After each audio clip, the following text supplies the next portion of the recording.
room setup after this one. Ooh. Room tour. Wait, can I show you guys a YouTube channel I like? What are you gonna watch, huh? What are you Is it gonna gonna scare me a lot and I'm gonna have a panic attack? No, I think you'll like it. Okay. Is it Serene? What do you got? No. Oh. Hold on. Slumber. Gotta read this. Doing a fucking raptured hello? What the fuck? Where'd I go? Get sent to hell. Fuck. Wrong way for hell. I don't know why they're taking me up there. Australian.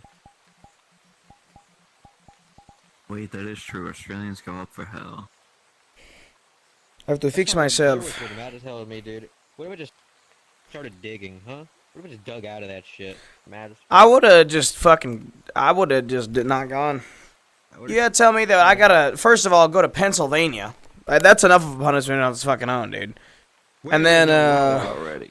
mind you, no Wawa. There's no Wawa. Like, no Wawa. I'm not going to Pennsylvania. There's no Wawa over there, dude. damn, I'm If it fucked was up, man. real, if it's like actually there would have been a Wawa in the middle of that forest, dude. There's some guys in there running that bitch. I guarantee it. Bits in.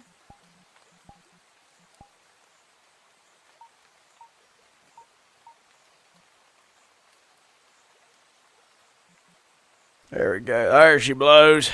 Oh!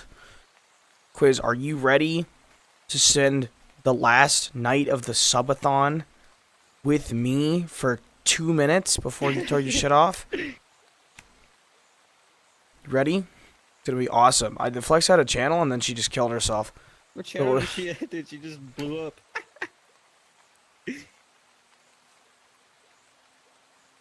Flex, I know you Killed can her. still hear us. Flexa smoked too hard. Flexa fucking smoked we too go. strong. They smoked that loud. Bitch, too bad. They killed her. Bitch for too it. bad, smoke too hard, kill yourself. You gotta be careful.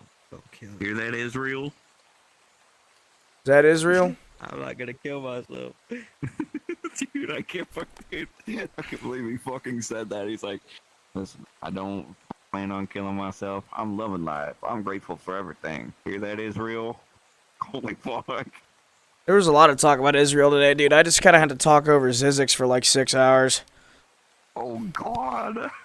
Had him talking to Dreamy. I heard Palestine about 7 times. I just kept talking really loud so nobody could hear nothing. Wait, Dreamy came back? Oh, I just see Dreamy in chat today. Oh, they did come back. Missed a bunch, bro. Oh, God. Shit was, peculiar.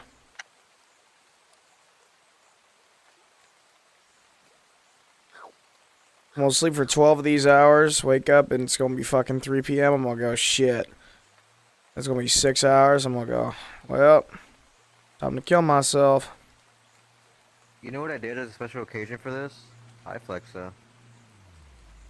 What's up? I need someone to Did you help get me. your You're typing a lot? I don't know what you're saying. What What are you need? trying to say to me? It won't work. I like this Abby a lot, actually, for you. It's cute. Send me your link. I'll put it in there. I like it. With body. Oh, wow, okay. Feet. Okay. And, dude, fucking, hey, get your damn wife. Yeah, I'm getting all fucking freaky.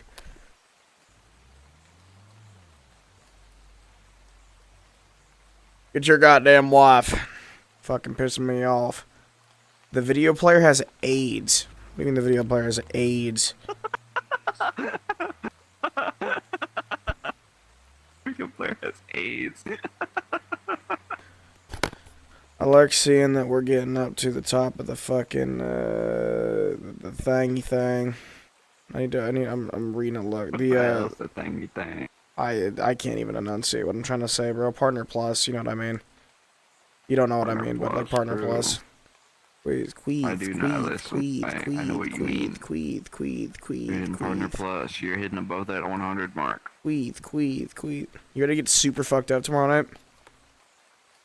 Like a crazy fucked up? I am. Hey.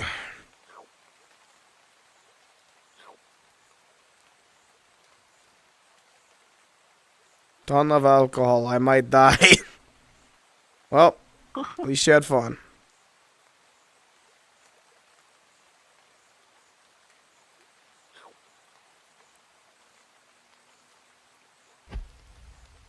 He's going to touch you tomorrow. Yep. You can't block me, bitch. I got alts.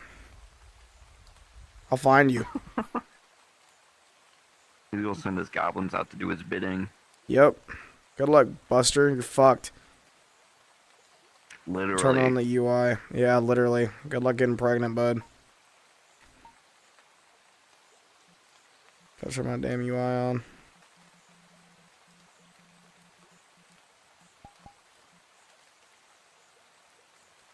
Demon Dragon told me you poached people for movie night? Good. I don't give a fuck. Fuck him. Listen, okay, the 10 people had... Listen, the 10 people at broadcast movie night were not the reason there were 17 people at the Dragon Mustache movie night. We went into 1319 or 3319 subs, and we literally went back right back down to 1308. I live in a fucking time loop. Tomorrow's Harley's date. Yep, I'm gonna get him on for one game Outlast Trials, do our maternity shoot, have a shotgun wedding in VR where I marry him, and then I have that's to when we be get. there for the maternity shoot. Yep. Can you be up? Oh, my fucking poster. Yeah, I can be up. When is it? You need Like me 6 Saturday, p.m.? right? Shit. If we're still even going through with that on Saturday, that might have to get fucking rescheduled. I don't know, but I have to do the Smasher Pass for sure. I don't know. We'll fucking see about that. I'll have to fucking ask people tomorrow night and be like, hey, guys, show up for this, please. Thank you. Sure, it'll happen. Surely. Did it not work? The video player got AIDS? I can see it, and so can I can Blingo, see it. but I you see the video. can't. I see the video. Oh, okay. Am I retarded? No, I think the video player just sucks. Okay, I'm retarded. Dude, there's these fucking frogs that are fucking looking at me. These frogs are fucking looking at me. They're fucking freaking me out. Let me rejoin real quick and I probably can fix it. Actually, no, hold on. A bit. If I just do fucking... go back my damn self. Back my damn self. Where's the video player? Back my damn self. How the hell did she put the video in?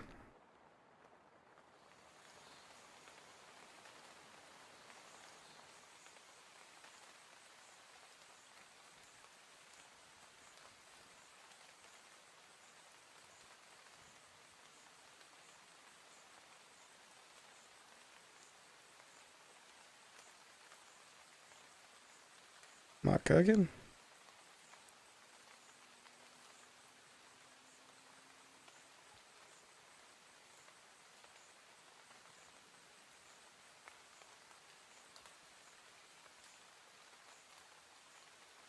Here to load video.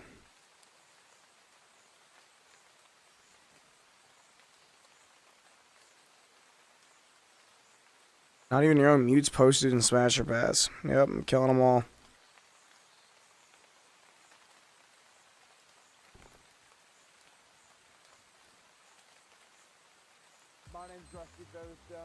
There we go, dude. I had to fucking...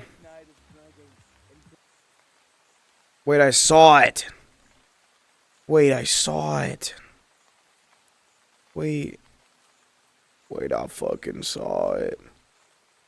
Rate limited. Are you fucking...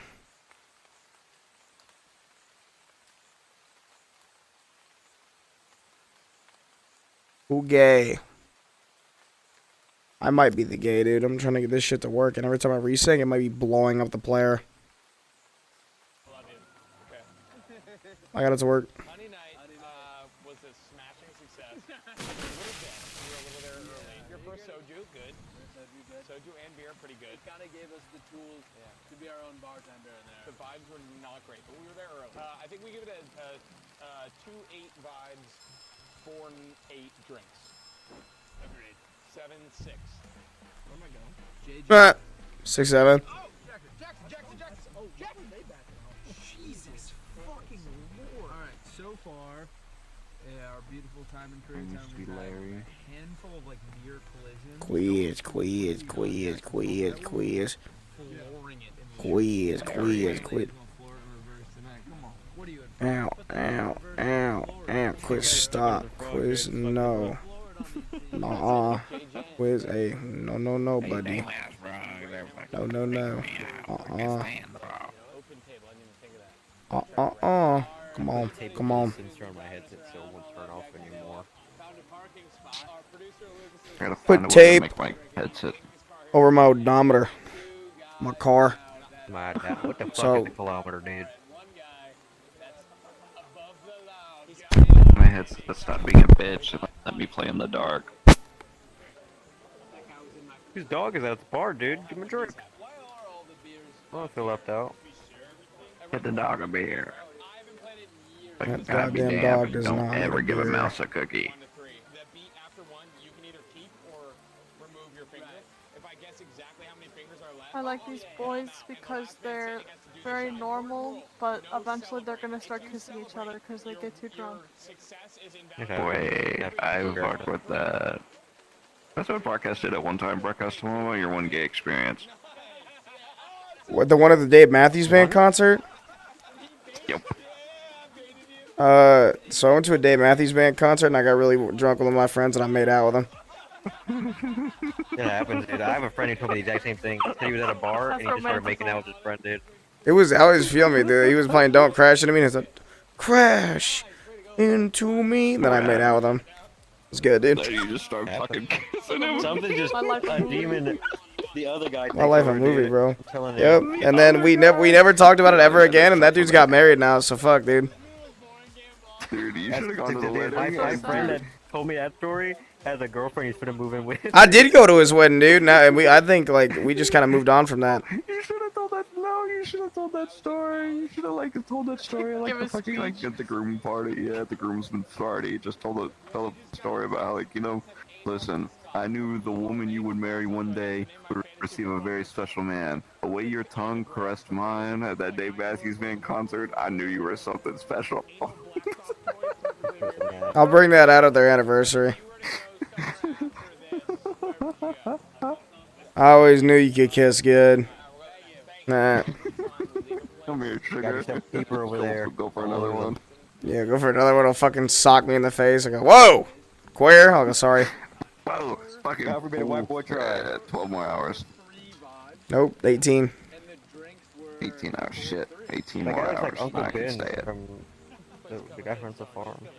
See, they're already trying to kiss each other. It happens. where his car is of anyone I've ever seen. He takes turns from It's a little foxes here. When I was in Austin, dude, there's this guy I was being with, and we would just kiss each other. No romantic feelings, dude, at all. I've never had a romantic feeling towards this person. Nothing. It was just like a thing, dude. I was like, what's up, babe? Kiss? That was it, dude. I did that shit with Lazzy at TwitchCon. Yeah, and it grossed me out every time because you'd be picking beard hairs out of your teeth and I'd be like, stop doing that. And you'd be like, well, I want him. Well, no, he would grab me.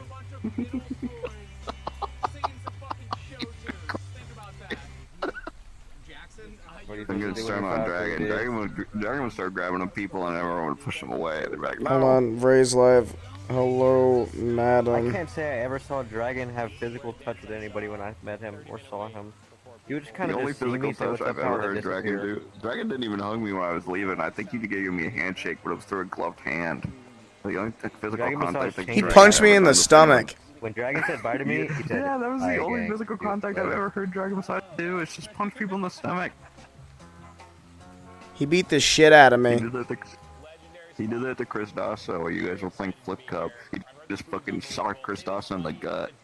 Hi, Fox. Hi, I went Fox. to Hi, Popeyes with Fox. Chris Dawson. Welcome And to 2 the months later, he slumber took his party. side. Serious, but in like an edgy way. Do you think you'll ever have sex with a guy? Welcome in. Dude, they are gay as shit, actually. The fuck? My girlfriend so much now, but I just sometimes I'm like, Look how close they are. He's Just gonna married get- They he's couples want gonna each now. other slip. so bad. Alright, we do 2 of the number 2. Get him some AMFs, dude. That'll get the ball rolling. Number 36. Are they in Korea? Yeah, I already got the tickets good. They're in Somewhere. Koreatown. In the town. Oh. Oh, I thought they were just in fucking Korea. I was like, dude, they kill gays there. They No. kick you out for doing an accent? I would be shocked They if might. they don't do an accent at least at one point. I'll do the damn Oh my accent. god. Couple shots I used to go go in, to bro. I Japan mean, like because Jackie one of the Chan comes Japanese out. only speaking maps. You know what I mean? Dude, no fucking way. No, I wasn't doing the accent. I would go to Japan, Japanese only speaking Holy maps, and say, shit, "You that speak looks English?" good. And just walk up to everybody, "Dude, you speak English?" And my friends are like, "Stop doing that!" I was like, dude, I did want that, them to know." dude. I did that in the Irish part of or an Irish bar. I said, anybody speak English? And they all got real fucking mad at me. And then they started speaking in Well, tongues. someone in there's got to do it.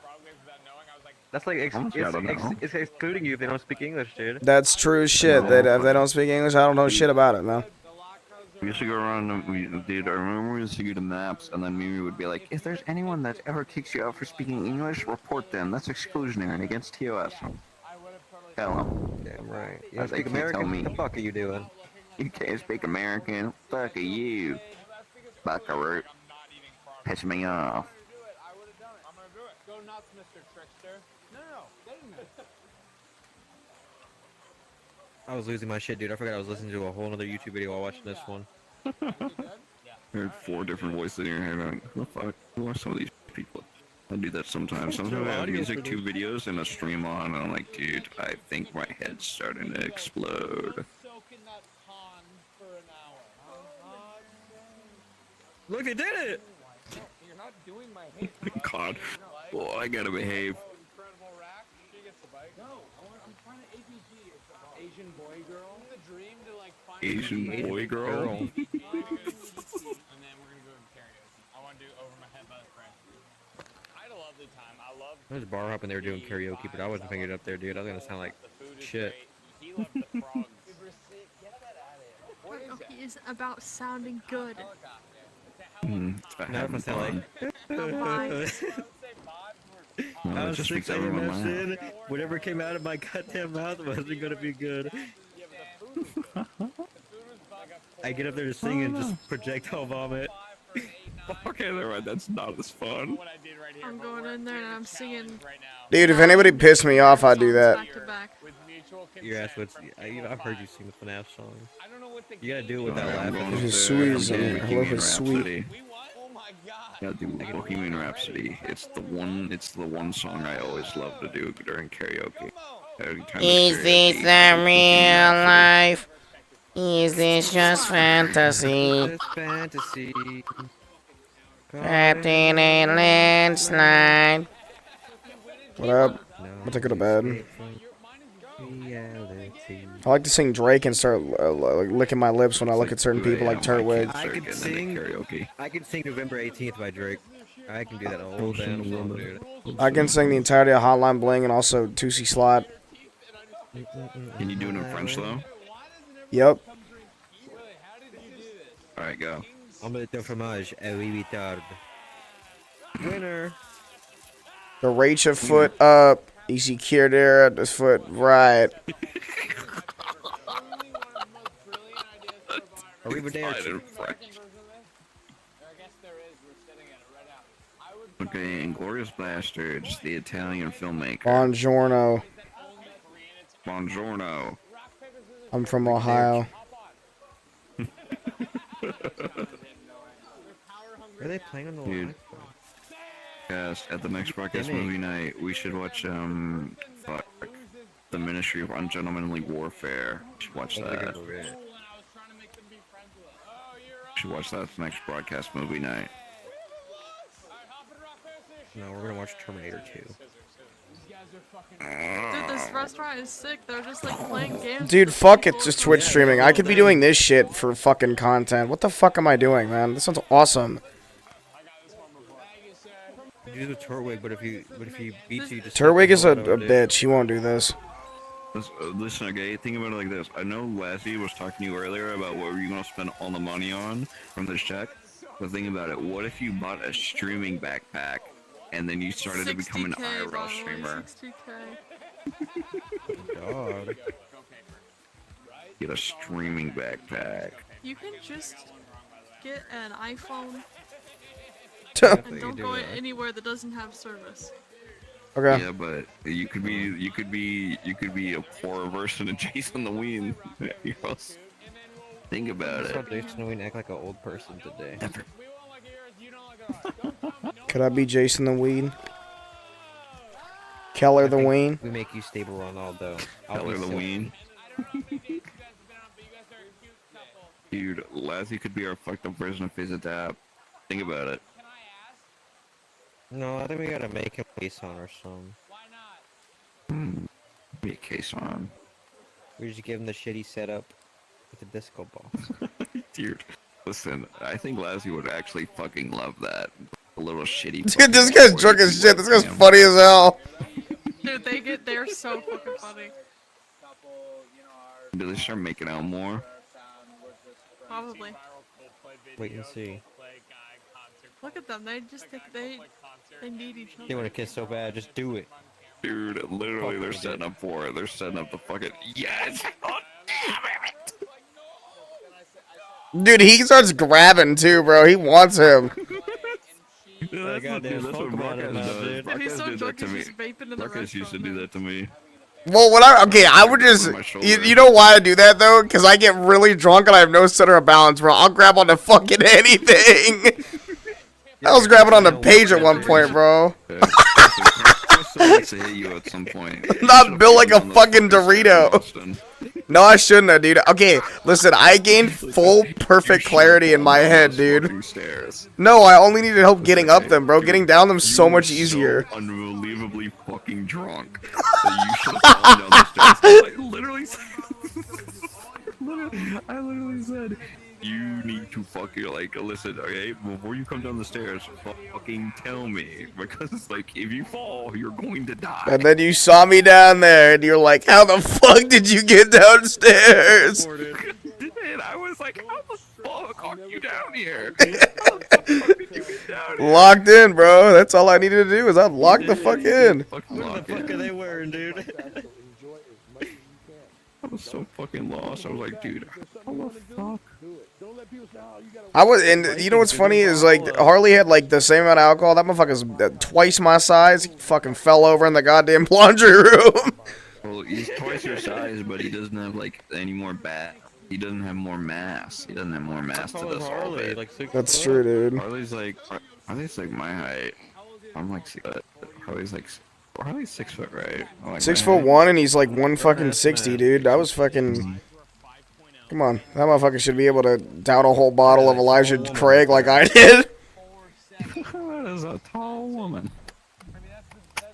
Harley's just a tall woman. That's one of my favorite bars ever.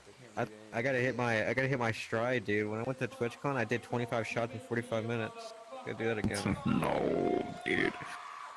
Met my maker, first dude, time and I I see came Blingo, back. you're fucking 30 shots deep. I'm more like, who the fuck is this? I'm only gonna know You it's won't be you just or in your my face, fucking dude. hair. My hair covers No, my face. I'm just Look gonna at know that it's your red, I'm dude. just gonna know by your hair. And I'm like, They're singing Drake. that's Blingo.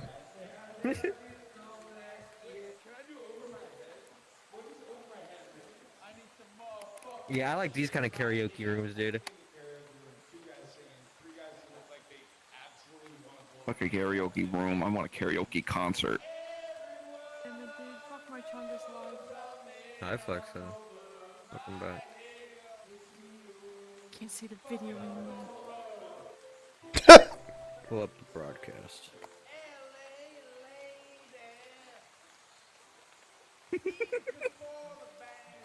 Dude, I start seasoning this goddamn room, all you damn lights.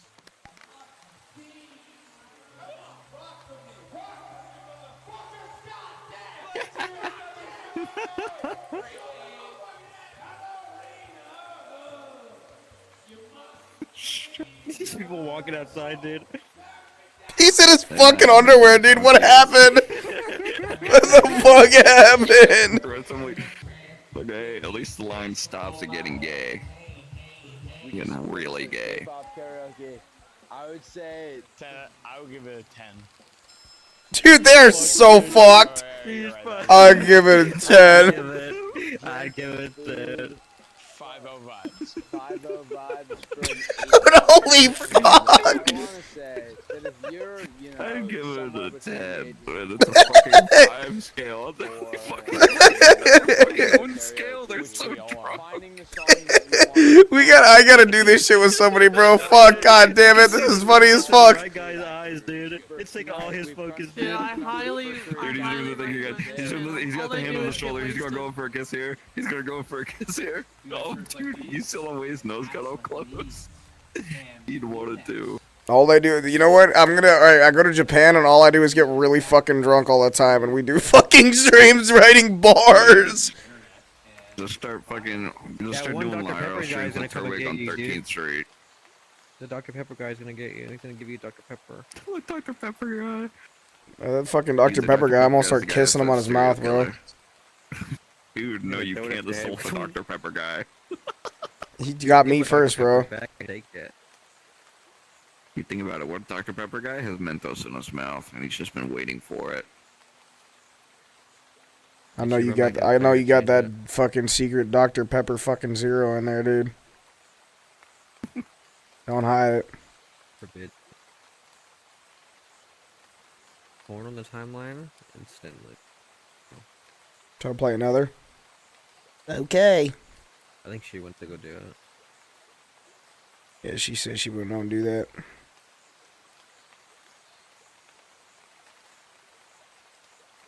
Holy. Yeah, booba.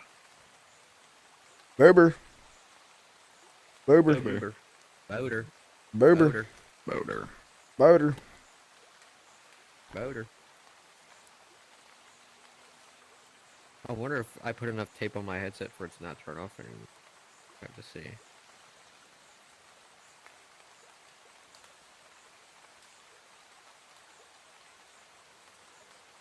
I was a bad bitch. I fucked me too. I sucked me too. I freaked me too. Oh. Who?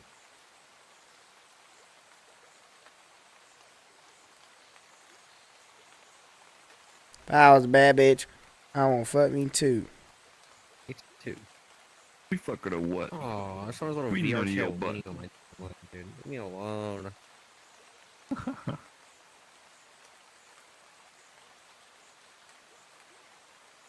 Guy's landlord is named Alfred, dude. My landlord landlord, his name Alfonso. His name Alfred Benson. AB? Yeah, bud. Okay. Alfred Benson Charlton. I know you're fake. I know you're fucking fake. Uh, Alfred Benson Christopher? You're not real. You think Harley's ever thought about camels? I Harley think doesn't even Harley know what the thinks fuck about that camel. is, dude. This shit's so ass, bro. Harley's from, Harley's from Slovenia. They don't got no goddamn camels there. It's Fuck is fucking, that? that's Eastern Europe. Isn't that where That's what I'm Scarlet saying. Witch is? Exactly. Harley's from Slovenia. Why the fuck would you think about a camel? He don't even know Africa's a Come continent. live with me in Scarlet City. Little kitty dancing. Where you Oh, in it's so Thug City at? Young that what Thug City Trump's just doing get to canceled out Atlanta? that damn song, dude. What was he thinking? Hashtag what is he brewing? Please, think about it like this. What if they turn Knoxville into Young Thug What if they City? turned fucking Johnny Knoxville on the Young Thug? That's a better question. What could make them battle? Dude, Make think Steve-O about a it. rapper. Well, dude, who was it? Was it Johnny Knoxville who had the one story about how the motorbike came down on his dick and it started gushing blood? Was that Johnny Knoxville? Yeah, he broke his dick. He broke his dick. He did that in Oklahoma. That's a fun fact. Oklahoma Ranked fun 50th fact. in Johnny education, Knoxville bro. broke his penis. Yeah, ranked 50th in education. Shout out. But we Shout got the out. Bible in the classroom, and I stopped Yup. right there. Shout out, And I Yup. continue on to say, Steve. Holy shit, everybody! Lock the fuck in. Big fucking news. Marcus is the top of Cameo. Holy shit! The landlord's rich. Unfucking believable. And then the top of the other guys, that motherfucker that slaps that fucking, you know, the dude that used the belt on his feet. That guy. The guy. Hello, princess. Fuck uses the who's the guy that uses the Hello, belt on his princess. Hello, princess. Look at this Oh, shit. yeah. princess. Look at this shit. I am so goddamn proud of her. Look at this. Intellectual. Unfucking believable, man. Started this shit last week. Ungoddamn believable, man. Both of 'em. Right ahead of both of them, Oh, Caven that's- Novak, Dane Buckley, whoa. Smooth Poppy, and Andy Dude, Pierre smooth Sack. poppy, smooth poppy. So this. Holy shit, man. Highest price, too, by a fucking a wide margin, man. Unbelievable. Above you, and I looked at you like this. How much money, Like dude? slip. $12 billion, dude. That's gonna be, dude. That's not a doubloon right there. The balloon. That's full doubloon right there, at least. I want to go to those bars those guys went to. Dude, they fucking Remember I went to a love gay marketing. bar. When I went to Austin, my first bar I went to was a gay bar, and I knew something was up because I just ended up talking to two lesbians, dude. Like, what the fuck? I felt like Drake. I like Drake. It's strange, Dude, dude. I I don't was think scared to gay go to bars a are my gay. thing. Yeah, I don't know. Unfucking believable, dude. I don't think gay Alexa, bar- I send don't me your know. link. I'll put it on. Gay bars scare me because I don't drink, and then people are gonna like. I'm scared. I ain't scared to drink. I don't want you drinking alcohol at all. Fuck that. I don't volunteer want to drink. I'm not gonna give away. I got that fucker on caffeine and he's fucked up, dude. No. I've never had an energy listen, drink okay? in my life. Imagine if I had an energy drink. I've never had an energy Dude, drink ever. listen, okay? It's so unbelievably worth it. You wanna know what I did the first day I like really like dove in the caffeine? I was up for like 37 hours playing Battlefield. Do that. That shit was awesome. Dude, I hit max rank before broadcast woke up. Hold on, I'll be right back and put the link in.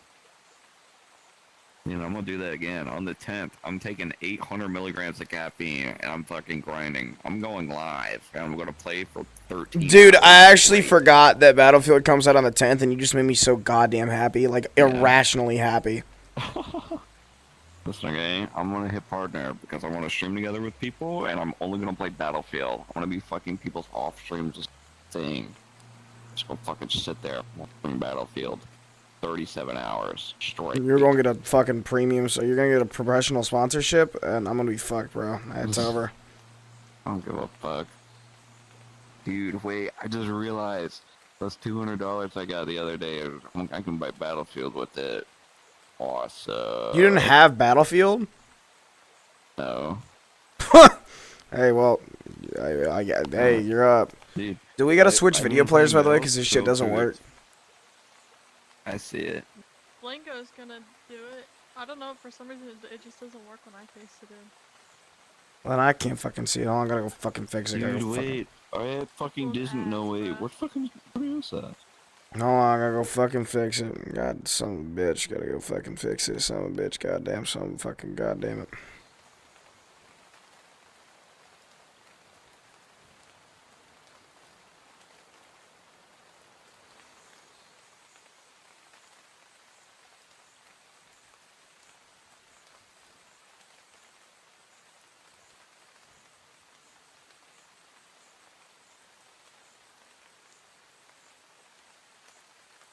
Come on, where you saying me? It doesn't do anything, but I literally, Pony, I'll tell you this. I'm literally a caffeine addict. Take a break for like 2 days and then go back on it. It'll change your fucking life. Like, do intermittent fasting with fucking protein, or not protein, fine, just protein, I'm retarded. Energy drinks, it'll literally fucking solve your entire, like, problem. Of it not doing anything. I did that, now energy drinks actually do something for me. No matter how much caffeine you drink, if you take like a 2-day break, you're fine. It literally just like resets your entire body. I'm gonna be just doing that all day. There you go. They get to build a lightsaber, and they told me that I just get to drink thermal detonator diet cokes the whole time I'm watching. This is fucking bullshit. I am so fucking stoked, dude. Do you think it's gonna be like the nice ass lightsaber? Yeah. Oh, yeah. They're super nice. How much were they? $447. Holy shit. What was sick? Dude, I know Spiff got fucking trauma from this one, dude. I'm one of the guys on the internet who thinks Jedis can only be boys. This is fucking bullshit that I am not doing this. I know you got trauma from this one. Actually feel it. You're gonna break them so fast.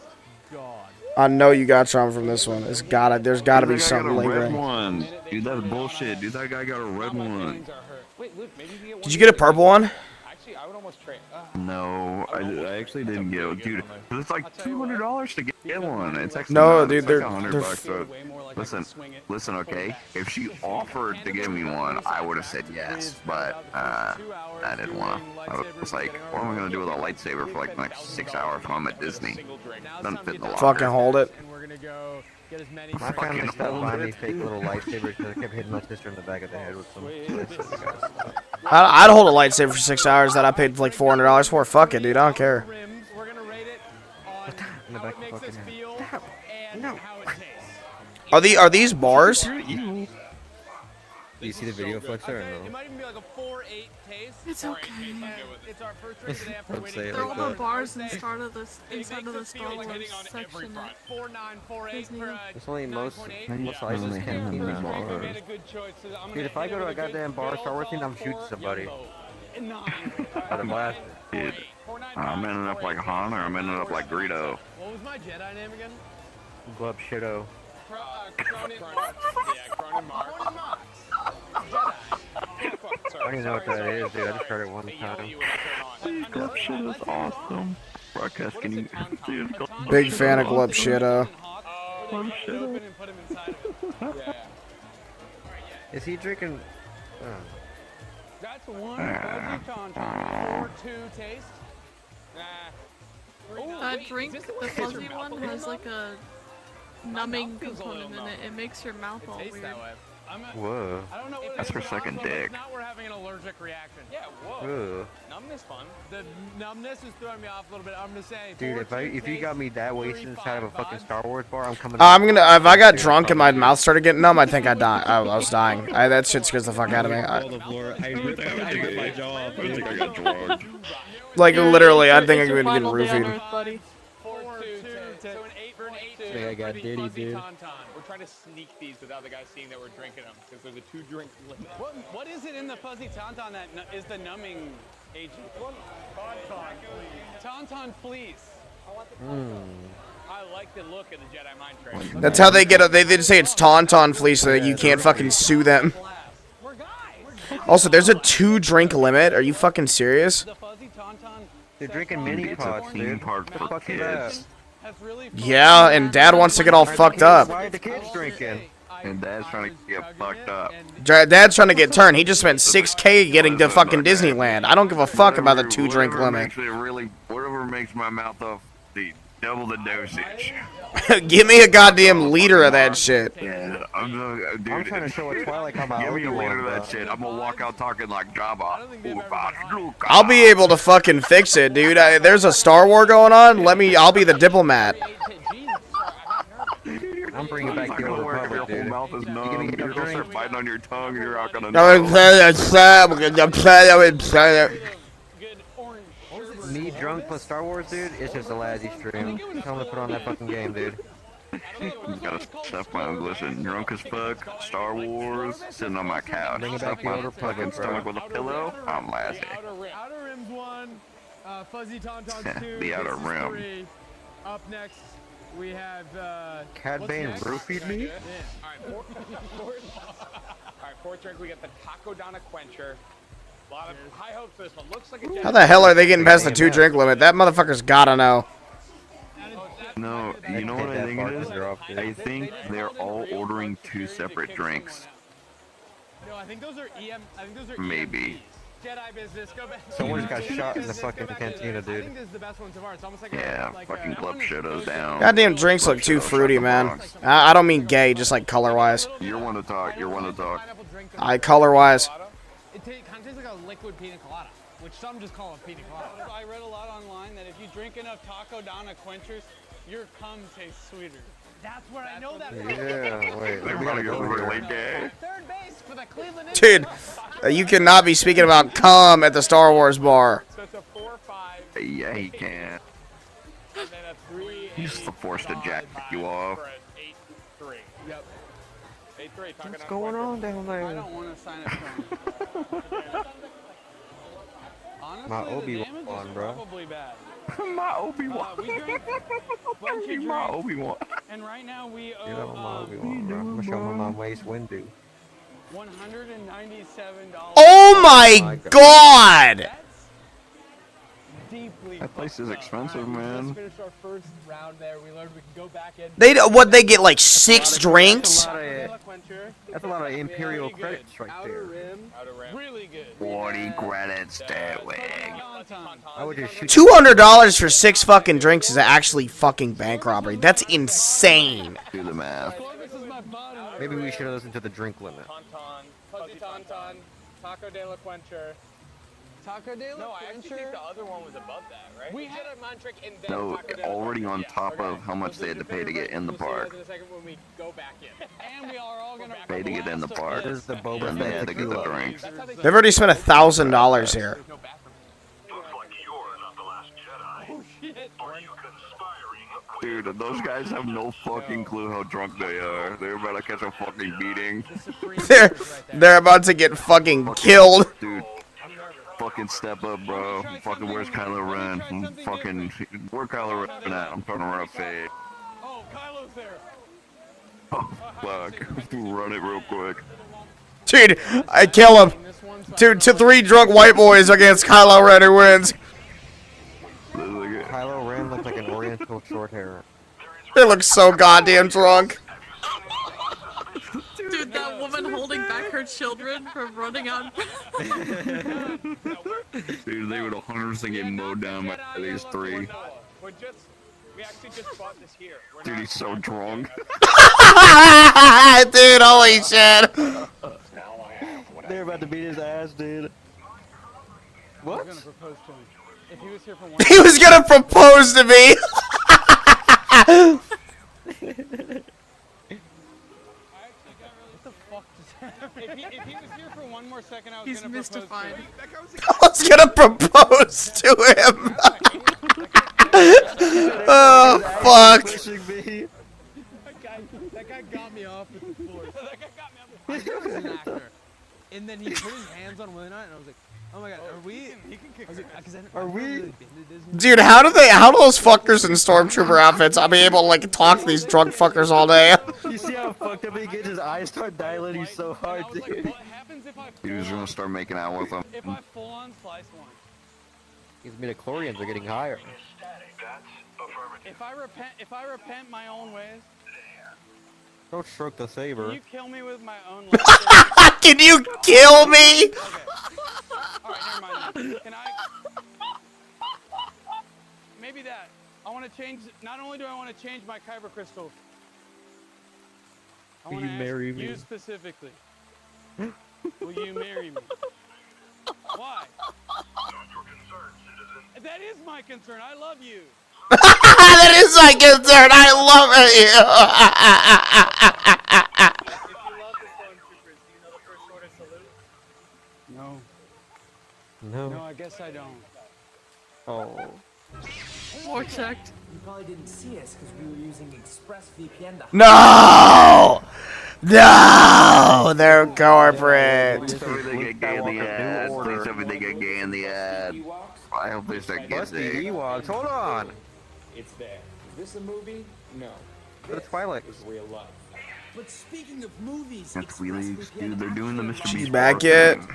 great TV and films that are Nope. available in your area because you can choose where you Or want. Do you know she read it? For example, Nah. if you love It's Always Sunny and it's not available in your region, you can just change your country to Ireland and boom, there it Are you gonna is. see her this weekend? You should say something. Surf the internet anxiety-free and access I have a feeling I'm not gonna.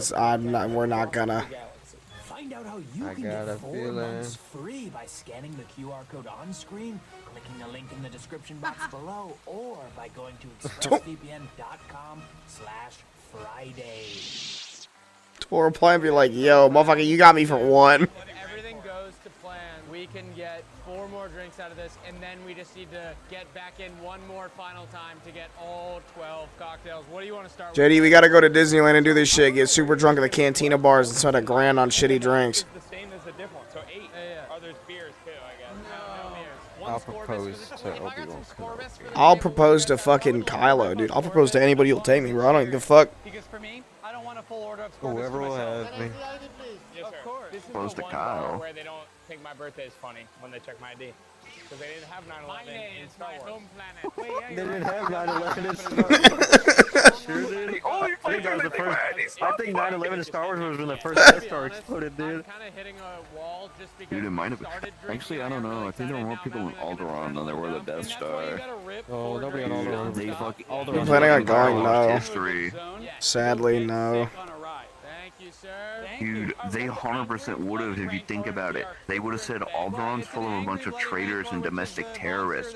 So when they blew it up, it was actually a good thing. Then when the Death Star blew up, they would have said they were a bunch of humble servants to the Empire. Dude, wait, they would have done it. Wait, sorry, we weren't filming Do for I any know of what that. like I don't like it. It tastes like a garlicky Bloody Mary. I would like it to be spicier and less. How the fuck do you make a drink taste like garlic? I'd throw up instantly. Do you think Seth knows how to get here? Empire. Seth joined. Do you think they have any idea how to get here? That's gonna throw in a swim. I see Seth. I see Seth. I told you, it's making me want to drink so bad. Oh, Seth jumped. I can see you. Saw Seth kill themselves. Was more tingly hot. I think it's a 2.1. King Julian, I love Star Wars, man. I give this a 4.1 of taste. I'm coming, King To Julian. me, The taste is better than the vibe. give me a 1-1 vibe. The taste is and better then than the you can vibe. you guys can do whatever you want with taste. It sucks. How many other drinks Not in the good. Star Wars Cantina can you have a full? I would say I still think this is a 1-1 vibe and a 2-1 taste. I gave the taste a 4.1 and I give the vibe a 2. How about 3-5 taste, 1-1 vibe? Deal, but you've So it's seen a me 4-6. try.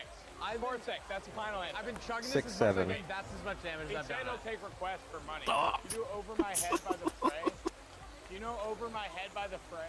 They don't have over my head by the fray. All right, we had a fuck. Wait. So 30-year-old white dudes going, "Can you play this?" I'd slap the shit out of a dude if you tried to give him the money to the robot. Fuzzy muffler. What was it called? Ear punch. Get out of here.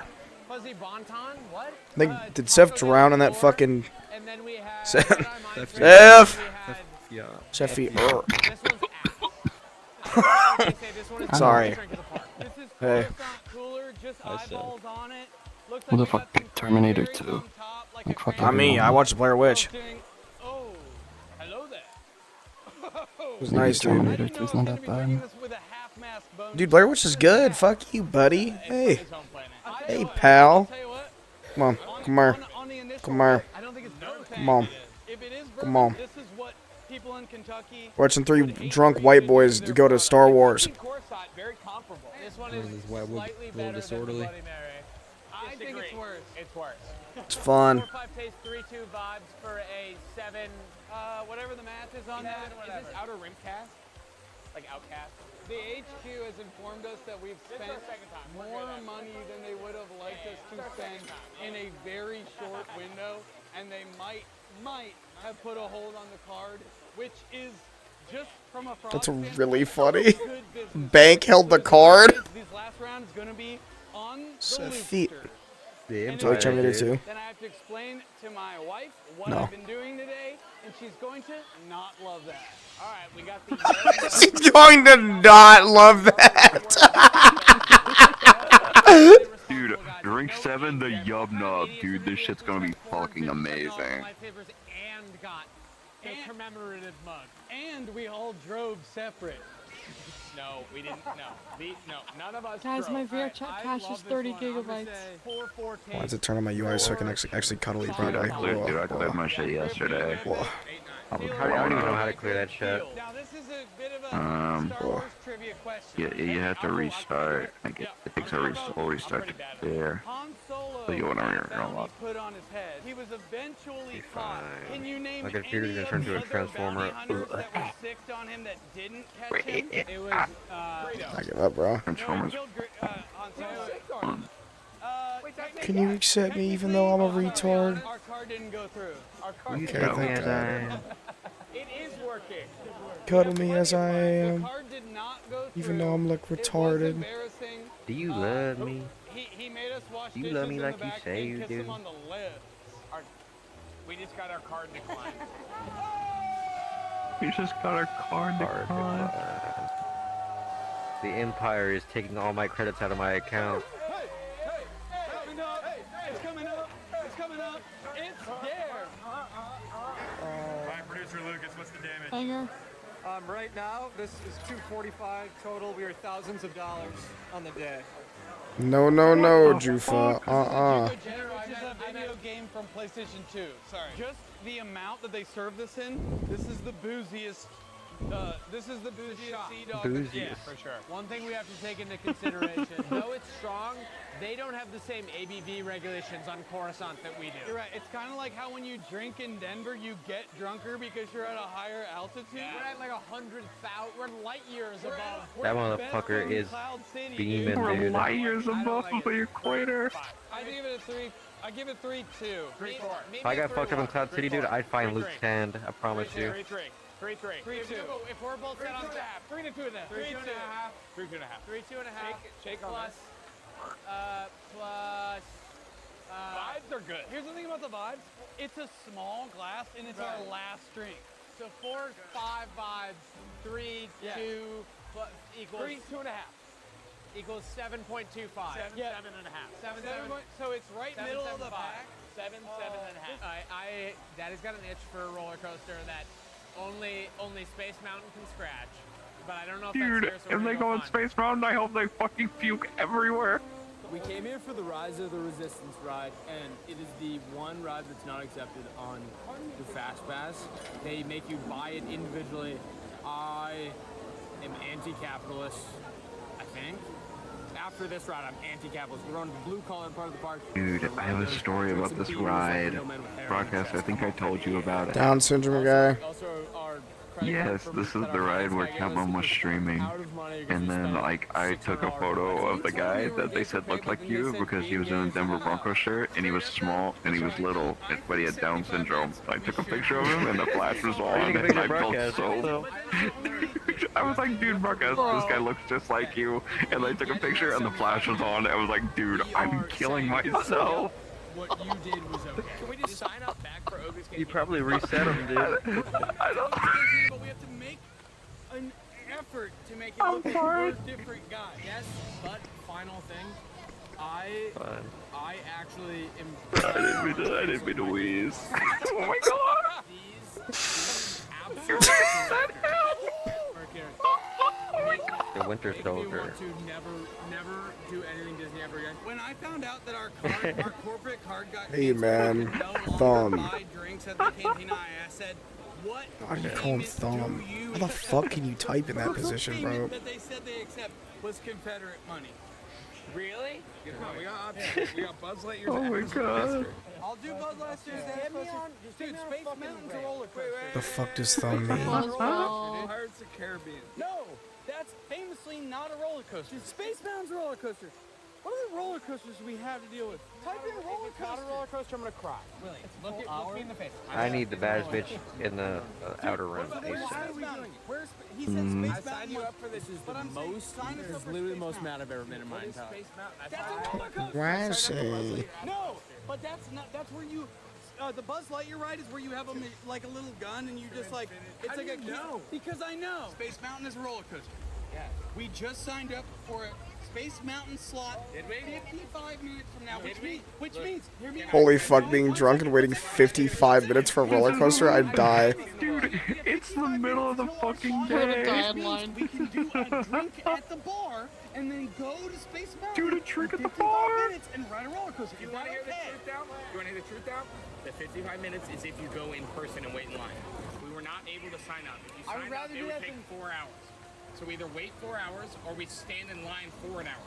The only thing that you could sign up for that we'd be able to access in the next hour would be to Buzz Lightyear ask. I would rather go stand in line for 75 minutes than stand in line for an hour at Space Mountain. I don't know what that solves. Yes, it does. You don't understand what we're talking about. What we're saying You guys are operating with incomplete data. And No, I hear what he's saying. I hear. trying to do his No, because he's I'm doing. legitimately trying to be helpful. no, you are. Wait. In his own way, he's doing a little Jedi mind trick. Hey, Rusty. Hey, Rusty. I'm not doing Jedi mind tricks. He's trying to do his little fucking BC poli sci nonsense where he's like arguing to get us to do the ass blaster. I know. We're not doing that plus. You know, we're doing. I've tried him out. And I'll tell you what, he's not even tight. You guys are so fucking. Everything I'm saying is helpful. No, we're all. Where's my mirror? Doing it right. Just my mirror, because I'm a retard. Something you're right about. I need to cuddle right. No, he's not right about that. No, he is. I'm the only one agreeing with you. Am I going crazy? The most famous roller coaster in He's rage-baiting the fuck out of him, dude. Space Mountain. That's the best we're gonna get. Dude, he sat down. He's so fucking mad. Wait 55 minutes. That's the best that's gonna happen. No. Hey, you're Jedi. The vibes are tanking. You're Jedi Knights. Look at me. They're arguing right next to a bunch of strollers. What's going to happen? Look at me. I'm on your side. We're gonna go. His eyes, dude. He turns to the dark side. And then the first thing we're gonna do is we're gonna charge over to Space Mountain. Okay, I'm in on that. And then we're going. Cuddling yes, dudes again, Mr. exactly. Homocast. Fuck you. That's what we were saying 25 minutes It's ago. the only thing that gives me joy in life. Okay, guys, let me have this. We were arguing each other. I know. You're right. You're right. Because you and me. Hey, Rusty. Are you shaking your fucking head at me? I need this, Me okay? there when I was just the only one who knew what was actually I happening. need this. Please, speed. The most frustrating Another girl. I'm definitely gonna Okay. lose now. Cuddling women is the only thing I have in my life. What's so And wrong? Steffi gets mad when we call them a woman, but then that bullshit. Seth can be whatever they want to be as long as they cuddle me. Okay? Fucking dual wielding, alright? Let me have this. Bisexual. Is the penis at least small?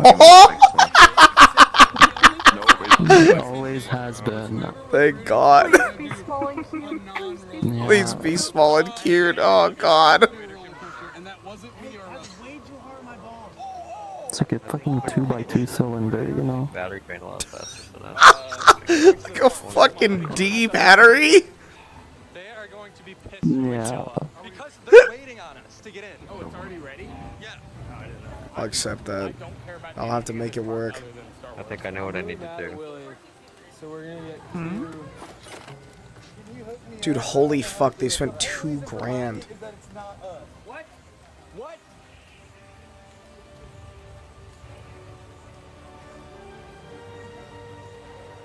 Hey, you both are dead. Is our thing ready? Did Turtwig show up here? First time here. Nope. These are not the drunks you're looking for. So he gaslit me for like an hour about how like we needed to go to the Slumbercast party. Yeah, did you expect anything different? I literally had a whole day planned for him to show up, and he didn't do any of it. No, it's not. It is not a Blue Moon vibe. Bro doesn't Come know on. beer. Yeah. Did you expect anything different? Yeah, He's so fucking useless. Why do we keep 24-hour stream whenever you get to Austin. I don't know. I think it's kind of with funny, you. I He guess. says that, but he's not gonna do it either. But he's not doing that either. He's not doing any of the things that I asked him to do. You're gonna reach your hand through his door, you're gonna cut your damn hand off, dude. No, he's gonna reach his hand down his pants. He's gonna fucking stick a finger in. Damn, do they make a good beer? I like having You gotta go. I hate it. The problem is, I love Hefeweizen. And he's gonna fucking show Turtwig who's the man in the house. And Rad's gonna come in and fuck him. The vibes are fucking high because we know. I'm saying it's a 2-3 taste. Most of the houses do for them. Number 1 on Cameo, 4 or 1 person on that. Alright, what do we got? We got Doofus is just gonna walk around the house with a shotgun and it's gonna blow Turtwig's leg off.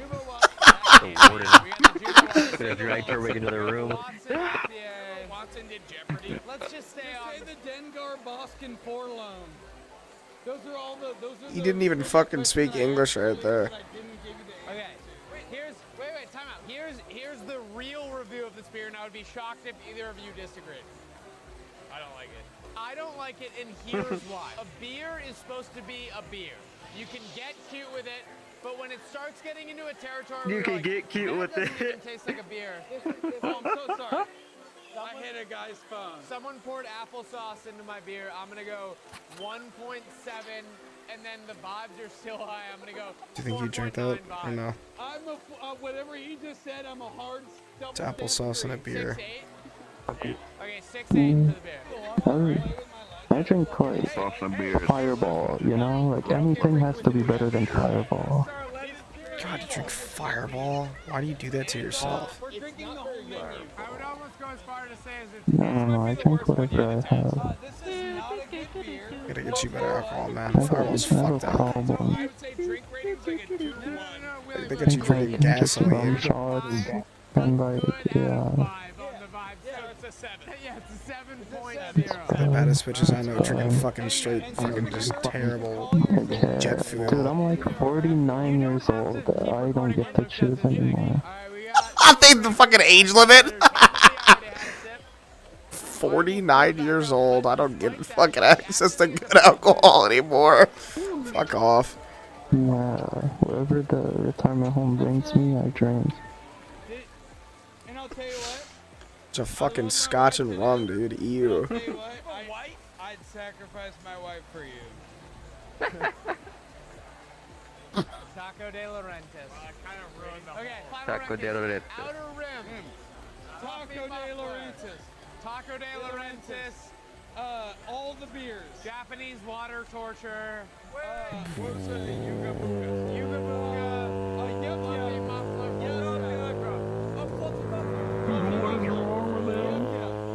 It's been a tree too. I don't know what the fuck do you want me to do, bitch? I'm fucking cuddling you. Fuck. I thought you had a fucking didgeridoo or some shit. I do have one, but it's fucking. My 50 billion points. I'm just getting scammed then. Whatever. Give me my points back. Fuck you. Give you. Hey man, can you do mine? Yeah, hold on. Give me my fucking points back.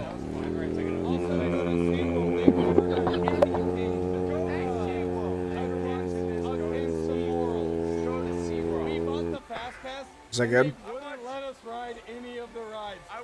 Not a satisfied customer. What can I do to make it better?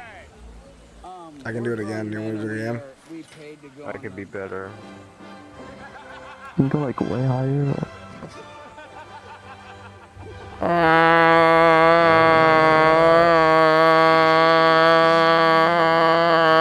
Is that good? Do you want to go higher? I can go higher if you want. Higher. I want you to go as high as you can until your voice like keeps breaking.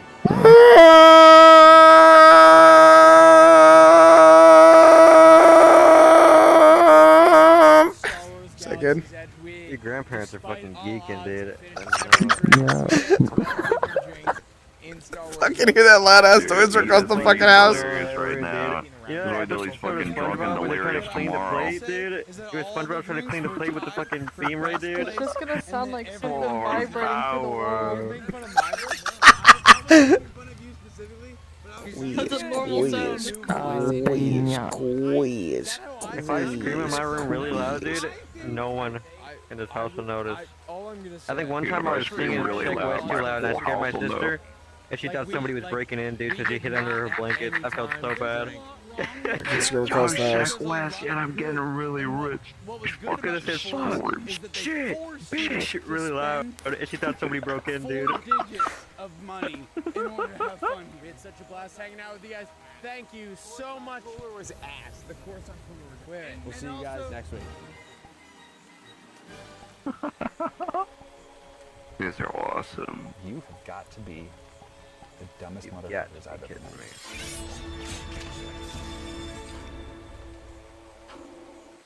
I thought it was like fucking feedback or something. Well, that's me screaming really loud through my webcam mic at 15% volume. Didn't even hear it. Nope. It's okay. As the video's over and it's gonna break for me again, I'm gonna kill myself. Gold. Yeah, this world To be is fair, it is ass. 4 a.m. Yeah, are you like dying?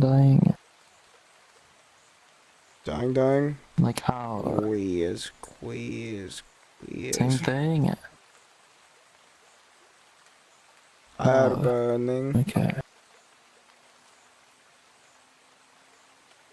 In closing, down go to mode. bed, Press your buddy. Go forehead to button. bed, buddy. Go to bed, Go buddy. to bed. Big day of drink tomorrow. Yeah, we'll drink tomorrow. Here's You the gotta send me that Valhalla. guy's fucking YouTube channel, Flex. That guy's funny as fuck. Jane Goodall, don't worry. We have the watch now. We'll see you in Night Valhalla. Quizler. I go die and eat. By Quizler, by Quizler. My quiz. By Quizler. My arm fucks up, but I'm laying down one more time. I'm gonna rip it off and beat the fuck out of somebody with that, dude. Oh. You can do that in Plants vs. Zombies Garden Warfare 2. I was talking to River about this earlier, but we kept like I relate on porn we used to see, and I said I saw a lot of porn of that pea shooter from At the Omen House, DBZ. it's 150 feet away from where the Well, they talked about murders happened. Last time I was here, The full Rosalina video with the piranha. the Rosalina from the Piranha Plants. So I brought Willie and Billy to experience it with me. And he said he had it saved in his computer, and I said I don't. I had it saved on my phone. Joven and Olivia, our ghost hunter pals, they're gonna show us the ropes. Tonight we're gonna be testing how altered Do you states see the video? I see the video. Spinning the wheel of See the video, yeah. and then we will face our fears. Dude, I know that cracker on the left. Hold on, that's a comedian. I flex I cured my AIDS, I cured That guy's funny as fuck. You had AIDS? video They players. did it to Magic Johnson broadcast talking about the Magic Johnson blood infusion transplant.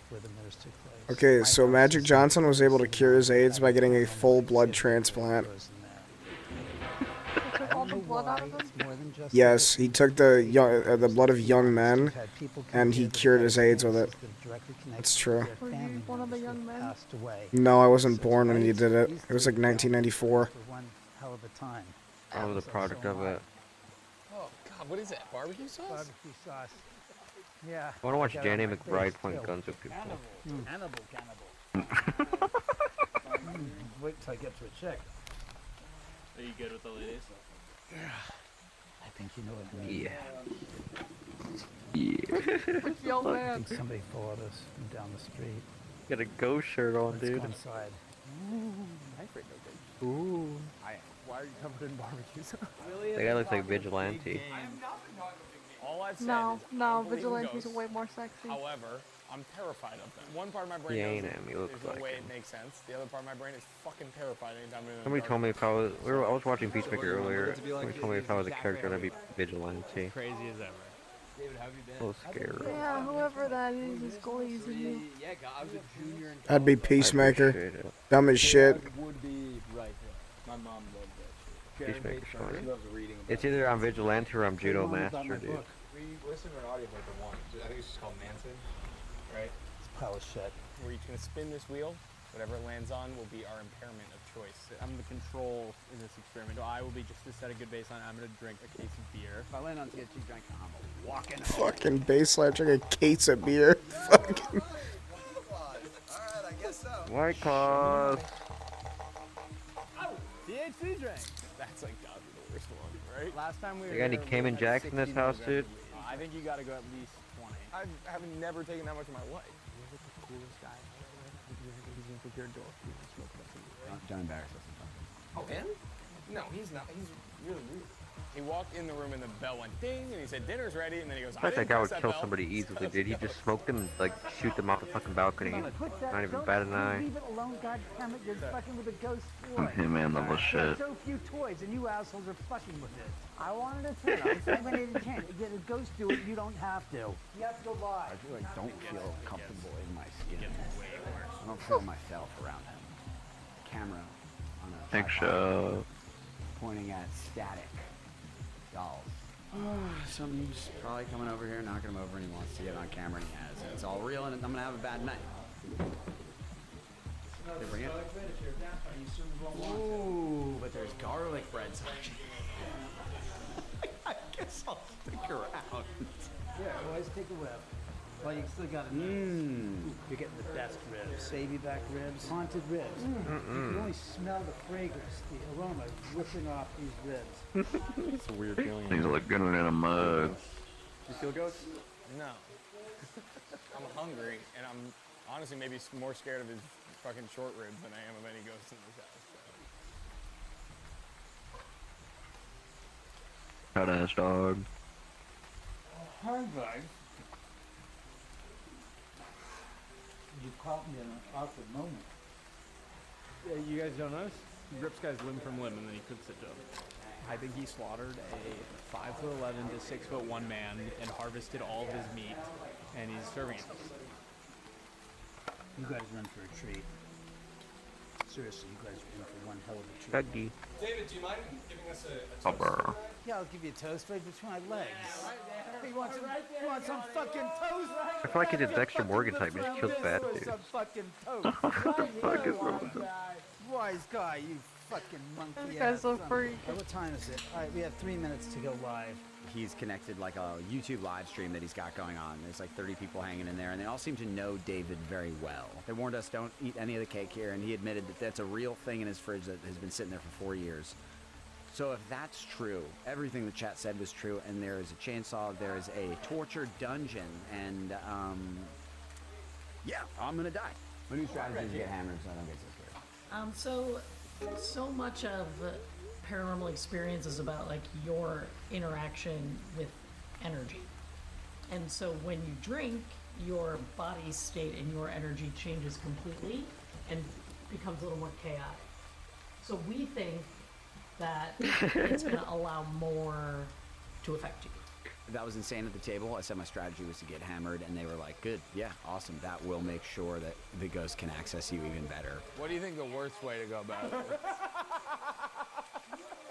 I'm at an impasse where I think the only way I can relax is to get hammered, but that's going to just bring more ghosts in. So it's a little bit of it's a tough one. Dear Lord, thank you for this beautiful meal that David has prepared for us. We pray that you watch over us. Let the spirits around us know that we mean no harm and we are good-hearted people. Let's enjoy this feast. Amen. Amen. Amen. I don't trust his cooking. I kind of got scared of them, but not because of the way they tasted, just because I was watching him next to me, and I just... Do you believe in ghosts? Yes. Okay. Have you ever experienced anything? As a very young child, we had just moved into this new house we built. I must have been like, maybe like 3 years old or something, but I was in my bedroom and they gave me the bed that I think my grandmother, who was dead at the time, had spent her whole life living in. And I never met her. And I was like sleeping in her bed frame, and my dad woke up to me like freaking out in my room and came in and he was like, is everything okay? Like, what was going on? And I was like, there was like a lady next to my bed and she wasn't bad, but she was there and it was scaring me. And then like a week or two later, we were looking at pictures. We saw a picture of her and I pointed her out. You locked it. Oh, what? What the fuck? Yeah. So they're real? Yeah, they are. Apparently, man. Apparently. Yeah, I did. Hear that? The bell just rang. Why did the bell just ring? This bell, right here. Not being touched by anybody. How did that happen? No, You did it. I saw you. Yes, I just did it, but nobody did it. How does that ring on its own? What's the box under? Electromagnetic field meter. It's gonna evoke some kind of evil intention. The box is an electromagnetic field receiver, so instead of lighting up, it dings. Do you believe in this, Joven? I do believe in it. Will you either suck I it don't out know or if eat it's it? a ghost, but it My means God, something it's fucked not a with the EMF. If you ring that shit a fourth time, the house is gonna blow too. You got this bitch rigged. Because he was asking for it. Stop playing with the bell. We didn't touch it. Don't do it, you little putt. That was unfiltered. I swear to God. God fucking damn it. We didn't fucking touch that thing. Oh, dude, my whole body wants to. It's on timer. It's not on a timer. Okay. Dude, a guy in studded leather fingerless gloves is telling me I'm on it. It's all the timer. We got nothing to worry about. Got the other fingerless gloves, and I see the way he's eyeing that Frank. Ooh, that's almost a slur. Oh my. Just because you can't explain it doesn't mean your retarded explanation is right. Squat waffles. Look, you see any timer thing where I can set anything? So then stop being such dimwits. Wait, so Things if to I do. like... No, you're not Okay, come electromagnetic. on. Oh, I left these out too. Fresco. Are you electromagnetic? You're electrospasmatic. That is This is the hardest burn ever. checkmate.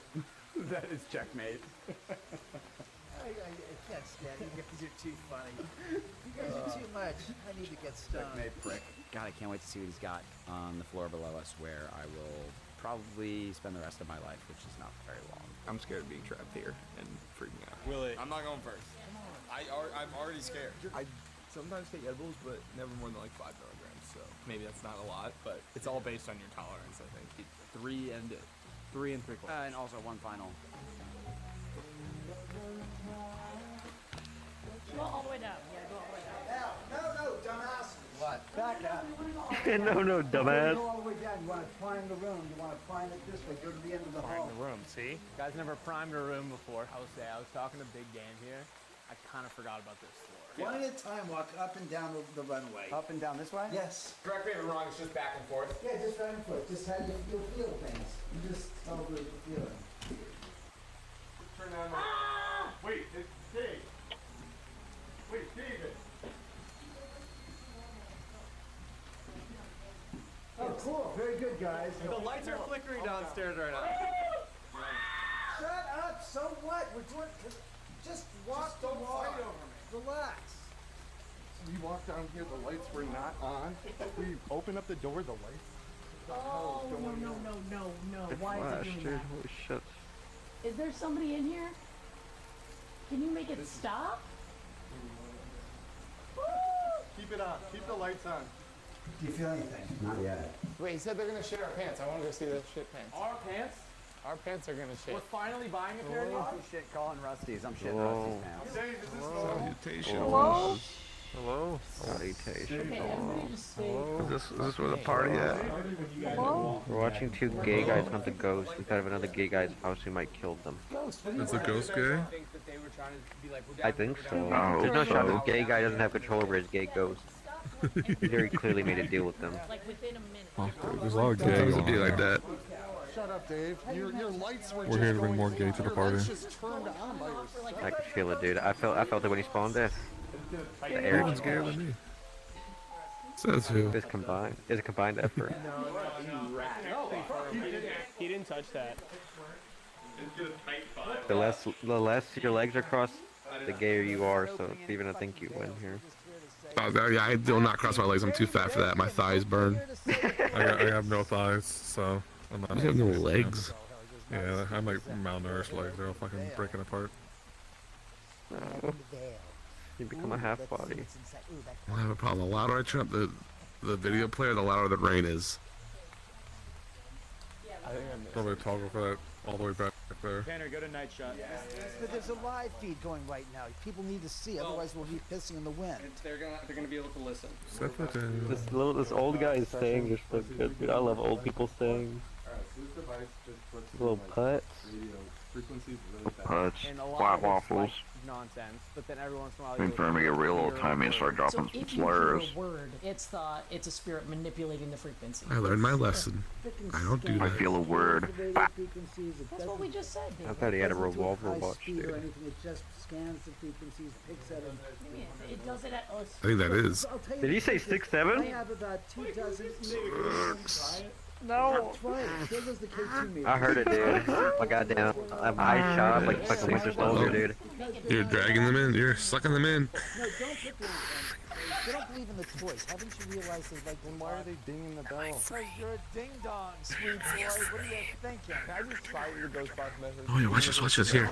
David, can you just humor me a little bit? Gadget. Why'd you do the thumb emote to me when I said hi in chat? It made me sad and start crying. I just need to address what Damn. David said. He's like You're cute and skeptical quirky, of just like gadgets, but we have a circle with a giant antenna coming out with like Ghostbusters. That's a gadget. You're right. Sure. That's up for 10. It's not an acoustic gadget that's Hello. interpreting the vocalization. These you yeah. have recordings. I think I'm finally like breaking base in this. Every time I ask for to come up, I'm gonna get so mad. It works It's in the the funniest thing in the principle. world. It sends out a It's so funny. electromagnetic I don't even want to cuddle. Spills his drink like 7 times.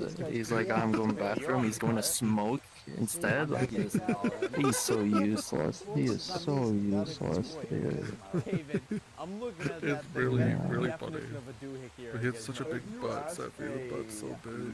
Yeah, he has a new majestic butt. And that's not. Help! Yeah, it's in that reading my mind. Help. Yeah, I got a replacement. And the pony doesn't Gay even and remember alcoholics. I don't know why. Pussy. Who the fuck is Tony? He's the parasocial chatter in chat. He's in love with Is Ico. that the one who always I'm really says, mad that I hate fucked her Lassie, 4 I years hate ago. Lassie? Really? It's just a Yeah. joke. Is it good? Uh-huh. Sure. I just tried doing it again, and he So spammed her good, chat it saying, has hey, to don't be do it. referred every time they talk to you. That's how good it is. You should hit that guy in the head with the hammer. That dude a broadcasting doesn't wake up fast enough, dude. Hit him really hard in the head, see if he gets up. He does it. How many people do you think could kill themselves on mic? Or broadcast workout? Yeah, we watched Blair Witch. We did a broadcast movie night of Blair Witch. Yeah, they did. I wasn't that good though. I fell asleep through half a Terminator, woke up. This movie is so long. So long. Terminator 2 fucking sucks. Like a 3-hour movie. Yeah, it's 2 hours. Fucking 3-hour movie, man. Blair Witch was an hour and 20 and better. Fuck Dragon, man. I got you a cuddle buddy there, bud. Thanks, Dude, bro. Dragon's gonna do Blair Witch next week just to spite you. I'll And we still both watch it broadcast again. Movie night 2. Hey, bro. Seffi left Hey, me bro. just like all The the guy's others. rubbing a balloon. I'll remember this forever. No, that's right there. Seffi's right there. They got their arms wrapped around you, their legs wrapped around you. That is at least an A-tier cuddle. Wait, you make the ass a lot fatter. I'm gay as shit, bro. I had Seth cuddle me within 2 minutes. I was gone, bro. I'm fucked. It's over. Ah! Stop game a woman right now. Okay.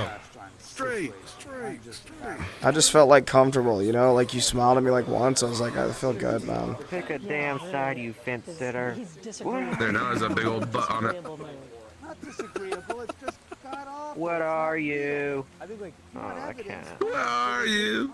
Dude, Lazzy, these guys are so fucking funny, by the way. All they do is get drunk and they just do shit. They're hunting for ghosts right now.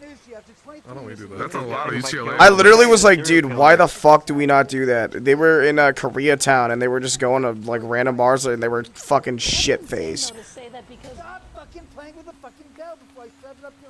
He looks shit. He can't even keep his eyes open.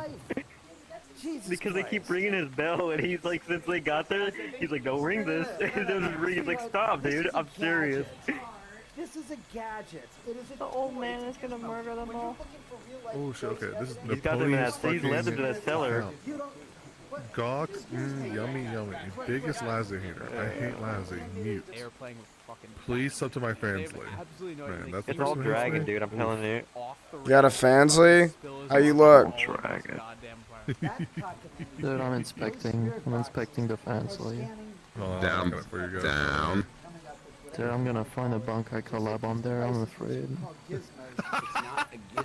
You're a 1 DM, dude.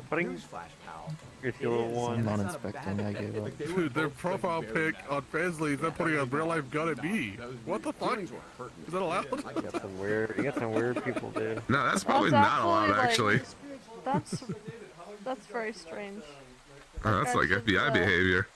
Hey, Mr. FBI Think agent. deeply about his actions. That guy should die. And how about going into the wall room and letting somebody sit in there? That Cam has to swim all over here. We was like, oh, now you know we gotta swim all the way over here. Flexion There's wouldn't no leave me teleport the button? frog. She always she took all the little frogs over here. I can't fucking leave it. I needed to get over here. Like, what do you want me to do? You gotta take them back. You gotta come back. I can't take it back. Take the frog. Oh no. Dude, I picked up the frog and I... Furry Flexa. I look left, I look right, so no one hears me say Dude, it. I almost said the other word. I'm looking at Jesus hotels Christ. for TwitchCon. I'm going today or tomorrow. I would look really hard. Yeah, it's like close to everyone's place, so I can like visit everyone. It's like right in the middle. How do you float on them? They're so useless. I don't know. I was like, fuck it, dude. I made a lot of money off Fansly. I'll just do it again. Fuck it. I think doing things is... Are you still homeless? worth it. Yeah.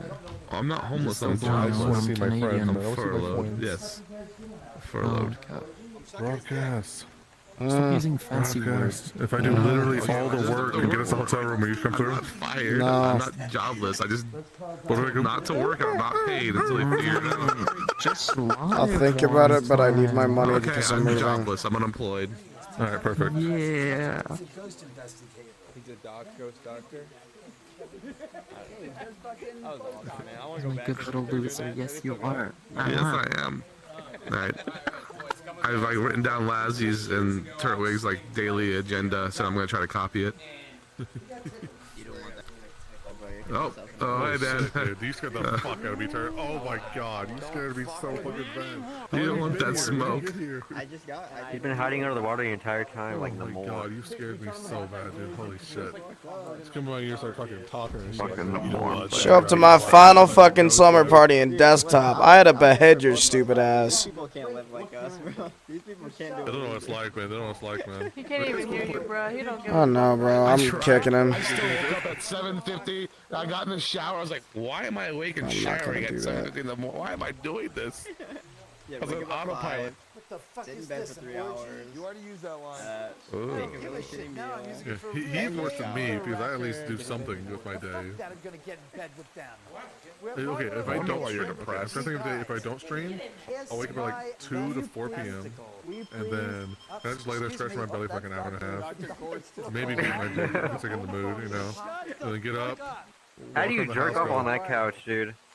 I just got to No, I don't want to know. I don't want to know. I don't want to know. I don't want to know. I'm beating my dick consistently, daily. There ain't no space on that And thing. Probably like taking a What do you mean? shower. What do you mean? What do you need space for? You like to sprawl out? How much does you need to beat your dick? Don't worry I'm about not it. gay like you. I don't mean put things in my butt. Especially I if it's jerk my dick and that's it. What you mean, gay boy? I just have a big bed, so I just can't imagine jerking off on a Well, couch. how do you jerk off? You're like, oh, damn it, jerk my dick. No, there's like a direction you face. Sir, how do you jerk The off? way You're like, I see from your stream is like I face. Never mind. This is. I don't There's a get method no to way they this. can do it. Like I need to lay out straight and then get as straight as arrow. Yeah, and like face the direction, which is not. Dude, that's the gayest way I've ever been. You just, I don't want to be your friend anymore if I see you jerk off. I can't like. It's so hard to like do it like sitting up. I don't know how Lassie can do it. I will never understand death jerkers. This shit is foreign to me. I can't. That is the I don't gayest thing get it. you've ever told me. Ever is that right there. What? Sorry, I had to take a second. I had to breathe. Upset. That actually like ruined my day. Made his stomach hurt, dude. I was talking about coming on his back. Just him. Fucking hysterical. That's What do you scarier than me, say? bro. Like he's a 65%, I'm like a 20%. Like, I don't think Is there a I've done frog? that. Oh, Everything that guy said Yeah. cracks me up. Hey. Don't talk to me, boy. Trevor jerks off femininely. Why? Piss me Where'd off. you go? You never leave movie night. He waits for everyone to leave his house and he jerks off like a girl, you're all dude. handicapped. It was really fun. Yeah, you're crawling around to make me laugh. What? Me all fucking mad. Oh, okay, dang, okay. Why are you mad? Which It's not. I have an idea for the last 24 hour that I do with broadcast. What if I tell it to Spiff? We do it 24 hour in Austin, but I don't say that to broadcast. Retarded? Oh. You didn't DM me, you know that, right? I would have just come on whenever. You won't know where it is. Uh-oh. Uh-oh. Yeah, I'm getting 2 beds just in case someone wants to show up last minute. So. What? Whatever, bro. Show up? Terwig, you started bumping his leg a lot harder. Yeah, he's like, hey, you know, there's another bedroom in there, Turwig. Yeah. It's like, it's totally not like, You get that frog off your goddamn head. Get that fucking frog off your head. Oh, God. Get in here. Don't have to do this. You're lucky the fight left me 10 days ago, bro. I don't even care, bro. Just use me forever, bro. I don't care. He's hoping the slumber night takes him, dude. I don't give a fuck anymore, man. Just drink with me tomorrow night and it'll be Oh, better. you here? Okay, yeah, I can do that. Dude, it's actually perfect timing. You're gonna get off like right before party. Yep, and I'm gonna be shit-faced. I better get a little bit ahead or I'm literally killing myself and you guys are never seeing me again. Wait, actually, wait. What time will you get off? Like 1? Or wait. No, motherfucker. I get off at 9 p.m. Nine. Oh, that's perfect then. Yep. So whatever, bro. Text box exploded. Whatever. GG. We gotta do an IRL cuddle stream. I don't know if I told you that. What? He so also be ready for that. he said he has to swap stream keys with me. He just keeps doing golds without telling the other person. Yep. Fucker. Yep. You just tell someone like, hey, we're gonna cuddle when I see you. He just lies. Like that's just his. No, I don't, because I just told you. No, I'm sorry. I am sorry. They say that all good. I just told you, Turk. Also, my balls are so sensitive right now. Because they hurt, bro. They're inflated and swollen. Got both my eyes closed right now. That could be a bad bitch right in front of me. I would have no idea. My balls are gonna You know you had the. Did you know you had the worst clip of your entire channel come out of your fucking stream today? Yeah, because I told people to make it. Yeah. And you, like a Pretty retard, bad. showed it a week or a fucking hour later and was like, look at this. Wait, So you're a what? fake fan and you're a fucking asshole and I hate you. Wait, what are you talking about? What? Freaky Unk? Yeah. Yeah, I told people to make that clip. I said I'll go downstairs next to the dirt. Oh. Yeah. You know you put. Wait, what do you mean? What? I put it in the chat, and then an hour later, I saw you post it again, and I interpreted that as you not seeing the clip and going, "Guys, look at this!" Like a retard. No, I saw the clip. I was just reposting it because I didn't want someone to have to scroll up. No, I was like, "Did you see this from broadcast stream?" They're like, "What one?" And I was like, "Oh, I can just repost this." No, I saw it when you posted it. Let me focus my rage on something, man. Somebody believe in this. You're fucking mad at nothing. I need to be mad at some, bro. You have like 16 hours left. Aren't you happy? No, my life is an empty husk. I can. Sophia's boobies are next to you. I cuddled Seth, and I hate to say it, but it was genuinely the happiest I've been in like a week and a half. There's some orange coffee from Starbucks. And you know, that made me really sad. You have no reason to hurt me. What about when you got like 1,000 subs in one day? Nope. Not even that. He made 1,000 subs in one day, and then a few days later, he made $1,000 in an hour. $1,500. $1,500 in an hour. Yeah, and I'd still enjoyed the embrace of a woman. She just took off of that damn More frog, than didn't that. she? Oh, they said they were a woman, so that's a woman. Dual wielding. Tonight I'm a woman. Yeah, Yo. best I can do is French Canadian. That Can you be a woman tomorrow night? I am gonna be like a foot taller than you now. That's gonna be the only funny part. That depends. How much bell powder am I gonna inhale? How much can you I'm stand? just gonna ask Dragon to give me the whole fucking supply. You're gonna end up on lobotomite. Your little feet are gonna be kicking. She'd be right. Fuck it, dude. Who am I? Okay. So got me through it. I'll be a good little vegetable. Sure. That's how he likes them. The balls are a little bit here and there. Yep. Look at his mutes. They're all vegetables. But they were telling me usually when I picked up tiny women. True. Become I less. picked up spongy buns at the mall once. still Right? my I haven't arm seen her just in a popped while, out and of she its made like a belly. joke scream, and 3 people ran over ready to whoop my ass. I was like, "We're friends. We're friends. Don't fucking kill me." 6. Your arm. 7. Put it back in. Oh, he didn't say 6. He said figs. Well, to be fair, Spongy's also like barely 5 foot. Yeah, so she's so Tiny. small. I literally picked her. I was like, "Hey, Spongy," she went, "Ah!" and During the like, he was, Lassie like, movie? killing her. I was like, "Uh-oh." What was the movie? Cam's also what like was that 5'2", called? I forget. Weapons. Weapons? Yeah, at one point they were like counting numbers and they said 6, 7. I want you to know I literally went like this I immediately. know. Dude, Did I you started see like, this, bro? Too much. I started doing like the laughing in game and then I just hear Lazzy. It's like the unk delay, dude, like 10 seconds, like 6. I was like, what is wrong with him? Lazzy said he woke up for that. Oh, there's a Clyde there. What the fuck is wrong with that guy? Yeah, You were snoring a little bit. We had to mute you. Terminator 2 is really good. I A little the loud. first half was kind of slow. Dumb as shit, bro. Yeah, I was super tired today. When do I put this fucking, I almost just said this little boo-boo. When do I get this squishmallow and put my fucking Wave your headset hand on, at me. Don't you bro? I wave your don't hand at do me. shit anymore. Don't you just flap your hand at me. LeBron James had a little Or boo-boo. you got a giant labubu, or you got a giant Ah! Defender. You protect. I'm rubbing my head right now. Goal. Fuck the Japan Dude, trip. I just saw your DM. What the fuck's happening? If you see LeBron had a little boo-boo. I didn't. Dude, I almost dropped it. Almost dropped he had a it. little boo-boo. You just had to get Slur? So angry. Yeah. Why are you dropping a slur? Dude, it's so hard to LeBron Turtle rage baits me. I hate him. I guess.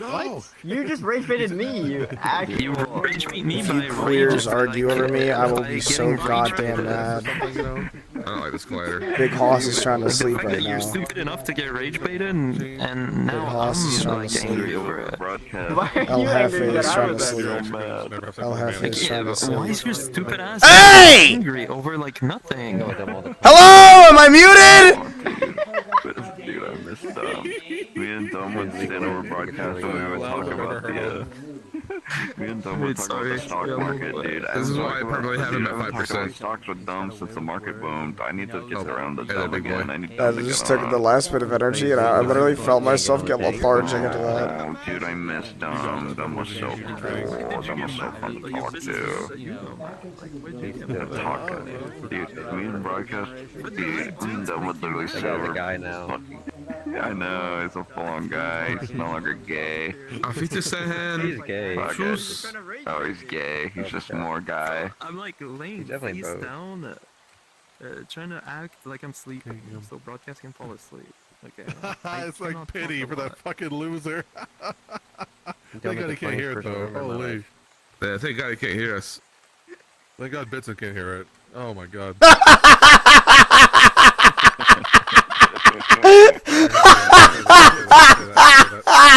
Thank God Vincent can't hear it though. God damn, man. You're evil. Holy shit, man. We're good. I get the pass. We're good. I found another CI mute. I only got one heart. I didn't know they had one. Really? Who? Yeah, I just DM you because I don't know if they let people know yet. Okay, there's a bit that comes around. Their name is Snowy. Like the movie Nights is one of the other parties. They're also deaf. Yeah, I mean cognitively I impaired. literally know like 5 deaf mutes, and now all of them want to drop in the lobby because Bitson got in. They're like, Laz, you can come help us. I mean, I think they. You know, you deaf bitches, leave me alone. Get a goddamn translator first. You didn't know that? I don't talk to them. They hated me because of the whole tryout thing. Yeah. They're just sitting there talking to me for like they're like, 1 second, my battery died. I'm like, your what died? And they're like, my CI, I can't hear you now.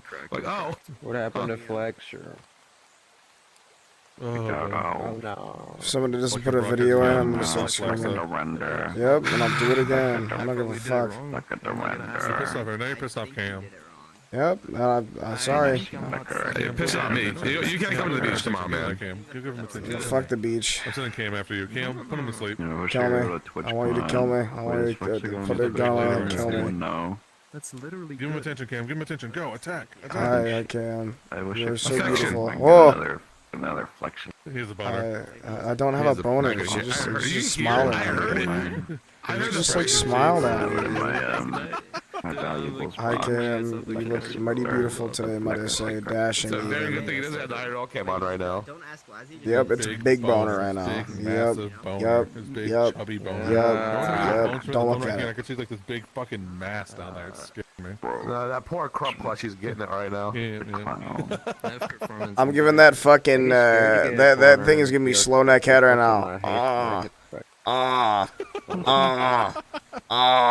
In trouble, bro. This Bad, dude. I like 4 people didn't hit you. And I came here immediately. She does it differently.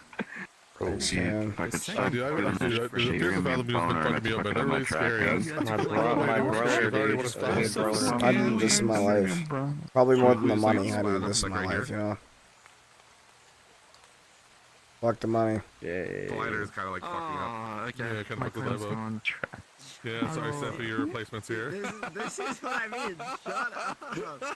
Okay, now I just have both. Nah. Yeah, better. I got no hose. No, it's bad, dude. Not that one. Whoever the fuck you just wanted to have. Nope. I'm not even gonna look over there. None of them. I don't smoke hard enough. My bitch ain't that bad. I got no cash. They ain't going to. I'm nothing. I can't fucking do it.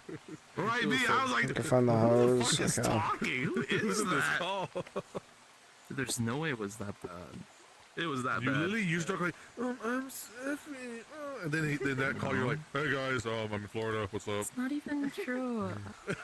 I just let out an exhale. So Don't hard, talk dude, it was like a femininely. I just got such a big boner that I almost passed out. Start playing it like a cat. Start playing it like a cat. Stop! Stop! Oh my god! Ew! My hairs are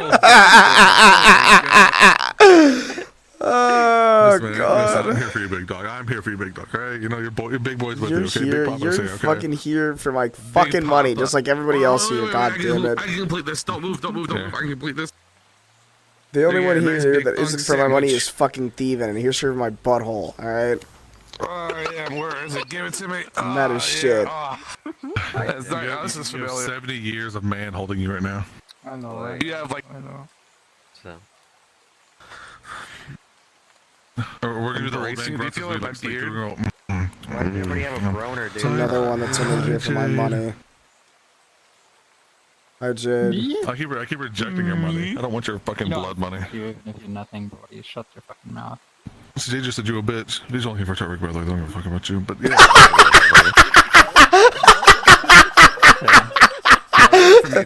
Yeah, I know. Everybody's here for a fucking reason, man, and none of them are for me. I'm killing myself. Did you just move right here? Did you just move right here? Party. Dude, you gay? I almost have said it. Damn. Holy shit, dude. Wow, bro. Don't get in that one avatar that had him feeling right. Let me fucking get all small for you. Yeah. If it wasn't streaming appropriate, I'd switch to the bunny right now. I wouldn't touch it, bro. I don't even care. I start playing with it. That's what those ones do. Oh, you have to rejoin in VR? Yep, I do it too. Bad girl, Turkey.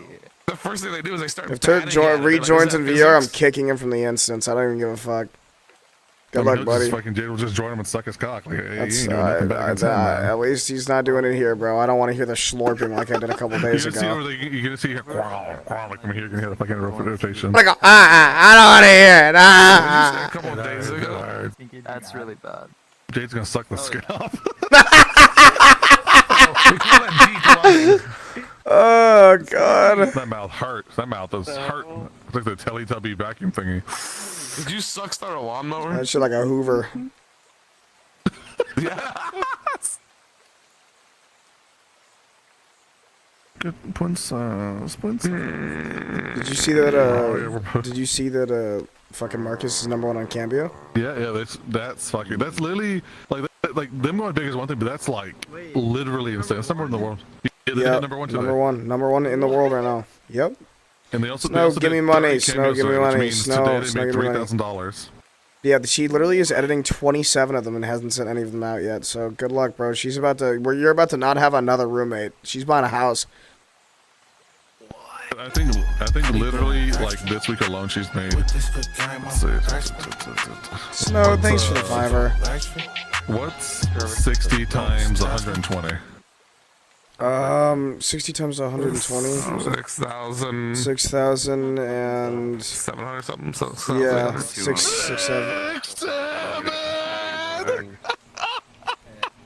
Is it that bad of a trigger that I can do that in public and make you do that? Now we got a man here. Who the fuck is rubbing out on me? Who's Let's that? get the fuck out of here. Who the On top, just face down on top. I complete this little cookie. Oh my right here. god, bro. I thought you were Sonny and I literally almost just threw my headset off. I want you to know that. Yeah, it's the video to come in here with this big ass thing. Hey boys. I'll fucking leave immediately. Dude, he posted His little gay ass voice. Sing for like 10 minutes. I mean, I'm gonna kill myself. He submitted a 4-minute video of him twerking and going, singing along, going, oh yeah. Oh, I was like, dude, oh my god, oh my god. Yeah. Alright guys, at 20 or 33:25 I'll watch the whole video. it's rough, man. It's rough. I just started rubbing my head like I have a brain tumor. I'm fucking dying, I think. You take your head, there's like a big fucking lump up here. It's like all the way here. Probably do, dude. I'm gonna go downstairs tomorrow. There's gonna be a big old lump. I'm gonna go, hey, that's it. It's gonna take me. It's like you trying to came, you're like half your face is like you had a stroke. Bam, my grandpa. Snow's all fucking drunk right now. Snow, get in VR, get in this world, start yanking everyone off. I just asked them for money. I don't think they can do both. They can do both too. Yeah, it's not, man. Come on, that's a professional. I think him and I both got 6, 7 last night. 6, 7. 7. Oh wow, well done, guys. CJ's being like the fun police right now. We're all like having fun in this little circle. Those two little kids are like over there by themselves. Like, So they're like goddamn really fun mad. policing. Fucking queers are into my like, fun dude, again. This is Hate what all like of them. couples, man. Couples like fuck up the vibes like crazy, you know? Yeah. Brock is about to start letting The thing is, you know, say it. Turbo's never this happy when he was dating Sepia, but now he's dating Jade. It's like a completely different vibe, you know. He was always, you know what? I'll actually go further and say he was never even happy when he was dating any women. I'll say that, bro. Now always being a little fairy boy, he's fucking going around being all happy and shit. I know what he is. Hey, I can hear you. You know, I can hear you, right? I'm right. Thank God he can't hear us though. The rain's really loud. I mean, fuck you, like, you fucking piss me off. Look at that. He made Sepia an e-boy, dude. Like, he keeps dating people and then breaking their hearts for new people. And then guess what? You know, Palcor's gonna die after he breaks up with Jade. Palcor's gonna be super awkward. No more. I don't give a fuck. I'll kick both of them. I'm making sure that Discord still exists, bro. Guys, hello, I'm right here. Hello. I'm a little fairy boy. Little fairy boy. Beat disasters. Beat the fuck out of him. I'm literally driving to the house to kill him.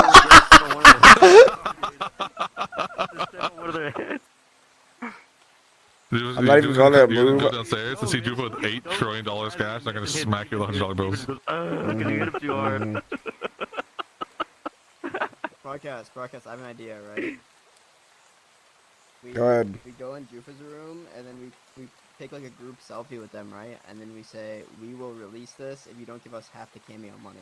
And then we run. I think they just kill themselves. They just kill themselves. I literally, when he said I have an idea, I was gonna wait for him to say 3 words and say, yeah, that sounds gay and retarded, but I didn't do that. I don't know why I'm so full of hate. You're almost there. Listen, literally one more sleep stream and you're done. Literally, you're almost there. You're almost there. No, that's bits that's full of hate. Be done. Dude, she'd really be fingering the fuck out of that deaf girl, huh? Dude, like knuckles deep, dude. Like all the way to like the fucking wrist, dude. They don't give a fuck. Like she's fit, like, and she don't even know nothing, bro. Like that's fucked up. I thought she was showing the tire pressure. She can't even hear her own cheeks getting claps. It's just fucking. Which one? I can't see because you're all fat now. Fat fucking head blocks it. Yeah, all your head blocks the text box. They don't like it when they talk about us finger banging the deaf girl. Oh, sorry. I'll talk about you fucking faithful instead. Good, bud. I can go through all of them. Faithful, ice, fire, green beans. Go through all those motherfuckers, bro. I don't care. The Bonka that one time we don't talk about? Yep, Bonkai fingered you. Yeah. Dude, you talk, I forgot to get it was you. I like zoned down, like, dude, this big motherfucker's annoying as hell. He's pissing me off. What's that?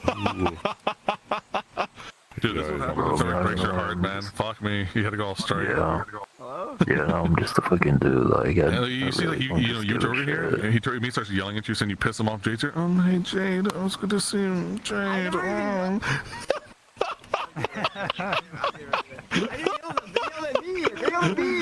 You see that? This is a quiet zone, tart boy. Get the fuck away from me. Yeah, whatever. He's gonna start swinging. His little sleep call and shit, like, whatever. Like, I really don't care. All this for some virtual head? Like, he's really willing to, like, break away all these friendships? From Yeah. Not the first time. Not the first time. Jade, what does your mouth do? Like, is it like the holy grail? What is that mouth? Like, what kind of sounds can you make with that thing? I don't know. Ask every other dude, like, whatever. Fuck it, dude. Hey, we're Bilby. He'll know. Fucking all these little fairies sucking each other off. Alright. Bad girl, Leslie. Bad girl. Bad girl.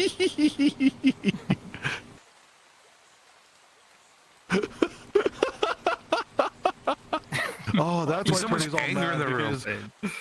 That's why Tony's all mad, because you moved on. Only he's allowed to move on. I get it. Oh, okay.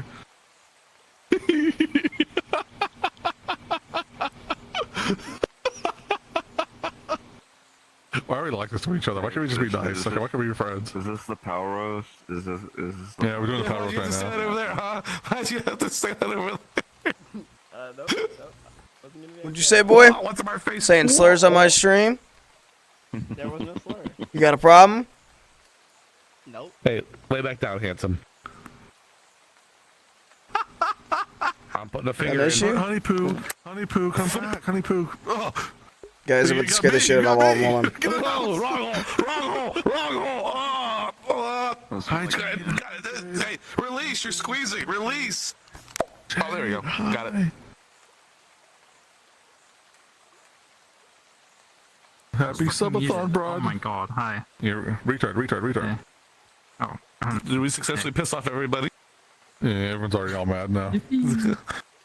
Hate's all fucking mad. There's Fucking Turt's all like two fucking gay mad. dudes Stuck who went his off the office. video, and I got so fucking pissed off. It was unbelievable. I was so goddamn mad. What's the man? Now you have gay dudes here now you can talk to. You have literally like the most gay people in BR all right here.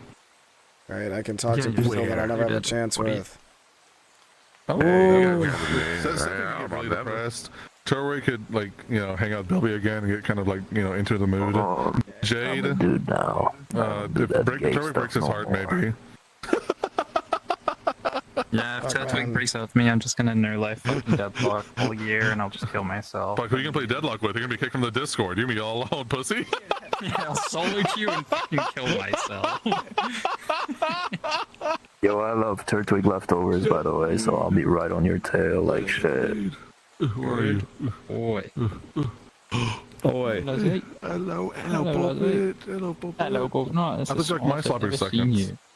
Yeah, I made myself small to cuddle up on fucking board and be all a little cuddly to him, You little spoon, oh. How he hasn't ran away yet, I'm shocked.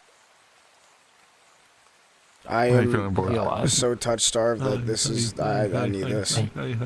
Yay! Hello. Hey, can I be? Can Do you wrap your legs around him like that? Yeah, I guess. Feel my hairy legs up against you? It's me, Sebby dude, Yeah. and I'm back with that rap. It's me, Sammy, dude. Bro, I still have his old rap. That shit. It was the last slumber party ever, man. After this, you never have to get in beyond sleep ever again. Slumber I'm party. never seeing any of you guys ever again, bro. I'm getting my life Check out your together. avatar's coming out soon. I'm so excited. Probably. I'm gonna You kind of look like your wife. It might get you confused. Yeah. You wanna recreate the GIF? I want to start sponsoring my stream. Hashtag ad. Hashtag Jade Avatar. DM Jade for newest avatar. I'm sorry. Good Leslie at checkout. Yeah, code Ladsy. Code Ladsy. It adds $10 to the cost. Yeah. Having pissed me off so much. It's a Lazzy attack. Listen, I've never done an avatar sponsorship before. Lazzy, Hi. me and Seth recreate the cat mom gif with this avatar and me, and we reply to it, they'd get mad. No, I mean. I would yank my dick to that, bro. Okay. Dude, fucking, I almost called you. Holy shit, that made me bad. You just made me pissed. You saying that? I just got fucking ruined my day. Oh, I'm gayer than you, tart boy. I know what you are. Queer. You wanna know what I am? You wanna know what I am? I don't Can I like tell who you something, are. Bordinkle? Can I tell you something, Bordinkle? A little secret? Yeah. You're not gonna like it. Okay. No one here's gonna like it. Okay. I just nutted right before this and it's still on me. And I've been cuddling all of you all night. You know, that's not even the first time you've cuddled me and you've done that, so I'm not even like mad. I want you to know that. Like you've done this thing like 3 times, I bro. called Turtwig after that. I called Turtwig after that last I one. know it's you, but this Okay, I don't know, but fucking girl. For me, it was like, if it's a homie, I don't really care, you know? I can't- like, I if you can't- I like can't nut spread and then like come that, cuddle bro. me, I'll cuddle you back. I Coochie don't just know. smells all over it. I didn't have time to clean up because I wanted to see you so bad. Everyone kept cuddling me, and I was like, "Oh, this is kind of awkward." The nuts still on me, but whatever. I was letting it dry. Cold. You rubbed it It's a little sticky. I'll start sucking it up.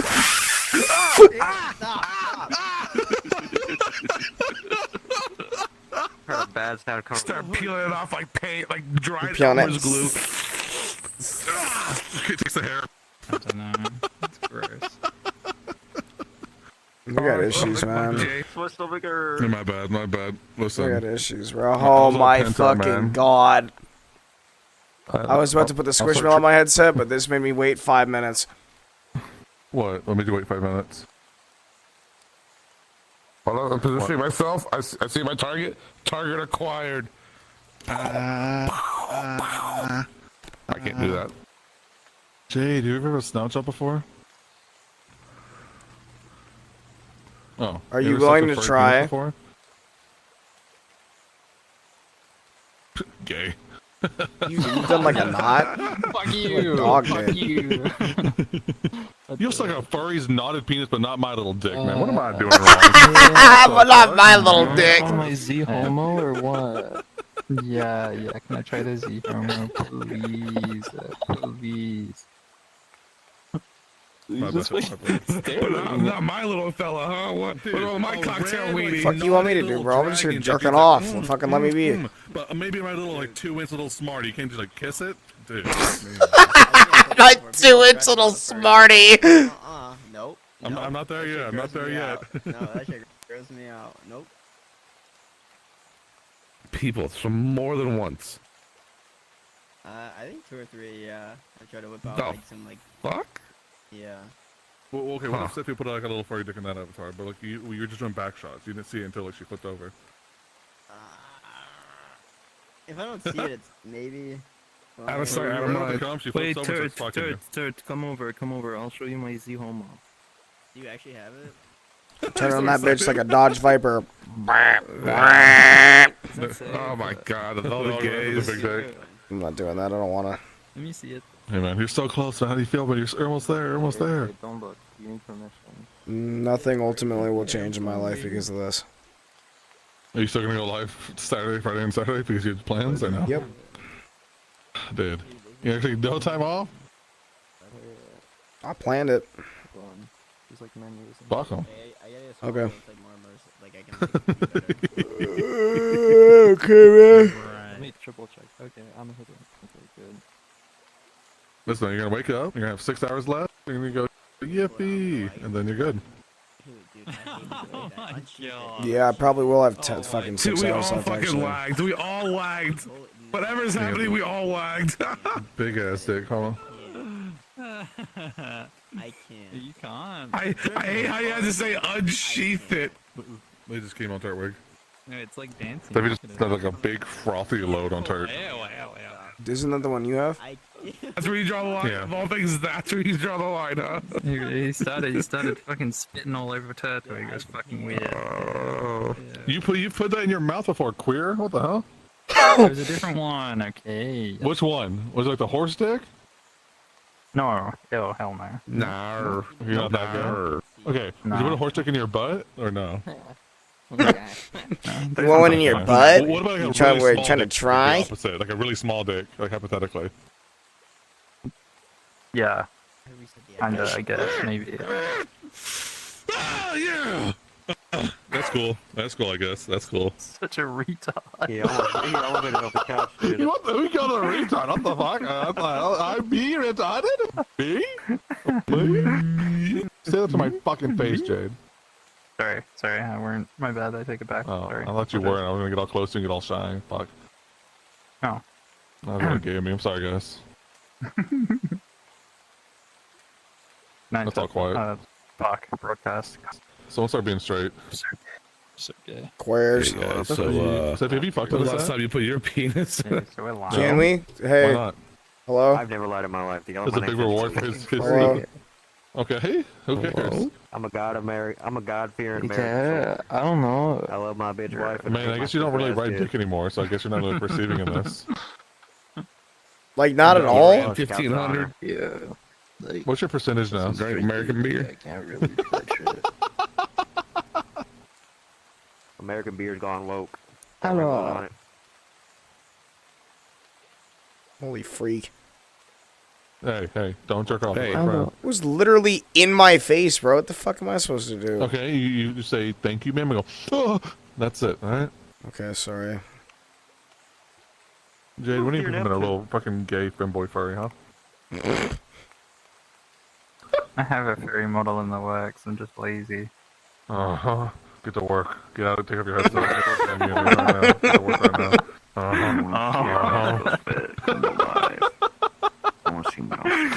my god. How feminine is it? With a little dick? With a little dick bulge on it? Yeah. There's no dick on it. I'm sorry. I want to see it flop whenever you bounce on it. My little nut going. Maybe. It's the cavity overalls. Sorry, that was gay. My bad. That's fine.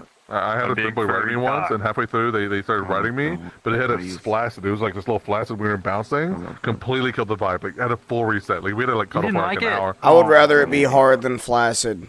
Yeah, dude, it was just like... You know what I mean? Because if you're flaccid, that means that you don't even enjoy the experience. So why the fuck... Like, I don't... Like, come on.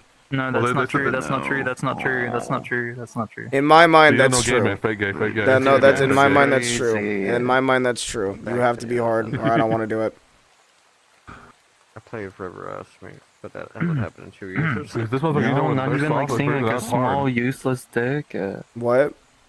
Are you a grower or a shower? A small useless dick is kind of cute, no? I'm a grower, like a gay grower. So you start off like this, and then you go. I mean, I'll make it work. I guess it's just like I feel like I'm not doing like my share of the work, you know. If it's like just like small and useless, just kind of sitting there, I'm like, damn, you don't even enjoy this shit, you know. So we can act like I could be doing better, you know. It's like I just want to see it. I don't care if they're enjoying it. I just want to see it. Like, all right, I gotta get something in here. Let's go. You don't need to be hard, but I could feel like they could be enjoying it more if they were, you know. Am I like, is that like retarded? I don't care. Fun we did that. Okay. We act like a little Russian landlord. Also, I don't even know. I've been fucking a lot of women lately, and it's kind of like freaking me out. I need a man's butt today. I think what is gonna keep happening is I'm gonna keep having sex with gay dudes and going, yeah, I'm probably still straight. Yeah. I think the last 9 don't people wanna I've been with have accept been what I women. It's been pissing me off, dude. Dude, yeah, it's been I bad. keep It's been a having lot of myself the women. same Literally, thing. one today, You like fucking with women 2 for last like a weekend, week. 2 the week before that, and 1 before that. Yeah, literally the last 9 have been all been On a women. technicality. What the fuck? What? No, dudes don't want to fuck me anymore. They were all like just playing fluid though, fucking actually. Deadlock all Never day. mind, you're Like, I don't know what to fine. do. You're gay as hell. It Like, I looks just want some good. head. Maybe you Like, should just like Deadlock. leave. Is that gonna get me more head? Yeah, probably. Fucking, well, That'd be like every time I want to play, you guys always Leslie, you guys you're are always so filled good. up. Yeah, Oh, I'm not gonna be good at a game. No, the only game I've ever been good at is Smite. So that's it. Like, unless we get into Smite night again, like I got nothing to offer. Smite didn't give me no head either, dude. I got like Literally anti-head. sitting like a from Smite. meth addict right now. Like Give it half of repulsive you if is you dead play for half of Smite. you Is already. that true? It's a valid I was the outside of Lawman, I was the best Smite player in the community. And then Really? it meant nothing. Holy shit, Yeah, that's dude. actually I was the best. Said he I just wasn't had shit, zeros dude. on my team. I had the Slipknot Zeros? skins. He was so dog shit. Was Zeros the worst player on y'all's team? I think so, right? No, didn't y'all have another bad player? He plays games. I don't remember. Oh who my else god, we content had. it was the Olympics, and you guys also played Counter I think we Strike. have She Who Cannot Be Named. Yeah, Fatality, Turtwig, Cephia, Okay, you just said it. Jay. Was that our team? Is that fine? Me, you, Faye, Jay. Who was our Who's the Jay? fifth? Who's our fucking fifth? Was it? Was Jay even on our team? Were you even Yeah, on Jay our was. team? Jay was. Yeah, he played only X played 2 tank. Spelunky or whatever. He only played 2 tanks. Was your last port? Yeah, you guys were because the finale was you Wait, guys. was this Yeah, for you guys versus was me. this for the community? No, Because this I is distinctly a community in house. This is a community in house. It wasn't for like, content when wars did or we do anything. a CS fucking thing? Was that for Olympics? I'm remembering something in my head that was kind of funny. Yeah. I remember because that was the first time I heard Bilby's name, and he was like, it was because he was complaining about something, and I was like, why do we care about that? What that retard thinks?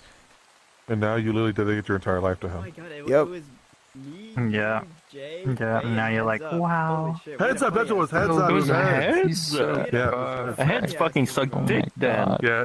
So y'all had heads and Jay bringing you down. Our team And I, was yeah. fine. I was just playing Merlin. Huh. And, Jay and Heads were on tank duty. 'Cause you I were got a lot of assassin. money now. You fuck with me or Yeah, what? I was If playing it's Merlin. also assassin. I fuck with Hey. you anyway. The thing is, the only part about Smite is You could be living in a box, I fuck our with 2 you. team. Who else was okay? Really? Everyone was like 18. I'm out. Every other team Yeah. really just steamrolled. So, Really? You're giga up. For real, for real? Yeah. Oh god. I think it was But serious. Fucking Yeah. wailing. For On God. serious, princess? On my mama. Okay, it wasn't just the whale. Yeah. Okay, I literally. Okay, I believe you. You had the whale and one other, but I don't remember. That was really fucking annoying. Some It's tonight the last guy night. with the fire. Like actually, Kill myself I tomorrow. saw in the title it said cap like Actually, I yesterday. remember just like really hopping in doing the fucking Does it like, end then? arena like rundown shit. Yeah, it That shit was does. So fun. Holy fuck. Unless somebody You offers taking me a break? $1,000 on cap it. Nope, I'm going live the next day. Don't say that. Don't say that. Don't say. Don't say that. They're gonna do It it. was like a rare like No, 2 they months won't. where we all had the same sleeping schedule for a little bit. I'm gonna literally end this subathon and then the next day go live to host a fucking dating show and then do a Dude, Smasher those Pass Shadow and then I'm just gonna matches keep were streaming so forever. fucking intense, dude. It was like 1-to-1. It was like so fucking close. Like, oh my god. You're crazy. Yep. Let's see, who's on? I had me, Port and Jinx, which Port and Jinx both really never played the game Fuck. before. And then I had, don't. I'm horrified. what's his name? I don't think I'm gonna be able to interact with people at parties. I've been He thinking was about that actually for the really last 3 good. He was days. like I don't know how to talk to he was people. like I think I'm psycho. retarded. Fuck, that guy I can't remember. Mm, I was Mike chat. just get really drunk, I think, you'll manage. Okay. And slip back in the old fucking- I'm getting back insanely homophobic tomorrow night. That's why I got 20 days worth of F slurs saved up. It's fucking bad. Wins again, dude. God yeah. Good. Best word you say to me tomorrow better be that. It's gonna, it'll like, you're gonna fear for your life. Yeah, you're gonna fear, like, you would be like, damn, that guy's like, that's coming from like years of built up hatred. Self-hate. Yeah. Like, this guy was raised in a Christian household type shit. That's what I want to feel like. There's gonna be a lot of self-hate in there, a lot of questioning in there. There's gonna be a lot. Yup, I'm gonna be fucking mad. Why the fuck was midnight in there? What the fuck? Why was midnight in there? Good. Perfect. Great. Can't wait. I feel like Arthur Morgan staring at the sunset right now. Because you're my son. I feel like you're about to die. In my world. Hi, what's poppin'? Is that good? Yeah. That's fucking lacking. That was good. That was really good. That was smooth. Dude, I can't come again. God, bro. I'm also. That's the best I'm ever gonna be. That's never gonna be that good again. I didn't. I was out. I'm just celibate. You've been jerking off like Max ammo. You be jerking off, Turwig? Hey. Jerking off like consistently. Nah, I was cleaning my room and then I got Dude, bored. look at and I jerked Sophie's off. butt. Look at his butt. Oh, you picked up a piece of trash. Look at his butt. Looked at it, got hard. Don't want to look at it no more. Grabs the guy. I'm staring at it. Cleans it up, keeps cleaning. The piece of paper's like just full of the right. We go, oh god, I should call her. Wait, never mind. There's my gush. There's my gush. Never mind. I think give me 2 minutes and we're back to cleaning. Yep. After cleaning the gush, right? Of course. You do the Oh. bathroom run every time. Yeah. Once you go. Oh, there's a really long pause in there. Yeah. Like, After cleaning it, wait. You gotta clean them bitches? Wait, huh? Yeah. Yeah, let's all talk away from broadcast. Let's all get away from broadcast and just talk. The slumber party. Good night, sweet prince. Gonna. Let's all just hang out and just talk. Is he and gonna have start fun while the groaning? Is he streamer gonna does start his streamer groaning? thing. Streamer boy, streamer boy. Ali was gonna go live, and someone did me say, "You going live?" I was like, "Yeah," and I just You came here. think me one, take me on. Asshole. Oh no. It's his What's last the day, bet? bro. Spin move. Well, good spin move. Double I spin also move. for his last day, and two, You like I don't want that? to play You another like horror that? game right now. Mhm. The Got Fear people. of the Fathom has been fucking me up, dude. They're Bro, so once- scary. Think about it. It's like a mating It's dance, the like nights the are all circling, again, bro. dancing. Fuck this guy. What's it called? The birds like Holy like shit. that. My sword I was sword flapping my back. wings Oh my and shit. God. The night's back, bro. Fuck this guy. My average viewer's gonna Baby, you come got back. some You good. fucking think I'm not going live twice a day, bud? you're like Say that. goodbye to that time slot forever. Get the fuck out of here. Go to bed. Go to bed. You're so sleepy. You're so sleepy. Fucking, I'm taking the Sword Tour time slot. Turwig's never going live anyway, and he's probably killing himself next week, so I'm not gonna worry about him. I'm good, bro. But rent's gonna go up. Rent's gonna go up. I won't even feel bad when he does it either. I'll be like, good. I was waiting for that to happen. He's gonna take Your your rent's gonna go bedroom. up, Brock. Your rent's gonna go up. I don't give a fuck. I won't even live there. He was making $1 million anyway. Time he kills himself. Yeah. I killed myself and Brock was like, yeah, I'm not coming. Sorry, guys. I'm not coming. Have fun. For that reason, I'm out. Yeah, I'm like a ghost. My guys, guys, that fucking. Listen, they're foreclosing on your guys' house tomorrow. Turwig, did you clean all your shit, bro? Like the loft and all that? I keep getting fucking pings from that Discord server about you being a lazy bum. Yeah, I did most of it. No, I literally DM'd Jufa and I was like, I'll clean it when I wake up. I'm tired. And then yeah, it's pretty much clean. Then he I put, jerked like, off a diaper instead. to Is I it don't clean know or if is it's it a pretty much diapers. clean? I guess, you know. What do you mean? Oh, you guys have. So there's a pack of diapers just sitting in the loft from the. Remember when we wore them? Yeah, I don't yeah. know what to do with those. I don't want to put them in my Throw 'em in the closet trash, in case they look. Jufa said I'm not allowed to. Just put them on your bed. Just let them sit there. The landlord comes, there's just a big pack of I'd be more worried about the fucking murder cutouts you guys have. What the fuck are you gonna do with those, man? You got like 38 of those. We hid all the cutouts except for one, and we have like a cardboard cutout Christmas tree that's just sitting in our living room, like next to all Wait, the where'd you couches get? Yeah, and where'd stuff. y'all put all the cardboard cutouts? Where'd y'all even put them? I don't know. I walked downstairs one morning and they were just gone. So I'm guessing they're in someone's car. Probably. Hiding them. Are you getting You an should let them out. inspection? No, our landlord. They're doing measurements on it, their house. They're gonna sell it. okay. Yeah, there's only one reason to measure it. That's to sell it. Shouldn't all the measurements be in the floor plan? Like, what? I don't like It those should cardboard be, cutouts. I yeah. don't like them. Hello? Honestly, Are they yes. retarded? I honestly think they're doing a wellness check on them because there's some weird shit going on in that house, but They could also like. I don't think they've checked in on us in 2 years, so they could also like just. I mean, yeah, they're probably honestly they're like assessing for damage, probably, because you've been in there for 2 fucking years. You guys aren't growing pot in here, right? There's no grow in the basement. There's no holes in the wall. What's up with all these like funky? What's up with this lamps? geriatric 12-year-old you guys that like have here that isn't on the lease? What's your name? Oh, Johnny. Okay. Johnny, how do you get up and down the stairs? You getting held here? What's going on, bud?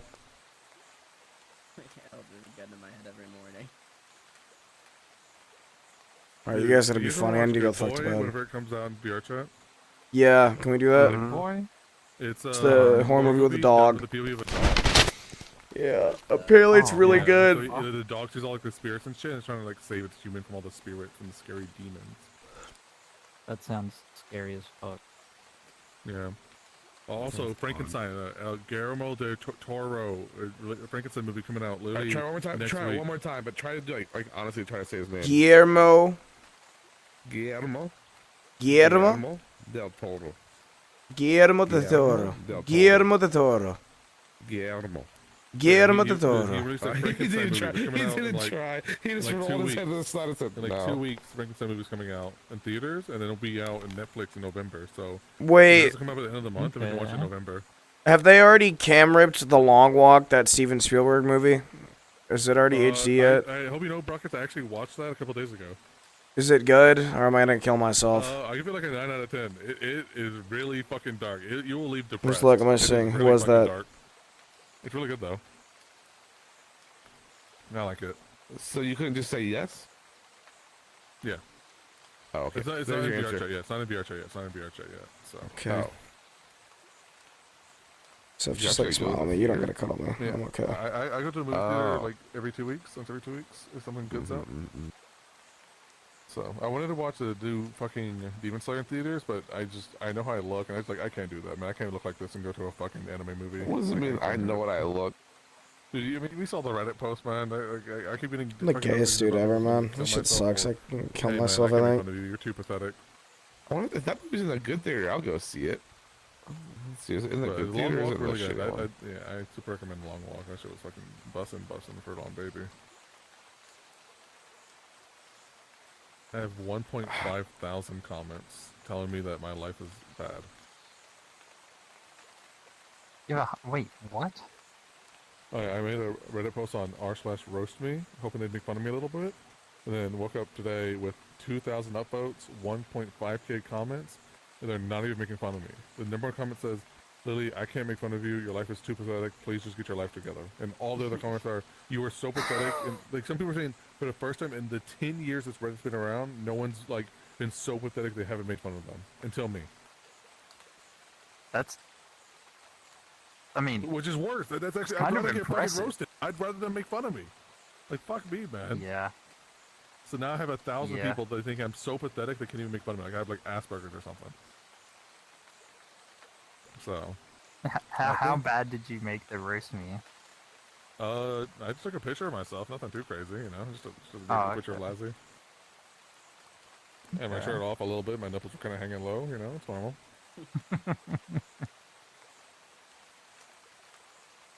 Oh no, my theater is showing the Taylor Swift movie everywhere. The Taylor Swift movie? There's like some Taylor Swift like release party movie. Oh.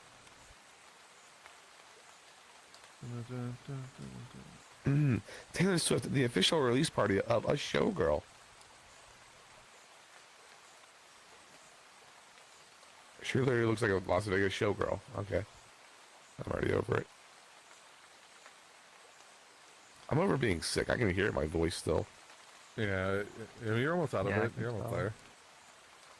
That's Really funny to me when Barry said, "Are you sick? You sound like shit." All caps. Barry doesn't have a filter sometimes. You sound like shit. Are you sick? So funny.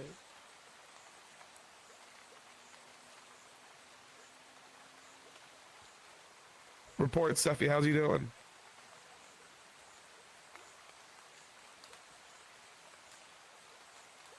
No, it's cool. I didn't want to answer anyway. Oh, I just think he's faking it, but I don't want to wake him up.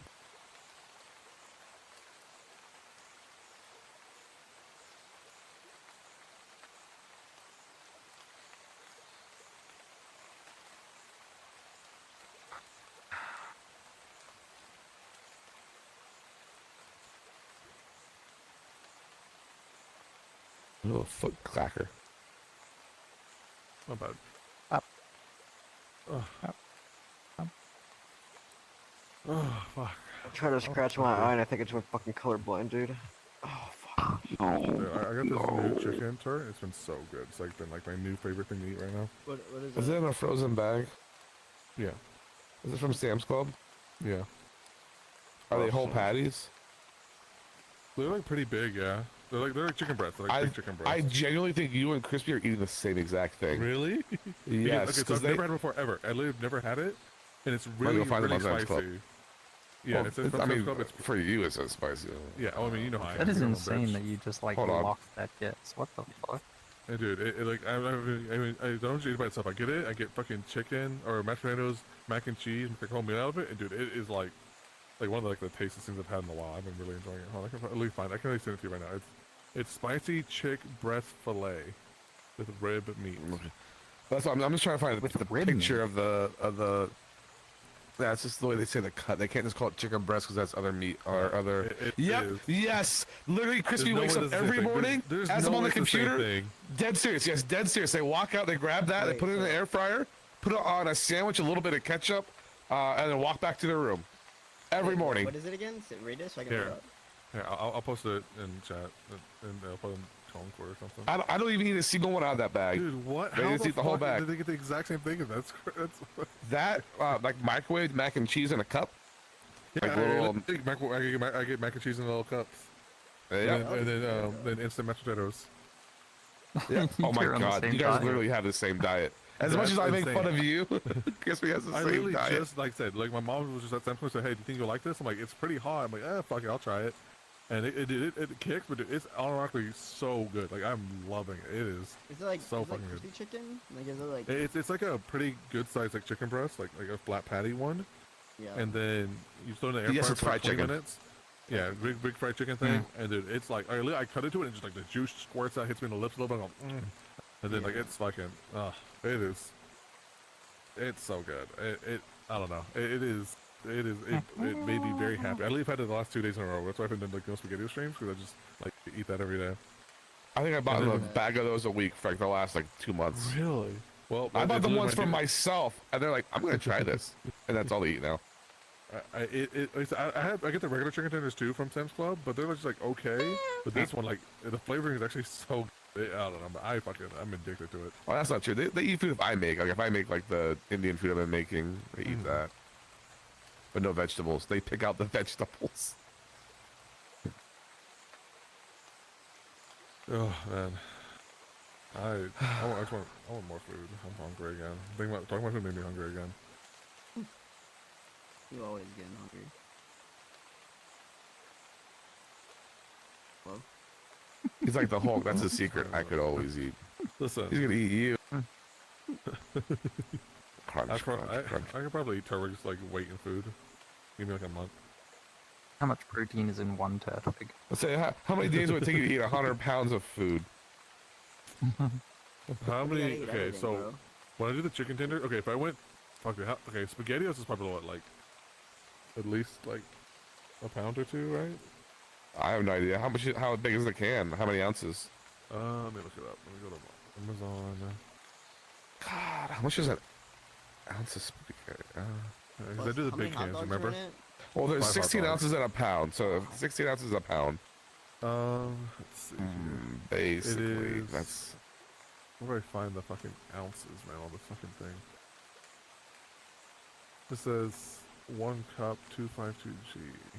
Doesn't say the weight on this. Oh wait, oh no, fuck, this is right here. 22.4 ounces.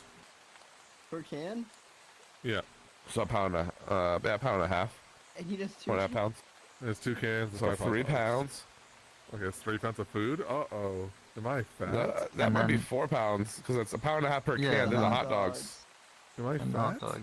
And we know you. And you tell us that, but we know you eat like a row of Chips Ahoy or If I a have chocolate some, bar. literally, I sometimes go like 3 months with no snacks because my mom buys them. I don't ever buy myself because I'm lazy. But sometimes my mom would just come home with like a fucking Chips Ahoy and like 15 Dorito bags. I'm like, I mean, she. Where were we that we realized that he was eating a chocolate bar for breakfast every morning?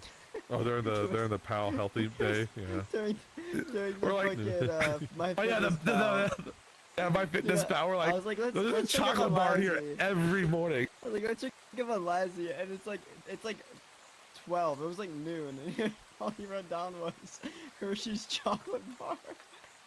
Yeah, that's what I had for breakfast.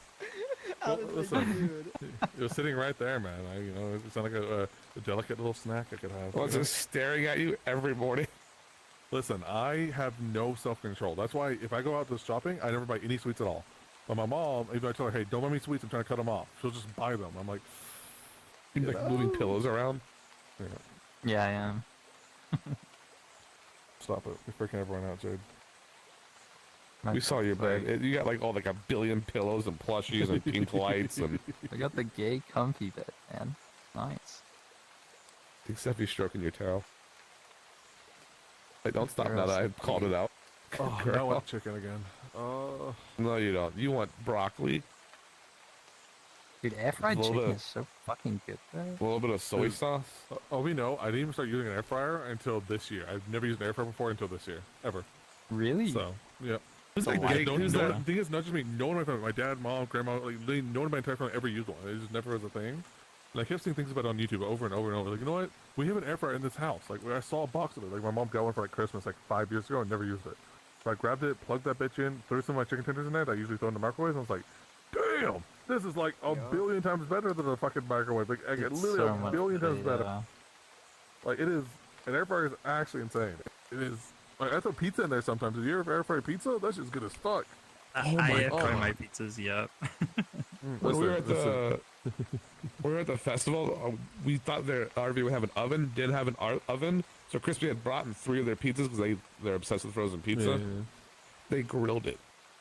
What? I had a propane grill, and they got like a frying pan, cut the pieces into like slices, and put the slices in the frying pan, and then put the frying pan on the grill, close the lid, and like crank the heat up, and grill the pizza. They're like, yeah, it works.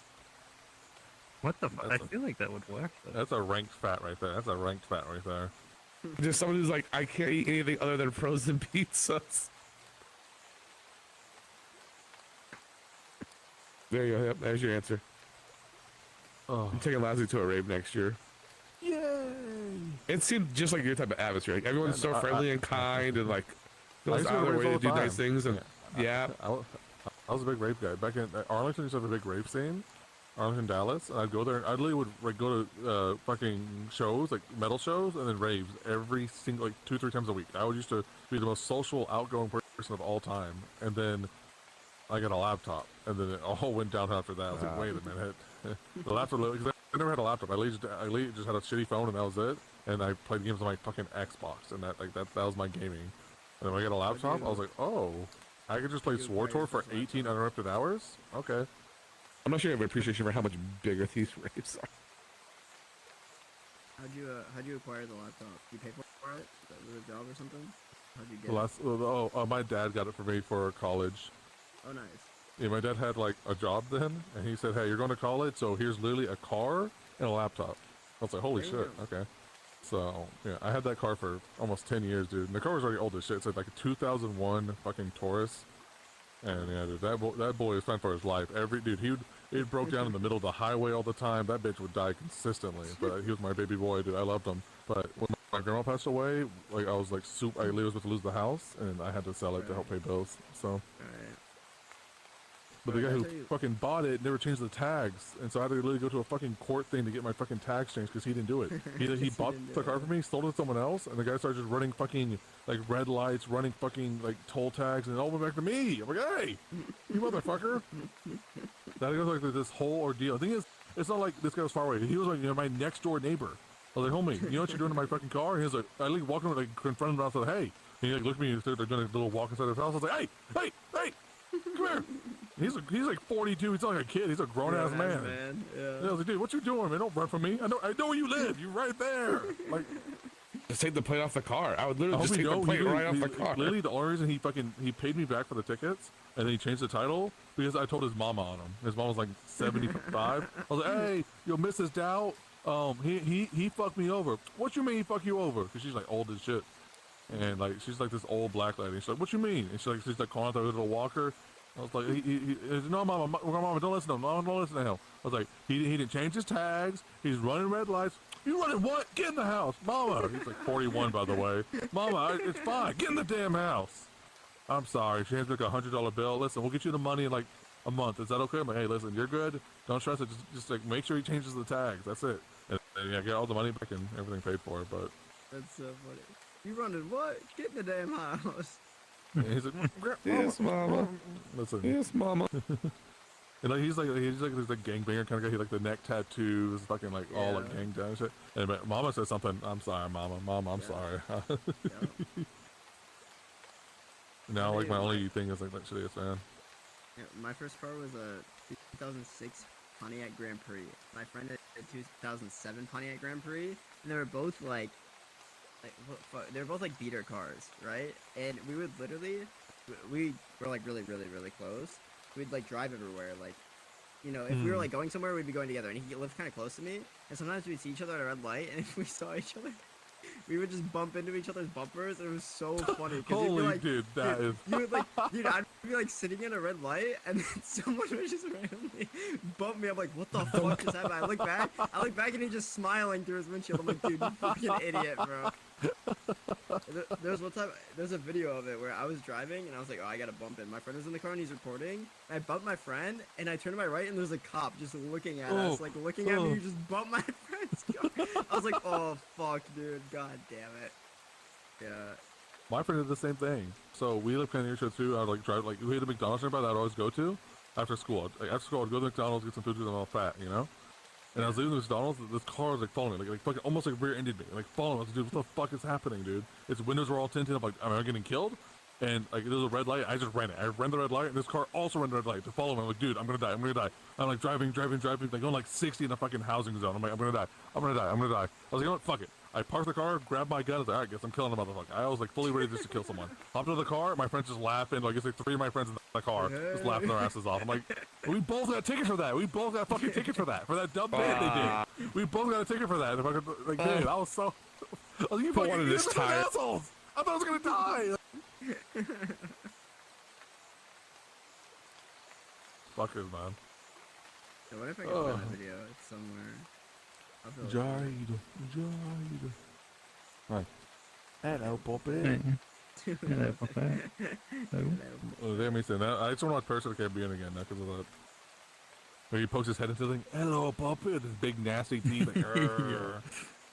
Ugly ass fucking teeth. Holy shit. You got better teeth than that, right? Yeah. That's right. You guys aren't actually British. Like diet British.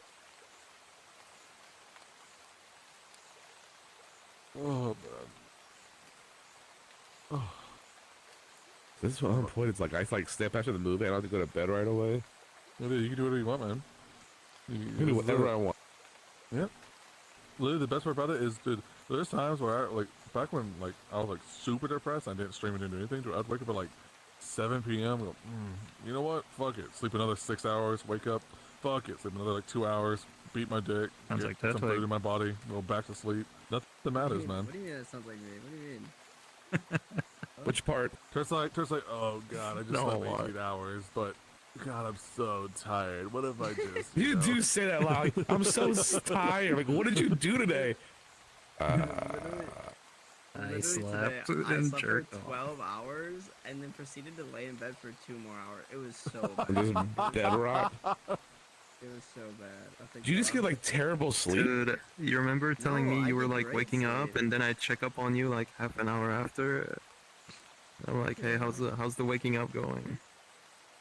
Yeah. Yeah. If I didn't have the streaming so schedule, that's useless. what I would be like. The schedule, literally, my body like wakes up at like 1:50 every day, no matter what, and then I go stream. So I still stay up way too late, but that's just like I like hanging out with my friends or playing games or Yeah, something. get the 1:50 p.m. last he joins the call. Hey guys, did I miss anything? All right, I'm I gonna don't go even stream. call because I really have to like set up my stream and like get ready for the day. So it's like I don't have time to even call. If I wake up like at 1:30, maybe I can join the VC. But like if it's, I really don't like wake up, like go fucking like shower, fucking take care of my dog, fucking clean up, and then go back. It's like 1:58, go live. Like that's why my streams are like that's the actual reason I'm not funny on my stream because I'm on like 4 hours of sleep. I just woke up. I'm just like, for 3 hours. And then by the time I'm like all worked up and ready to be funny, I just go on someone else's stream. Yeah, I had this happen for a little while. I was streaming before you. Bro, that shit is ass. Never again. I'll never wake up stream ever. That shit is fucking terrible. Yeah, wake up and going live immediately is just like it's so hard to be funny. It's so terrible. But that's my time slot, so, and my sleep schedule is just too shitty. Oh man, I fucking. Uh-oh. Why is he hiding? He nutted already. They said they're gonna make me nut again, but I don't know if any can come out, man. Like I can't come again. Like I was like coming around at it. I'm inside TV right now. Yes, you are. They're figuring it out. I took over. Okay. Well, why wasn't it me? Do you need help? Do you need help? Why are you choking me? And Jade's just fucking Blingo's asshole. What happened? My screen is all dark. My screen's like they actually don't know what's happening. Oh, I thought they figured it out. They're like wheeling around. Blingo, This is so embarrassing. This is so embarrassing. Oh my god. Hold on, I need to come into consciousness real quick. I'm not alive yet. Was it alarming? Yeah. The tape didn't work. I put tape on my headset wouldn't turn off and it didn't work. He's being chased. They're just staring at you over the edge. Maybe you do not look over your left shoulder. Oh, those are boobs.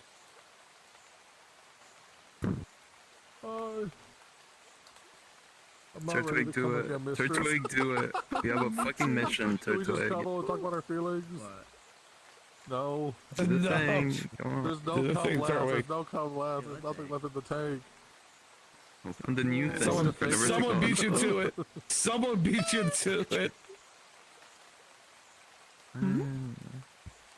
What's the thing, Turtwig, that you're supposed to be doing? Hang on. It's gonna take a second. Hello. Yeah. I'm looking. You want your payment? I don't have any cum left, mistress. There's nothing left. It hurts. It hurts. My balls are out. They're empty. They're all deflated. You good? No, I can't come anymore. Yes, hear how you say it. Turd, you gotta get a VR, bro. Turd, you have to get a VR. I'm calling you another holy favor. Turd, it's your turn, Turd. He even swore he'd never do it. Seppi is, like, I don't know what's wrong with Seppi. Seppi's like dating faces again or something. And Jade sucks your cock, so it's like, you don't have a free one here. How does that? It doesn't add up. Turd, get The a gaslight has been successful, and I'm all mad now. Your name gets dropped like a side quest, and you're like,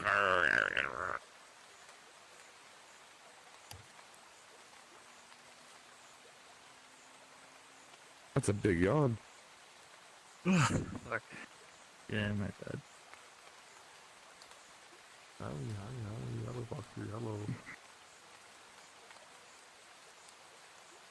Yeah, it kind of ruined the Bell vibe, I'll be honest.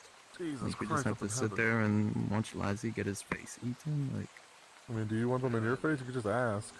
Alright, Lassie. Nope. Come on, bud. Come on. Hey. Come on. Oh, that's what you had to get ready. He had to find it. He had to find the world. We sat there trying to figure out what the. We sat there in the Discord call and trying to figure out what was the name of that world again.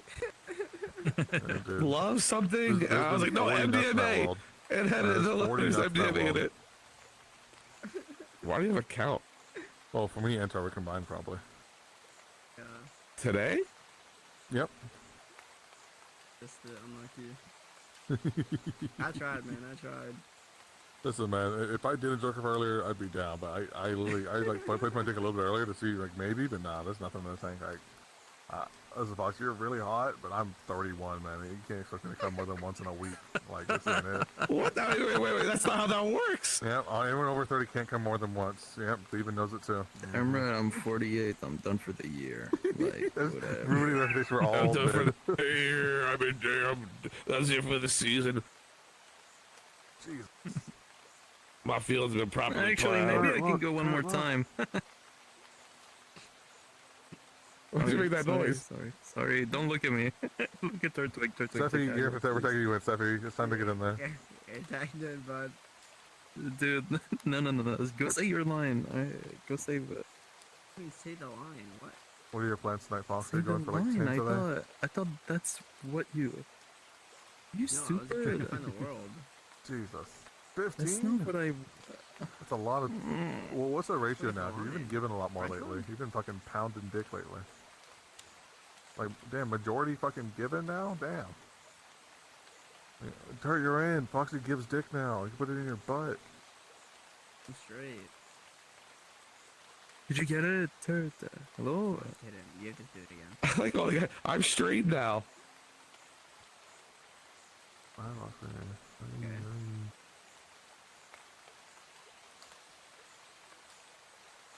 I lost you at the third left.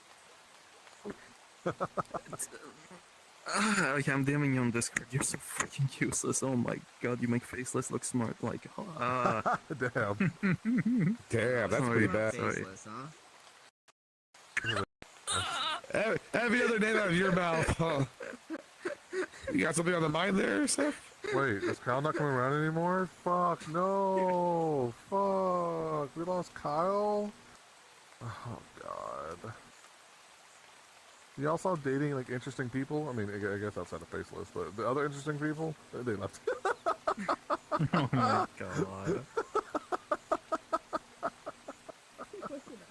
Oh, I'm an asshole. Yeah. Yeah. Yeah. So is Kyle actually gone, or what? I've been on the loop a little bit. It's not. Talk to Seth. Yes or no? Come on. You gotta talk to Seth. So, yeah, that's a yes then. Oh, man. How can it be Fuck, mad at us dude. if we don't know anything? Like, that's my defense. Is I don't know anything. How you get mad at me when I don't know? I'm actually fucking mad, dude. I like It Kyle. I'm changes choosing day Kyle to over day. Steffi. I'm choosing my side. I'm not being a fence sitter this time. I'm being a fence sitter from now on. Sorry, Turd. Wait, that means Kyle's single now. Ooh. Okay, wait, it's not all bad, baby. It's not all bad, baby. Okay. It's fucking But then they He's go back to gonna get a Faceless? pipe bomb in his mailbox. How they rocking a 9 and go back to the retard 7? What the fuck? Hello? What the fuck? Dude, this motherfucker, like, holy, they're gonna kill me. They're gonna fucking kill you. They're actually gonna fucking kill you. Yes, I'm just a silly little guy, you know? You always sillier on other people's streams. It's funny how that works. I just explained the rationale for it, okay? I wake up at 1:52, then 8 minutes later, I just stream. What's up? And then, yeah. No, I gotta start Silent Hill 2 sometime. Maybe tomorrow? Tomorrow's Friday. Sing. Yeah, I thought you were supposed to do like a horror movie at the end of every night or something. Or a horror game. Yeah. Sorry, not movie. Yeah. I was supposed to start Silent Hill 2 last night. And I did the most old man thing ever. I was playing Borderlands for a little bit to like kill time. And then it gave me like a big patch update. I'm like, alright, cool. I grabbed my book. I'll sit here reading. I was like, alright, yep. I'm just gonna read for a little bit before fucking I start playing. And then I blink, and it's 5 a.m. I'm like, and my book's on my face. I'm like this, laid out on the couch. I'm like, like drool's coming down my face. I'm like, what happened? I have my open mouth. Oh fuck, it's 5 a.m. Shuts off my computer, goes back to bed. Oops. Okay, I passed out the reading books plenty of times. It's nice, man. I haven't done it in a while, so I don't know.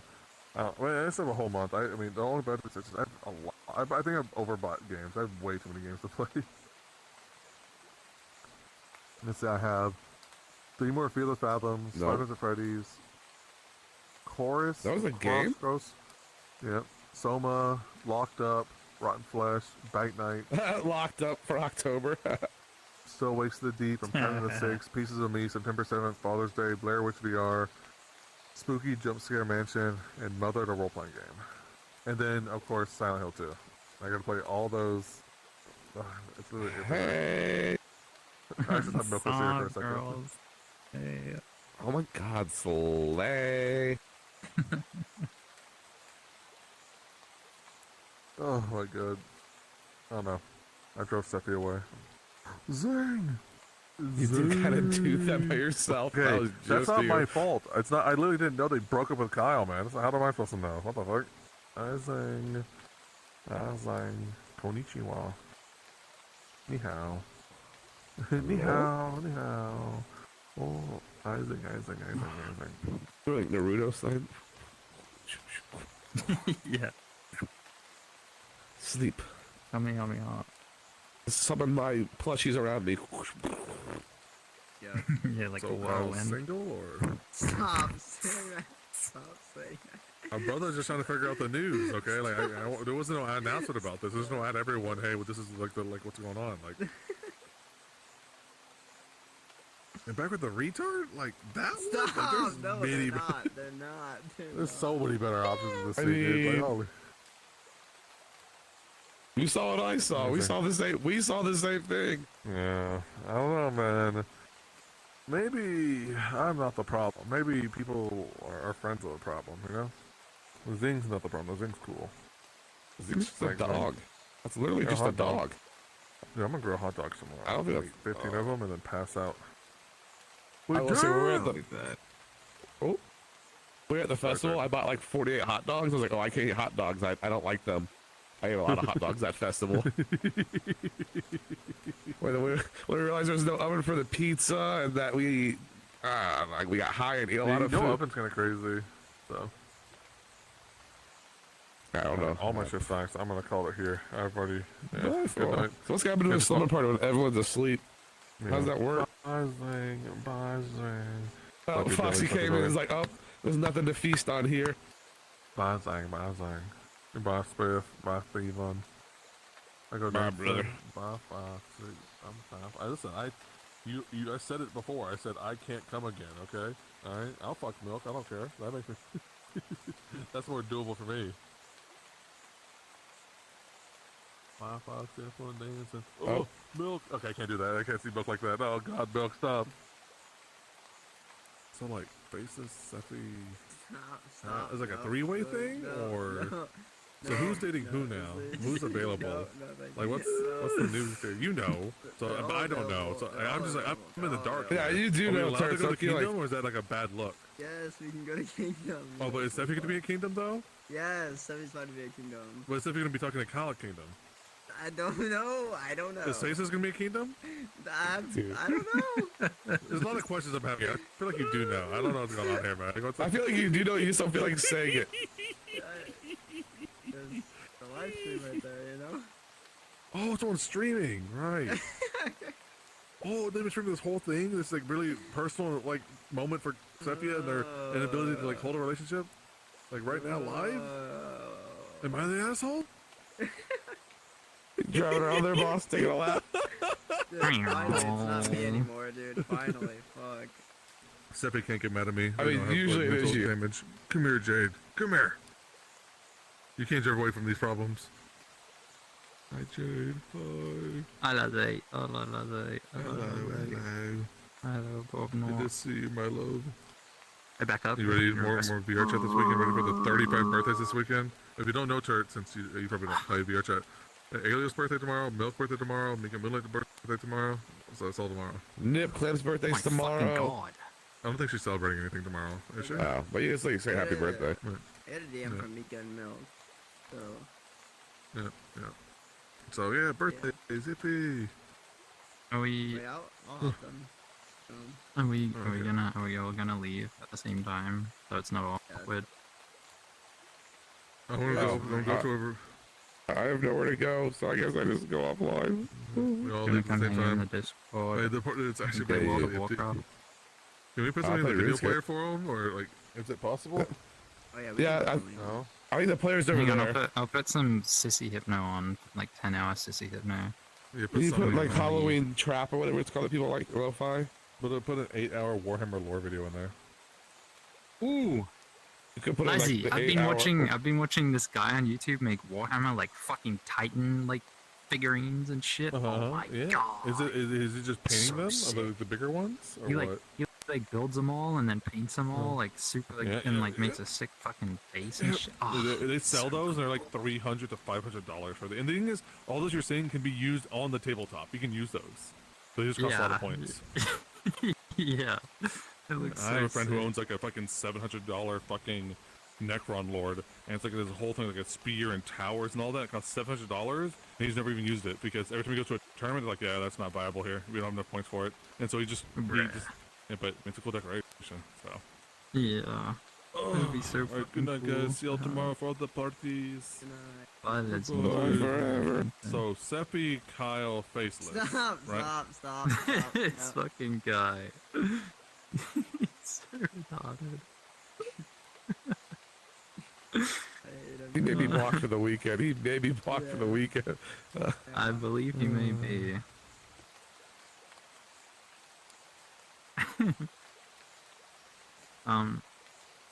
Hey, what do we put on the play at? 8 hour. 8-hour Warhammer lore. 8 hour. He's gonna learn by osmosis. He's gonna wake up and be like, guys, I don't know where, but I suddenly know everything there is about Space Marines. I don't know how I got this knowledge.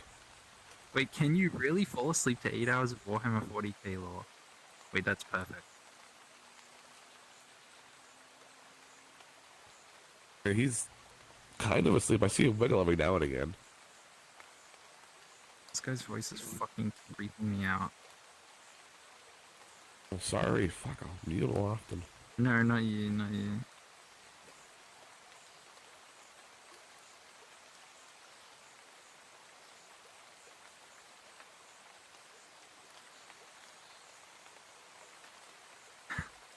Hey man.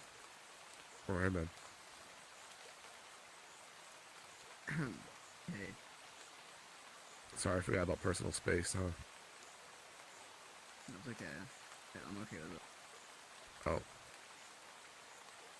I'm gonna fart. Gay. Sorry. My bad. Oh, usually you hold it up to the mic, we can hear it. Yeah, I was going to, but then I think a really quiet ones. Oh. Yeah. Hey, I can't even interact with the player. What the fucking... I think the player's over there. The actual, like, input. Are we doing the track? Like, save it? Alright, let's do the track and then leave. Or just hit respawn. Yeah. I'm just wall.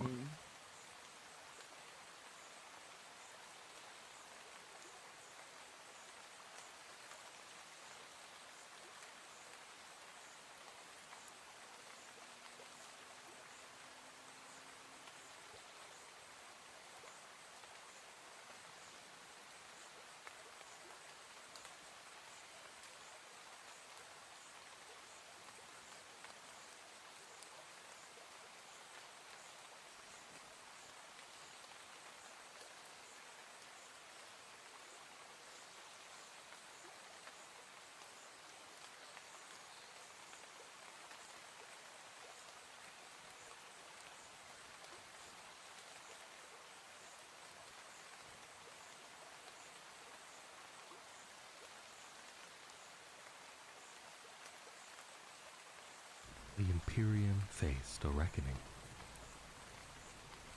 No longer would any one man be permitted to wield command over an entire Space Marine Legion. To safeguard against such concentrated power ever again turning upon the Imperium, the Loyalist legions were broken apart. A new order was born from this, what came to be known as the Second Founding. The Primarch Rogel Dorn accepted this painful truth. Though his heart ached at the thought of breaking apart the proud brotherhood of the Imperial Fists, he bowed to the will of his fellow Primarchs.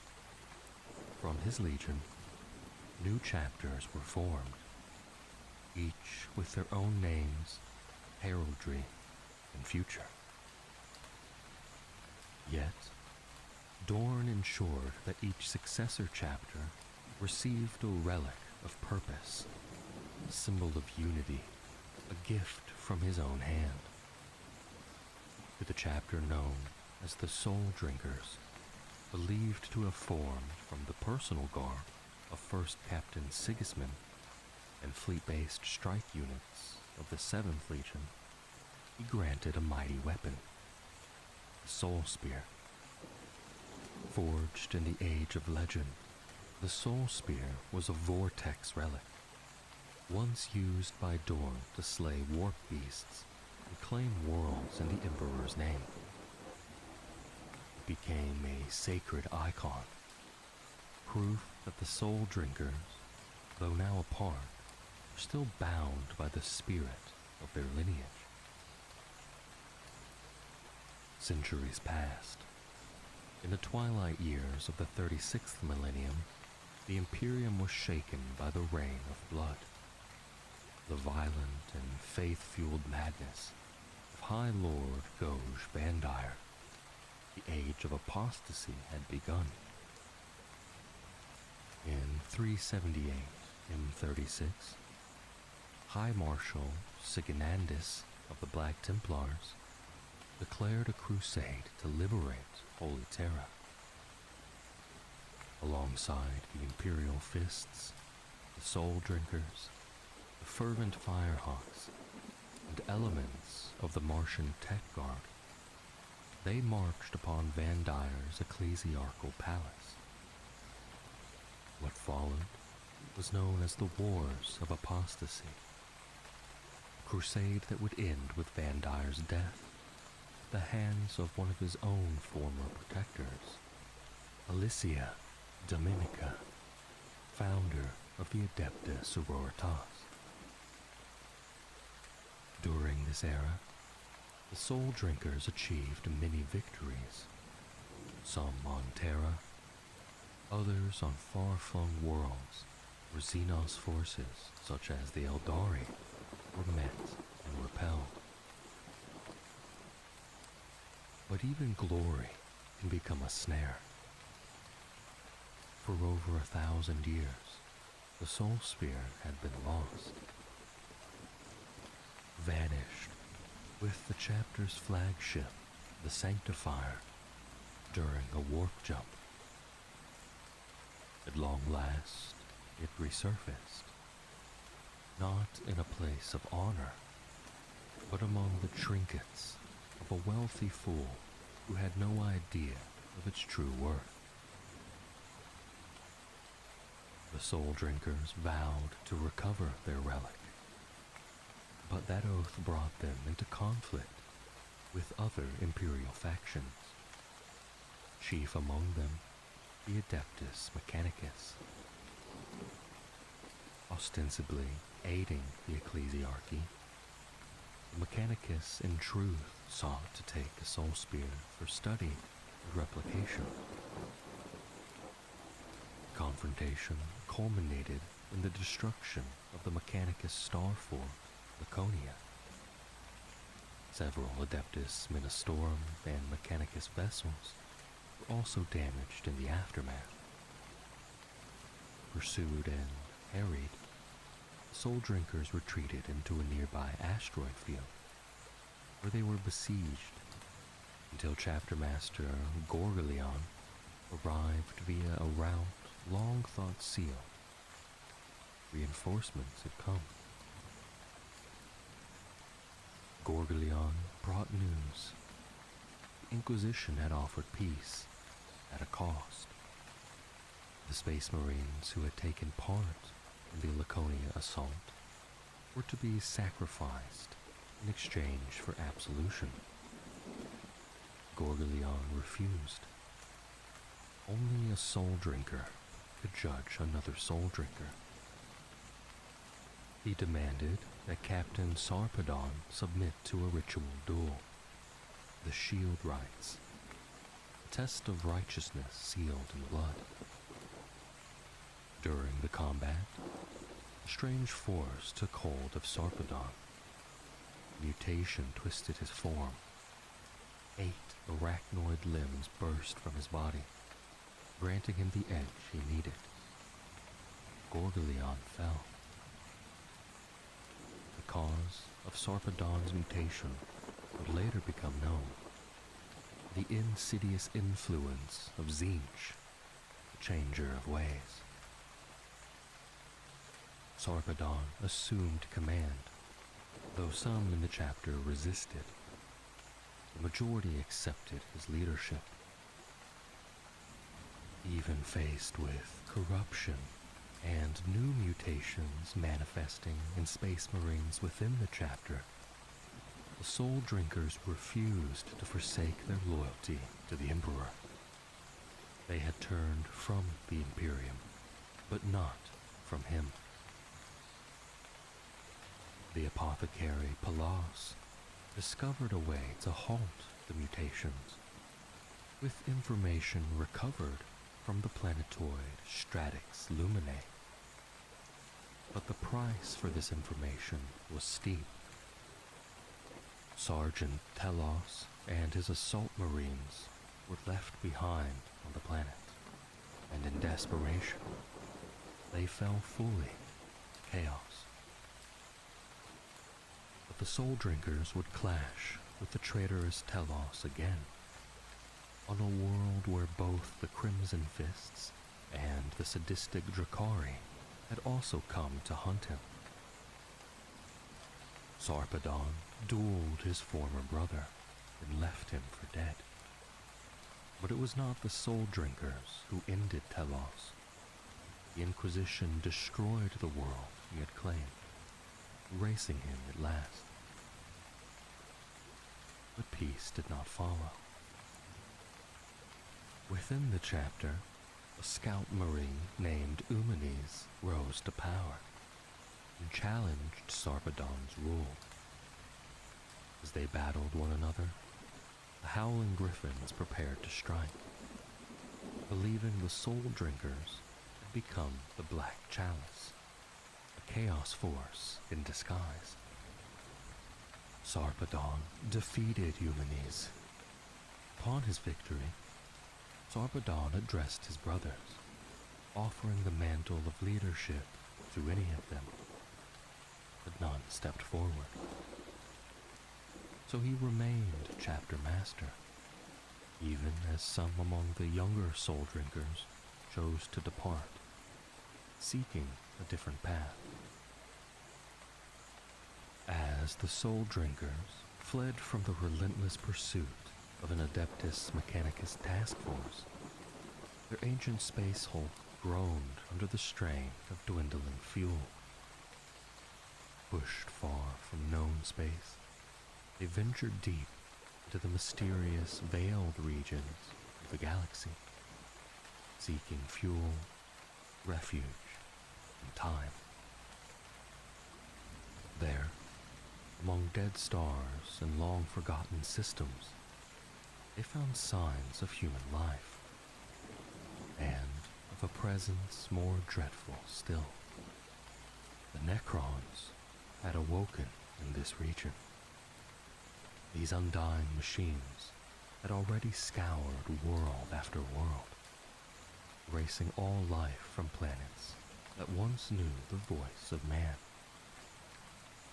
On one such world, still clinging to fragile life, the Soul Drinkers found the final embers of humanity flickering. The deal was struck. The humans would be granted safe passage to their ships. In return, the Soul Drinkers would stand against the Necrons, holding the line until escape could be made, and in exchange, the Astartes would take the fuel they so desperately needed. They stood their ground with the ferocity of warriors who had little else left to lose. and as civilians raced to the spaceport, the Necron tide rose to meet them. Salvation hovering just out of reach. The Necron fleet entered the system, sealing the trap, and soon after, the Adeptus Mechanicus arrived. Old foes, now entangled in a new and grimmer confrontation. Mechanicus and Necron fleets clashed above, fire blooming in the void. But the outcome was grimly clear. The Mechanicus would fall, the Necrons would endure. So, Sarpedon, ever the pragmatist, offered an alliance, a ceasefire with old rivals, in hopes of defeating a mutual and more ancient enemy. The Mechanicus accepted. Together, they would strike at the heart of the threat. Celica, the Necron crown world. Mechanicus' ship fell like a meteor on Celica's atmosphere, disgorging its armies beside the Soul Drinkers. Blood flowed in rivers upon the gray and alien sands, but at last they reached the tomb of the Necron Lord. Sarpedon met it in single combat, striking the beast down, only for it to rise once more, as is the way of such timeless monsters. As it crushed Sarpedon in its grip, it was the sacrifice of Techmarine Ligus, his life for his chapter, that ended the Lord and silenced its cold fury. They had won, but there was no triumph to be found. The designated evacuation point, there were no Mechanicus transports waiting, only the thunder of Imperial Fist gunships. First Captain Darnath Lysander himself descended in Terminator armor, his warriors surrounding the wounded Soul Drinkers. They had not come to praise, but to pass judgment. Lysander demanded surrender. Sarpedon, bloodied but unbound, invoked the right of challenge, a duel. The fight was swift. Sarpedon, drained from the battles before, could not match the strength of the Imperial Fist's first captain, and was swiftly defeated. And so Sarpedon, true to his word, ordered his chapter to lay down their arms. Taken in chains aboard the Phalanx, colossal fortress monastery of the Imperial Fists, the Soul Drinkers were delivered to the heart of their lineage, and to judgment. Few accused of heresy ever face trial. Fewer still are given honor. But the Imperial Fists are not like other chapters. They remembered the Soul Drinkers as brothers. And to brothers, they offered formality, dignity, and a chance, however small, of redemption.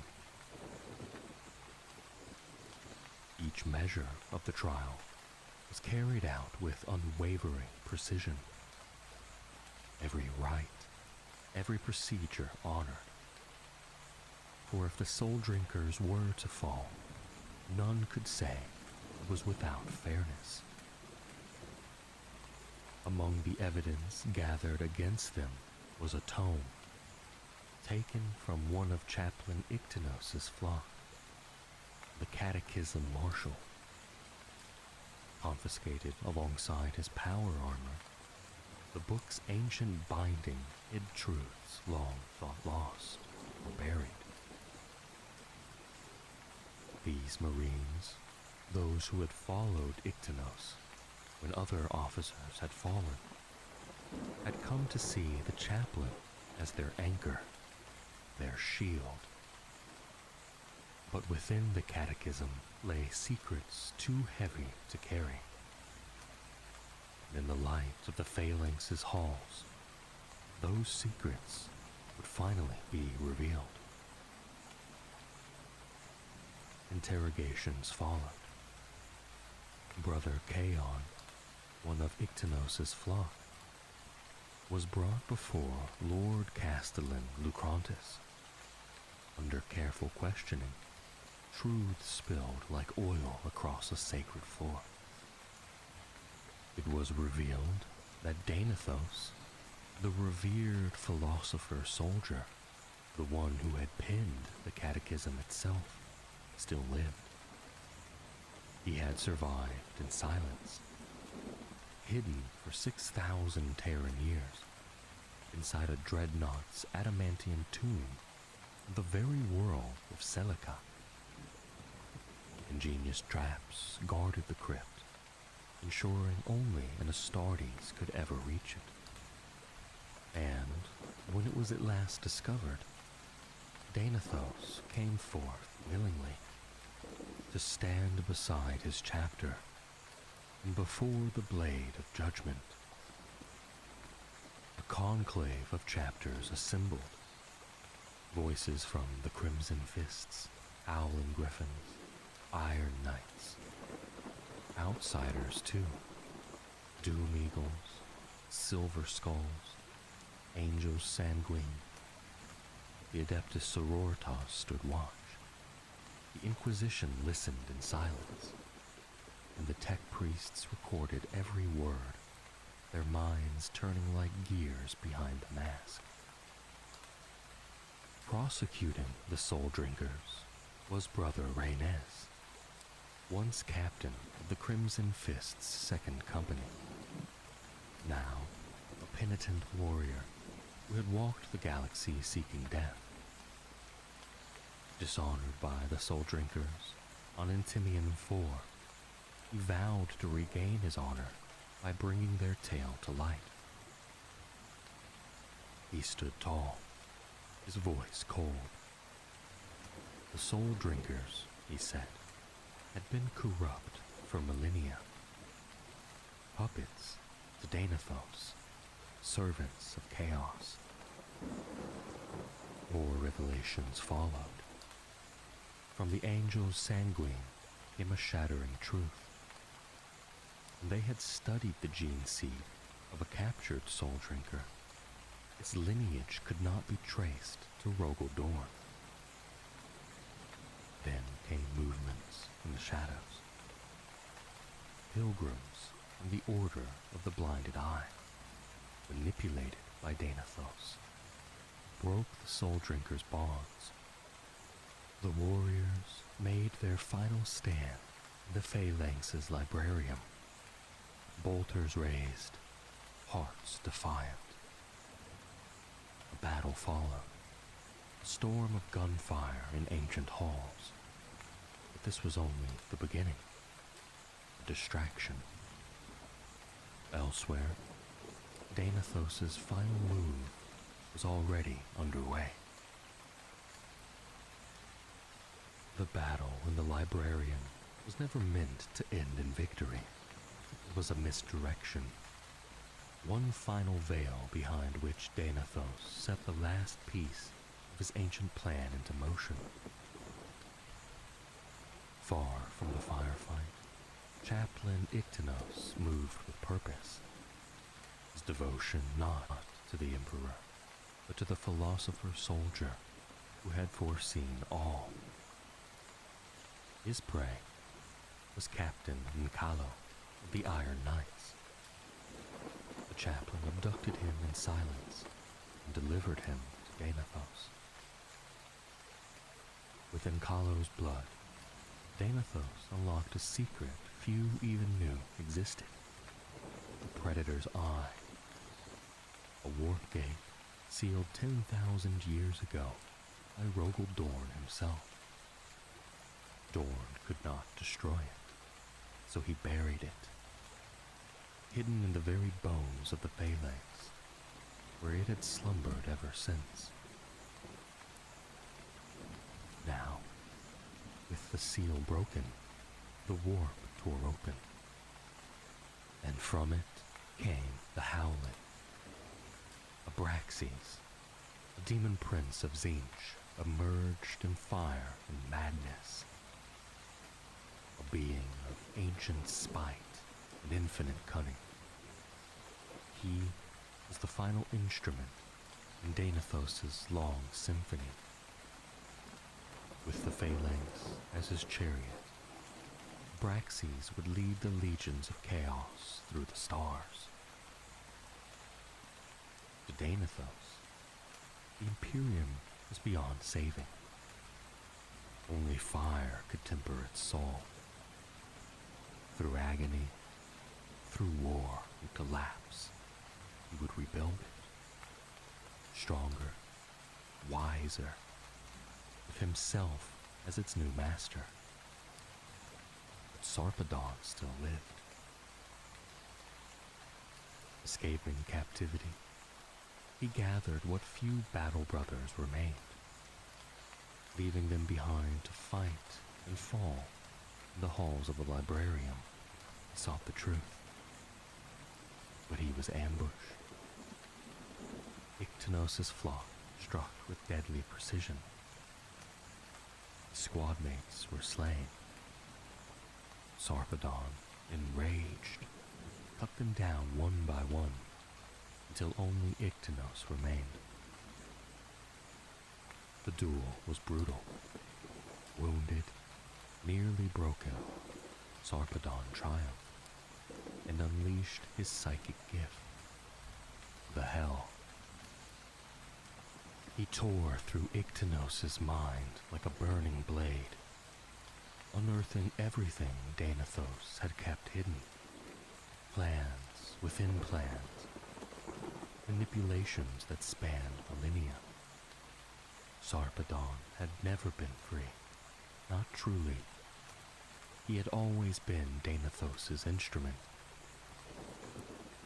He cast Ictenos into the void, broken and ruined, and made his way to the bridge of the phalanx.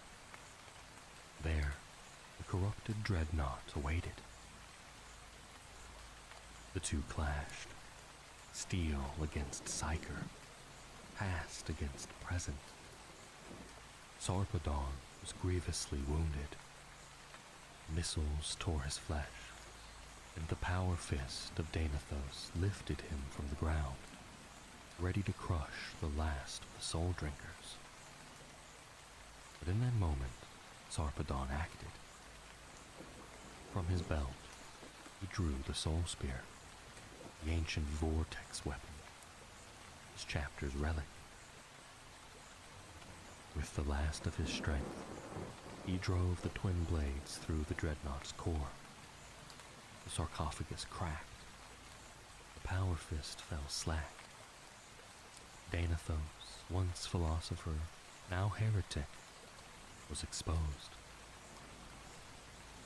Sarpedon reached inside and tore him free. Meanwhile, Captain Luco, Sergeant Gravis, and Librarian Varnica, battle sister of the Sororitas, and a small squad of Imperial fists raced toward the Predator's eye. One last hope to end the madness. They fought through the demonic host. Many fell, and in the final chamber they faced Abraxas. By blade and flame and holy wrath, they cast the demon prince back into the warp and sealed the gate. Predator's eyes shut. Without its anchor, the demons shrieked. Their forms collapsed. The phalanx echoed with the thunder of bolters as the Imperial fists swept through, purging what remained. Only Librarian Varnica, Sister Ascarion, and 2 soul drinkers survived the assault to close the warp gate.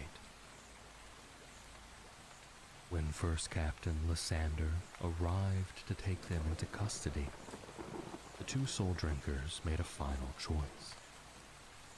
They carried the mortally wounded Gravis to the closing portal, just as it shimmered and flickered, stepping into the warp, knowing that there was no longer any place left for them in the galaxy.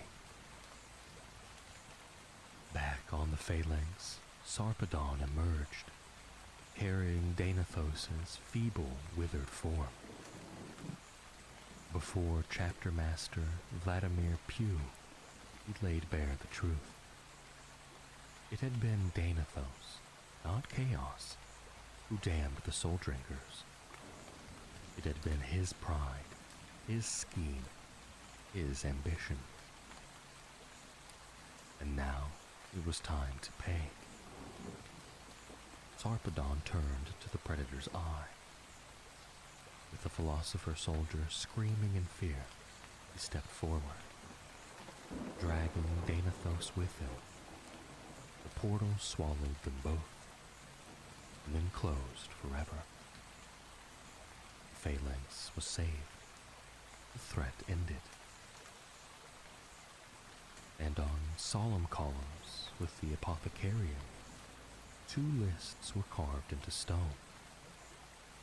One bore the names of the Imperial Fists who died in defense of their home. The other bore the names of the Soul Drinkers, brothers in death. Their chapter was gone, but not their legacy. For in the long dark of the far future, their story endures. A caution to all who fail to see the creeping hand of chaos, waiting, always, in the shadow. In the shadowed wake of the galaxy's most cataclysmic events, after Cadius' fall, with the cruel birth of the Cicatrix Maledictum, the soul of the Imperium reeled. Warp storms split reality, and the veil between the material and the immaterium thinned into a jagged wound. It was during this dark and tumultuous time, in the dawn of the era Indomitus, that the Soul Drinkers returned. By order of the resurrected Primarch Rabute Gilliman, a new chapter was formed. Born entirely of Primaris stock, they carried the name of a force once famed and later forgotten, the Soul Drinkers reborn. These warriors knew little of the darkness that had stained their forebears. The High Lords of Terra had seen to that, issuing an edict of obliteration to wipe away every trace of the original chapter's existence. Their legacy, tale of rebellion, mutation, and misguided loyalty, was shrouded in silence. And so, the Primaris Soul Drinkers believed themselves to be heirs of honor and glory. Eager to prove their worth, the new chapter fought with fervent zeal. Among their earliest trials was the Caprian Reclamation, a campaign to liberate the sacred world of Kepris. Chaos cults led by the arch-heretic Yequa, the so-called voice of all, had defiled the planet and the relics of the ecclesiarchy that rested there. It was Captain Puya and his third company who answered the call, turning the tide of battle and delivering a much-needed victory for the Imperium. But such triumph drew unwanted attention. The Inquisition, ever watchful, questioned the Soul Drinkers' methods and unearthed their past. The truth came to light. Soul Drinkers were not paragons, but heirs to heresy. The original chapter had been declared traitors, their name expunged, their memory burned. The revelation shook the Primar Soul Drinkers to their core. These warriors, bred for loyalty, now bore the name of renegades. Confusion gave way to a crisis of identity. What did it mean to fight for a cause so tainted? To wear the sigil of a chapter once condemned? Still, they endured. And though uncertainty shadowed every step, the reborn Soul Drinkers continued to serve, determined to carve a new path through a galaxy unraveling in fire and faith. In structure, the Soul Drinkers followed the tenets of the Codex Astartes, but loosely, with certain traditions unique to them. Like the Blood Angels, they favored shock assault tactics. Their methods were swift, direct, and merciless. Yet, unlike many chapters, their neophytes were not cast into the battlefield as scouts.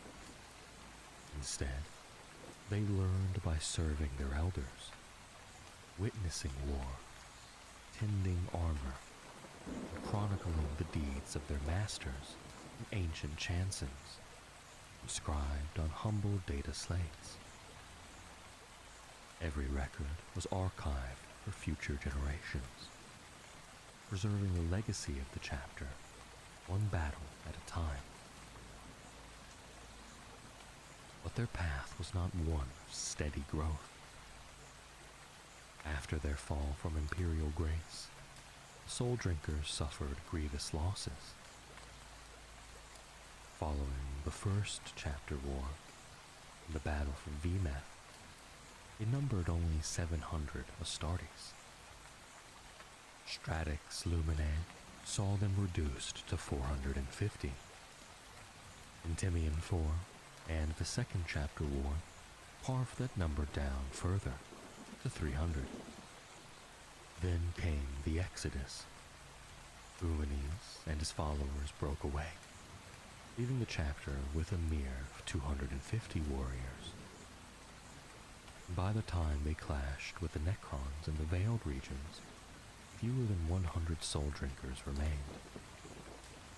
Captured aboard the Phalanx, they faced extinction.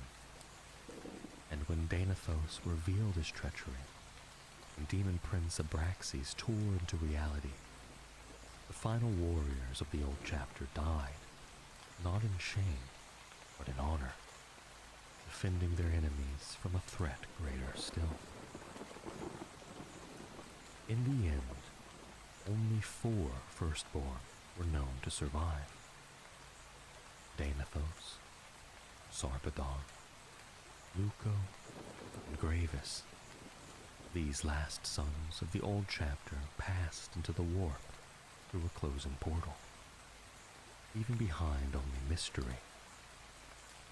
And with the rebirth of the Soul Drinkers during the Era Indominus, their new Primaris incarnation would follow Gilliman's revised Codex Astartes. But echoes of the past remained, quiet and waiting. In battle, the Soul Drinkers embraced swiftness, precision, and overwhelming force.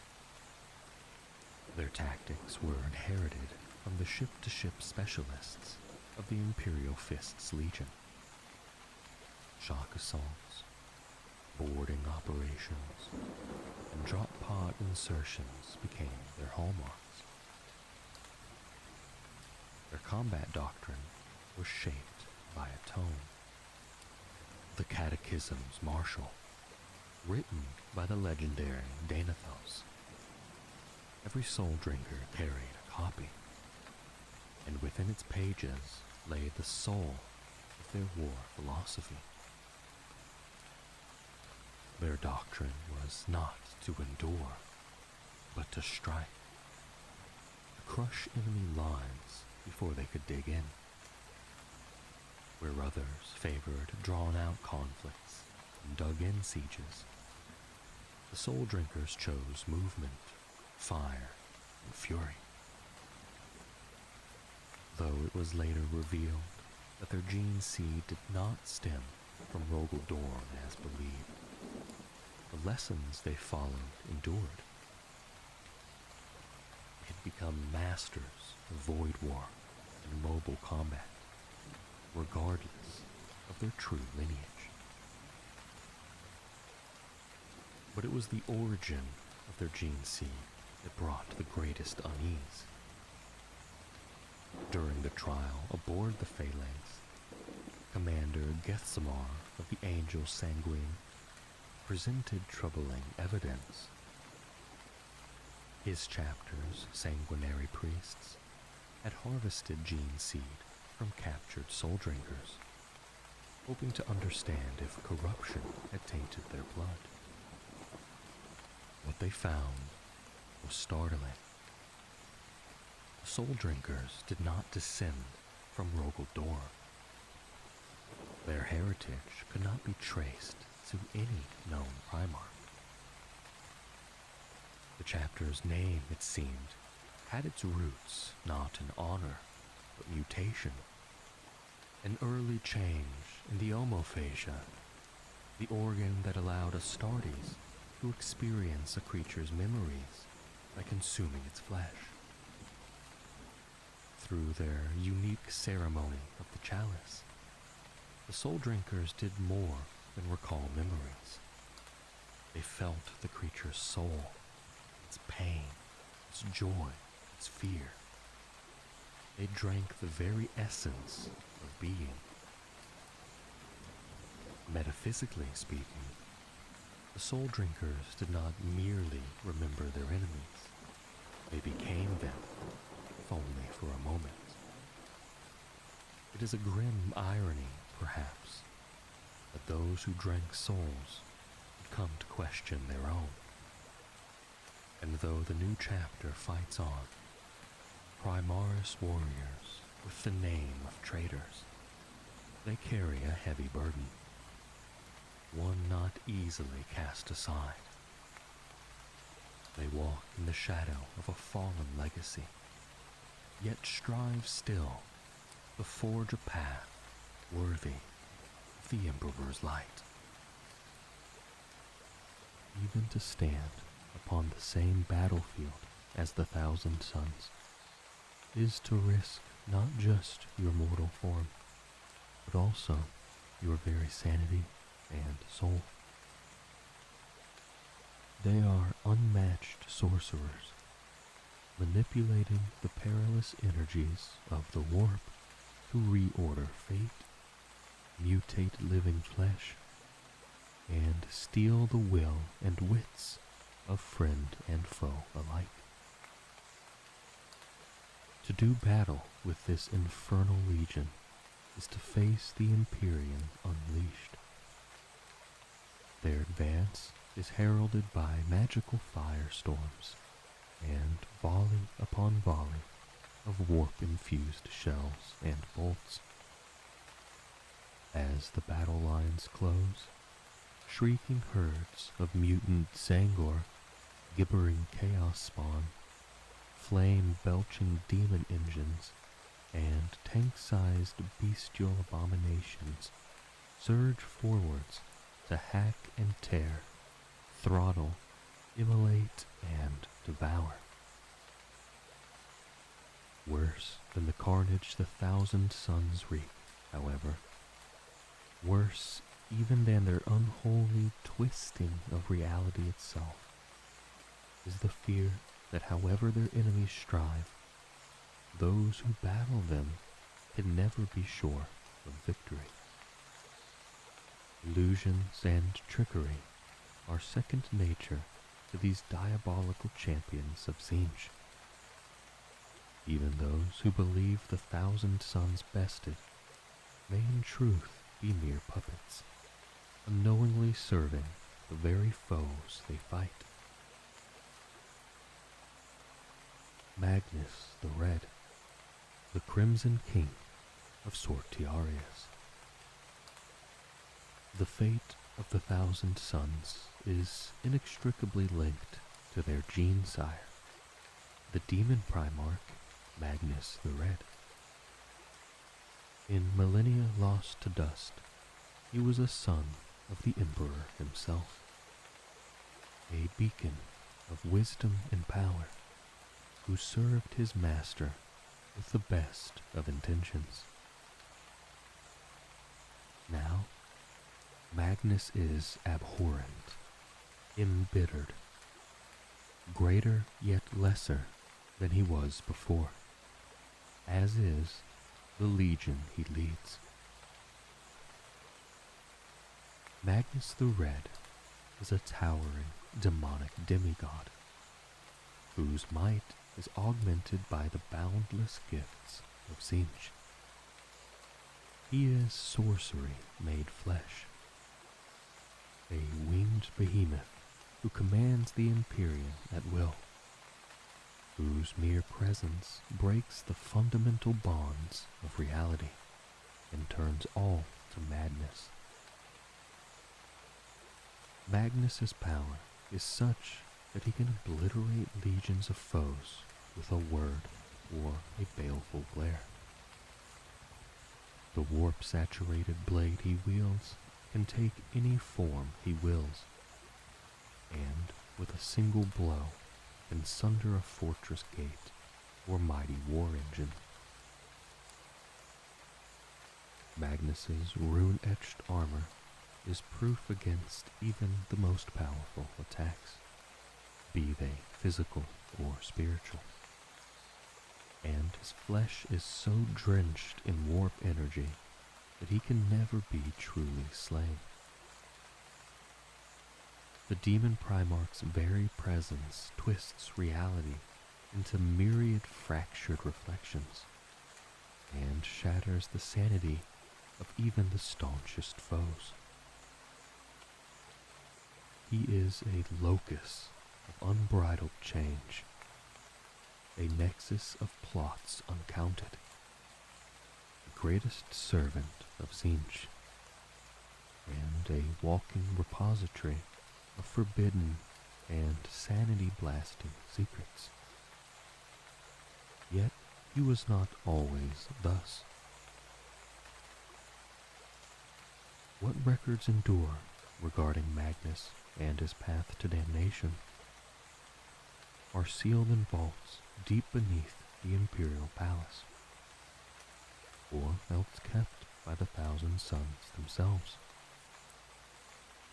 These latter cannot be trusted, for no written word remains long in the hands of Tzeentch's servants without turning to conflicting lies. Yet, Primarch Gilliman, if pressed, might recall a tall and powerful brother, red of skin and hair, quick to smile, and ever ready with learned counsel. He would recall, also, that Magnus's demeanor hid a troubled mind, for his legion, the Thousand Sons, were both gifted and cursed with a preponderance of psychic brethren, and so imperiled by this mutation and suspicion of their brother legions. The Emperor, it is said, forbade Magnus and his sons to employ their powers or to delve further into the sorcerer's abilities they courted. Magnus, certain in his righteous enlightenment, pressed ahead. In doing so, he damned himself, his gene sons, and their adopted homeworld of Prospera. The skalds of the Space Wolves still tell how their legion, led by Primarch Leman Russ himself, was sent to bring Magnus to heel. No records remain in the 41st millennium of the terrible conflict that followed. Yet its conclusion is beyond doubt. Russ's legion burned Prospero, shattered its crystal pyramids of learning, and would have crushed the betrayed and bewildered Thousand Sons. Yet, in this moment of bleakest need, when his faith in his father the Emperor had at last been broken beyond all redemption, Magnus offered himself up to Tzeentch in exchange for his legion's salvation. So were the Thousand Sons and Magnus spirited away to Sortiarius, the planet of the sorcerers, located deep within the warp. A place of insanity and unbridled change, but also of incalculable power. This would become the home world of the Thousand Sons for millennia to come. Yet their trials were far from over. For just as Magnus's body and mind had been irrevocably altered by his pact with the Changer of the Ways, so too had those of his gene sons. Ahriman, architect of the rubric. Ahriman is the greatest sorcerer of the Thousand Sons, barring only his demonic gene sire. All of his prodigious power he bends to a single cause, the salvation of his damned legion. It is an all too Tzeentchian irony that for all his sorcery, all his towering intellect, and thousands of years of seeking, Ahriman has thus far succeeded only in making matters worse. When the Thousand Sons first came to Sortiarius, they believed it to be a sanctuary. Immersed as they were amidst the tides of the Empyrean, and free to practice their spellcraft as they wished, they soon discovered that it was indeed a place of damnation. Already prone to catastrophic physical mutation, a bane that the Thousand Sons had fearfully named the flesh change, they now found this trait accelerating. Few could doubt that, if this curse did not abate, the Legion would soon be lost to madness and monstrosity. Yet Magnus, consumed by his own now limitless studies and brooding upon his need for vengeance, did nothing. Instead, it was Ozek Ahriman, the Legion's former chief librarian, who took it upon himself to save his brothers. The spell that Ahriman and his co-conspirators worked was called the Rubric, and it was the final blow that cast the Thousand Sons into eternal damnation. Admittedly, it did arrest the flesh change for all time, but its cost was monstrous indeed. As punishment, Magnus cast out his once favored gene son, banishing him until he could complete the impossible task of comprehending the true nature of Tzeentch. Yet Ahriman was unrepentant. His efforts now became focused upon a single goal. He would restore his legion to their true former glory. not only undoing the terrible changes he had wrought upon them with his sorcery, but restoring them to a position of power, not known since before the Emperor sent his wolves to lay them low. Since that time, Ahriman has blazed a trail of ruin across the stars. He gathers all those to him that he can use, be they thrall bands of Rubricae, mutant Tzeentch worshippers, or even masterless renegades for Ahriman to expend in the name of final exoneration. Believing with absolute conviction that it is within his gift to unpick the puzzle of restoring his brothers, the arch-sorcerer balks at no deed, no matter how dark, cruel, or taboo, providing it will aid him in his ultimate goal. To his foes, Ahriman's acts of violence and desecration seem random to the point of insanity. In truth, his schemes are nearly as sprawling as those of his demon Primarch. In battle, Ahriman wields the Black Staff, an abomination of a force stave that manifests in the warp as a burning black absence. Ahriman fashioned the staff himself. At its tip is the Stone of Hidden Truths, recovered from the runes of Tiska. Crowning the weapon are the severed horns of the demon prince Vadhakar the Annihilator,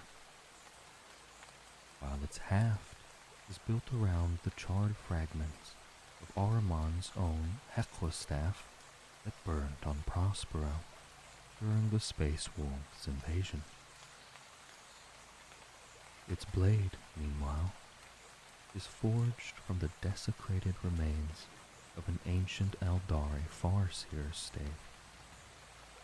Each new addition is rich in the powers of sorcery, heavy with fate, and capable of amplifying Ahriman's own sorcerous abilities still further.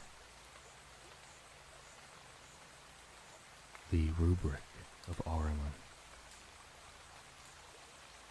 Though the 1,000 suns had long been plagued by the horrors of mutation, the Rubric of Ahriman was arguably the greatest single change inflicted upon them.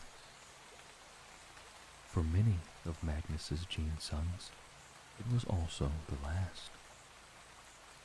The spell's energies transformed the Traitor Legion from a brotherhood of warrior scholars into something altogether more grotesque and tragic.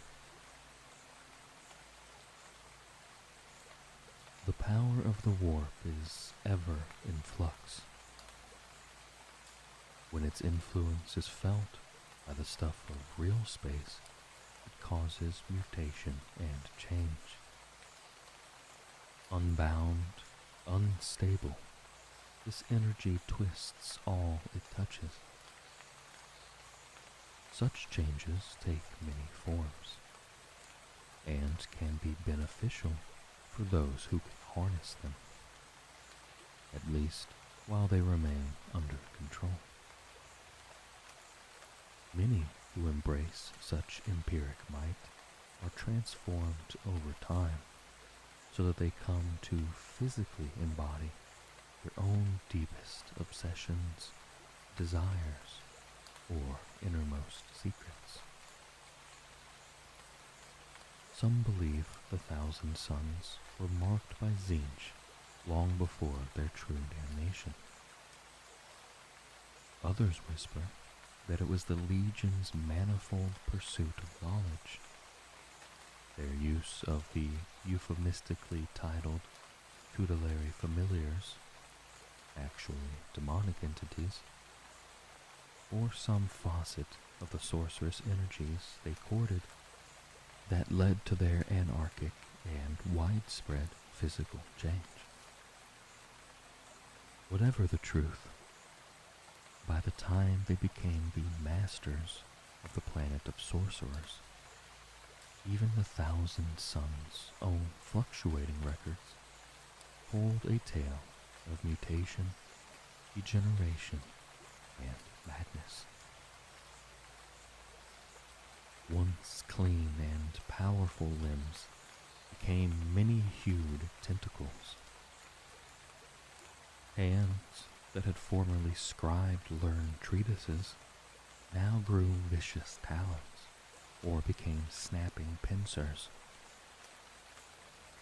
Thousand Suns' battle brothers sprouted profusions of staring eyes, fire-hued wings with glass feathers, weird fanged maws that whispered sanity-eroding secrets, and countless other obscene mutations. Some changes were powerful boons that made their recipients better warriors or more talented sorcerers. Yet even these brought an erosion of sanity and self, while the more disfiguring curses reduced once proud soldier scholars to gibbering wrecks of heaving flesh and bone. Few doubt that Ahriman and his co-conspirators saved their legion from a final descent into unspeakable horror. Yet the fate to which they consigned their brothers was, in many ways, infinitely worse. Ahriman's cabal performed their spell without Magnus's approval. The Crimson King's own accounts tell how their efforts were hidden from him behind concealing glamours of incredible potency, and how the cabal operated with supernatural stealth and secrecy. Still, they might not have escaped Magnus's notice, but that his attention at this time was consumed by schemes for vengeance and the desire for fresh and unfettered learning. No reliable records remain of the part which the Thousand Suns played in the events of the apocalyptic Horus heresy. But perhaps those events, too, helped to obfuscate Ahriman's intentions until it was too late for Magnus to stop him. The ninefold tomes tell of the rubric of Ahriman.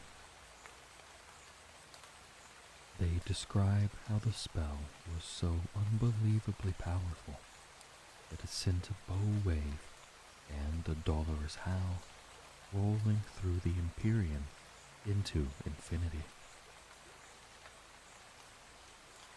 They describe a catastrophic superstorm of sorcery that engulfed Sortiarius, of an explosion of arresting and binding spellcraft, so violent that it formed an impossible fixed point amidst the ever-changing madness of the war. Writhing strands of fate were snatched into its grip like insects in amber and crushed into enforced stasis. Lightning strikes lashed down from Sortiarius' skies again and again, each strike blasting another of the Thousand Suns. At last, so the tomes say, Magnus ended the onslaught only by beseeching Tzeentch to intercede. revive him, the damage was done.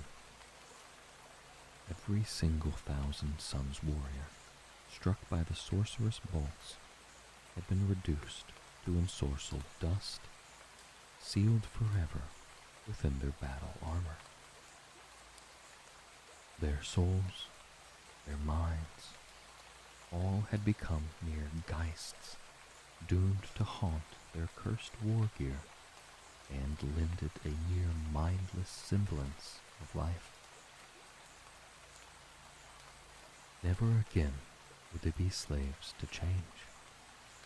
Instead, they became the golem-like servants of their former librarians, who alone had been unharmed by the rubric, and who had instead had their sorceress abilities vastly enhanced. Thus was the Thousand Sons Legion transmogrified, cursed to the form it still wears unto this day. It is said that Magnus would have slain Ahriman and his conspirators, but such was not the will of Tzeentch. Instead, having banished his former chief librarian and favored Geneson, the Crimson King set about salvaging what he could of his legion. By necessity were the Thousand Sons now divided into two camps. The sorcerers retained their full sentience. Indeed, their minds and their cunning had been vastly enhanced by the rubric. Thus they became the Legion's commanders and Magnus's champions. The rest of the Legion, the Rubricae, were now naught but dust and echoes, became the foot soldiers of the Thousand Sons. They could still follow direct orders, responding only to those who could utter their true names and thus command them. They became the walking weapons of their sorceress masters, who in turn swore to work Magnus's will. Of course, more often than not, it was their own ambitions they served. Magnus could have been forgiven for fearing that his legion did not have long left to it. New Space Marines were created through the excision, culturing, and implantation of gene seed. This nigh supernatural substance creates the unique organs which transform a mortal human into a Space Marine. In the Rubricae, all was now dust, while the gene seed extracted from dead sorcerers seemed only to take root within recruits possessed of prodigious psychic talents. Such a small recruitment pool could never keep pace with the attrition of constant war. Contradiction and fabrication hide the truth of how this quandary was solved. But somehow, 1,000 souls learned of the rituals of rebinding. Should a slain Rubricae's armor be pieced back together, and should the correct, highly perilous rites be performed, the fallen warrior's dust and ghost would manifest again. Their war gear would be restored, their power undimmed. The Thousand Sun would be risen again to the cursed unlife he had so long endured. Thus, so long as a single sorcerer remained to scavenge fallen Rubricae from lost battlefields, and say the right words, the Thousand Sons Legion would know the same damned immortality as did its luckless foot soldiers. Legions of Sortiarius. Since the rubric, the 1,000 Suns have become amongst the strangest and most eclectic of all the heretic Astartes forces. Their thrall bands comprise not only sorcerers and rubricae, but also all manner of refined warlocks, mutant slave soldiers, and unnamed entities. They fight to plunder knowledge, to twist fate, to exact vengeance for ancient wrongs, or sometimes for reasons so inexplicable and esoteric that they seem like madness. Yet there is always a plan in motion. The core of most 1,000 Suns thrall bands remain the rubricae. For all their cursed nature, these chilling, silent warriors have many advantages in battle. For one thing, their obedience is absolute. Rubricae fight entirely without question, obeying he who invokes their true names, and knowing nothing of fear, hesitation, or even an instinct for self-preservation. Rubricae are tremendously resilient, not only psychologically, but also physically.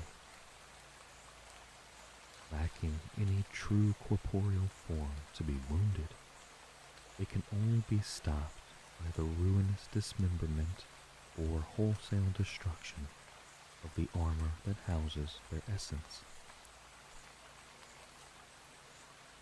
Should this feat be achieved, the ensorcelled dust of the rubric marine is typically scattered and lost.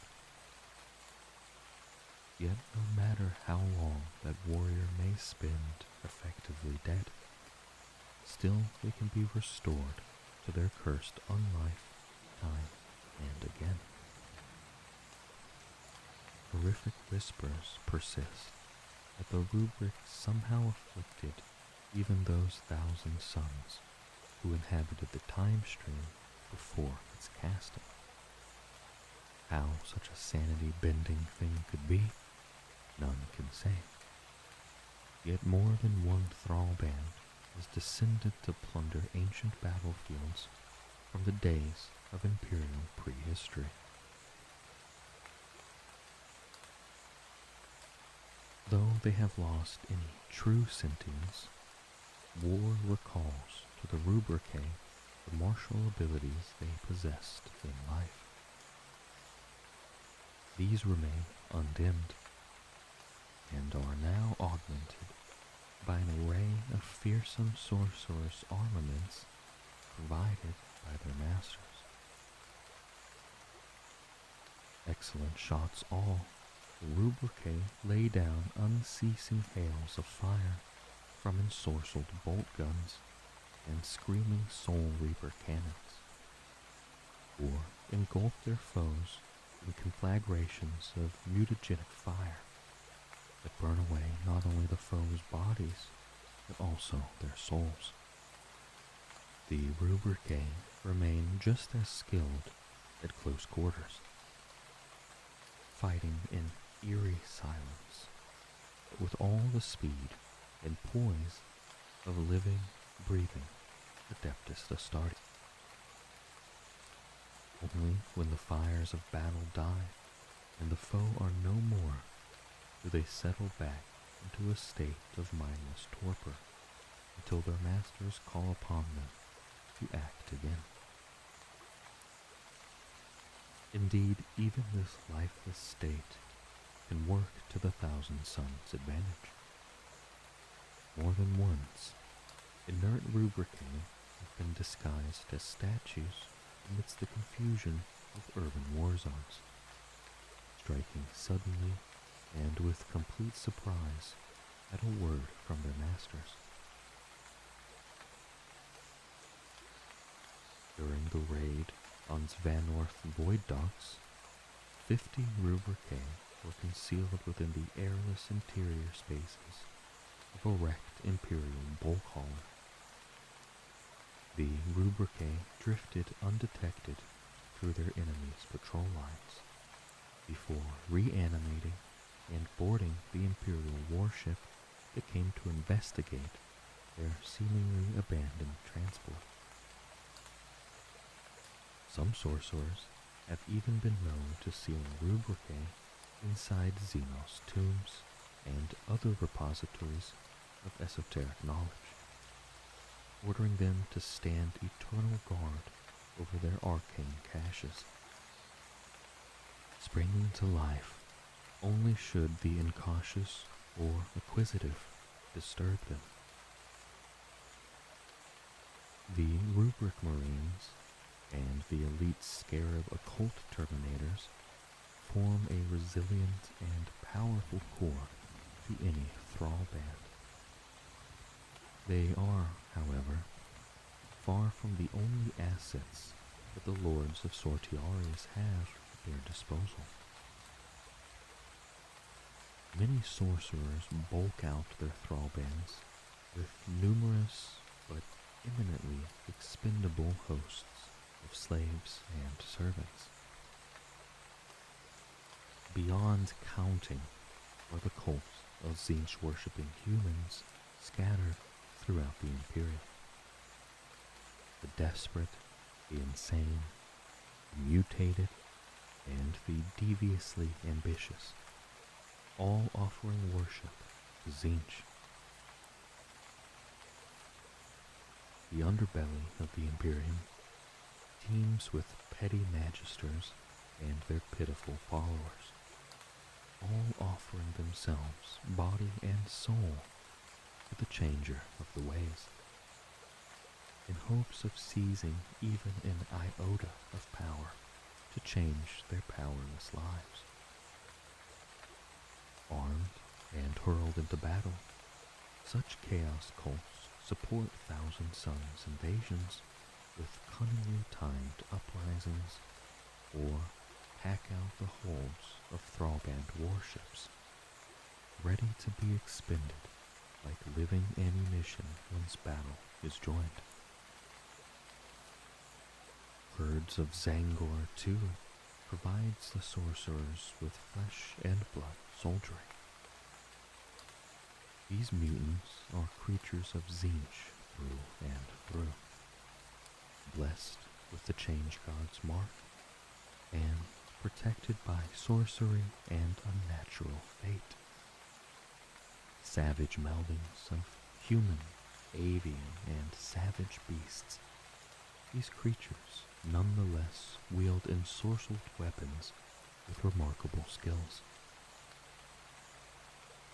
The shamans who lead them, meanwhile, possess sufficient cunning and innate magical power to act as lieutenants to the sorcerer lords of the Thousand Suns, or even to lead feral raiding bands in their own right.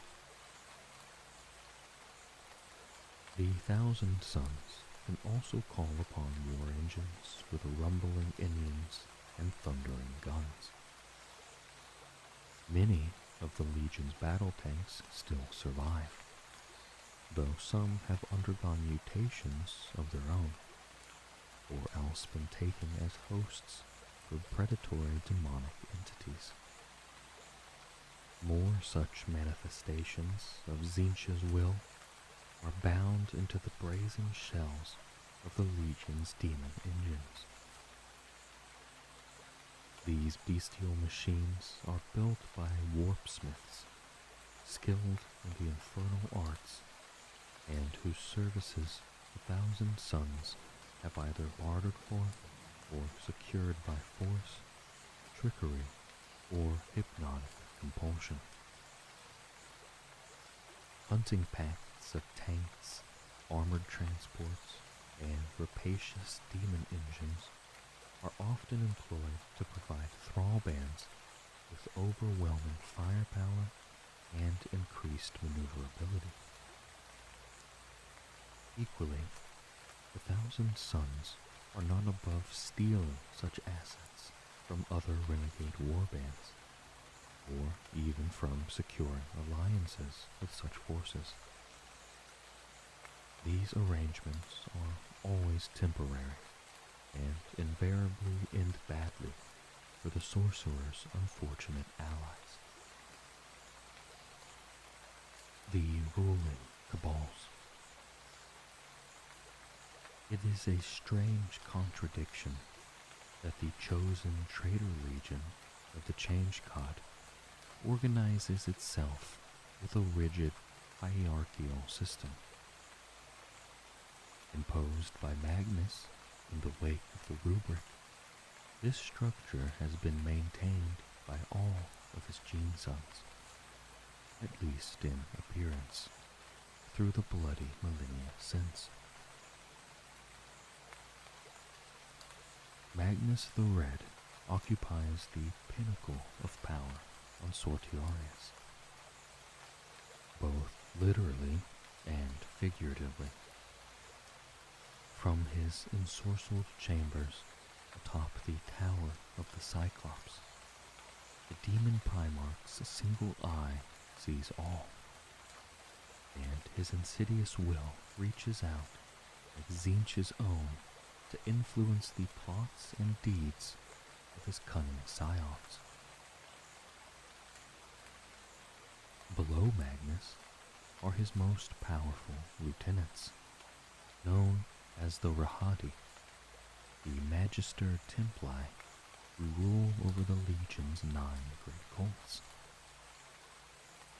Always there are 9 in this elite cabal, chosen sorcerer lords and demon princes, whose empiric might and unnatural gifts surely indicate Tzeentch's favor. Of course, the changer of ways is ever fickle. When one of these warlords falls from grace, their fate is often a cautionary tale against unbridled ambition and treachery.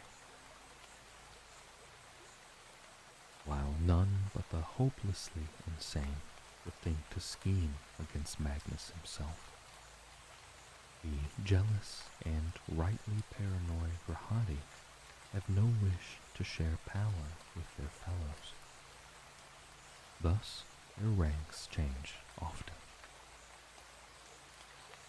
All scheme constantly to reinforce their own positions, while undermining those of their rivals, staging grand conquests, performing devastating rituals, and concocting labyrinthian plots to further their own agendas.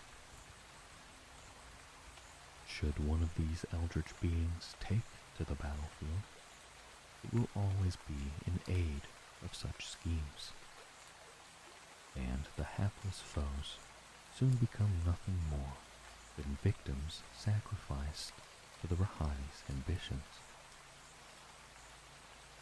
Bearing some of the most powerful arcane treasures in the galaxy, wielding empiric powers that make them the masters of mutation, illusion, and unbridled change, each Magister Templi is the equal of entire armies. Below the Rahadi, the main power structure of the Thousand Sons comprises cabals of sorcerers, infernal masters, and further, less highly favored demon princes. Just as the Legion itself is divided into 9 great cults, so a coven of 9 such champions lead each of these cults and direct its efforts in real space. This is not, of course, the totality of every sorcerer and infernal champion that leads the Thousand Sons to war. None save perhaps Magnus himself could give an accurate account of how many there are, for the Legion has mustered its full strength only rarely in the last 10,000 years. Even then, with illusion and trickery being as natural to the thousand-sun sorcerers as it is breathing, none could be sure that all of Magnus's gene sons answered his call to war.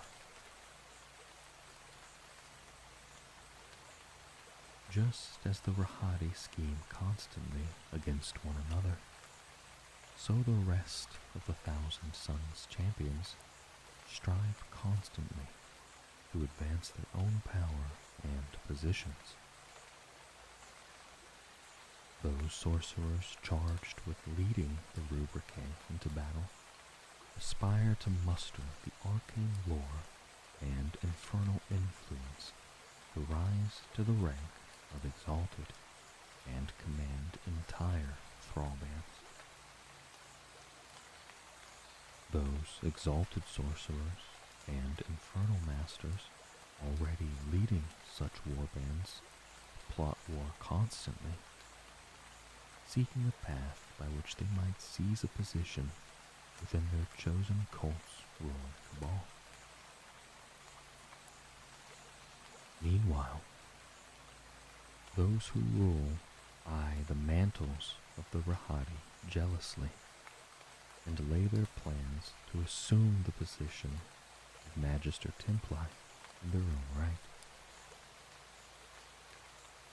The rubric of Ireland left a scar upon the collective consciousness of the Thousand Sons, such that overt violence between champions is rare. Magnus will not suffer his scions to fritter their lives away over petty jealousies, and punishes severely those he finds guilty of doing so. Besides this, there are too few Thousand Sons still truly living as it is. Few amongst their rank are willing to risk the future of their fraternity in such a crude fashion. On the other hand, the changer of the ways rewards cunning, manipulation, and trickery. His demons whisper into the minds of those Thousand Sons still sentient enough to hear them. They impart dark secrets, offer perilous pacts, and promise might beyond compare for those willing to outmaneuver and subtly sacrifice their rivals. Between these internecine machinations and the myriad dangers of the battlefield, many Thousand Sons champions secure the protection of the Sekhmet, formerly Magnus's own bodyguards. These elite Thousand Sons warriors fought in stylized Terminator armor and wielded ceremonial power blades based upon the ancient prospering Kopesh. They ritually etched passages of their legion's esoteric lore into the plates of their armor, seeing it as their duty to guard this precious knowledge. After the rubric, their essences were trapped forever within the arcane inscriptions they had wrought, absorbing their power and becoming all the more potent for it.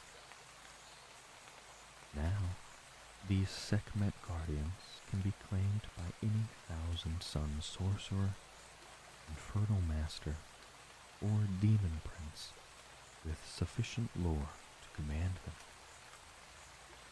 They are utterly loyal once bound to service, and will fight with indefatigable ferocity to protect their ward against any and all peril. Below the ranks of the champions, the Thousand Sons and their allies proliferate anarchic profusion. Bands of Rubricae, herds of Zangor, and servile chaos cults fill the ranks alongside allied or enthralled renegade chaos space marine warbands. Magi of the Dark Mechanicum provide technological arcana or offer tribute of weapons and ammunitions from their surf worlds. Demonic entities are bound into service. Mortal psychers are taken as acolytes or offered up as sacrifice.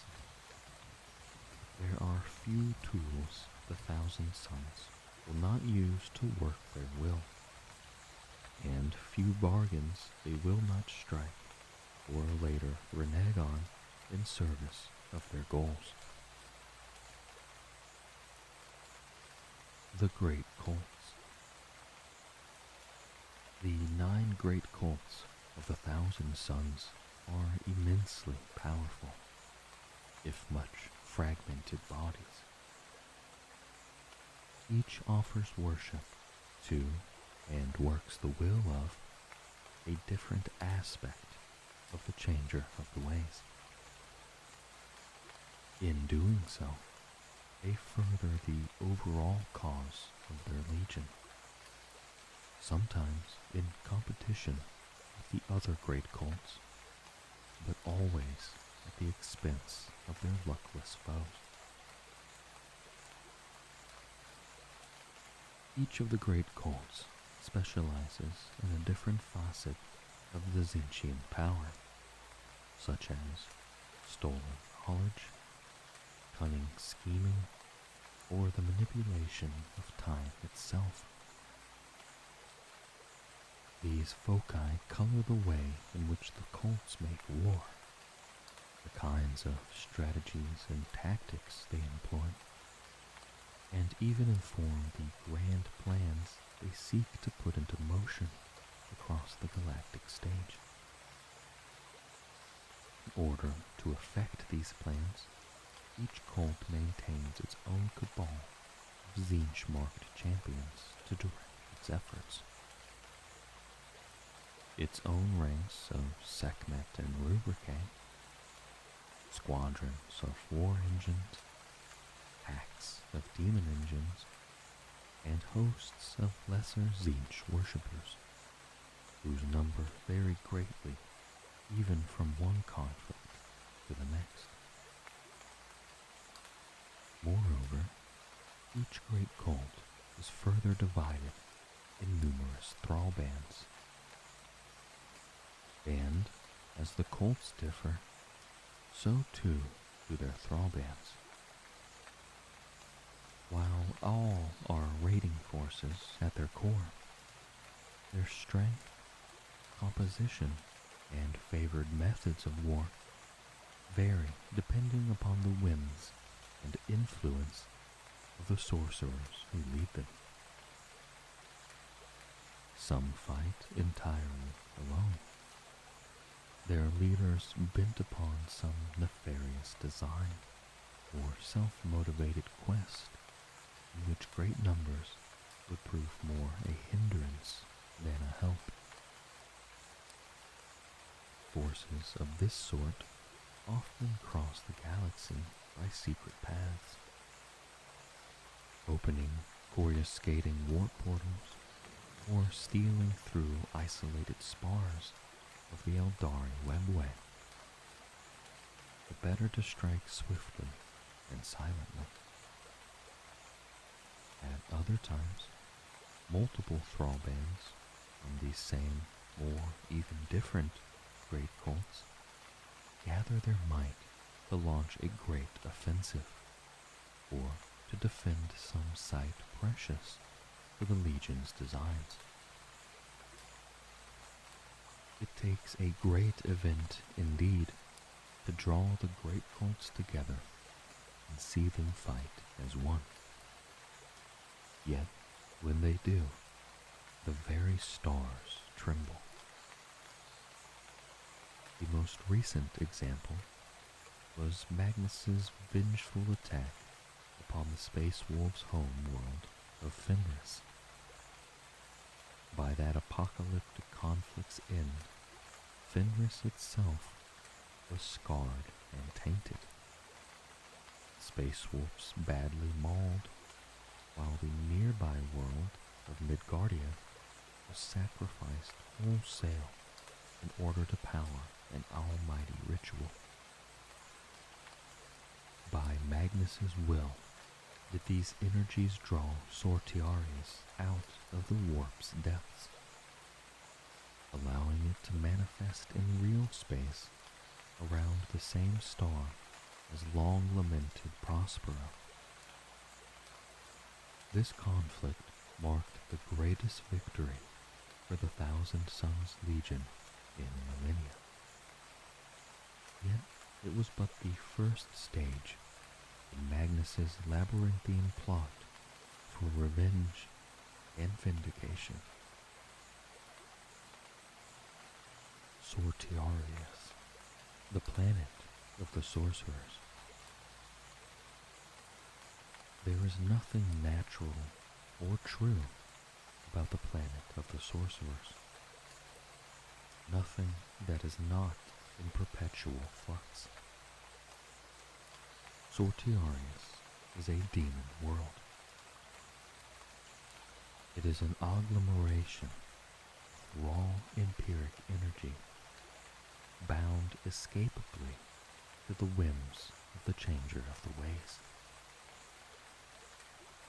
The Thousand Sons have made this sanity-blasting realm their own, and have plundered its dark secrets without mercy or restraint. Though Magnus has succeeded in translocating Sortiarius from the warp back into real space, it remains a wholly unnatural planet, whose warped reality is anathema to natural life. The air swirls with kaleidoscopic storms of raw magic. Horizons glow with ominous and unnatural lights, or shimmer and resolve into new shapes before horrified onlookers' eyes. Striated clouds, the color of fire, race across an ever-changing sky, forming leering demonic faces and staring eyes before shattering apart again in eruptions of blue and purple lightning. Squalls of raw empiric energy fall like rain upon bone mountains and plains of writhing flesh and flame. Their energy flows in mutating torrents back to the unnatural oceans which boil between the world's ever-shifting continents. The only fixed point in the geography of the strange world is Tiska. Once the capital city of Prospero, its blasted remains were spirited away to Sortiarius along with the Thousand Sons themselves. Like the traitor legion who inhabit it, this damned city has changed beyond recognition over the millennia. Where before there stood gleaming crystalline pyramids, now there rise megalithic structures of veined stone, whose flanks glow with baleful runes and dancing warp flame, and whose impossible geometries are encrusted with leering gargoyles. Where before there stood magnificent towers of marble and gold, now there loom cloud-scraping obelisks, immense spars of tunneled-out bone, and pupating flesh towers about which whirl flocks of demonic abominations. Legions are the mall-shapen edifices of Tiska, but they are all dwarfed by the innermost megalith, the Tower of the Cyclops. Looming ominously over the planet's surface, the highest levels contain Magnus's personal sanctum, and from the pinnacle comes a flood of iridescent light, cast by an entrapped tempest of glowing warp energy. This raging storm is enveloped by an orb of profane wards, and through the eye of the storm, Magnus watches the manifold paths of the past, present, and future. For thousands of years, Magnus has observed the material universe from his tower, biding his time and planning his master strokes of vengeance. Sortiarius serves the Thousand Suns as both a sanctum of study and experimentation, and also a staging ground for their endless wars. Within Tiska's towering structures are sprawling libraries of plundered and forbidden knowledge.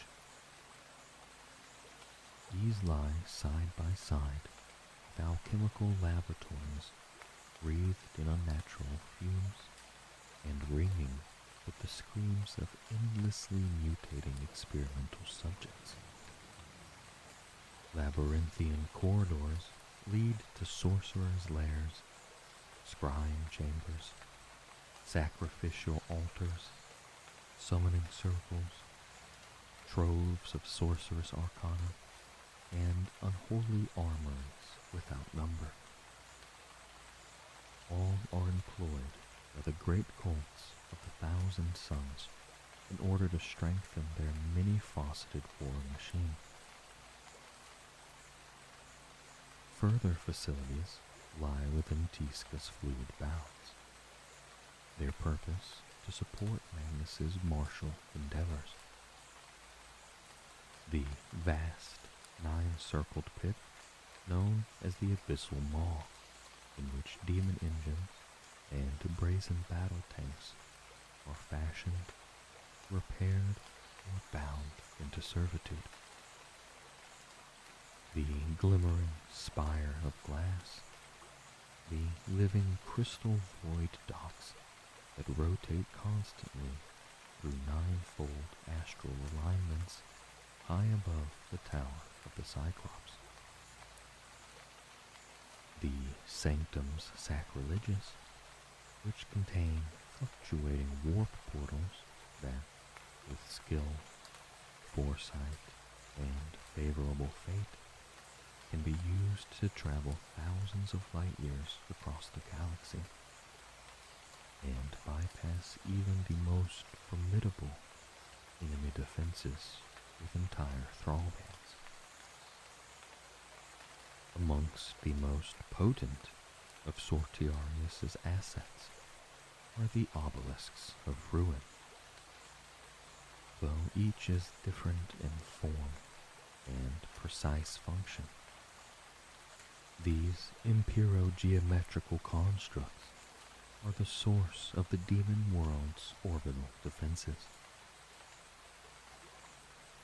These constitute an overlapping and incredibly intricate interweaving of spells that wreathe the planet from one pole to the other. It is said that Sortiarius knows the weaknesses of all who attempt to approach it in anger, and delights in levering open the cracks in its enemy's defenses through twisted sorcery. Whether it is accurate to attribute such sentience to the demon world is questionable. It cannot be denied, however, that almost every attempted attack upon the Thousand Suns' unnatural homeworld has ended in disaster. Storms of writhing warp flame spring to life in the void, engulfing those foes who attempt to approach by stealth. Illusory glamours inveigle themselves into the minds of those who make a more overt approach, tricking them into firing on one another, even as they seek to bombard the Sortiarian surface. Sensor networks fill with contradictory information, or crackle madly as they are possessed by unholy data demons, even as hatches open to depressurize decks, warheads detonate within sealed magazines, and warp drives implode to hideous effect. Such are but a few of the unnatural fates that have claimed those who dare approach Sortiarius with harmful intent. Beyond the bounds of Tisca, Sortiarius is freakish and ever-shifting. Certain landmarks and regions are known to the Thousand Suns, from nomad peaks to the shimmering amorphoric plains, the forests of tentacles, the glass fire chasms, and the predatory caverns of transmogrification. However, the locations of these places are ever in flux, dictated not only by the movement of the planet's land masses, but also the phases of Sortiarius' star and newfound sister worlds, and the ebb and flow of warp energies across the world's surface. It is amidst these strange environs that the Zangor herds scratch an existence. They prey upon one another, and on the mewling chaos spawn that haunt the wilds, avoiding only the enormous mutilith vortex beasts that are Sortiarius' unnatural apex predators. The Zangor labor to raise strange fluff cairns where the planet's sorcerous ley lines converge, channeling Tzeentch's power through real space by erecting duplicate cairns in the wilds of other worlds. The longer these simulacra remain in place, the more mutating empiric energy bleeds through from Sortiarius, corrupting the natural landscapes before full-scale invasion. The fall of Ultimus. To do battle with the Thousand Suns is no simple or clean-cut matter. Duplicity, misdirection, the manipulation of fate, and the callous sacrifice of allies and enemies alike all play their parts in their intricate schemes. Worse, what looks to their foes to be the totality of the conflict may turn out to be but one strand of a far wider and more intricately woven web. Such was the case when Hasak Atali set his sights upon the bastion world of Ultimus and its hub fortress, Aquila in Cursus. When Indominus Crusade fleet Quintus pushed battle groups into the Mephisto sector, they reclaimed a valuable swathe of systems for the Imperium. In their wake, the battle groups left sturdy supply chains running through the bastion worlds of Ultimus and Vorsakov. Ultimus, in particular, was a seemingly impenetrable strongpoint. 10 regiments of Astra Militarum soldiery garrisoned its towering fortifications. Maniples of the Skitari occupied its subterranean bunker plexes. A maniple of the Legio Decimator Titans patrolled its irradiated deserts, and squadrons from Battlefleet Pacificus its orbital approaches. Despite, or indeed partly because of, all these defenses, Asak Atali resolved to conquer Ultimus in Tzeentch's name. His reasons were many-faceted. Atali was a Rahadi Magister Templi of the cult of scheming, and he wished to prove his dominance, not to mention the might of his cult, by laying low an imperial world proclaimed impregnable. Moreover, Battle Group Delphi of Crusade Fleet Quintus continued to prosecute an effective offensive through the Omnicon Reach, drawing on supplies funneled through Ultimus. Their efforts threatened the Sorcerer's Sanctum that Atali maintained in that region upon the moon of Vigoria. The Magister Templi also sought a precious prize. He had learned from a demonic familiar that a precious magical relic, the Talisman of Glass, languished within a sealed inquisitorial vault on Ultimus. His rival Rahadi, Porskaris of the Cult of Magic, sought to seize this relic, and Atali had determined to secure it first. Atali's attack upon Ultimus began with misinformation centered around a world far away across the Mephisto sector. Employing duped mortal cult agents, he saw to it that an aspiring sorcerer within the cult of magic learned of an entirely fictitious demon sword. The lie went that this potent weapon lay entombed beneath the mountains of the world of Narthus, and was soon to be discovered by dig teams of the Adeptus Mechanicus. While his lies were seeping their way to the intended target, Atali made a pact with a demonic entity.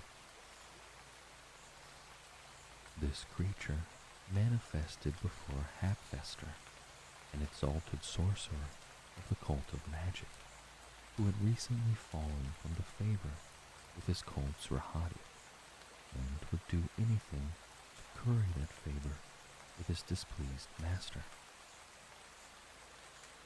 From the demon's whisperings, Hapfester learned of the so-called precious secret being hoarded by his acolyte. Predictably, he was quick to punish the aspiring sorcerer, and to pass on the information about the blade on Narthus to his Rahadi master. Believing that the fabled demon blade would lend him might in his planned attack on Ultimus, Porskaris launched an attack upon Narthus. His thrallbands were soon embroiled in a running battle with the Adeptus Mechanicus. While his Narthus gambit was developing, Atali set other plans in motion. He triggered cultist sleeper cells on several Imperial-held worlds along the Star-Sprung Way, the stable warp route connecting Ultimus to both Narthus and the Omnicon Reach. He fed small thrall bands and carefully picked kill teams into the escalating conflict, fanning the flames of war and imperiling the star-spun way. At the same time, Atali himself met with the champions of several renegade bands of heretic Astartes within his sanctum on the moon of Egoria. There, he promised these rapacious pirates power and sorcerous rewards in return for their aid. They were to launch diversionary attacks against key task force in the battle group Delphin, their intent to draw in the battle group's reserves. The Imperial commanders would thus be left with no additional forces that could threaten Atali's sanctum, nor respond should Ultimus call for aid. Next, Atali had several of his sorcerer lieutenants send nightmares of disaster and defeat to poison the sleep of General Gresmond, Ultimus's commanding officer. Filled with nameless dread, seeing the flames of war burning hotter along the star-spun way, Gresmond resolved that he had to act. Atali's lieutenants stoked Gresmond's growing panic with the skill of impresarios, ensuring his response was disproportionately heavy-handed. The general sent more than half his warships along the star-spun way, bearing 3 of his garrison regiments, most of his Scutari, and half the Titans to form a decisive army of reconquest. It was not long before this force detected the distress calls emanating from Narthus. Compelled to aid the hard-pressed Adeptus Mechanicus explorators, they fell upon the cult of magic thrall bands attacking the planet. Thus were Korskarus' thrall bands mauled. Atali, aided by his ally within the cult of prophecy, knew the precise moment to spring his trap. He unleashed demonic allies upon those same renegade warbands who had pledged to aid him in the Omnicon Reach, offering his erstwhile allies up as sacrifices to the demons. Caught between their imperial foes and ravening demons, the piratical bands were slaughtered. In return for this offering, the Lord of Change, who led the demons, conjured up a short-lived warp storm that surrounded Narthus. It would burn out within 9 weeks, but that would be long enough. For until it did, more than half of Ultimus's garrisons was trapped. Still, Atali was not done. He dispatched thrall bands of Zangor to the angry worlds of Horgith and Cladak, and had them raise flux cairns in secret. So were the food stores destined for Ultimus infected with mutagenic magics.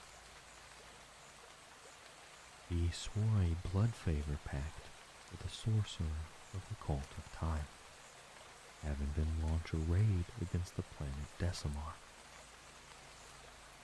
Atali's sworn allies used their temporal powers to cast Decimar a decade backwards along its own timeline.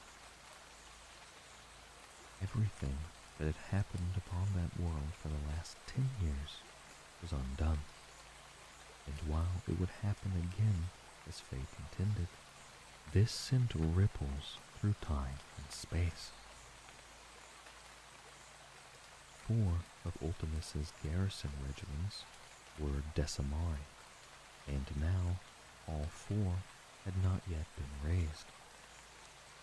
Thus, in an instant, they vanished from that world, and all forgot they had ever been there.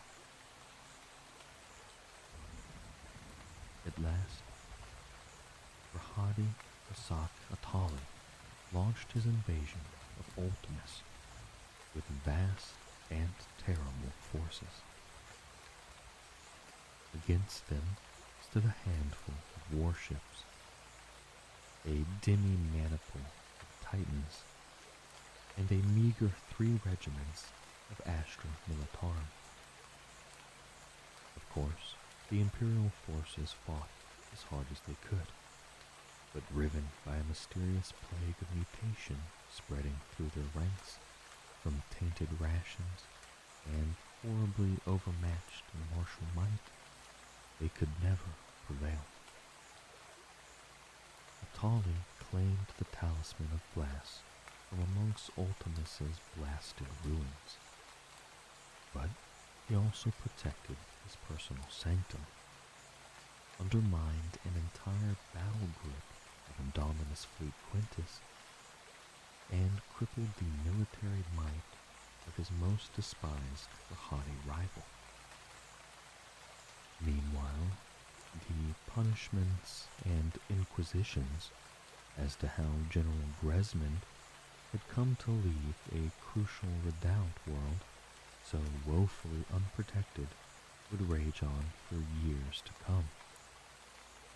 This was fortunate, as Asak Atali had several schemes already developing that would benefit greatly from that ongoing strife.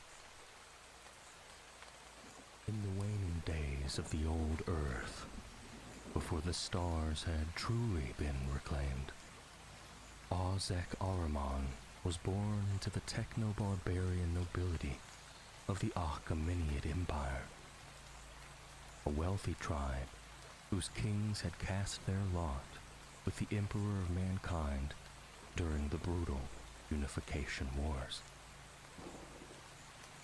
Thanks to this early allegiance, Ahriman's people were spared the worst of the atomic firestorms and gene warrior invasions that ravaged Terra during that era. It was a rare mercy in a time of relentless destruction.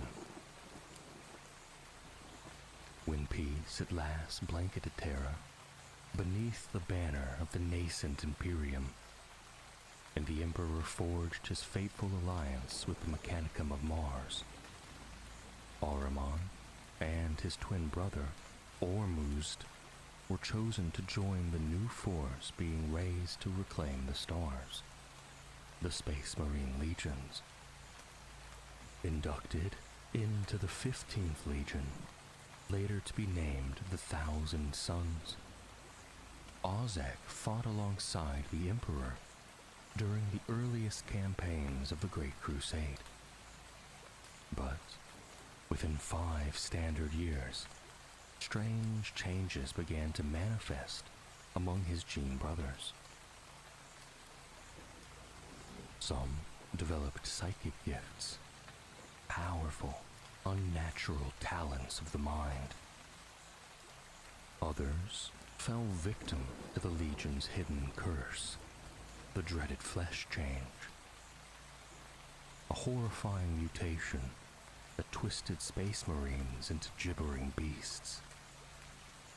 Many were euthanized by their own brothers, and soon the Imperium itself questioned whether the Thousand Sons should be disbanded as a genetically flawed legion. The corruption cut deep. Ozek lost his twin to the mutation, a grief that haunted him and birthed an unshakable fear of what might yet come for the rest.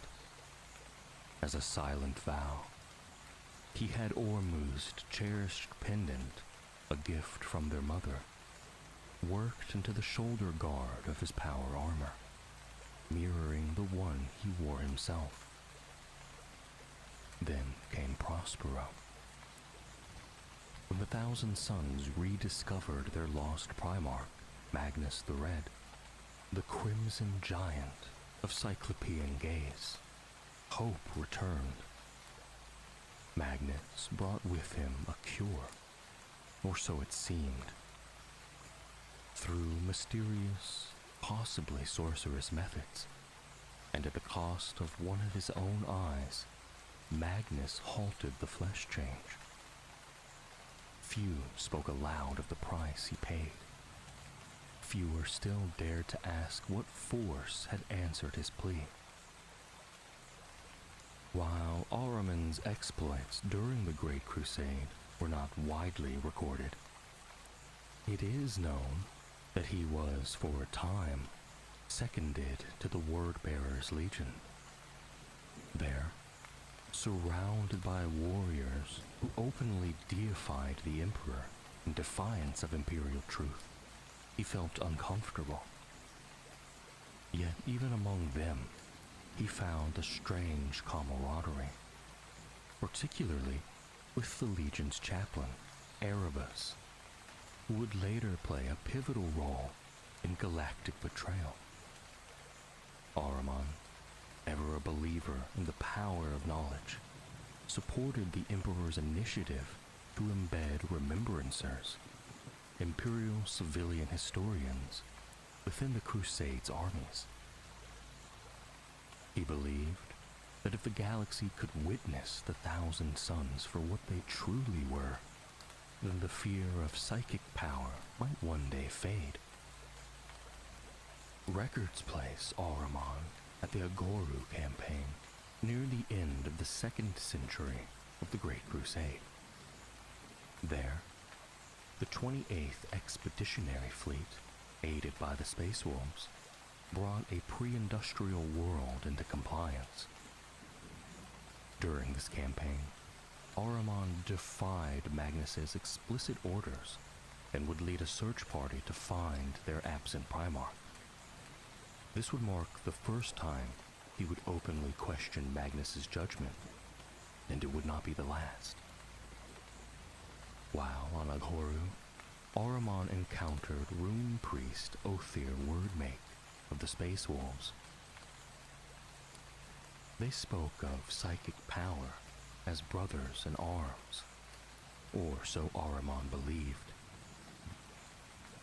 He shared knowledge of Thousand Sons' disciplines in good faith, not realizing Wordmake would later twist that confidence into condemnation.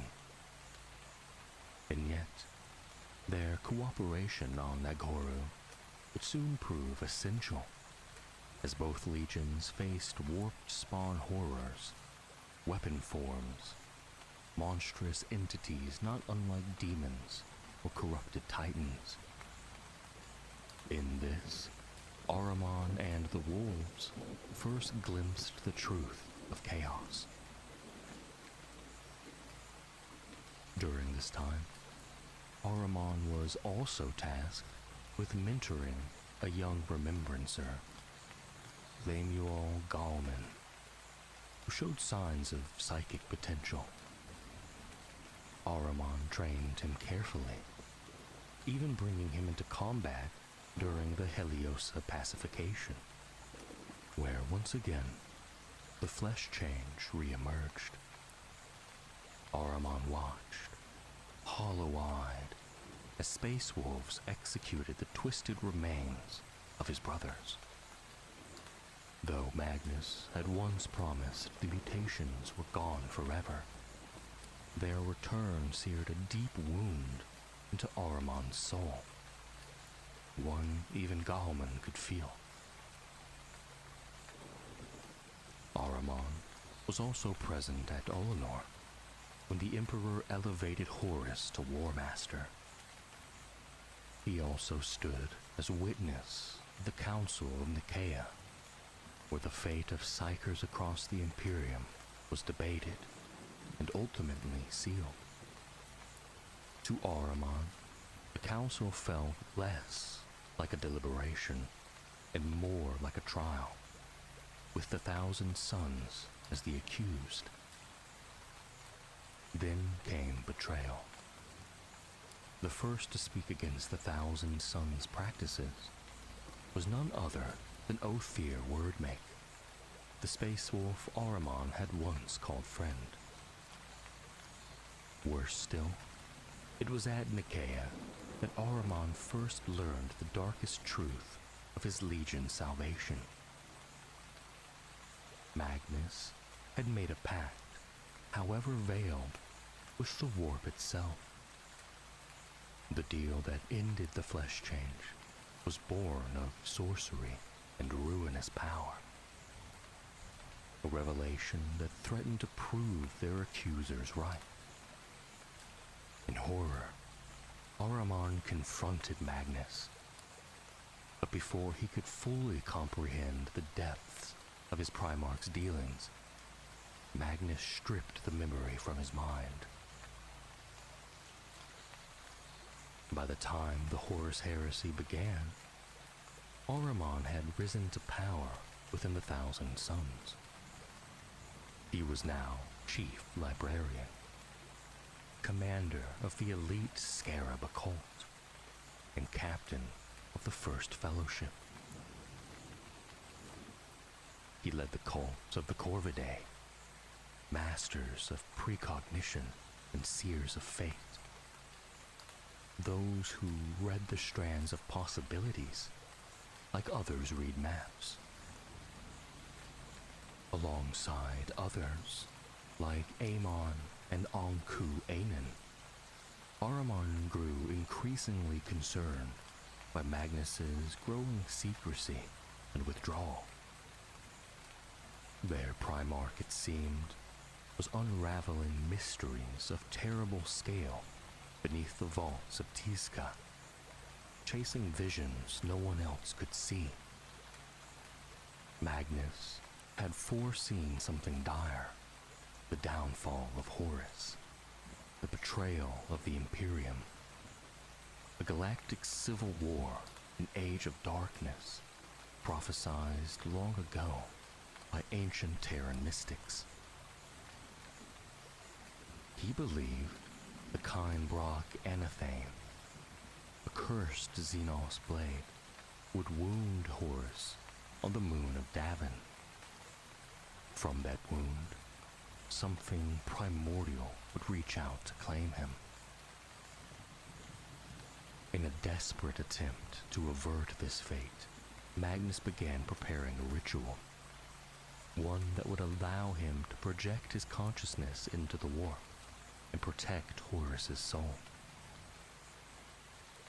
Amon scoured ancient works in hopes of finding a way to save the War Master. Ahriman and the Corvidae were ordered to do whatever it took to understand what was coming. But it was too late. Horus fell. The wound was struck, and Erebus, the same chaplain Ahriman had once trusted, ushered the dying Primarch into the temple of the Serpent Lodge, where Davinite shamans and cultists of chaos worked their black rites. Horus's soul was cast into the immaterium and shown a vision, a future imperium of tyranny and blind worship, where the Emperor ruled as a god. It was true, but only because he himself would ensure it. Magnus, too, entered the warp, seeking to stop his brother's fall. He tried to show Horus the vision was only one possibility, not an unchangeable fate.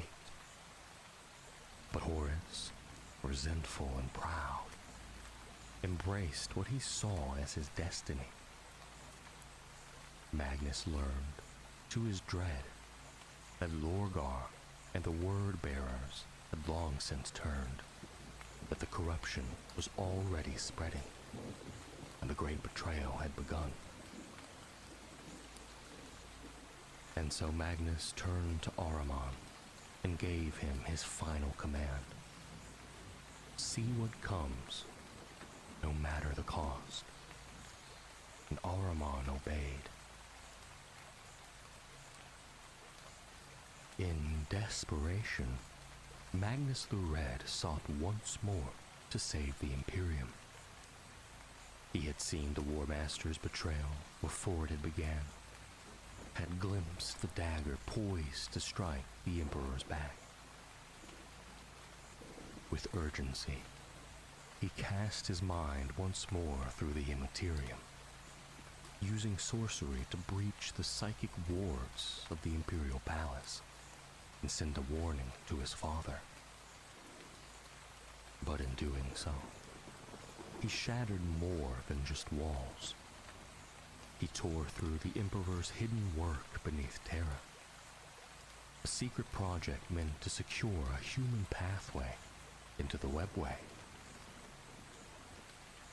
The Emperor, unwilling to believe that Horus, his beloved son, his favored creation, would ever betray him, turned his wrath instead upon Magnus. The Thousand Sons, long viewed with suspicion for their reliance on sorcery and their cursed mutations, were now seen as traitors. The Emperor gave the order. Lehman Russ, Primarch of the Space Walls, and ancient rival to Magnus, was dispatched with his legion. Alongside them marched the Sisters of Silence, the Witch Hunters, and the Emperor's own Custodes. The command was clear. Bring Magnus to Terra to face judgment for his violation of the Council of Nicaea. But Horus intervened. He whispered poison into Russ's ear, convincing him that Magnus's punishment should not be confinement, but annihilation. Russ, disgusted by Magnus's sorcery and blind to the deeper manipulations, obeyed. From Prospero, Magnus waited. His will broken, he chose inaction. He had seen the price of defiance. To resist would only prove the worst fears of their enemies. So he veiled the planet in psychic shrouds, preventing his own sorcerers from seeing their doom approach. It was then that Amon, his oldest friend and mentor, learned the full extent of Magnus's despair. The Primarch had murdered Balik Uthazar, captain of the Fifth Fellowship, to keep the knowledge of the approaching fleet hidden.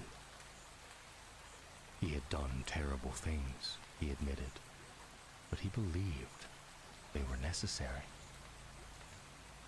He believed he could not fight back, because to do so would mean surrendering to the path the ruinous powers had laid for him. Amon, however, could not accept this. He had once dreamed of Prospero's destruction, years before Magnus fell from the sky. The nightmare had haunted him until Magnus arrived, and now it had returned. He saw the end of all he loved on the horizon, and unlike his Primarch, he refused to let it pass unopposed. Then came fire. The Space Wolf's fleet arrived, tearing down Prospero's orbital defenses. Tizca, the shining capital of the Thousand Suns, was protected by a powerful psychic kind shield. As the rest of the planet turned to ash, Tizca stood until the wolves descended. Landing forces swarmed the city. Prosperings were slaughtered.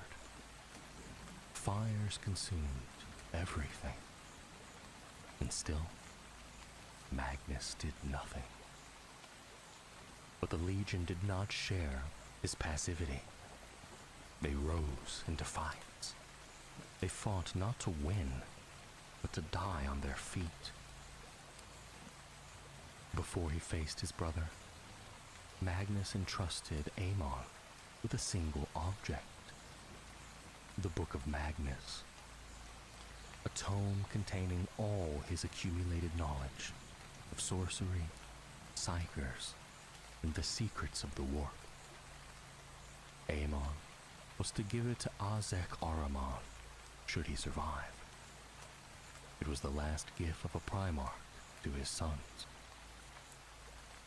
Then, Magnus faced Russ. On the steps of a shattered pyramid of glass and steel, they fought. The duel was terrible. In the end, Russ shattered Magnus's body, breaking his back. Defeated, Magnus opened a gateway into the warp and fled with the remnants of his legion to the Eye of Terror, where Tzeentch had prepared a demon world for him, Sortiarius, the planet of sorcerers. There, Magnus was remade.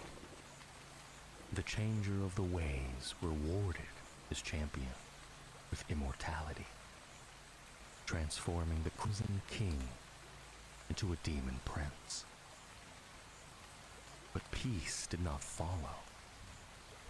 In the Eye of Terror, the flesh change returned. The mutations began anew. Magnus, now a demon, seemed to accept it, but Ahriman did not. Bitter, disillusioned, and burning with hatred for what his legion had become and what his Primarch had allowed, Ahriman turned to the Book of Magnus. Within its pages, he searched for salvation, and from its boundless knowledge and his own anguish, he forged a spell of immense power, the rubric. This spell would end the flesh change forever. But Ahriman lacked the power to cast it alone.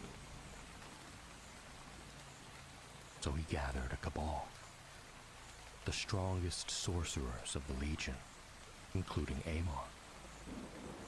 Those who remained loyal to Magnus were excluded, dismissed as weak. Together, they unleashed the spell. And it both worked and failed. The rubric burned through the 1,000 suns, sparing only those with psychic talent. For the rest, it was doom. Their bodies turned to ash, their souls trapped inside their armor. The rubricae were born, mindless, unfeeling, and undying. Ahriman was horrified. The spell had done what it promised, but at a price none had foreseen. What remained of the Legion had been transformed into a shell of its former self. Powerful, yes, but hollow. When Magnus had learned what Ahriman had done, he stormed the Tower of Sorcery, where the Cabal had gathered. Most fell to their knees in remorse. Ahriman stood. Magnus raised his hand to strike, but he was stayed. Tzeentch himself intervened. saving Ahriman for a future role in his plans. Instead of death, the sorcerer was given exile. Ahriman and his cabal were banished from Sortiarius. In exile, Amon sought redemption. He wished to undo what had been done, to free the Rubricae from their eternal prison. Over centuries, he amassed power, founding his own warband of exiled Thousand Sons, the Brotherhood of Dust. He sought out old brothers. Those who joined survived. Those who refused did not. Meanwhile, Ahriman hid among the ranks of a corn-worshipping warband known as the Harrowing, living in disguise as a lowly sorcerer named Horkos. But Amon's reach was long. He sent Tolbeck, a Pyre sorcerer and member of Ahriman's original cabal, to find him. Tolbeck found his quarry and revealed Ahriman's identity. The sorcerer, exposed, unleashed his full might. He slew his former allies, but not before Tolbeck attempted to drag his mind into oblivion. Ahriman barely escaped. Amon sent more agents, demons, even a half-demon prince. All failed. Eventually, Ahriman tracked Amon himself. But before he could strike, he was betrayed by the mistress of his stolen ship. Wounded, he was subdued and brought aboard Sycorax, Amon's flagship. There, Amon demanded the secrets of the rubric. Ahriman at last agreed. But during a rescue attempt by his allies, Ahriman confronted Amon once more. The two dueled, minds locked in a psychic struggle. In the end, Ahriman revealed the truth. The rubric lived in them all. It was bound to their very souls. And with that, Ahriman unraveled Amon from the inside out. His armor tore apart, dust spilled into the wind. The armor reassembled, plate by plate, over Ahriman's own body, reshaping him in the image of his fallen brother. The Brotherhood of Dust stood in stunned silence. Ahriman raised his hands, summoned Warp Flame. The red armor of Amon's followers shifted to sapphire. Rubricae and sorcerers alike were reborn in Tzeentch's hue. Ahriman knelt, bowed his head to the past, and rose as the new master of the Brotherhood of Dust. Whether the warband he commands now in the 41st millennium, the Prodigal Sons, is the same force reborn under a new name remains uncertain. But one truth endures. Ahriman walks the galaxy still, cloaked in flame and faith, his sins burned into the armor he wears. Among the countless atrocities committed by Ahriman, few speak so clearly to his devastating blend of subtlety, power, and ruthlessness as the event known as the Harvest of Calliope. This world, once a monument to knowledge, existed solely to archive the records of the Imperium, from its mythic founding to its uncertain present.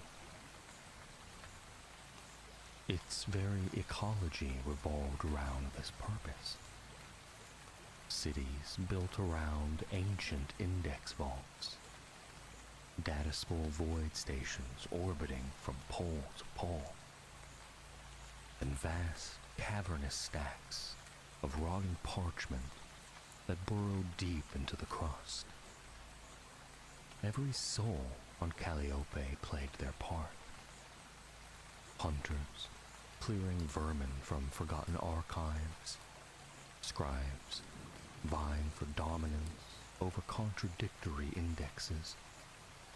For as long as memory stretched, this was the way of things. But then something changed.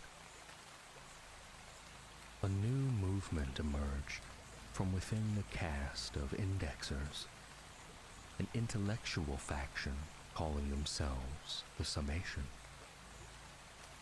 They believed that all knowledge could be unified into a single, endlessly extending formula. None could say from where the idea had originated, but once seeded, it spread rapidly, blooming like a lotus in sunlight. Over generations, the Summation grew in power until it ruled Calliope unchallenged. Billions toiled across centuries to complete the vision.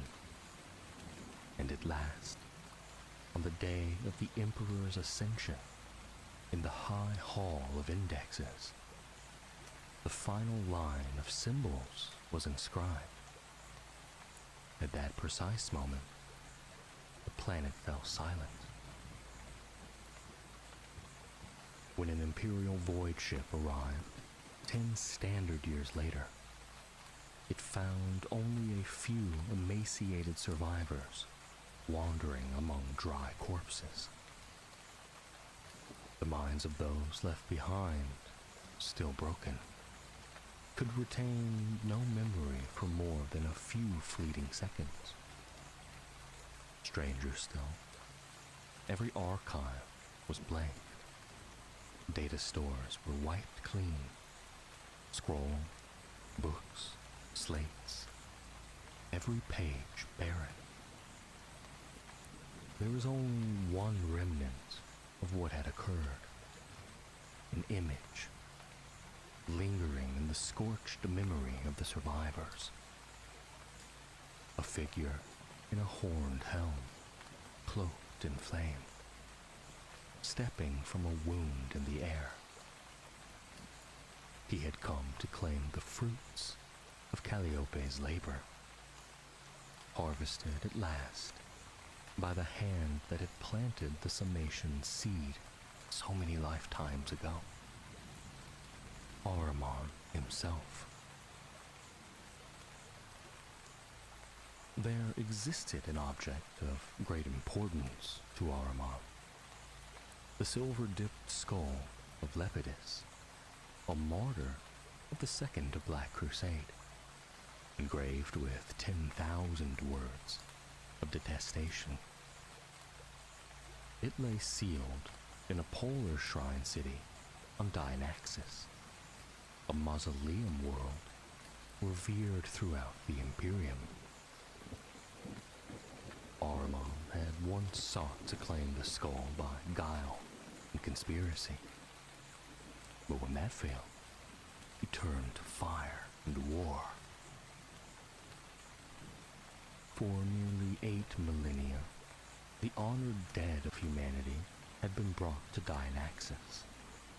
Bodies of martyrs, charred bones of warriors, polished skulls of Astartes. The very cities were built from the remains of heroes. 12 Space Marine chapters maintained permanent bastions there. Star fortresses watched from orbit.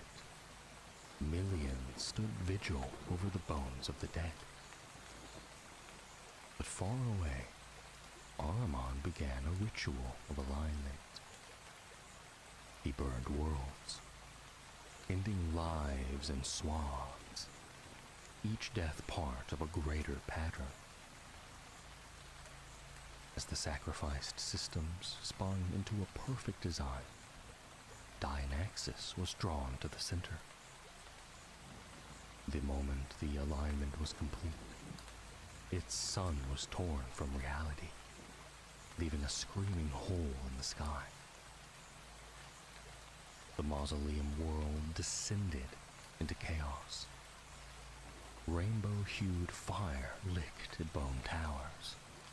The screams of the dead echoed, their last thoughts unleashed. Through the void where the sun once burned, demons descended like meteors. Imperial defenders were overwhelmed, their souls devoured.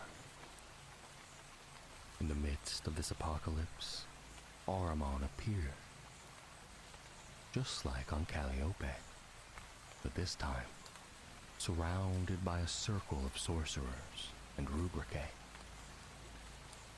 Arcane fire melted flesh and spirit alike. Honor guards from Space Marine chapters charged, only to be reduced to dust in an instant. Then came Firebane, the last warlord-class titan of Legio Officium. Its war horn shook the dying world as it opened fire. But Ahriman, drawing upon his sorceress brethren, brought the mighty engine to its knees, ripping its plasma reactor core through its own carapace in a torrent of molten death. At last, Ahriman held the skull of Lepidus in his hand. One word etched upon its surface held what he sought. With the deed done, he let it fall and vanished into the warp, leaving Dianaxis in ruin, bones burning, demons howling, and no one left to mourn. And for centuries further, Ahriman scoured the galaxy in pursuit of another forbidden prize: entry into the Black Library, the Eldari's hidden repository of ancient knowledge, secrets of chaos, the war, and the very fabric of reality. Long did he wage war within the twisting passages of the webway. Time and again, he was repelled by the spectral guardians and agile harlequins. And yet, he persisted. Eventually, Ahriman found a path, one that bypassed physical resistance, projecting his mind telepathically into the sanctum. He walked its shadowed halls in spirit, even as his body transcribed the revelations he was witnessing. Among the treasures he stole from that incorporeal pilgrimage was a priceless copy of the Tome of Labyrinthus, a sacred harlequin map to the secret routes of the webway, knowledge that would one day reshape the galaxy.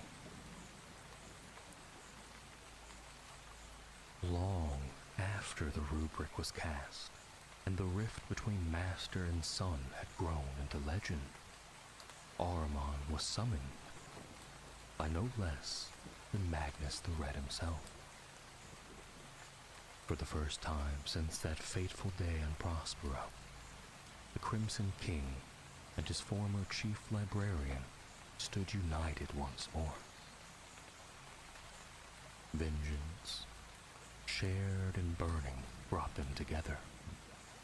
the destruction of the Space Wolves. Their moment came not long before the 13th Black Crusade. The Fenris system, home to the Sons of Russ, found itself suddenly racked by violent warp storms. From within these unnatural gales surged legions of demons, rending through space and sanity alike. The Space Wolves had only just rediscovered their long-lost wolfenkin when the skies turned dark with chaos. Imperial reinforcements came swiftly. The Grey Knights and the Dark Angels answered the call to arms, descending into the system to aid their embattled brothers. But among the swirling madness, reason faltered.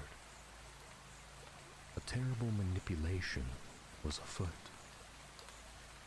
One of Tzeentch's greatest tricksters, the Changeling, wove lies and illusions so deft that mistrust blossomed like rot among the Imperials.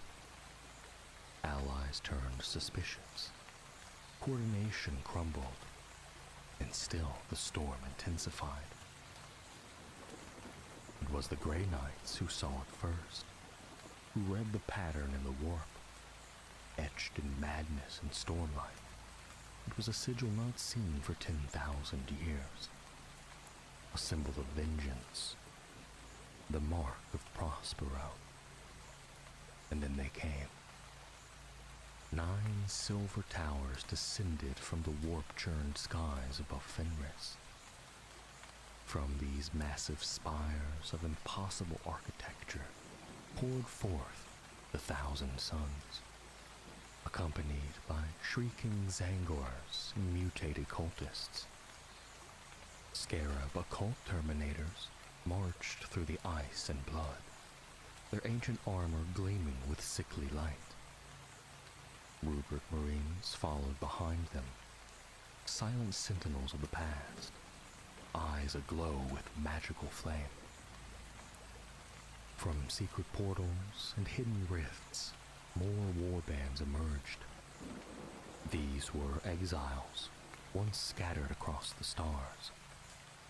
Now they returned through Ahriman's mastery of the webway. They struck hard and fast, emerging from the labyrinth dimension with psychic fire crackling from their hands. The Adeptus Astartes were caught off guard. Flames consumed the snow. As Imperial lines buckled and broke, the Silver Towers drifted into alignment with the planet's geomantic nodes, sites of deep and ancient power. On the 3rd solar day of the invasion, the skies were torn open by fire. Sorcerers across Fenris poured their will into a great ritual. In the heart of each silver tower, a space wolf was sacrificed, boiled alive in cauldrons of blood and warp gore. This grotesque rite tore a hole in reality. From the breach stepped a god, Magnus the Red. The Crimson King returned to real space, his arrival shaking the ice world to its molten core. He joined Ahriman and their greatest acolytes at the center of the ritual, deep within the towers. The energy unleashed began to twist the very land. Rivers boiled, mountains cracked, and the volcano beneath the Fang, the fortress monastery of the Space Wolves, erupted with demonic presence. The tide did not turn until Midgardia, a neighboring world, was destroyed entirely. With its annihilation, the Silver Towers vanished. To the Imperium, it seemed a desperate victory, but it was no victory. Midgardia's death was a harvest, and Magnus reaped it well. With that power, he completed a long-buried ambition. The planet of the sorcerers, home to the thousand suns, was torn from the warp and returned to real space, hovering now above the corpse of lost Prospero, like a ghost returned to haunt the living. In the twilight hours of the 41st millennium, as the 13th Black Crusade engulfed the galaxy in ruin, Ahriman turned his gaze once more to the hidden paths of the webway. Forbidden knowledge beckoned, secrets entombed within the black library of the Eldari. Twice, during the chaos of Abaddon's uprising, did the arch-sorcerer breach the hidden labyrinth, chasing answers that had eluded him for 10 millennia. His first intrusion was made possible by a most curious prize: the captured Inquisitor, Bronislaw Sevak. Once welcomed, begrudgingly, by the Eldari as a guest of the Black Library, Sevak had been little more than a pawn in the game the Eldar thought they controlled. Ahriman, however, had other plans. From Zevak's memories, he gleaned ancient truths. The trail led him to the forgotten world of Atemium 3, a seemingly insignificant planet once under the watch of craft world Altensar, long since lost to the Eye of Terror. There, his agents uncovered a dormant webway portal. Ahriman entered with haste and fury. The Eldari were not prepared. The incursion sparked panic among the Farseers. None had foreseen it, not even the greatest among them, Eldrad Ulthrath of Ulthway, whose presence was hastily summoned to mount the Eldari defense.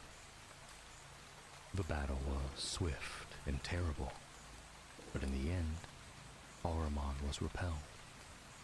The gate he had used was sealed, buried beneath layers of warding, never to open again. The secretive Order Psychana, a brotherhood composed solely of Blood Raven's librarians, was called to take over the portal's guardianship. Though too late to aid the defense, they ensured the rift would never threaten the Imperium again. But the Arch-Sorcerer's ambition was not so easily thwarted. Soon after, he foresaw another breach, this time not by his hand, but by a librarian of the Blood Ravens named Rama. During operations on the icy world of Lorn 5, Rama's ritual had torn open a pocket in the fabric of the webway. Ahriman moved swiftly. With his elite warband, the Prodigal Sons, Ahriman traveled to Lorn 5 under a shroud of deception. Demons flocked to his will. Through arcane sorcery and exploitation of the dimensional wound left by Rama, he pierced the veil once more, this time reaching Arcadia, the sacred planet of law, home to the enigmatic Harlequins. Arcadia was no ordinary world. Hidden within were vast, concealed repositories of Eldari lore, relics of a time before time, including the fabled Librarium, a vault of knowledge predating the Fall. Here, Ahriman hoped to find a way into the Black Library. He carried with him the Tome of Kerbenian, a book thought mythical, taken from the Harlequin solitaire who bore its name.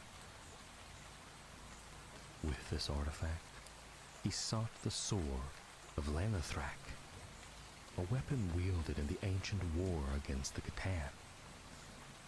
It was held by the great Harlequin, and Ahriman aimed to take it. Among his trophies was a prisoner of immense importance, Ethereal Stern, once a sister of battle, now the demon fuge, a being whose existence straddled the veil between damnation and salvation. Ahriman had plans for her too, once his conquest was complete. But conquest eluded him once again. Even the summoning of a massive manta-like warp leviathan did not turn the tide. The Harlequins fought with a grace and fury born of ages.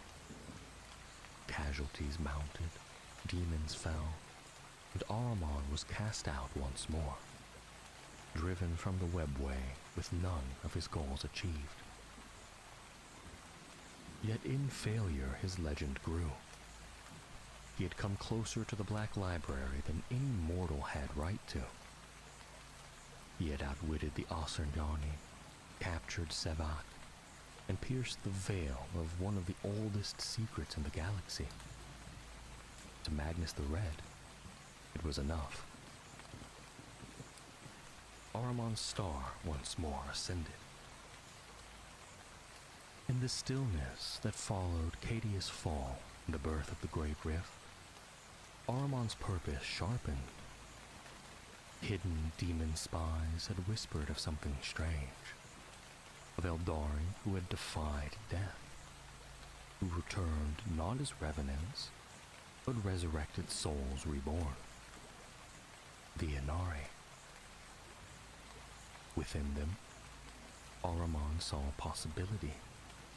If the dead could return, then so too might his lost brothers, the Rubric Marines, trapped in shells of dust and sorrow. And so, when the Inari moved toward the ice moons of Classius, seeking to ally with the survivors of Cadia, Ahriman made his move. Through sacrifice and sorcery, he enacted a forbidden rite. 999 captives were offered to Tzeentch. With that blood price, Ahriman and his 1,000 sons were translocated across the webway, arriving in the crystalline tunnels of the Psyche Delta, just as the Inari passed through. The ambush was sudden and brutal. Warp fire painted the walls in sickly colors. Sorcerous bolts and wailing demons clashed with Harlequin blades and Ynnari soul magic. And in the heart of the storm, Ahriman seized the triumvirate of Ynni, Rivain, the Vissart, and the mysterious Incarnate, pulling them into a private realm outside space and time. Here, in a void of his own making, Ahriman prepared to draw the knowledge he craved from the champions of the death god Ynni. But Rivain had seen beyond his plans. As the arch-sorcerer prepared his psychic blades, she reached toward the impossible and offered a gift. With a whisper and a surge of divine energy, she resurrected 12 Rubric Marines. Warriors, long believed lost to the Rubric, stood once more in flesh and blood, dazed but alive. They looked upon Ahriman not as their destroyer, but as their battle brother. And for the first time in 10,000 years, he saw them see him.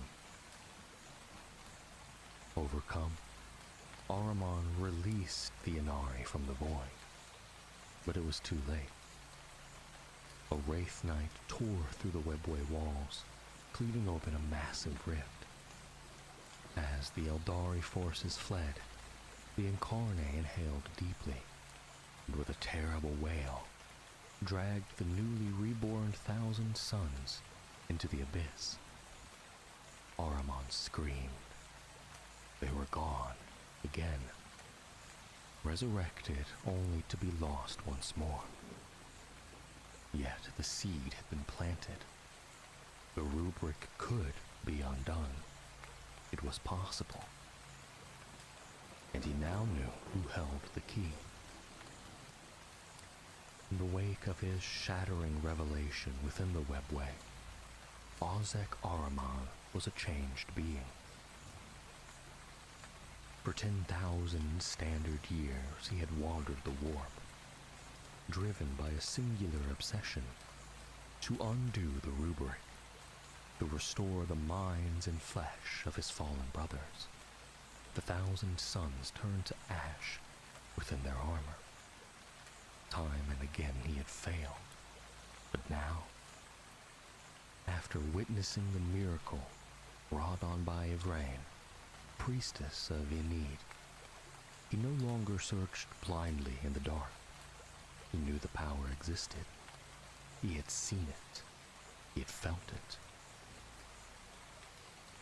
With the emergence of the Great Rift, it shook the foundations of the Imperium and rent the veil between realms. In this chaos, Ahriman saw a path forward. The psychic tide surged stronger than ever. The warp whispered new truths. As the galaxy burned, Ahriman gathered his strength. He summoned the remnants of the prodigal sons, those sorcerers still loyal to his path, and bent his gaze toward the screaming heart of dark ambition, the twisted metropolis of Kamara, the seat of the Drakari. If Ivrain and the Inari could touch the dead and breathe life into dust, then there would be whispers of such things in Kamarag's underworld. The city of suffering held secrets traded in agony, and lore bartered through screams. Ahriman would find what he sought there, or rip it from the darkness. For now, the arch-sorcerer set his will upon the road to resurrection. Not for glory, not for vengeance, but for the souls of his legion, forgotten by time, entombed in dust, who at last might yet live again. In the shadow of the Himalayan mountains on ancient Terra, 20 capsules were cast adrift through the warp, genetic progeny of the Emperor himself. Among them was one destined to become the swiftest of all, his pod flung far from humanity's cradle, crashing upon the open steppe lands of a world known to Imperials as Mundus Planus, though its people called it by a simpler name, Chagoris. This was a feudal world, fertile, vibrant, and scarred by the age of strife. It had clawed its way back to a Renaissance-level society, where black powder had only just begun to thunder on the battlefield. Across the vast plains and mountains of Chagoris, power belonged to noble houses and monarchs, ruled in the east by a proud tyrant known as the Palatine. But in the empty quarter, those wild, wind-bitten plains of the west, life moved to a different rhythm. Nomadic tribes roamed free, unburdened by cities, governed by the brutal customs of horse and blood. And it was there that the pod opened.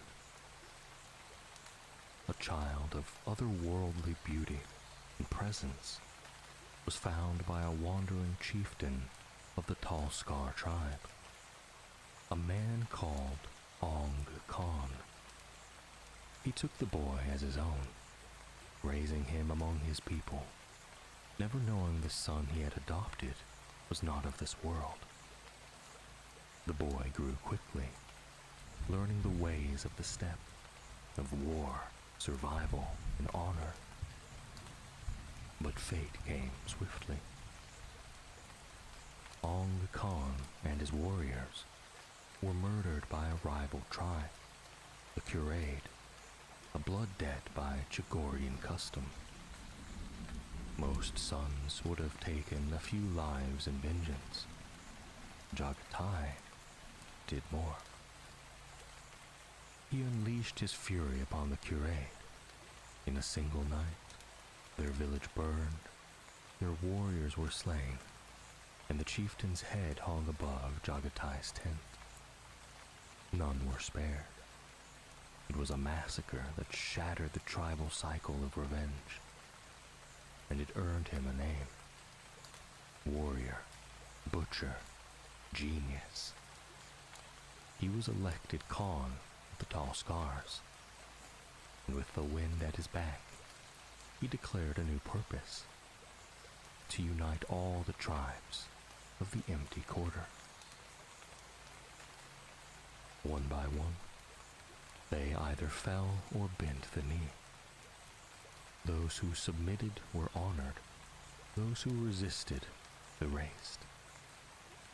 Jagatai broke the power of tribalism by dissolving bloodlines, forming new warrior bands with mixed heritage, and commanding loyalty to him, not lineage. Within mere decades, the plains were one people beneath his banner, and he was no longer merely a Khan. He became Kagan, the Khan of Khans. His greatest test came not from men, but from the warp.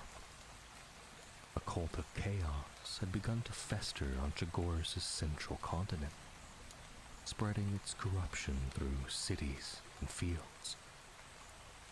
Jagatai led 10,000 horsemen against them, charging through black powder and cannon fire. Many fell, but none fled, and in the end, the cult was annihilated. To the east, the Palatine Empire watched from afar. For centuries, they had hunted nomads for sport. That changed the day the Palatine's son tried to claim Jagatai as prey, only for his head to return instead. And it bore a message. The people of the steppes are yours no longer. The Palatine brought war, armored knights, heavy cavalry, thousands. They met the Kagan's bow-wielding riders on the open plain, and they never returned.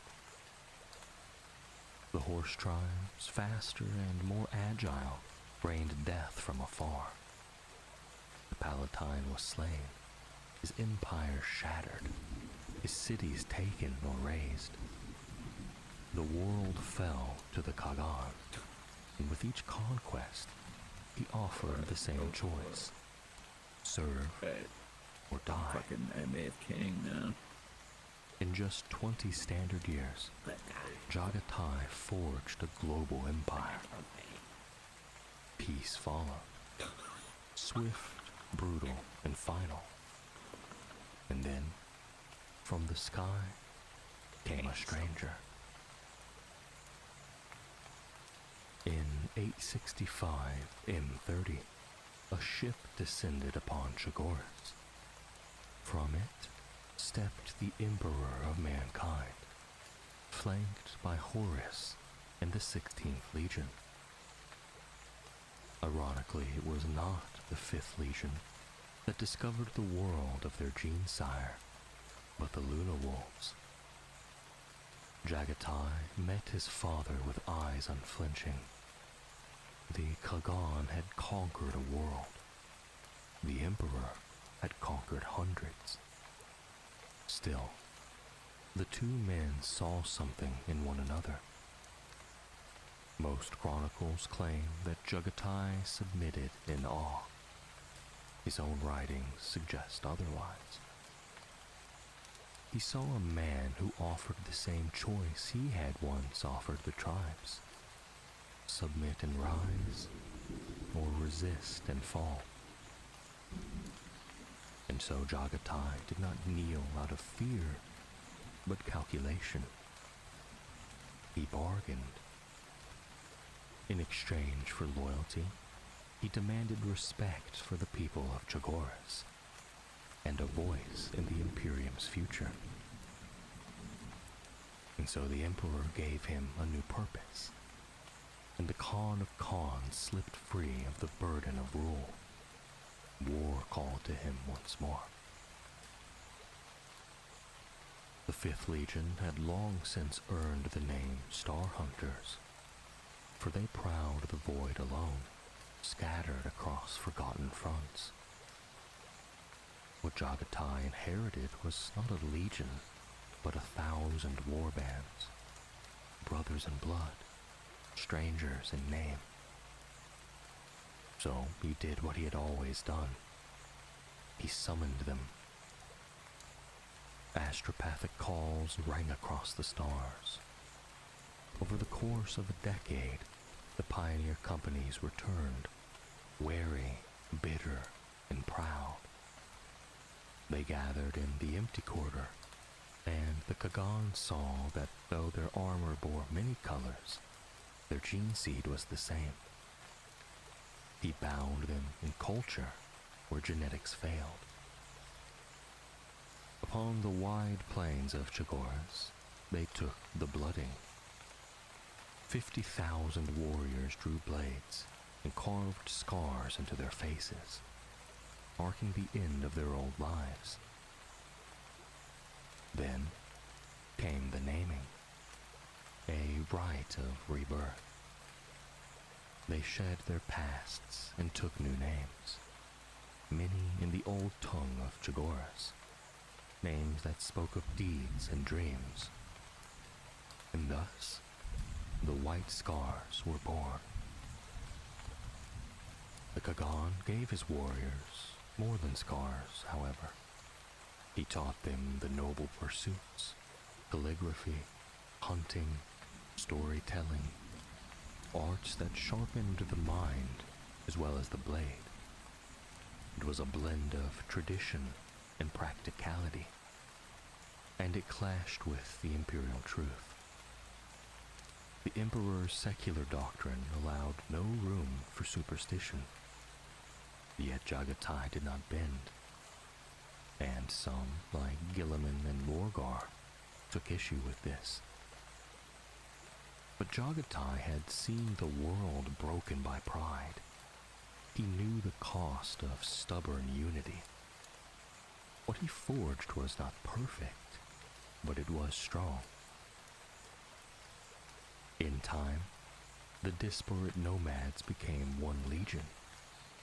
They carried scars on their faces and poetry in their hearts. They rode into war like storms, and above them all, at the head of the thunder rode the Khan of Khans, his eyes forever on the horizon, his heart beating to the rhythm of the hunt. After the unifying rites of blood and name upon the open plains of Chagoras, the Kagan knew that tradition alone would not bind his legion. Ritual could forge identity, but only war could forge loyalty.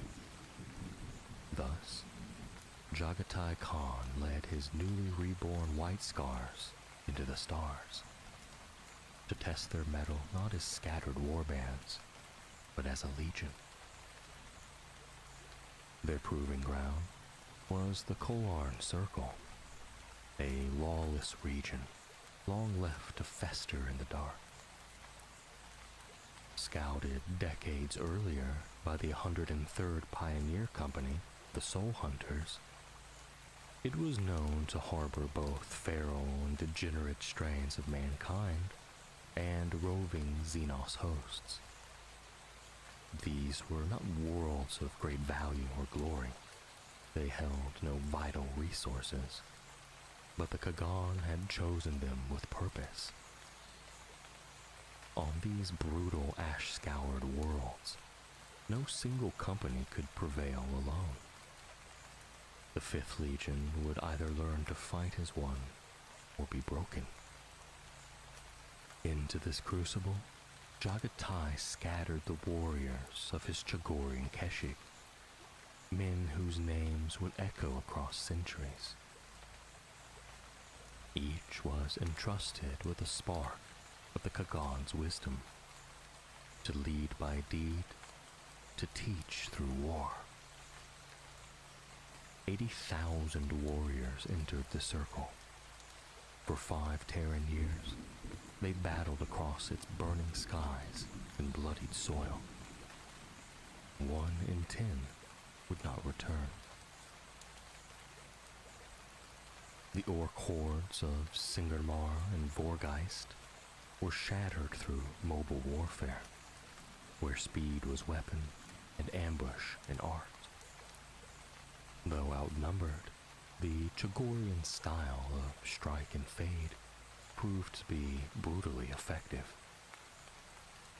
On worlds where others would have dug in or faltered, the White Scars danced across the battlefield like the steppe wind. Some companies fought alone for years, unsupported, isolated deep in enemy systems. But the old pioneer companies, forged in solitude, endured. They adapted. With every ambush, every silent kill beneath alien moons, the feral fury of Chagoras was married to the seasoned resolve of Terra's veterans. The Kagan led from the front in every battle, his presence like fire in the bloodstream of his legion. At first, they followed him because he was their lord. Soon, they vied to fight at his side, inspired by the savage joy he took in war. Their loyalty was no longer to Terra, nor to the dream of a distant Imperium. They followed the Khan of Khans.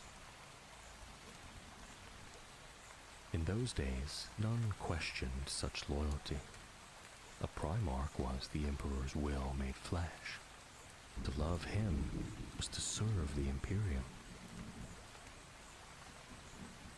When the final battle came upon the ash fields of Kalarn itself, the Legion stood as one. The circle was theirs, one through flame and blood. The worlds, once desolate and war-torn, now became recruiting grounds. From Chagoras, from Terra, and from the ash-covered remnants of the circle, the Legion was rebuilt. Stronger, sharper, reborn. No longer would they haunt the edges of the Great Crusade. The first blooding was complete, and the White Scars emerged not as stragglers, but as one of the Emperor's frontline blades.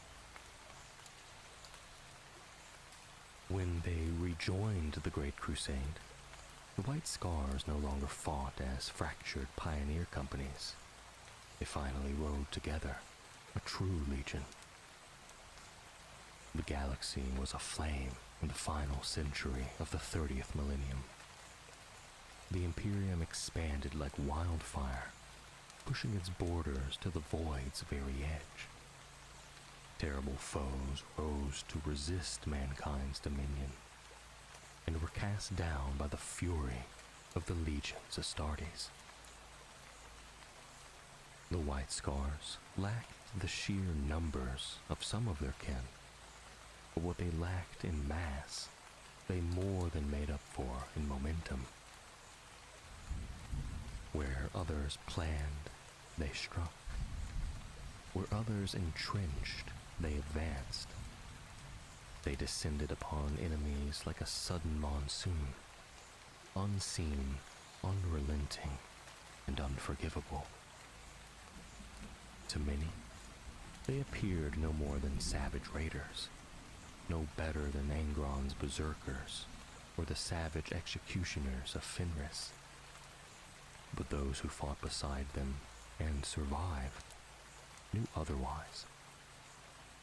Their savagery was precise, their chaos controlled.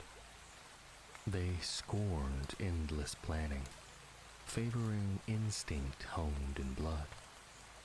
And though they moved with wild fury, they did not do so without thought.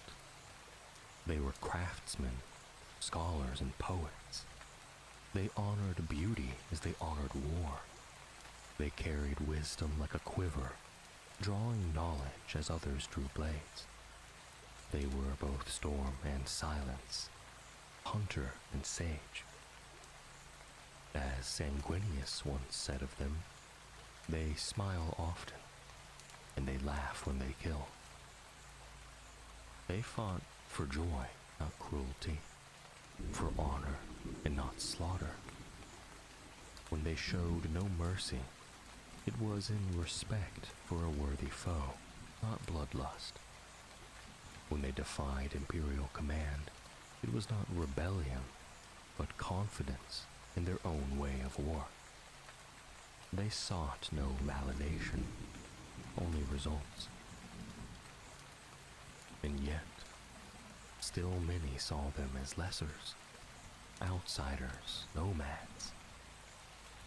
Most Primarchs kept their distance. Gilliman, Dorn, men of walls and laws, looked down upon their seeming lawlessness. The Kagan cared little. He kept to himself, and to those who truly saw him. Horus, who recognized his skill. Sanguinius, ever the diplomat. And most of all, Magnus, the other outsider. The only one who matched Jagatai in both intellect and estrangement. While others gathered in council, the Khan roamed. While the Imperium became bureaucracy, he remained a warrior. Yet, as the galaxy grew tame beneath Imperial banners, he sensed a change. The wild was vanishing. The maps were filling. There were fewer places to run, fewer enemies to chase. The joy of conquest was being replaced by the weight of an empire. The Khan grew restless. A choice loomed. He could remain loyal and fade into administrative duty, slowly diminished, his legion neutered by peace. Or he could reject it, betray everything he'd helped build, and take back the wild. It was not time yet, but the storm was coming.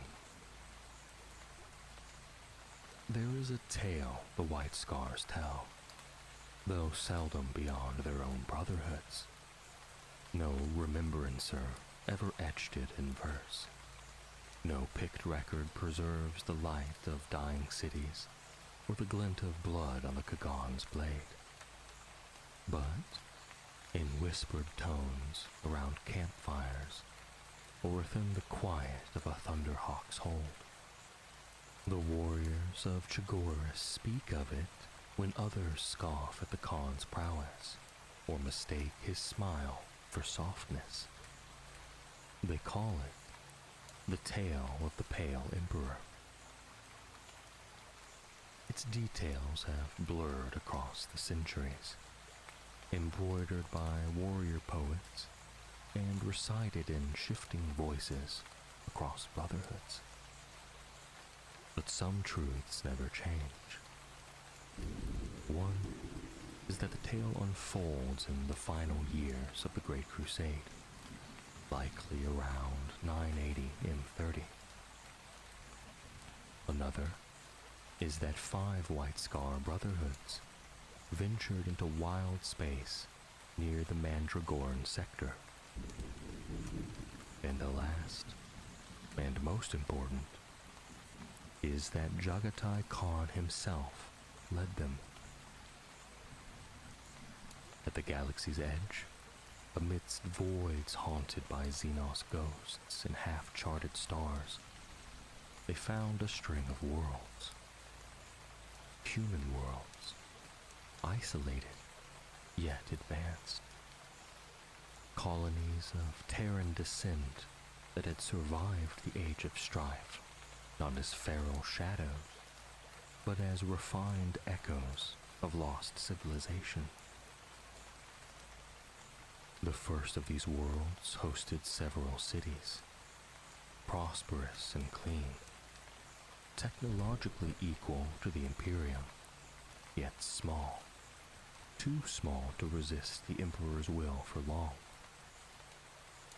And yet, when Jagatai offered unity, peaceful compliance, as he had done many times before, he was not met with open arms, but with open fire.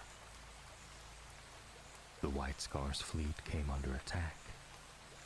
The void craft that rose against them were sturdy and determined. Veterans, no doubt, of centuries of skirmishes with Xenos. But they were few. Their bravery was no match for the 12 Imperial warships that awaited them. The battle was brief. Their ships fell burning from the void. And in respect for their courage, the Great Khan let the survivors flee. With orbit secure, he struck the surface. Gunships and landing craft poured down upon the boreal plains at the edge of the settlements. Thousands of White Scars touched down, jet bikes roaring, banners snapping in the alien wind. Awaiting them were several hundred defenders clad in immense battle plate, each more war engine than man. Weapons bristled from their armor, cannons and beam arrays from another age. Neither side wished to despoil the city behind them, and so they met outside its walls, assembling in grim silence. Then came the roar of cannon, the scream of engines, and the clash of blades. The enemy's plate was formidable, ancient and heavy, proof against most standard weaponry. But they were slow. The White Scars, born of the plains of Chagoras, fought with speed and fire. Jet bikes flanked and harried, marking weaknesses in joints and armor. Their enemies advanced in lockstep, trying to maintain formations, but they could not track the wind.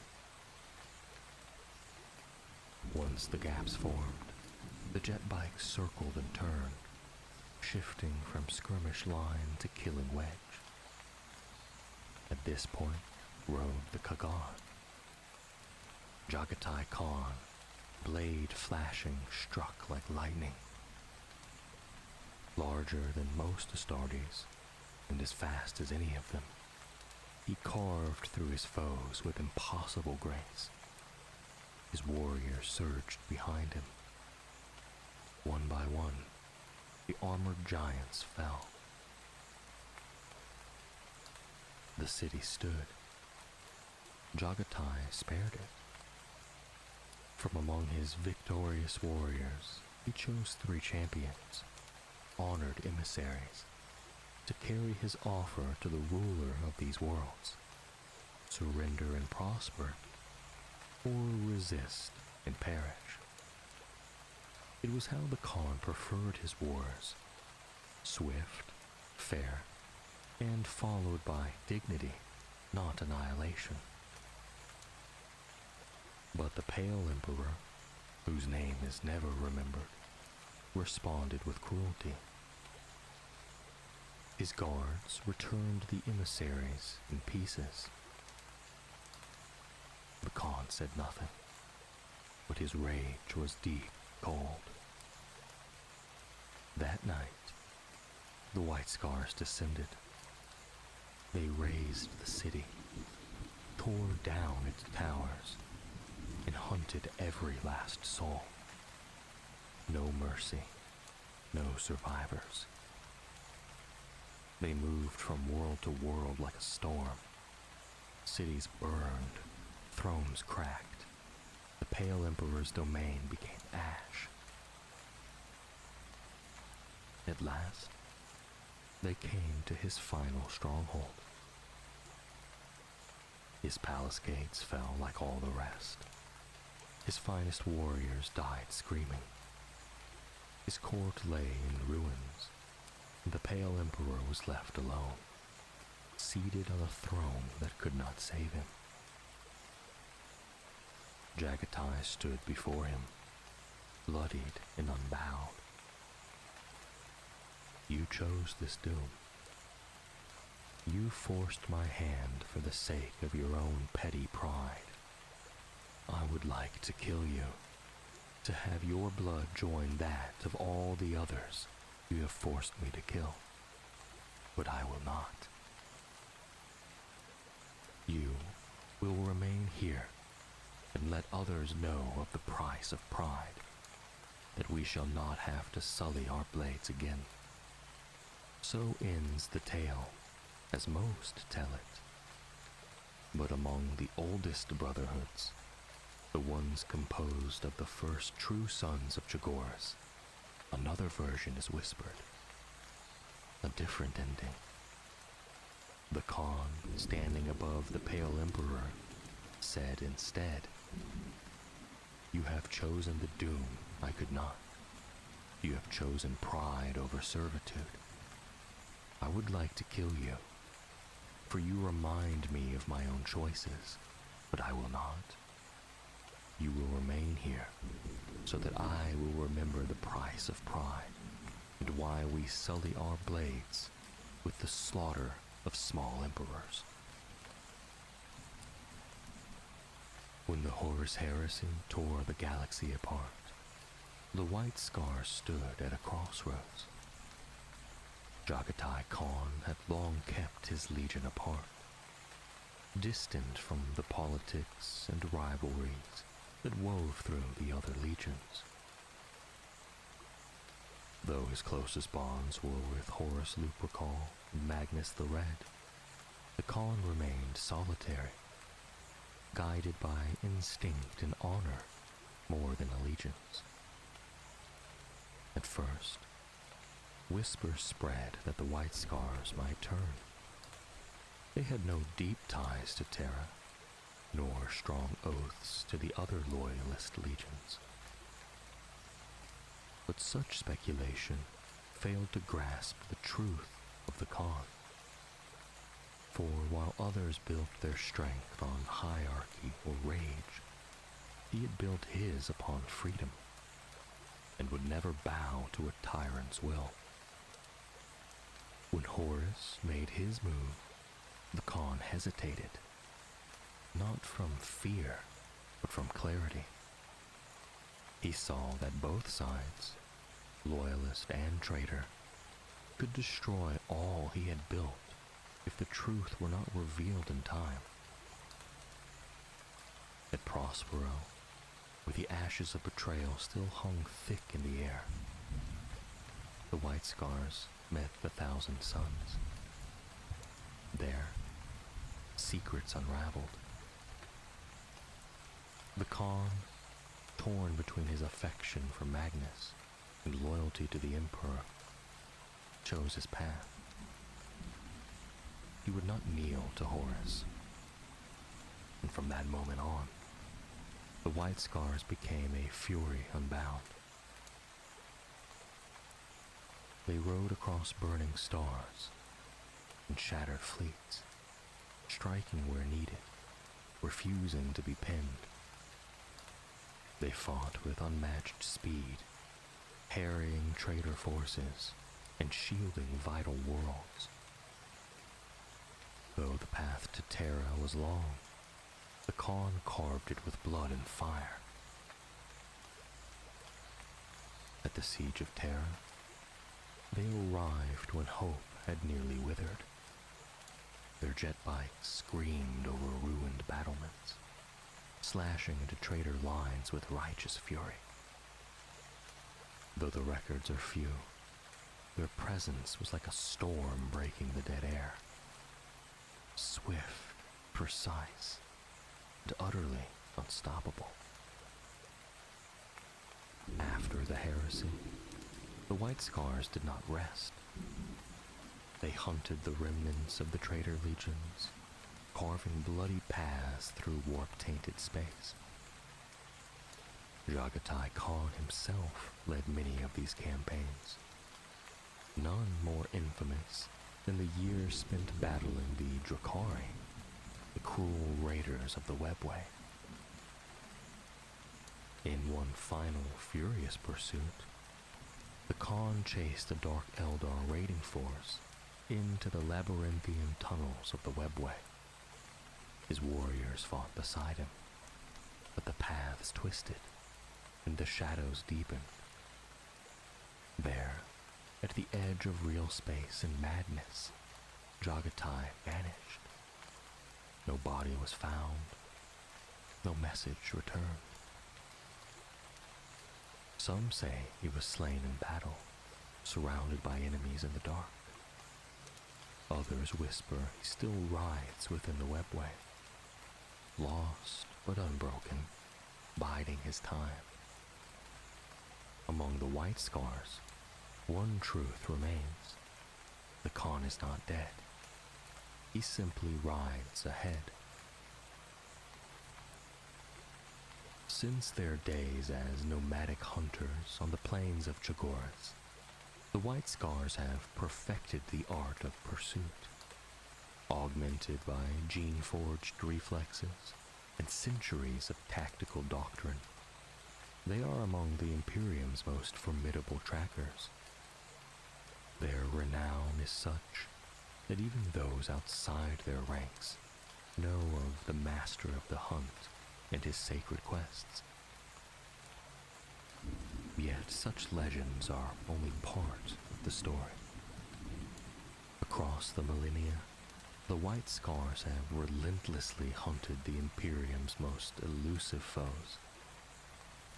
One such prey was the Drakari homunculus known as the Shatterling Prince, a twisted creature who seeded phages in Imperial food supplies and abducted entire garrisons for Kamarog's slave pits. In the early 41st millennium, the third and fifth brotherhoods of the White Scars, bolstered by elements of the eighth and ninth, descended upon the Asmari system to exterminate this threat. Captain Kajaten Khan, leading the third brotherhood, orchestrated a cunning trap. While small scouting bands infiltrated the system aboard civilian freighters, Kajaten struck Asmari Tertius with calculated fury, drawing out the homunculus's wrath. The Shatterling Prince responded, unleashing raiders and skimmers through hidden webway portals. As Drakari forces swarmed Asmari Tertius, fresh war parties emerged across the other worlds. But it was exactly what Kajaten Khan had anticipated. With psychic cries from their storm seers lighting the void, the White Scars fleet surged into the system, drop pods and thunderhawks screaming down upon the enemy. In brutal engagements across Asmari's worlds, the White Scars annihilated the Xenos warbands and sealed off the webway exits. Yet the Shatterling Prince himself never appeared. Kajaten, unwilling to risk a doomed expedition into the webway, refused to pursue. Less than a year later, Khajatin Khan was found slain in his meditation cell. His throat slit, his expression frozen in horror, and no trace of his killer. Every mirror and window within 3 levels had shattered, and the message was clear. The Shatterling Prince had struck from the shadows. A fresh hunt was then declared, and the White Scars would not rest until vengeance was done. And the Tyranids presented an enemy unlike any the White Scars had faced. On Hawdek, Chaplain Subdakar strike force of the Second Brotherhood was annihilated by High Fleet Hydra, forcing the chapter to adapt or die. Kajad Khan, inheritor of the Second Brotherhood's mantle, devised a plan forged from flame and fury. Luring the Tyranids to the lava-scarred world of Horatian Utuk, the White Scars deployed every flamer they could muster, setting Hive Lockvor ablaze. As the Tyranids turned to retaliate, the White Scars retreated into volcanic fields, drawing the swarms into a death trap. Molten eruptions consumed thousands of bioforms. Kajal Khan's survivors soared skyward aboard dropcraft in the nick of time. It was only the first strike, no longer a war against the Hydra, but it was still a bloody and brilliant beginning. And when Gazkul Thraka unleashed his second Wa among Armageddon, the White Scars answered with 3 full brotherhoods. The Greenskins targeted the southern Deadlands and its vital Prometheum reserves. Chapter Master Jubal Khan split his forces.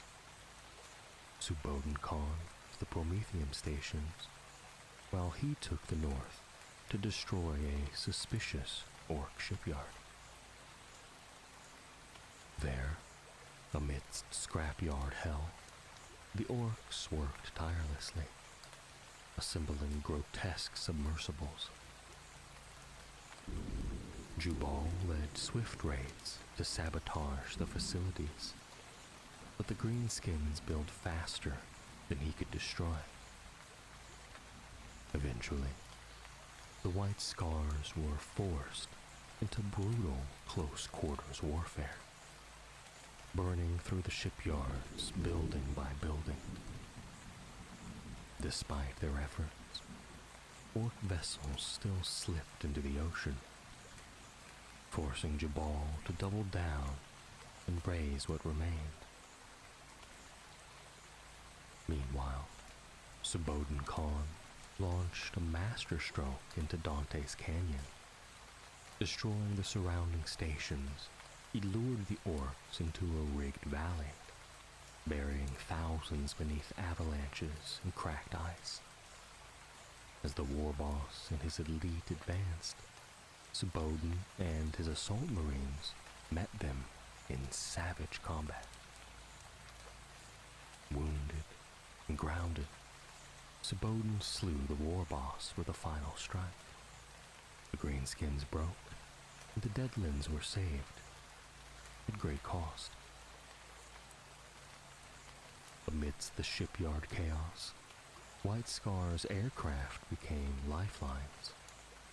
Storm Talons and Stormhawks bombarded the Orc artillery, strafed enemy convoys, and intercepted flanking warbites. Squadron Arashe in particular became a legend, crippling Orc fleets, dueling their crude jets, and even detonating an infamous Blitzabomber squadron mid-air. The orcs unleashed a swarm of aircraft. Arashe met them head-on, outnumbered but undeterred. Their feats of aerial warfare inspired every brother who fought on Armageddon, proving once again that even in the most brutal of battlegrounds, the skies belonged to the sons of Chagoras. And then, as the galaxy buckled under the birth of the Great Rift, Huron Blackheart led a devastating assault out of the Maelstrom. While Jabal Khan was still embroiled in Armageddon, it fell to Barutai Khan to defend Chagoras. Vastly outnumbered, Barutai knew this would not be a war of fleets. It would be settled on Chagoras' scorched soil. The Red Corsairs shattered world after world as they advanced upon Chagoras. Barutai rallied what forces he could, using Chagoras' brutal terrain to outmaneuver the enemy. The White Scars struck from storms and ambushed from canyons, but Blackheart's numbers were overwhelming. Tribe after tribe was massacred. Even when Jubal returned, their resistance only slowed the tide. Then the sky split open. The Cicatrix Maledictum bled madness into the world. Demons poured into the fray. In desperation, Jabal drew the enemy toward Quan Zhao, where the final siege began. In that darkest hour, Corsaro Khan, the master of the hunt, and his third brotherhood, at last reached Chagoras. Braving warp storms, he rallied remnants of the chapter and led a devastating rear assault through a conjured tempest.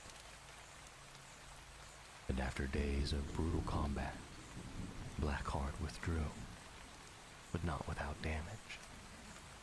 Renegade warbands still ravaged Chagoras, and the world lay bloodied. Reinforcements finally arrived with the Indomitus Crusade.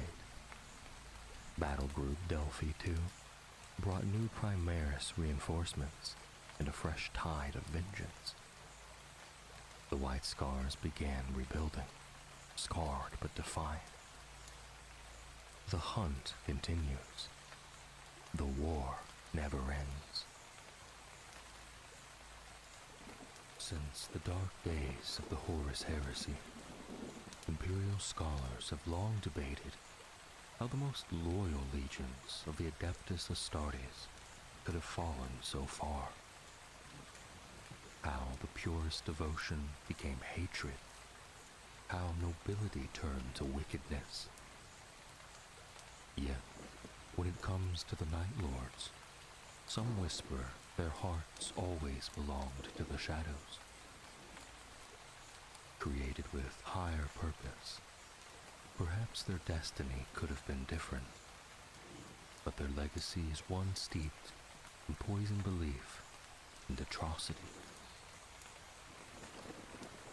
Even when they were counted among the loyal Space Marine legions, their nature raised questions. Some argued they were necessary. Monsters forged to drag a barbaric age into a civilized future. Others believed they were a mistake, a rare misstep by the Emperor, worsened by fate. A few have always wondered if the 8th Legion was damned from the beginning, never meant to survive the future they would help shape. In the end, such speculation is moot. Whatever the cause, the Night Lords were creatures of horror, and had always been. From their birth, the 8th Legion was steeped in blood.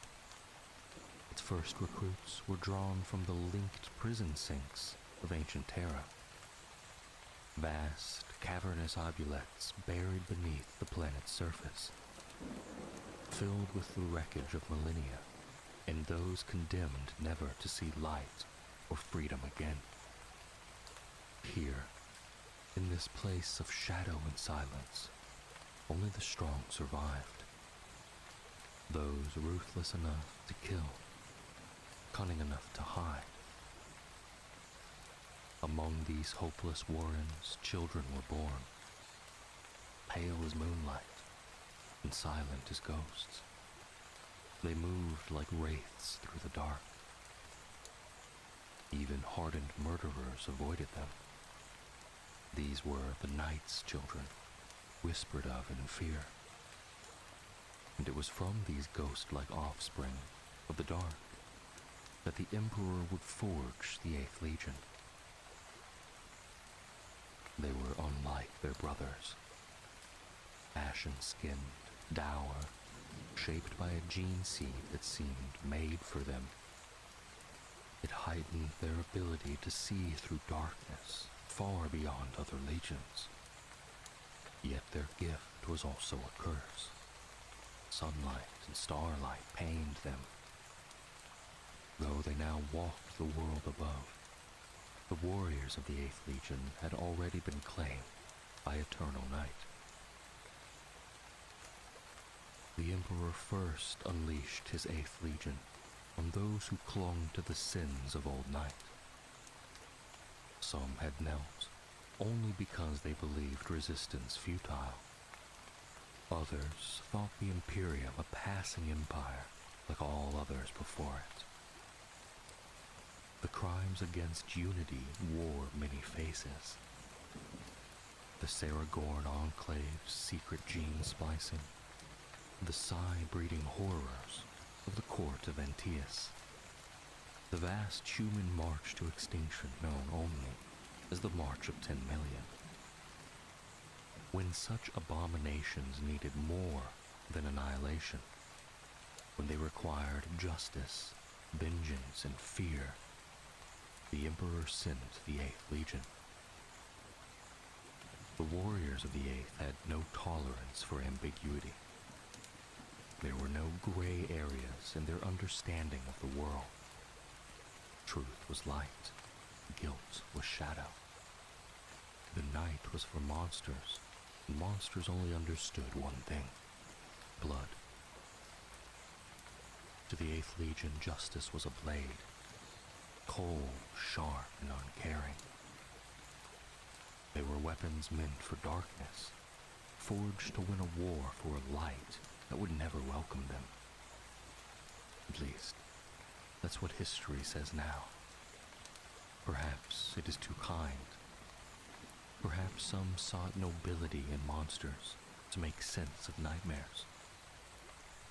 Perhaps they simply hoped there was meaning behind atrocity.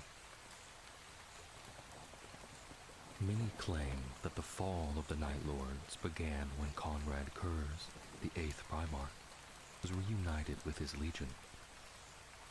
But the truth runs deeper. It was not just Kurz, it was the world that made him. Nostromo. A hive world swathed in night. Nostromo was bleak and sunless. Its star was dying, and the smog of 1 billion furnaces blocked what little light might have reached the surface. Its cities, Nostromo Prime, through Quintus, were towering mazes of stone and iron. Smokestacks stabbed the sky. Black bridges crossed shadowy streets. Cathedrals squatted amid slums thick with gargoyles. The air stank of industry, of blood, and ash. Light, when it existed, flickered dim and blue in the homes of the powerful. For the rest, there was only darkness. Nostromo mined adamantium, and the wealth it generated went to a ruling class that devoured the poor.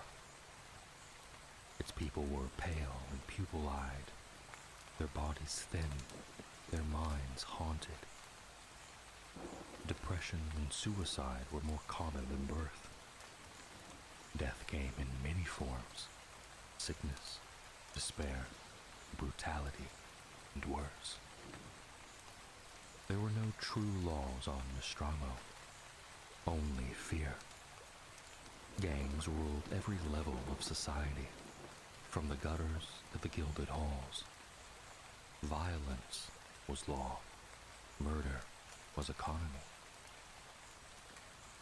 From the iron overseers to the sons of toil, every gang served a noble house, and every noble was a criminal king or queen wearing a crown of rusted filth. In Nostromo, children grew to know that life was pain, justice a joke, and survival the only commandment. Weeping was the wind's music, and every alley, every corridor, every breath of foul air carried the unspoken truth. The dark ruled everything. It was this world, the world of blood and ruin, that raised Conrad Kurz. And it was this world that ensured that the Night Lords were never truly loyal, only waiting. According to a forbidden chronicle, handwritten and heretical, entitled The Dark, the Primarch Conrad Kurz's first memory was of falling. He descended to the night-wrapped world of Nostromo in a crackling sphere of light, a meteoric birth that tore through the sky like divine judgment. His gestation capsule flung through the immaterium and crashed into the heart of Nostromo Quintus, the planet's largest hive city. It did not stop at the surface. It plunged through broken strata, crushed structures, forgotten infrastructure, and even the planet's crust, before lodging deep within the unstable geosphere near the molten core.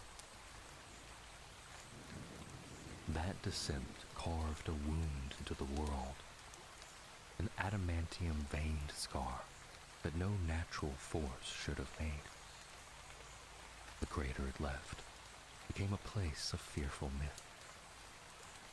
Some whispered that the capsule had ridden volcanic vents back to the surface.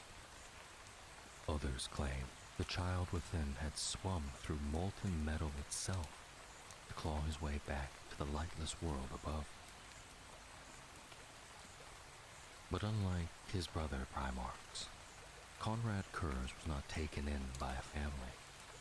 No parents waited to nurture him. Instead, he rose alone, a pale specter in the nightmare underhives of Nostromo Quintus. There, in the soot-choked blackness, he hunted feral creatures for food and endured the screams of a world rotting from within. Cursed from birth, he was racked by precognitive visions, horrors of futures that had not yet happened and might never come to pass. These waking nightmares would haunt him until his final breath. He grew in solitude, becoming something more than a survivor, more than human. Driven by ruthless will and sharpened by the lawless cruelty of Nostromo, he emerged not just as a predator, but as an executioner. And with each atrocity he committed in the name of order, the hive grew quieter. In less than a year, crime in Nostromo Quintus collapsed to nothing. The transformation was seismic. A curfew emerged, not by decree, but by fear. The once bustling midnight streets emptied. Children were warned to obey, lest the night haunter find them. Rumors took root, whispers of a creature that moved unseen, of claws that tore flesh from bone. The name Night Haunter was spoken first in dread, then in reverence, then silence. By sheer terror, Kurz brought the planet to heel.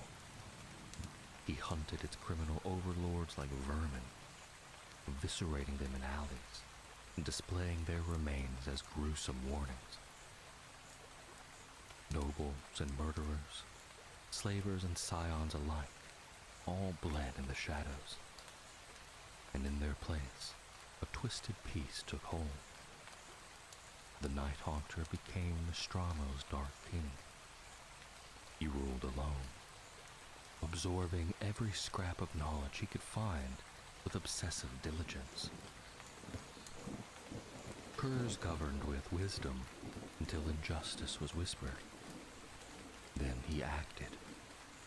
He pursued wrongdoers through the ruins and alleys, striking only when exhaustion failed them. His retribution was monstrous, but precise. He did not destroy the guilty. He marked them, scarred them, and shattered them. This duality, calm ruler by day, nightmare by night, drove Nostroman society into a fearful harmony. Wealth was shared not by fairness, but by fear of having too much. No one dared stand above their neighbor. Under the Night Haunter's gaze, capital thrived, and the rest of Nostromo followed suit, if only to keep the horror from their doorsteps. With terror as his blade, Kurz purged his world. The syndicates and aristocracy fell. The law was no longer a system, it was a man. Even then, his instincts betrayed what he would become. He was a hunter by design, cloaked in shadow, striking with surgical malice. The 8th Legion, crafted from his gene seed, would share these traits. Stealth, ambush, psychological warfare. Long before their fall, the Night Lords adorned their armor with skulls, bones, and symbols of death. For them, fear was a weapon greater than any bolter. Almost a full century after the launch of the Great Crusade, the Emperor arrived on Nostromo. It was prophesied, they say, a coming of divine light to a world that had never known the sun, and that the arrival would bring its end. The Emperor's ship cut through the gloom and landed upon the shadowed surface, his light shining like a second star. The people of Nostromo could not bear to look upon him. Their eyes, shaped by generations of darkness, wept and blistered in his radiance. Some fell to their knees, others screamed or fled. The light reflected off the wet stone streets, searing the vision of any who dared raise their heads. At the end of the broad avenue, leading to the Night Haunter's throne, Kurz stood alone. When the Emperor approached, the Primarch was struck by a vision so horrific, he attempted to tear out his own eyes. Only the Emperor's hand stopped him. "Be at peace, Conrad Kurz," he said. "I have arrived, and I intend to take you home." Kurz's answer was soft, but resolute. "That is not my name, Father. My people gave me a name, and I will bear it until my dying day. And I know full well what you intend for me." With that, the Night Haunter joined the Imperium, not as a soldier reborn, but as a man resigned to fate. Kurz learned quickly under the Imperium's wing. He studied doctrine beneath the tutelage of Fulgrim. It soon claimed command of the 8th Legion, renaming them the Night Lords. They were ruthless, efficient, and without humor. No strategy existed for them but overwhelming fear. The Night Lords became ghost stories for rebellious worlds. Entire systems paid tithes and purged undesirables at the mere rumor of their approach. And Nostromo, it fell again. Without Curse's grip, crime and rot returned. The recruits sent to the Night Lords were no longer children of justice, but killers and scum, reflecting the darkness of their world. Some argue this poisoned the Legion. Others claim it simply revealed what was already there. Whatever the truth, Curse led them down the path himself. Planet after planet fell to peace through atrocity. Cities were crucified, populations flayed. At first, the horror had purpose. Soon, it became indulgence. Even Curse's control began to slip. His visions worsened. His disdain for his sons grew, but he never stopped them. He urged them on. The 8th Legion was no longer a necessary evil. They were monsters, by action, appearance, and by joy. They became the hammer of compliance. If a governor hesitated, if a world questioned tribute, the Night Lords came. If petty defiance was detected, they answered with extermination. The Emperor was not blind to this. Records hint at confrontations, demands, threats. But no punishment came, no sanction. Why he stayed his hand, none can say. But his silence was damning. The spiral deepened. The darkness claimed them further. The Night Lords earned censure even before their fall. They were truly the first damned legion.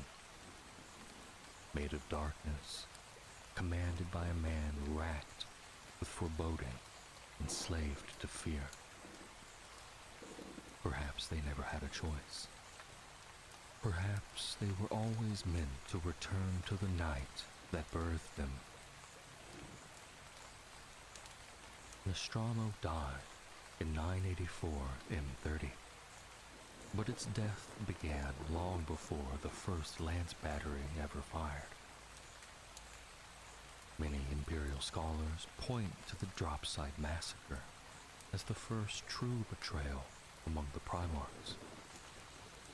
But buried deep in the sealed archives of the Imperial Palace lies an older truth, one that predates Istvan and Prospero, one that tells of a brother raising hand against brother long before Horus turned his eyes to rebellion. At the heart of that truth sits Conrad Curse, the Night Haunter.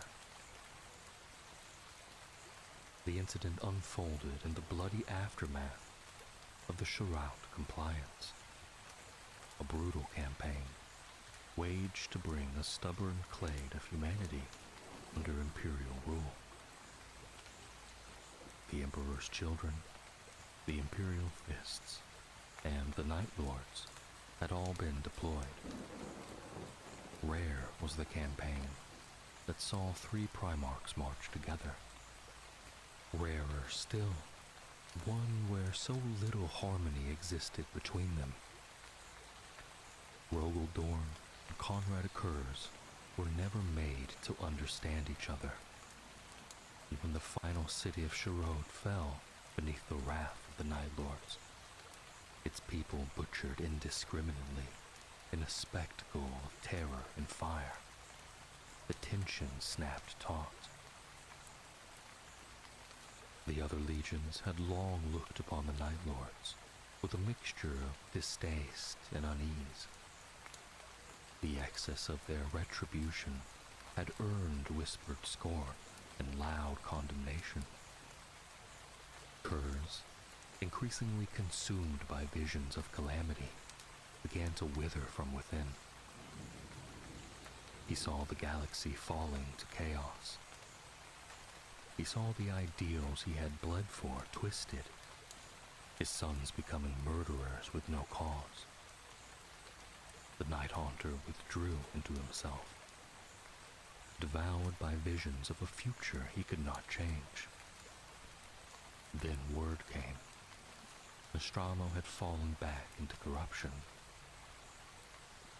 Haunted, broken, and desperate, Kurz sought counsel from his brothers, but their ears were deaf. He had never stood close to them, and his pleas were met with doubt and scorn. His prophetic seizures worsened. He foresaw his death. He foresaw the Night Lords at war with their own kind. But even Fulgrim, who had once mentored him, found no comfort to offer. Isolation bred paranoia. The gulf widened. Then on Shiro it erupted. Kurz confided in Fulgrim, confessing his visions of damnation. Fulgrim, disturbed, repeated the confession to Rogel Dorn. Already enraged by Kurz's cruelty, Dorn confronted him, accusing him of slander, blasphemy, perhaps worse. What happened next was buried. Records end in silence, but the aftermath was clear. Dorn was found broken and bleeding. The Night Haunter's honor guard lay dead. The 8th Legion's Primarch was placed under arrest, pending judgment by his brothers. There would be no judgment. Kurz escaped his prison in a maelstrom of blood. His jailers died screaming. He fled with his legion, back to the dark world that had birthed him. There, the vision was fulfilled. In orbit, above Nostromo, the Night Lords formed in ranks, and their ships turned their lance batteries toward the planet's heart. They targeted the very scar that Kurz's arrival had once seared into the world's crust. Fire lanced down. The core destabilized, and the world broke. Nostromo, smothered in smoke and sin, cradled in darkness, tore itself apart. It was Kurz's right, as Lord of Crusades, to make such a decision. But it was more than execution. It was judgment, defiance, a severing of ties. With Nostromo's death, the Night Lord shed the last fragments of restraint. Some believe it was Kurz's final act of loyalty, to cleanse his world before it fell deeper into depravity. Others say it was a message to the Imperium, a signal of rejection, a warning of what he was capable of. What happened next remains obscured by contradiction. Some records claim Kurz returned to Terra, that he stood before the Emperor in the Council of Terra, condemned for the unthinkable, exterminatus upon his own homeworld. Kurz's defense was cold and unwavering. Nostromo had collapsed into lawlessness once again. In his eyes, its death was justice. He accused the Emperor of hypocrisy, pointing to the very crusade that demanded obedience through blood. Were they not forged to sanction terror? Others whisper that Kurz never returned at all, that he vanished with his legion into the shadows of the crusade. waging private wars in the outer reaches of Imperial space. In this telling, Terra remained silent, fearing what the Night Haunter might do if provoked further. Punishment came not in proclamation, but in quiet exile. Supplies ceased, requisitions vanished. The 8th Legion was cut adrift. Whichever version is true, it is known that in the early years of M31, Kurz was summoned once more, recalled to stand with the Emperor's Chosen against Horus Lupercal at Istvan.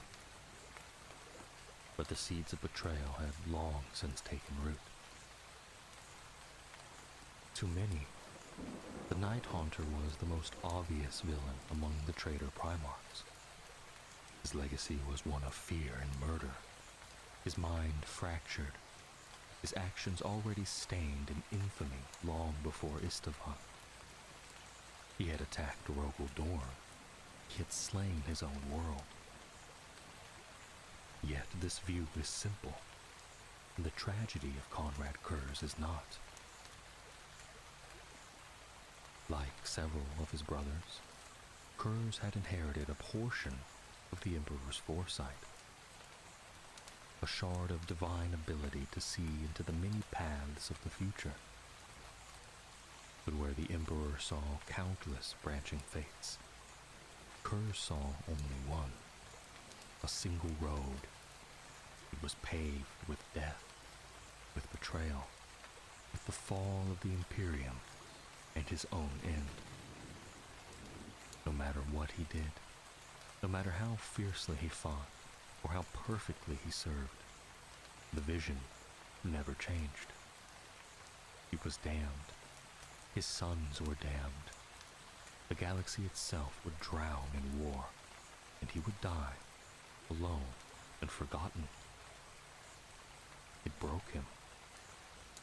By the end of the Great Crusade, Kurz teetered on the edge of madness. No one truly knows what drove him to join Horus. Perhaps it was defiance, a last chance to change his fate. Or perhaps it was surrender to destiny, to darkness, to the inevitability of what he had always foreseen. When the Thramist Crusade began, he was no longer a general, no longer a builder of empires. He was a specter, a shattered soul chasing purpose and blood. His legion followed suit. Some remembered honor and the light they once sought.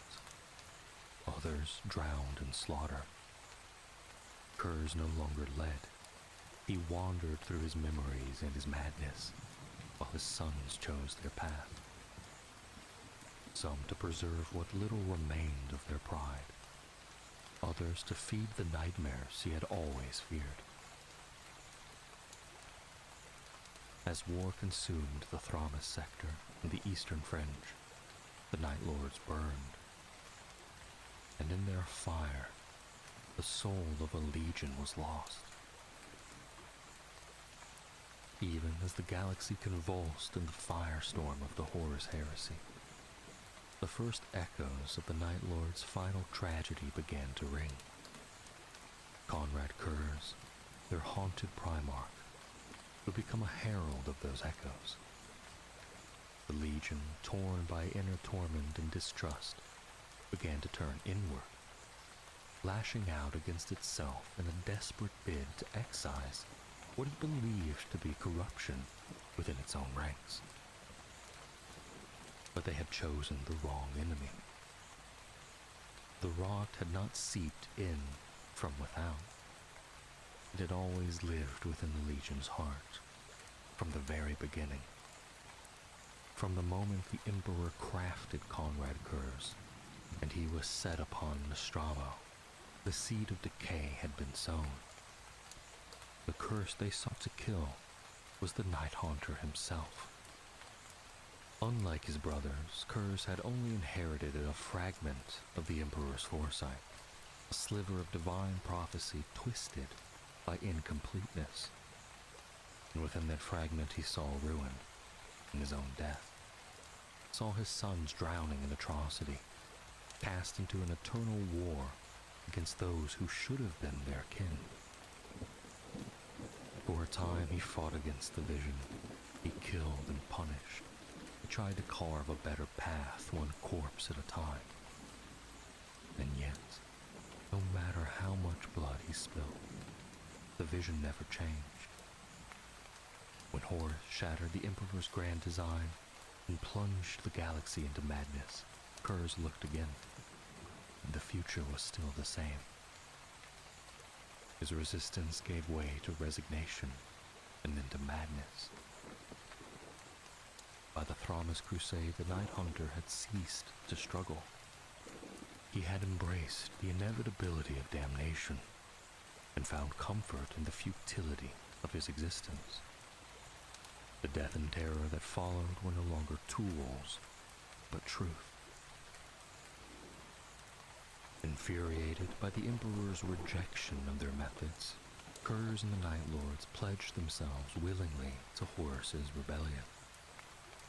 When the first blow of treachery fell at Isstvan III, the galaxy was stunned.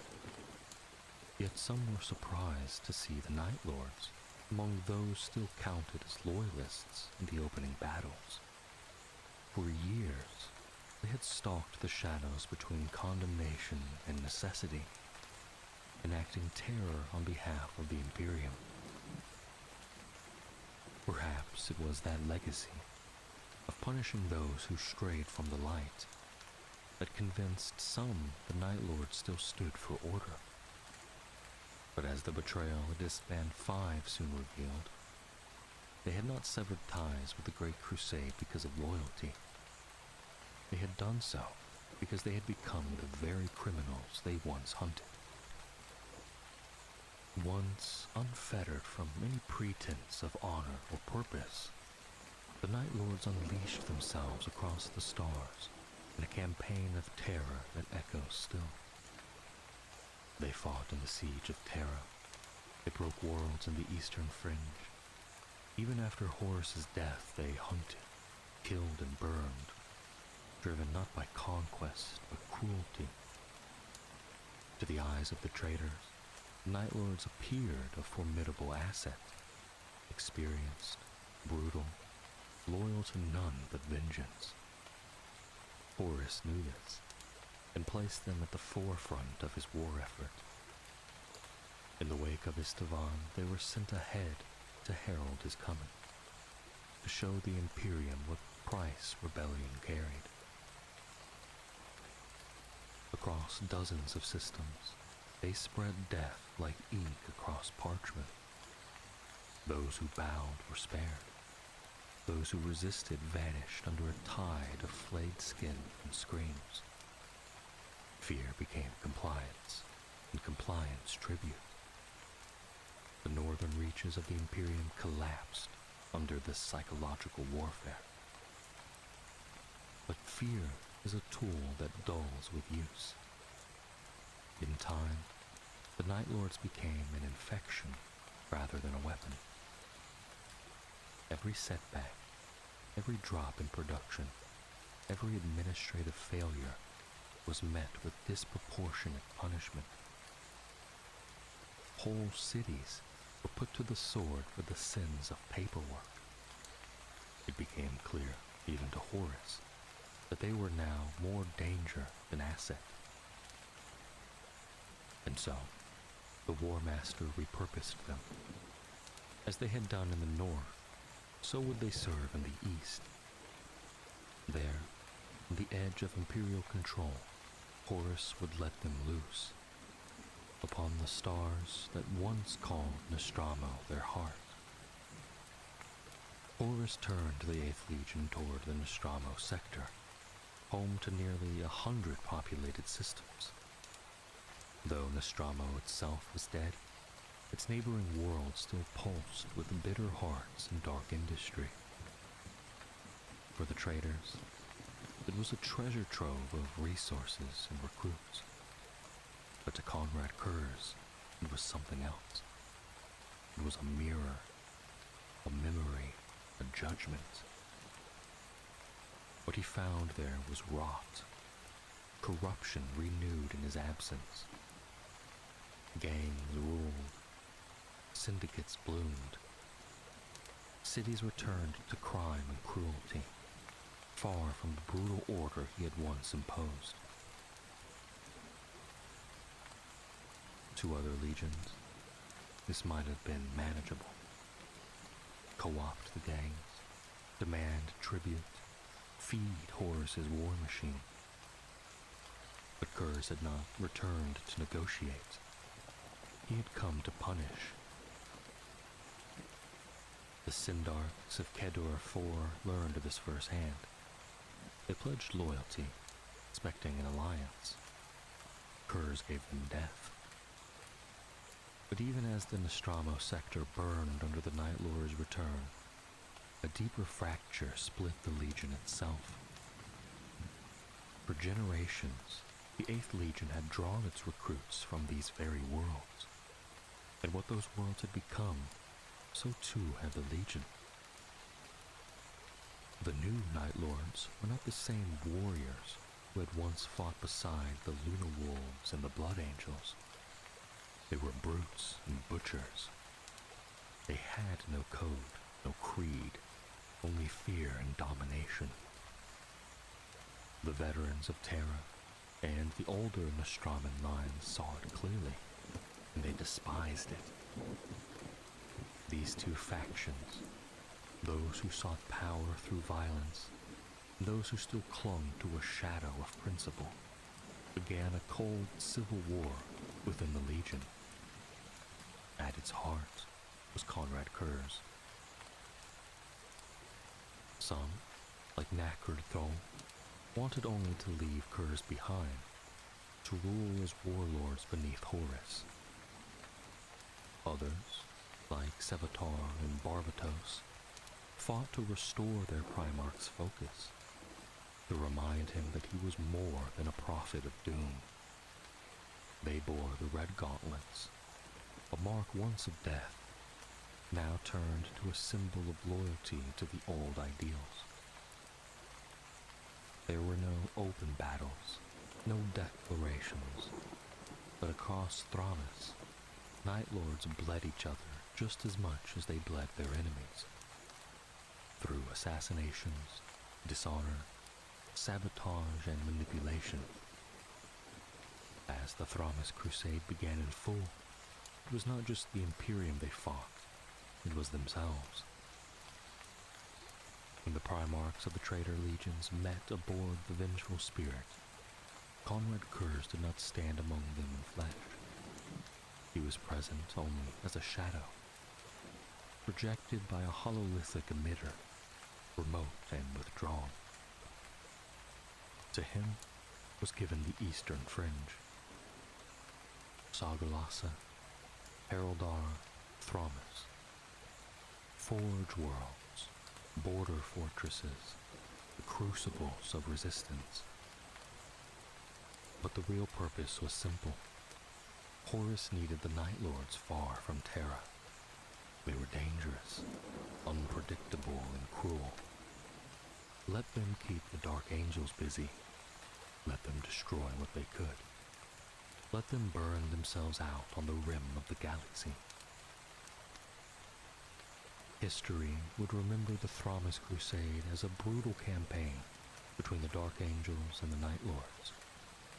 But within the 8th Legion, it was something more.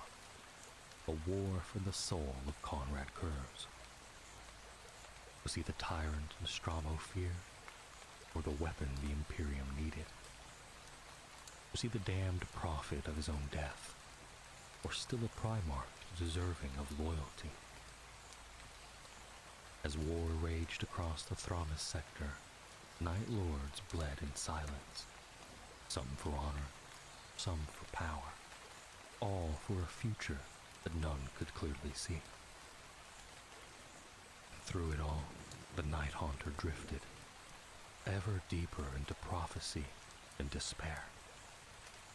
His dreams of fire and betrayal becoming indistinguishable from reality, Whether he was leading his legion or simply watching it fall apart, he could no longer say. But one thing remained certain. He had seen the end, and in the shadows of Thramas, that end was drawing near.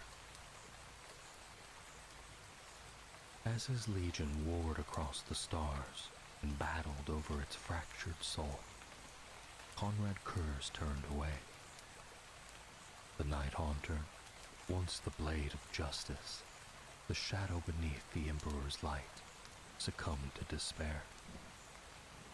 Long had he wrestled with the terrible visions bequeathed to him by his father's psychic lineage. For years, he had imposed order through blood, tried to drown prophecy in execution, and silence madness in war. Nothing worked. He had slaughtered the corrupt Nostromo. He had warned his brothers that civil war was coming, and still, the galaxy fell exactly as he had foreseen. In his narrow glimpse of the future, the next 10,000 years were nothing but slaughter. A nightmare of betrayal, decay, and damnation from which he could not awaken. When his efforts in the Nostromo sector and the early battles of the Thramas Crusade failed to change the shape of destiny, Kurz retreated. Deep within the fortress on Sagulsa, half-built and wrapped in shadow, he imprisoned himself. There he raged. He etched his anguish into the flesh of captives. He wept, whispered, and screamed, withdrawing ever deeper into madness. The Night Lords, left without guidance, splintered further. Nakrid Thrall, and those who bore the cross of bones filled the void, unleashing the Legion in a storm of indiscriminate slaughter across the Thramas sector. Meanwhile, Zevatar and the Inner Circle could do little but plead for their lord to rise, to lead, to be again what they once believed he could be. They would succeed, briefly. Kurz sent a beacon to draw the line to him.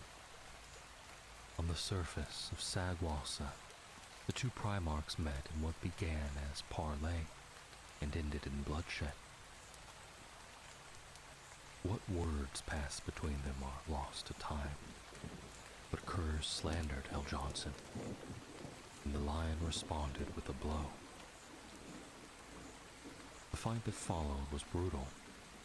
At one point, Kurz nearly killed his brother, only for a Dark Angel to drive a blade into his back and end the duel.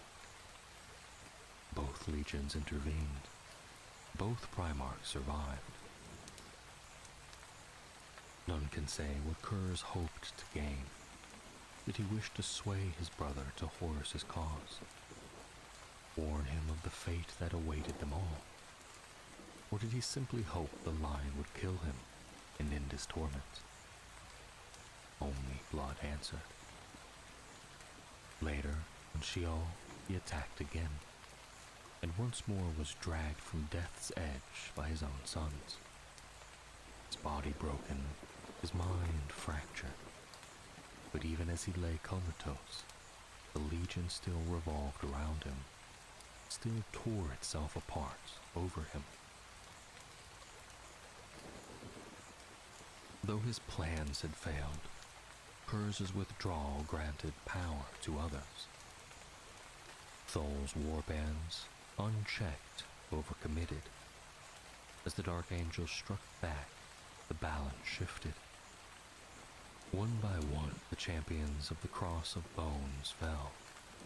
Thol at Thramas, Veduk the Main at Sheol, others slain by Sevatar and the Atramentar. When it was done, Sevatar established a new Chiroptera, a council loyal to survival, not sadism.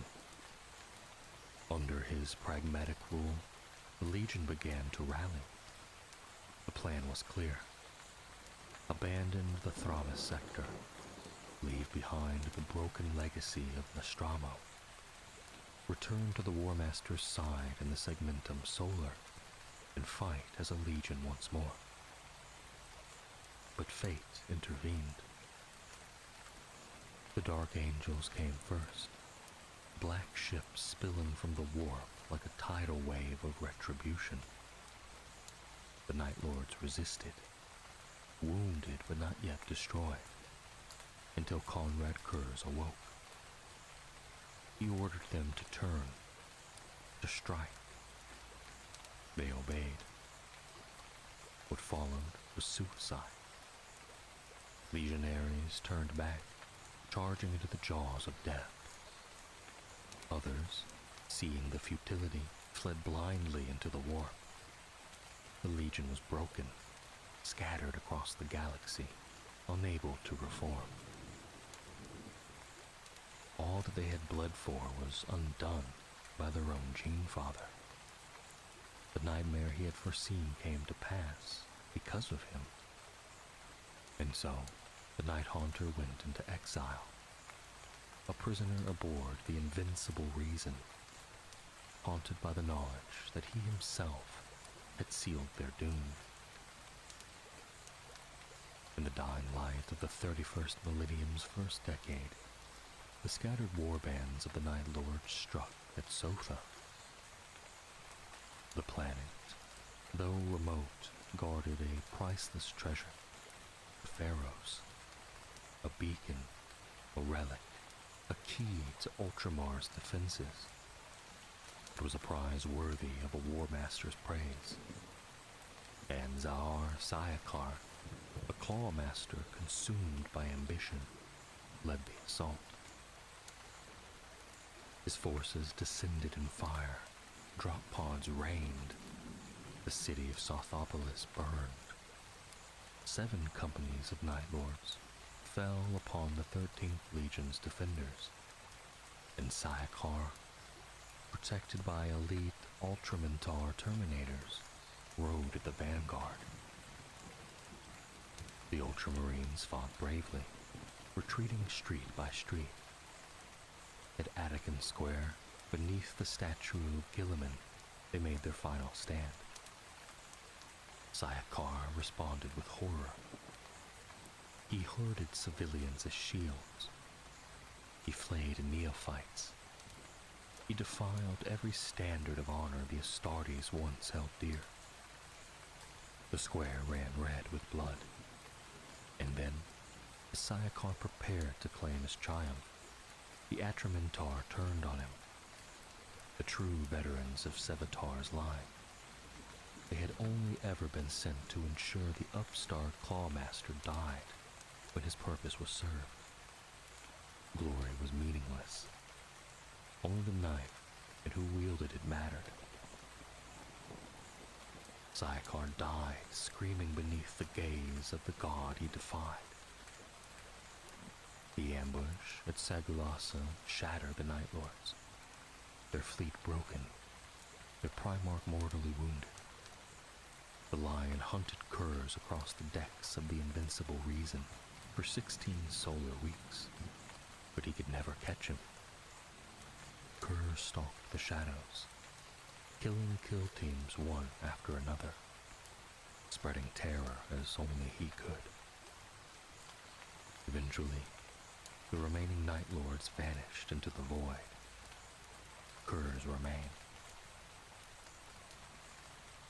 The galaxy split, the ruin-stormed raged, the Astronomicon went dark. The Dark Angels, unable to reach Terra, were guided to Macragge by the light of the Pharaohs.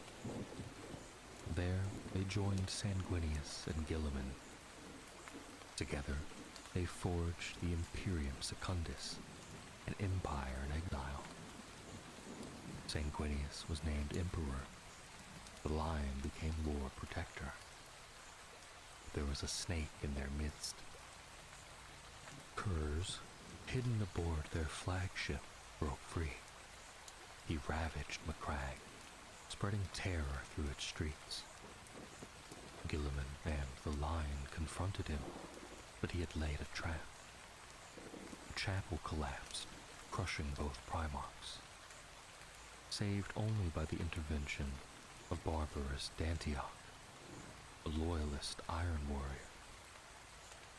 He reached through a portal opened by the pharaohs and pulled them to safety. Curs escaped again. While the Night Haunter stalked unseen, spreading terror through the shadowed corners of Macragge, tensions between Lionel Johnson and Verbute Gilliman escalated. Though bound together by the fragile unity of Imperium Secundus, the two Primarchs clashed constantly, especially over security. The Lion remained convinced that the rebellions rising in the Illyrian region were Curs's handiwork. When a suicide bombing targeted an Astartes convoy, the Lion responded with characteristic severity. He declared martial law, deploying his first legion to enforce it. He called for orbital bombardment to level the rebellious region entirely, assured that such overwhelming force would finally bring the Night Haunter to heel. Gilliman and Sanguinius resisted, refusing permission for mass civilian slaughter. They forced the Lion to take another path. Instead, he unleashed the Dreadwing. It was during the assault on Alma Mons that the Lion found his prey. Amid burning ruins and broken stone, the two brothers met. Brutal, primal, and personal. In the end, L. Johnson bested Curs, demanding to know why he had turned from their father. Why not? Curs answered. He spoke of the monster in his mind, a thing he could never silence. And though the Lion had his brother at his mercy, he could not bring himself to kill him. Instead, he broke him, ripping away his power pack and shattering his spine across his knee. Paralyzed, Conrad Curs was dragged before the other Primarchs to stand trial. At the triumvirate, the Night Haunter defended himself, not with pleas, but with philosophy. Each Primarch, he argued, had been created for a purpose. His purpose had always been terror and retribution. How then could he be judged for following his nature? Then he turned the knife. Curs accused the Lion of violating Gilliman's orders, of authorizing orbital bombardment against civilians, despite explicit commands to the contrary. L. Johnson's fury ignited. He would have struck Curs down had Sanguinius not intervened. Gilliman, enraged by the betrayal, snapped the Lion's sword across his thigh. With the trial in chaos, Sanguinius banished the Lord Protector from the Imperium Secundus. The Dark Angels withdrew from Macragge hours later. But the Lion could not let go. He brooded in silence aboard the Invincible Reason, questioning everything. Then, with a word to the Tucholcha engine, he returned. Alongside his Lieutenant Holguin, he teleported directly into the chamber where Sanguinius prepared to execute Curs. Surrounded by armed guards, L. Johnson made his case. Curs had foreseen his death, an assassin sent by the Emperor himself. If that prophecy was true, then the Emperor still lived beyond the ruin storm. Sanguinius, who bore his own terrible visions of death, knew the line spoke true. When Gilliman asked what would become of the prisoner, the lion knelt and declared he would be Kurz's jailer. The night haunter laughed. He had torn his brothers apart with nothing but words. Now bound and broken, Conrad Kurz remained imprisoned aboard the Invincible Reason. Bell Johnson visited him from time to time, hoping to harness his foresight for the Loyalist cause. But Kurz was rarely cooperative, taunting, mocking, cruel. When the combined fleets of Gilliman, Sanguinius, and the Lion attempted to break through the ruin storm, they brought Kurz with them. Sanguinius, guided by a vision, led them toward Davin. He hoped to prove a point to Kurz, that destiny was not set, that the future could be rewritten. Sanguinius boarded the Invincible Reason, overpowered several Dark Angels non-lethally, and took Kurz with him to Davin's surface. The Lion was enraged and nearly unleashed cyclonic torpedoes upon the world. Yet ultimately, all three Primarchs, Lion, Gilliman, and Sanguinius, descended together. They journeyed to the Temple of the Serpent Lodge, where Horus had once fallen. And there, everything changed. Kurz, who had lived his life bound by visions of destiny, realized he had foreseen none of this. When Sanguinius was swallowed by Demon Medal's portal, Kurz was distraught, genuinely shaken by the possible death of his brother. But when asked how to save Sanguinius, Kurz could only whisper, broken. He did not know. Demons erupted from the war. Kurz was dragged back to the Invincible Reason.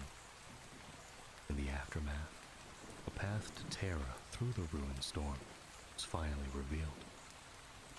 Gilliman and the Lion would distract Horus's blockade. Sanguinius would race to the throne world. Sanguinius took Kurz with him aboard the Red Tier, the flagship of the Blood Angels. But he had made a decision. Kurz would not be brought to Terra for trial. He would not be executed. He would be given to fate. Sanguinius placed his brother in a stasis coffin and jettisoned him into the void, believing that one day the assassin Kurz foresaw would find him. Conrad Kurz drifted through the void for years, silent, dreaming, waiting. Eventually, the derelict coffin was found by the Sheldrune, an Imperial salvage ship. Among its crew was a disguised assassin of the Calidus Temple, Gun. Gun awoke Kurz. The Night Haunter massacred nearly everyone aboard. Only 2 survived the carnage. The assassin Gun, who died soon after at Kurz's hands, and a crewman named Elver. Kurz spared Elver, needed him even. The ship lacked a warp drive, and it would take 4 years to reach Salgulsa. During the journey, Kurz tormented his captive, yet also spoke to him. Elver came to understand something no one else ever had. Kurz had doubts. He feared that his visions were not destiny, but delusion. When they arrived, Kurz rejoined the Night Lord's force under Talos Valkyrath. But before that, he ordered Elver's death. The man had seen too much. Soon after, the prophecy was fulfilled. An assassin of the Calidus Temple, Miss Shen, found him. She did not need to chase him down. Kurz did not resist. He accepted his end. He had long foreseen it. The Night Haunter died in silence, unblessed by the ruinous powers, unredeemed by his father. He died believing his death would prove his philosophy true, that his crimes, judged by others, were part of a cycle he could never escape. His legion was ordered not to pursue his killer, but they did anyway. Even in death, Kurz had the last word. Unlike the other traitor legions, the Night Lords did not flee into the Eye of Terror after the heresy. They remained, bleeding the Imperium, striking at its heart, reveling in fear. But without their Primarch, they fractured. Jago Sevatarian, disgusted by what his lord had become, had already distanced himself. Now, warbands competed for dominance.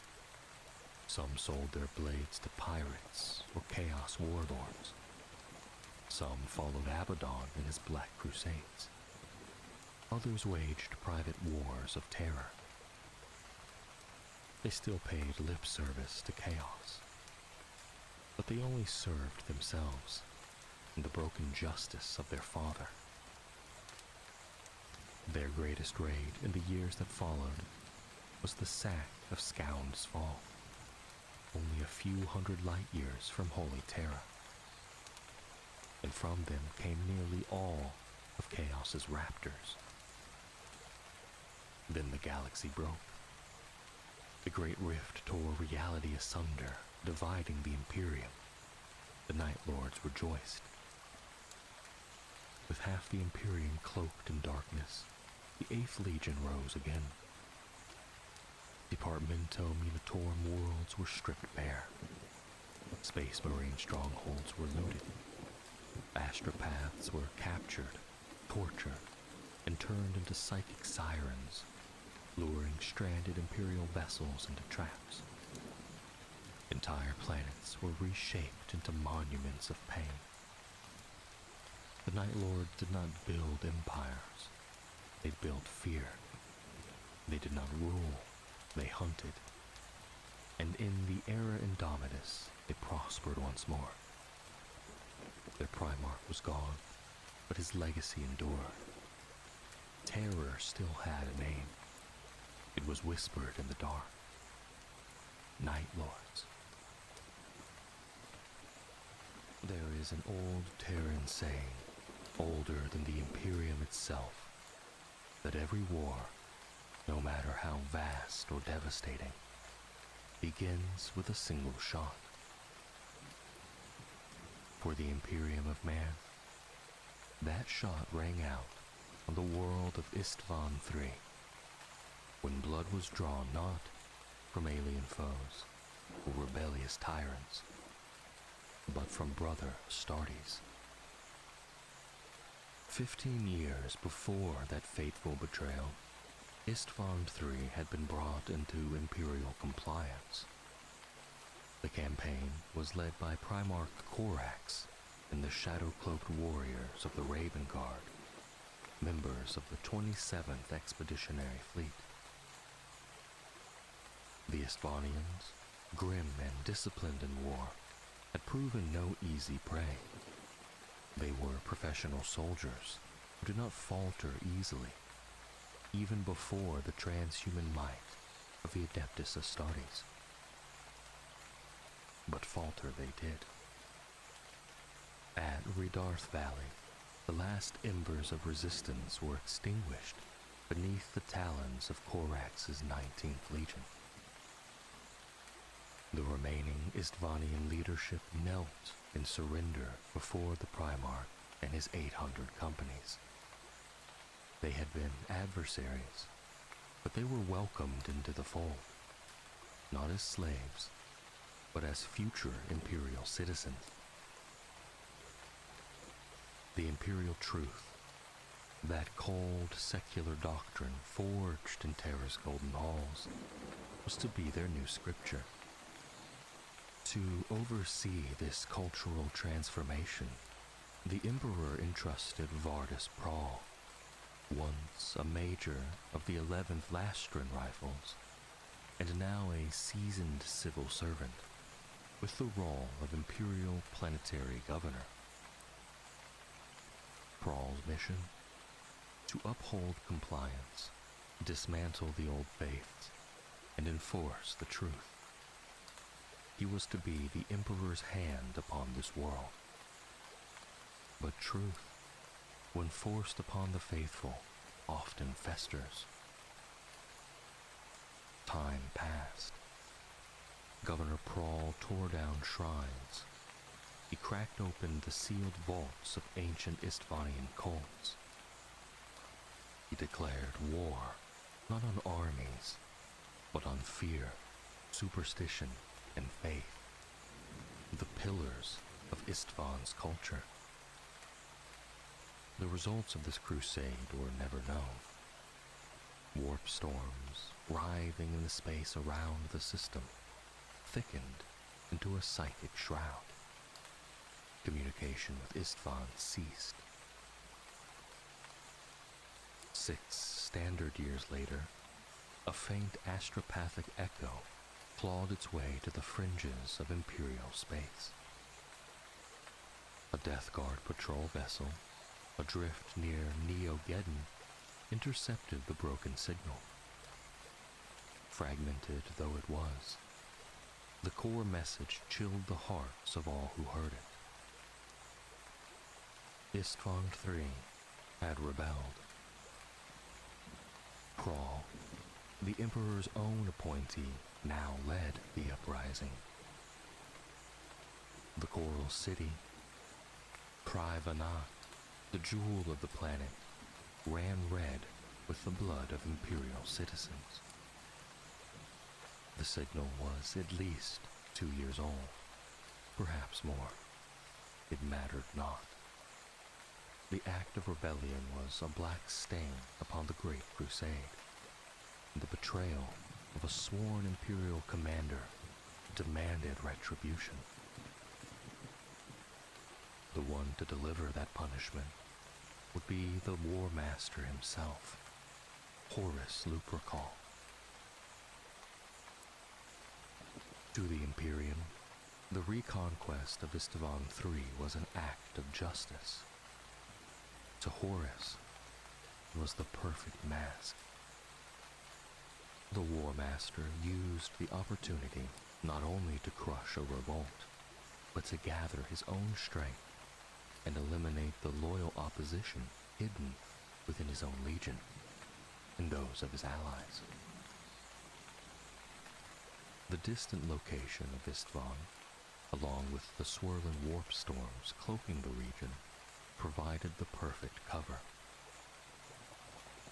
4 legions were summoned: the Death Guard, Emperor's Children, World Eaters, and Horus's own Sons of Horus.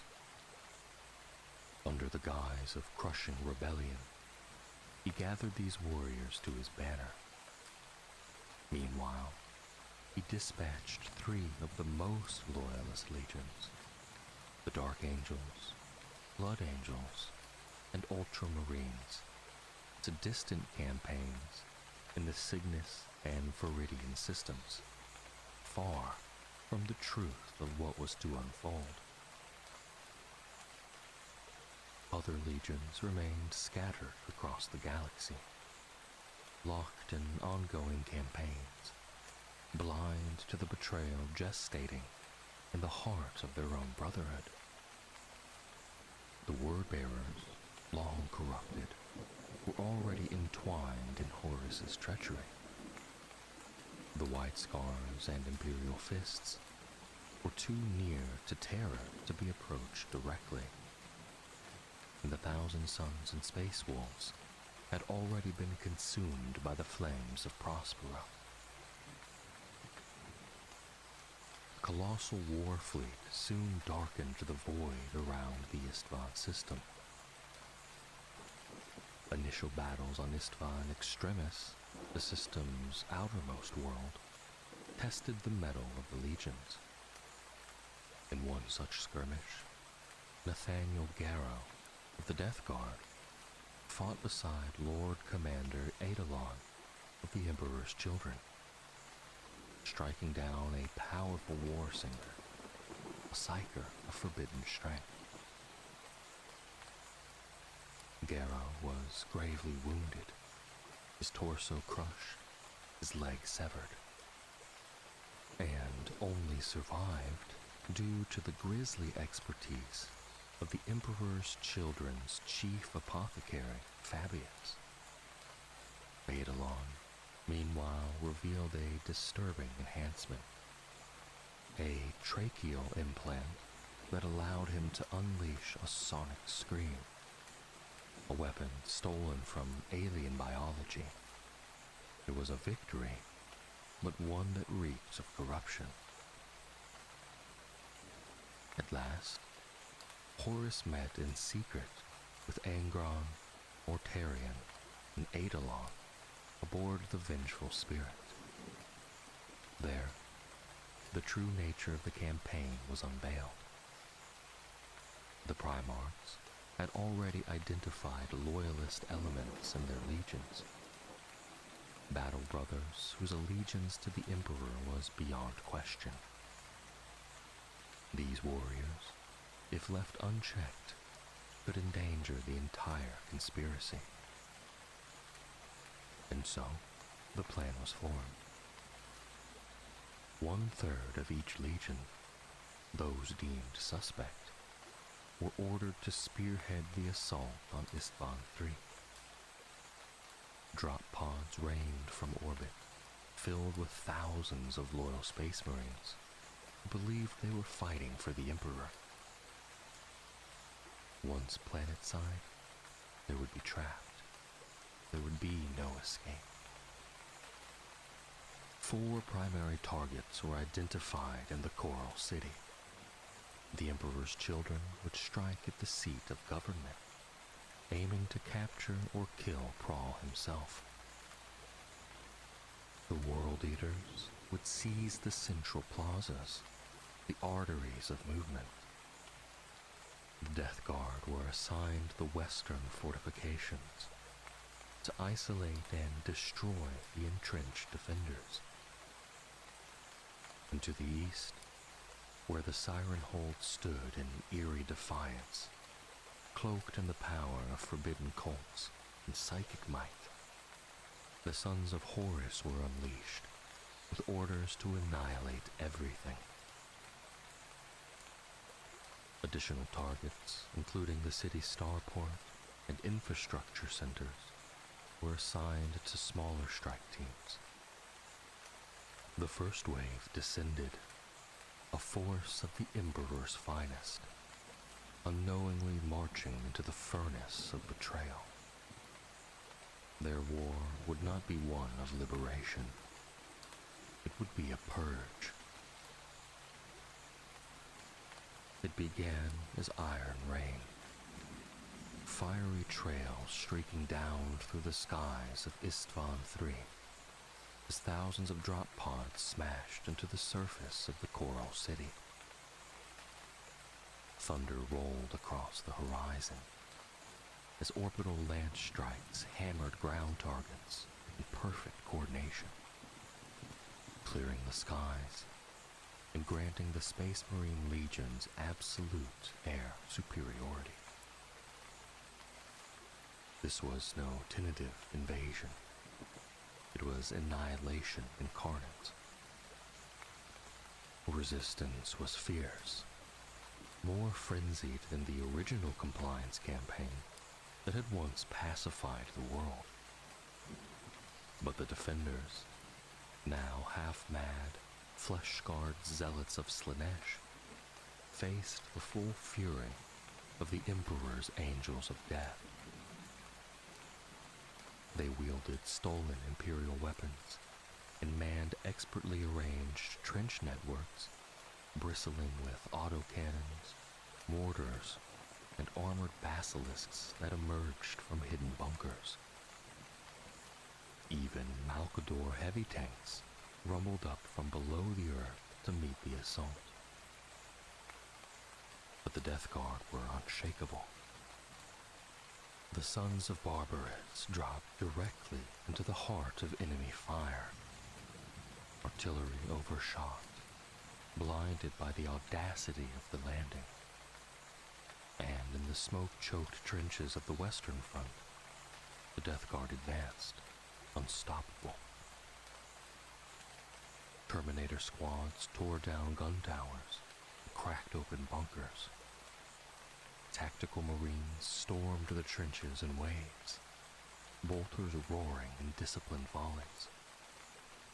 Above them, gunships descended to deliver Vindicators and Land Raiders, which crashed through the granite fortifications like juggernauts. The air pulsed with the thunder of close-range bombardments. And then came the Earthshakers, titans of the Legio Mortis, whose massive forms descended to the west. With their turbo blasters and Gatling guns, they reduced the bastions to molten ruin, their firepower liquefying stone and shattering defenses like wax beneath a furnace. In the city's heart, beneath the towering spires of imperial governance, came the storm of the World Eaters. The first wave hit like a meteor strike, drop pods slamming into the plaza stones and shattering the grand colonnades into rubble. The 12th Legion poured out like a swarm of steel-clad beasts, their chain blades howling as they tore into the panicked defenders. Hundreds died in moments. The scent of blood and the roar of violence flooded the city's core. And then came the Golden Fire. Precision strikes descending like the wrath of gods. These were no random drops. They were aimed directly at the Precentor's palace, an imposing fortress rebuilt by Imperial engineers to resist even orbital fire. It mattered not. With flawless coordination, the Emperor's children landed in tight formations at the palace's many entrances. Renowned for their precision and brutal efficiency, they surged forward in perfect rhythm. Dreadnoughts smashed open the dome from above with siege claws, while melta-guns carved new entrances through the very walls. Resistance was fierce but futile. Room by room, chamber by chamber, the Emperor's children carved their way inside. To the east lay the Siren Hold, the dark heart of the rebellion. Resembling the venting stacks of deep-sea vents, its great tomb spires stretched into the polluted skies. And it was there that the sons of Horus fell upon their prey. Their drop pods scattered under intense fire, but the 16th Legion rallied swiftly. With cold fury and battle-hardened poise, they surged into the temple complex, turning the winding catacombs into a blood-choked maze of war. There, for the first time in true force, the war singers revealed themselves. Witches of sound, clad in relic technology that let them float and shield themselves with walls of sonic force. Their voices shattered ceramite, burst organs, and powdered bones. Their presence sent the civilian cultists into paroxysms of zealotry, charging into the maelstrom with suicidal devotion. terrible chorus of psychic sound swept over the coral city, an unnatural shriek that drowned even the cacophony of battle. It tore at the minds of men, driving thousands into fits of madness and hatred. Only the resilience of Astartes' will and the baffling protocols of their armor saved the Space Marines from ruin. At the walls, the Death Guard and Titans finished their grim work, reducing the fortifications to rubble. In the plaza, the World Eaters found themselves beset by madness incarnate. The population surged toward them in a sea of flesh. First dozens, then hundreds, then thousands. Laughing, shrieking, heedless of death, the civilians charged Angron's warriors in suicidal devotion, and the World Eaters answered them. They fought back to back, frag grenades blossoming through human waves, heavy bolters and missile launchers running dry as they carved a mountain of corpses at their feet. Inside the Siren Hole and Precentor's palace, the battle raged inch by inch. The war singers cut down many before they were slain. Strange, elite defenders emerged, black-armored cultists wielding relic weapons that unleashed sonic blasts and liquid metal darts. In the deepest reaches of the tomb spires, Captain Garviel Loken led a spearhead into a blood-slick shrine, later named Death's Tomb. There, amidst 4 idols and rotting corpses, he and his warriors brought low the last of the war singers. At the same moment, a strike force of Emperor's children, led by the famed Captain Lucius, fought their way into the throne room of the traitor himself, Vardis Prahl. Clad in warped, Baroque power armor and wielding psychosonic weaponry, Prahl unleashed all the foul power of his arcane rebellion. But it was not enough. In a desperate duel, Lucius slew him, cutting down the master of the cult with brutal precision. With Prahl's fall and the destruction of the Death Tomb Shrine, the city's psychic screen faltered and collapsed. Resistance vanished with it.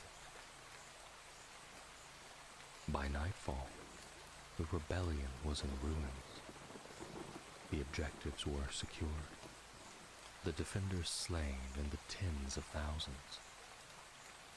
The Space Marines, bloodied, battered, victorious, celebrated their hard-fought triumph. But even as they stood upon the corpse-strewn ground, arms raised in pride, the trap was already sprung. The true betrayal had yet to fall from the sky. The fall of the Coral City should have marked the end. Victory was achieved, the enemy routed, the objectives taken. But then silence. Communications with the orbiting Imperial fleet abruptly ceased. The Titans of Legio Mortis, those colossal gods of war, turned without a word and began a slow, deliberate march back beyond the city walls, vanishing into the plains like specters. High above, the great battleships and battle barges of the fleet, Vengeful Spirit, Firebird, Andronius, Killing Star, Indomitable Will, Gauntlet of Spire, Warchild, and the Conqueror broke from their station-keeping patterns and descended into low orbit. Then came the fire. Decks of macro cannon batteries ignited into salvo after salvo, ejecting a cascade of munitions into Istvan III's lower atmosphere. But these were not high-explosive rounds or tactical penetrators. They carried the Life Eater virus, a weapon of mass extinction. Exterminatus class, permitted only by the highest authority. It was a death sentence writ across the stars, one that only the Emperor or the War Master himself could authorize. The virus was a necrophage, its action instantaneous. Within moments of impact, its dispersal agents erupted in 1,000 plumes, blanketing the city and countryside alike. It infected on contact, rotting flesh from within, drowning lungs and liquefied organs, collapsing flora into slurry, and reducing every living thing to fetid sludge. Screams were silenced as quickly as they came. In minutes, the world began to melt. Winds blew corpse vapors through the steel and stone arteries of the city, and the plains beyond curdled into blistered death. The oceans turned green, sour with decay, and from orbit, the world now resembled a cancerous orb, sickly and stained, suspended in the void. The horrors was not done. As the viral mass swelled and choked the atmosphere, a single lance strike from the vengeful spirit punched into the miasma. The air caught fire. Flames howled across continents, igniting a firestorm that stripped the surface to bare rock. Entire cities exploded. Gas lines ruptured into infernos. Towers twisted and toppled in burning cascades. And everything, flesh, steel, stone, was incinerated in a gale of living flame. Istvan III became a torch in the dark. Those Astartes who had weathered the virus by sealing themselves in airtight shelters found themselves beset by fire. The air around them ignited as they scrambled for cover once more.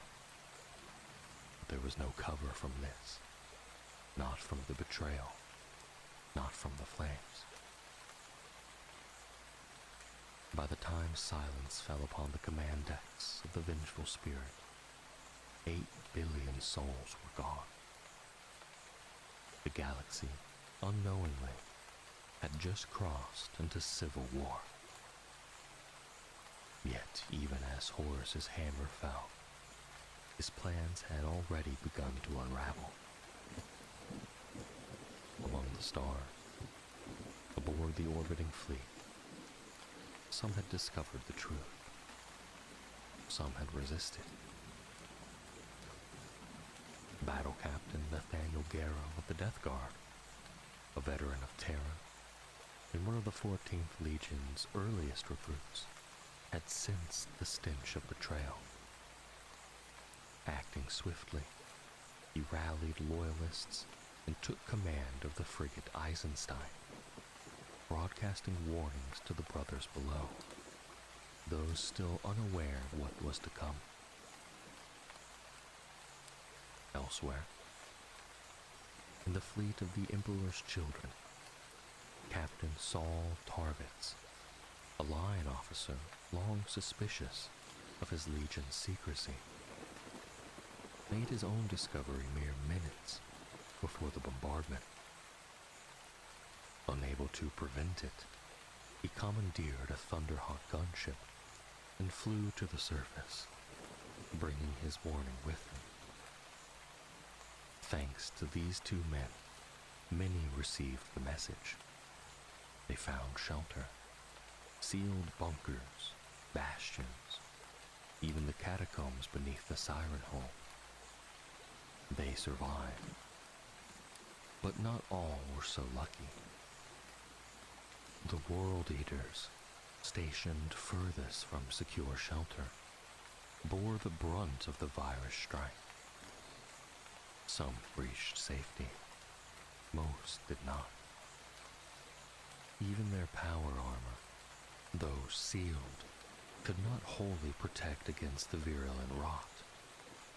The virus worked through cracks, through battle damage, through seams. Superhuman warriors screamed, and that, more than anything, told of its horror. Even many who reached cover died after sealing themselves in, bringing the infection inside with them.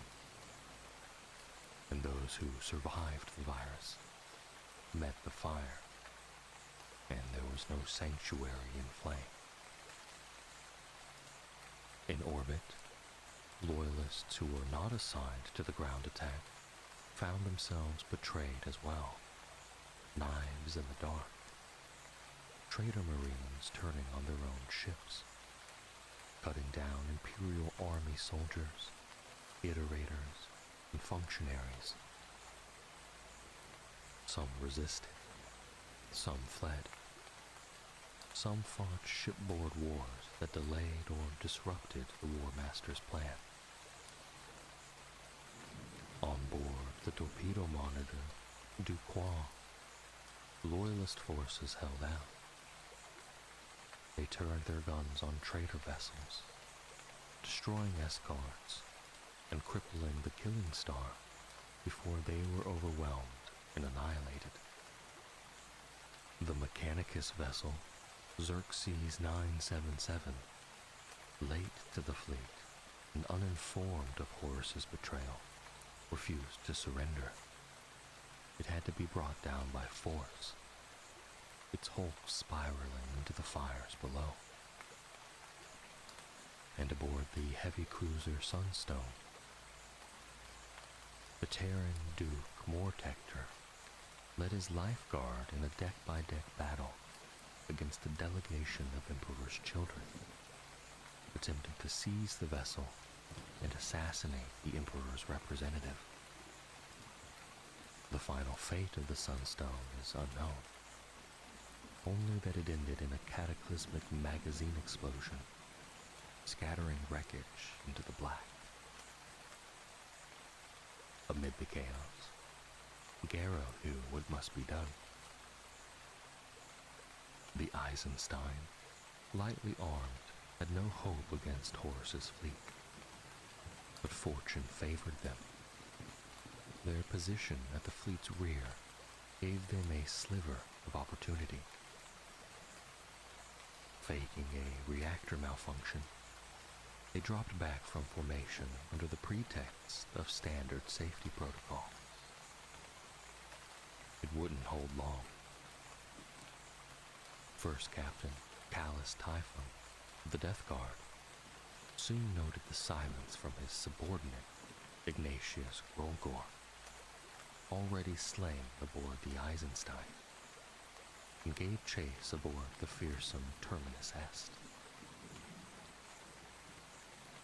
The Eisenstein was battered, nearly destroyed by the larger ship's fire. Her astropaths were dead, her navigator died, but she escaped, making a blind warp jump, vanishing from the Istvan system. No one knew if she would survive, but she carried the truth. Down below, the fires at last guttered out.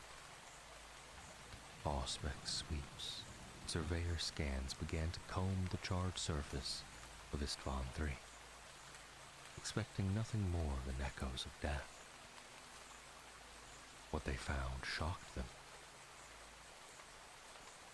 Nearly 100,000 loyalist Astartes had been on the surface during the bombardment, drawn from the Sons of Horus, the Emperor's Children, the Death Guard, and the World Eaters.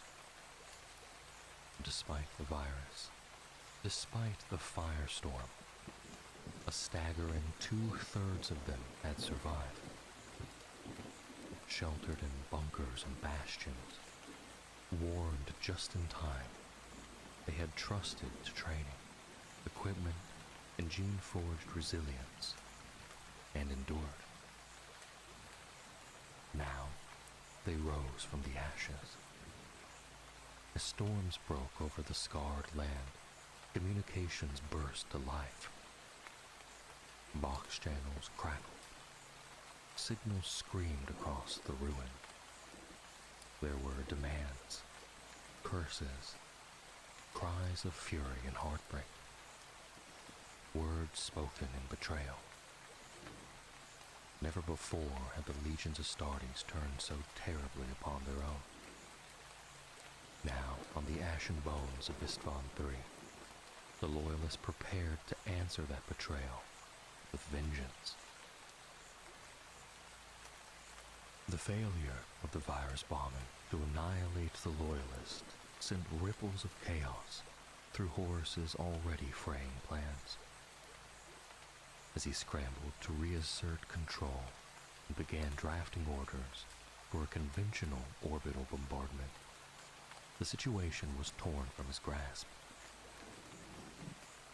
Acting without orders, and perhaps stoked by whispers from within his own ranks, or simply driven by the savage impulse to personally end those who had once followed him, Angron, Primarch of the World Eaters, unleashed his fury. From the Conqueror, the flagship of his legion, Angron led the charge. A vanguard of gunships streaked toward Istvan III, followed closely by a second wave of drop pods.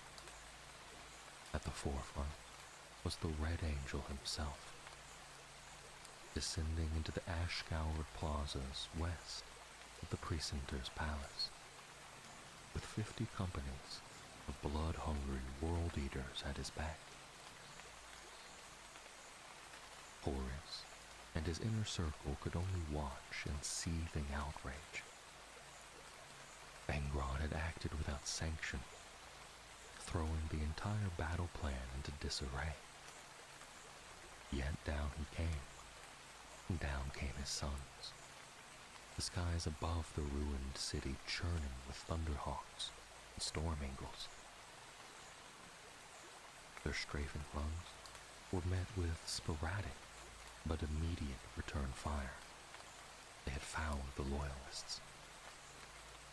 Angron roared from the hold of his gunship and slammed into the cracked and blackened bones that paved the plazas like withered leaves in a dead forest. His axes, Gore Father and Gore Child, screamed with the same anticipation that burned behind the Primarch's eyes. Fire lashed out from the broken skyline, but it did not slow him. He strode through it all, a mythic beast of battle reborn in the crucible of betrayal. Behind him, his legionnaires formed into a serrated arrowhead, pale ceramite and shimmering metal gleaming with battle lust. The butcher's nails, embedded in their skulls, shrieked for slaughter, their need to kill no longer suppressed. And from the fractured edges of the plaza, the Loyalists came to meet them. No less world eater, no less blood-soaked, but now their fury burned not with implants, but with betrayal. At their head was Brother Captain Erlen, a veteran of countless victories under the very Primarch who now marched to destroy them. Around 2,000 loyalist Astartes stood with him. World Eaters who had survived the firestorm by taking shelter in nearby bunkers under false orders warning of an Istavanian suicide weapon. The rest of their scattered brethren still fought across the broken city. Now faced with double their number, traitors all, and Angron himself, the Loyalists embraced madness. A suicidal determination took root.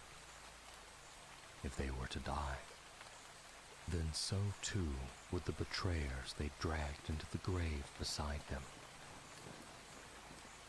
Without formation or finesse, both sides charged. Brother fell upon brother in a tide of wrath. The impact was catastrophic. Astartes against Astartes, matched in strength, fury, and skill. Hundreds were torn apart in minutes. Erlen was overwhelmed by dozens of traitors, dismembered as he cursed their names with his dying breath. Dreadnoughts detonated in the blaze of Meltafire, throwing fire and shrapnel through the carnage. Here, in the plazas of the Coral City, the bitter truth was made manifest. The old logic of imperial war no longer applied. There would be no broken morale, no outmaneuvered enemy, no victory through attrition alone. When superhuman met superhuman, only ruin could follow.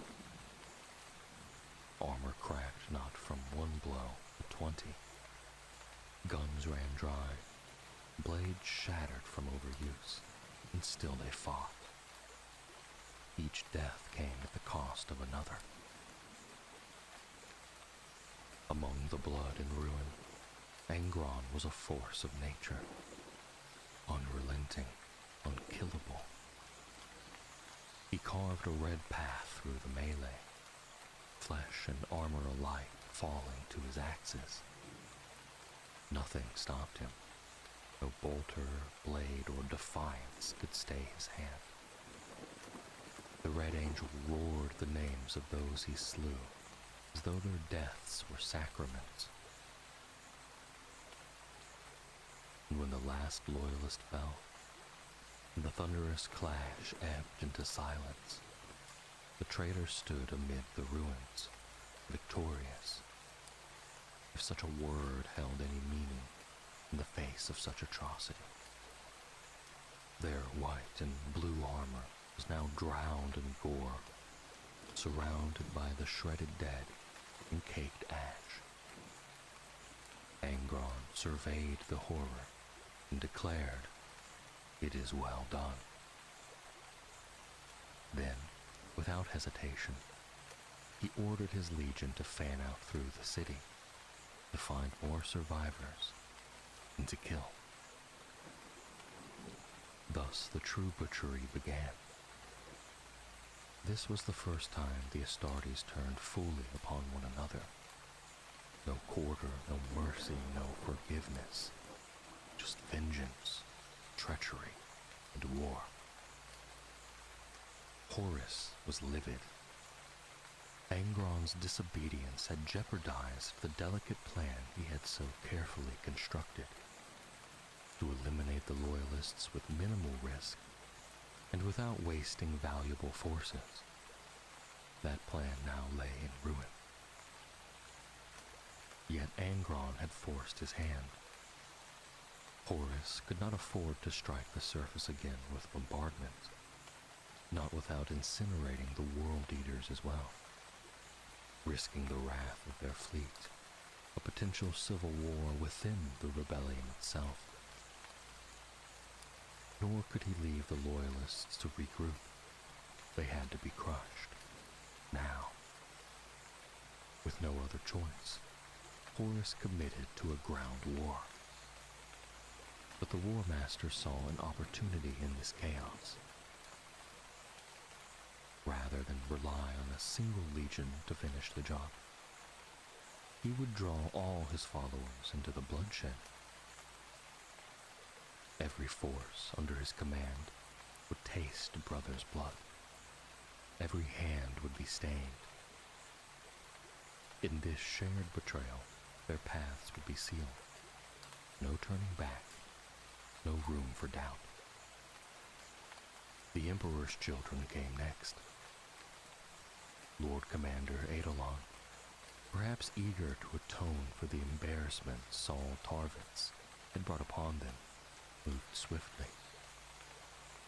His troops landed with methodical precision in the burned-out remains of a park and market plaza several kilometers south of the precentor's palace. Without delay, Eidolon ordered his forces to form up in advance.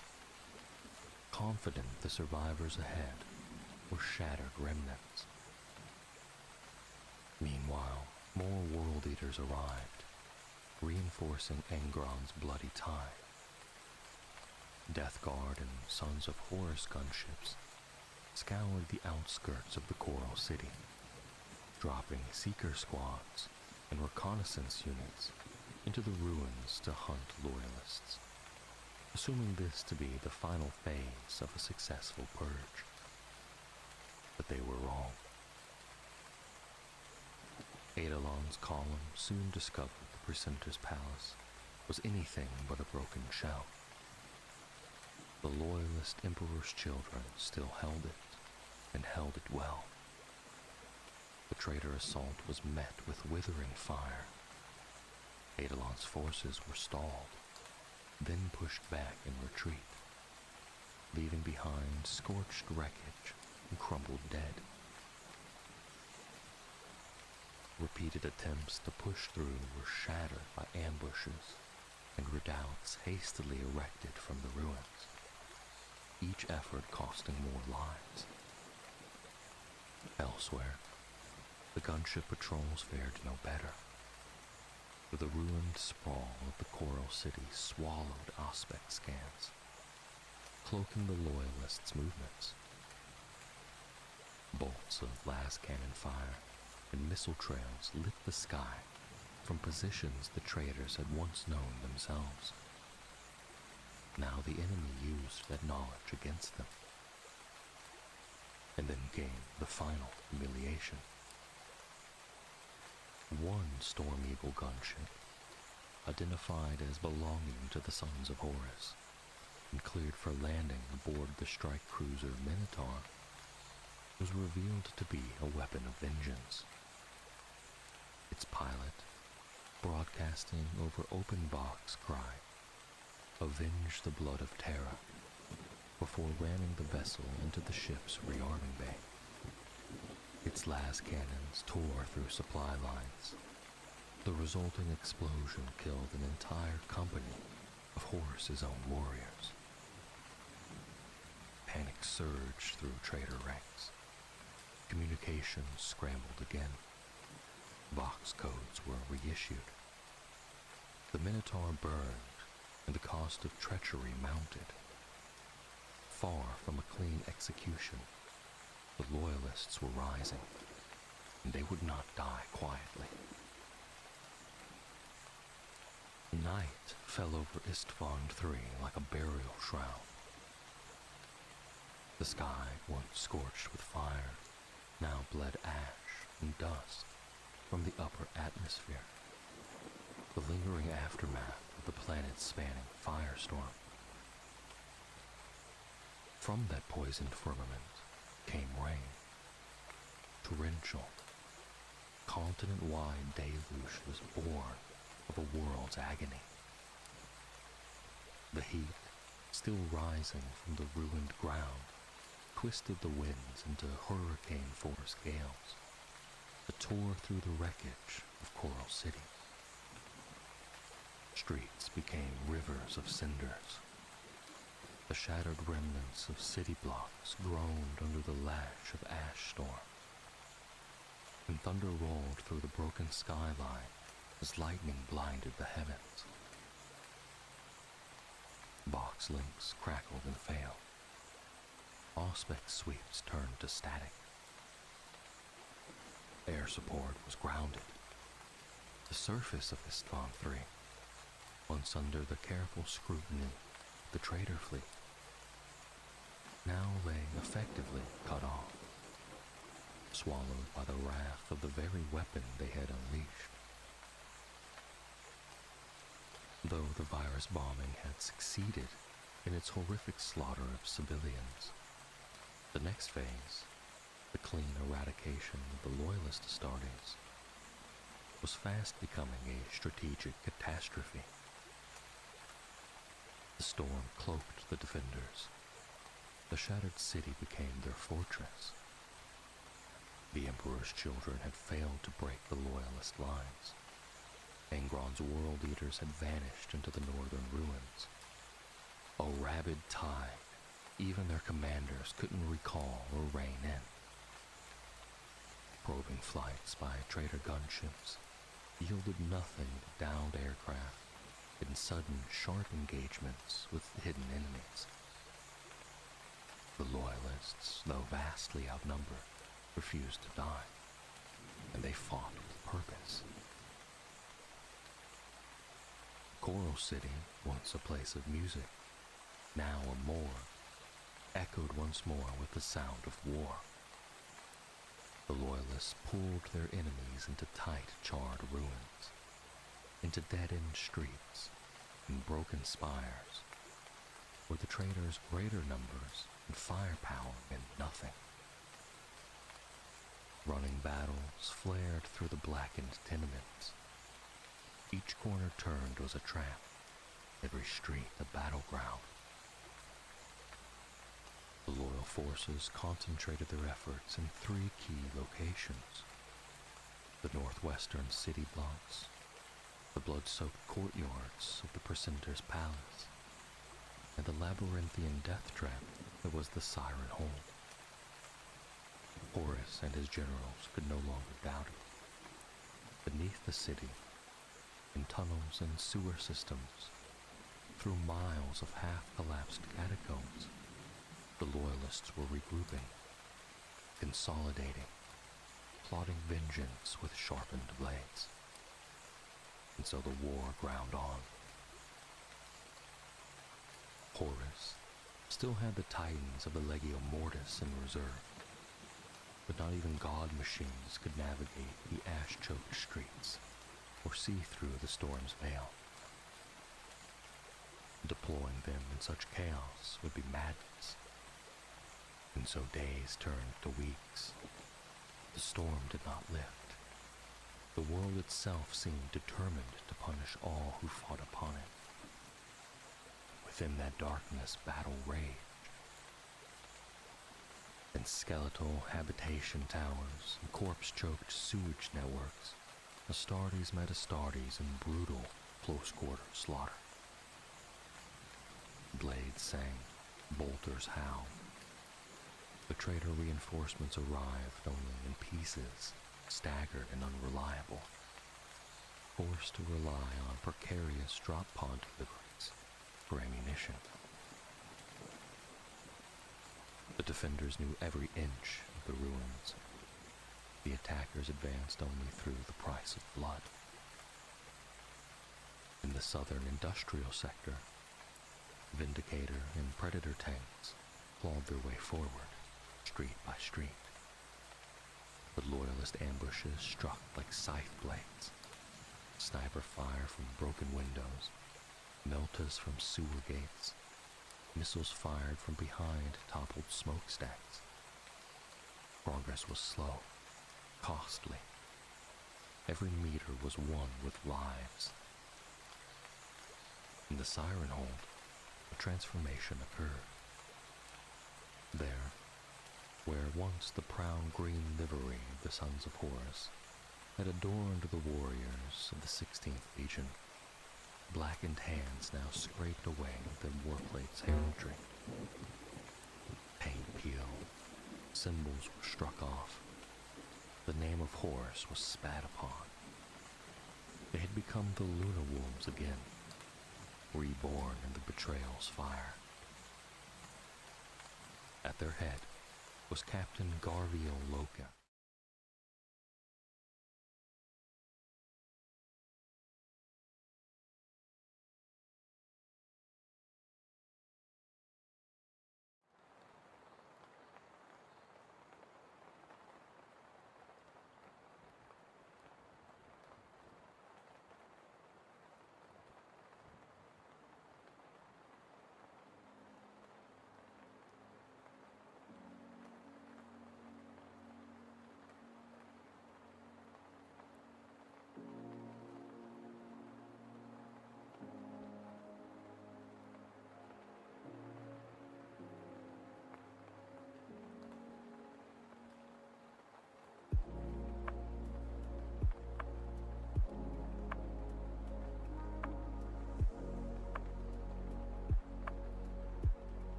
holiday story.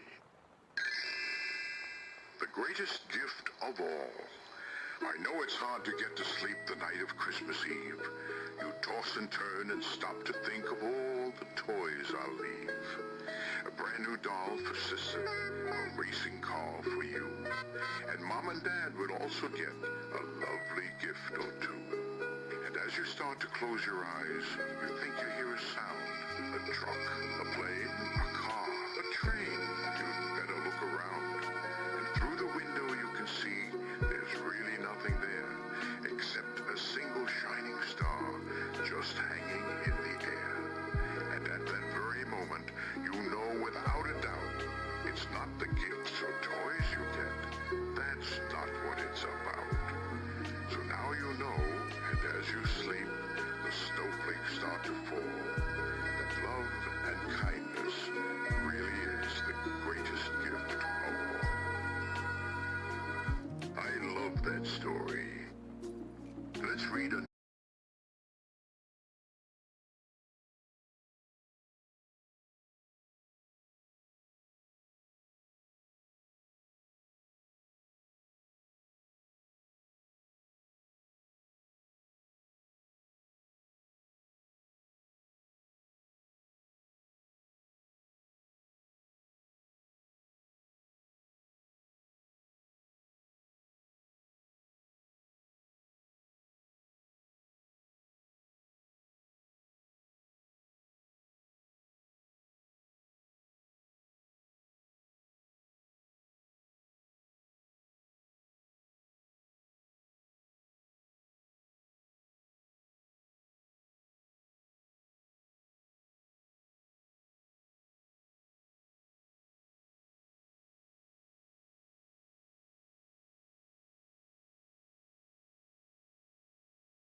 hanging in the air.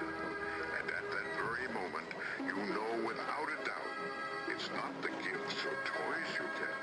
That's not what it's about. So now you know, and as you sleep, the snowflakes start to fall. That love and kindness really is the greatest gift of all. I love that story. Let's read another one. Santa's special friend. Santa has a special friend. I choose one every year who's making people happy, spreading Christmas cheer. This very special person is magical, you see. Was when they smile, it lights the room just like a Christmas tree. A bicycle, a trumpet, a frog. I have brought them all. I even brought the mistletoe that's hanging in their hall. Treating people with kindness, friendship is what they bring. You know, sometimes the greatest present doesn't cost a thing.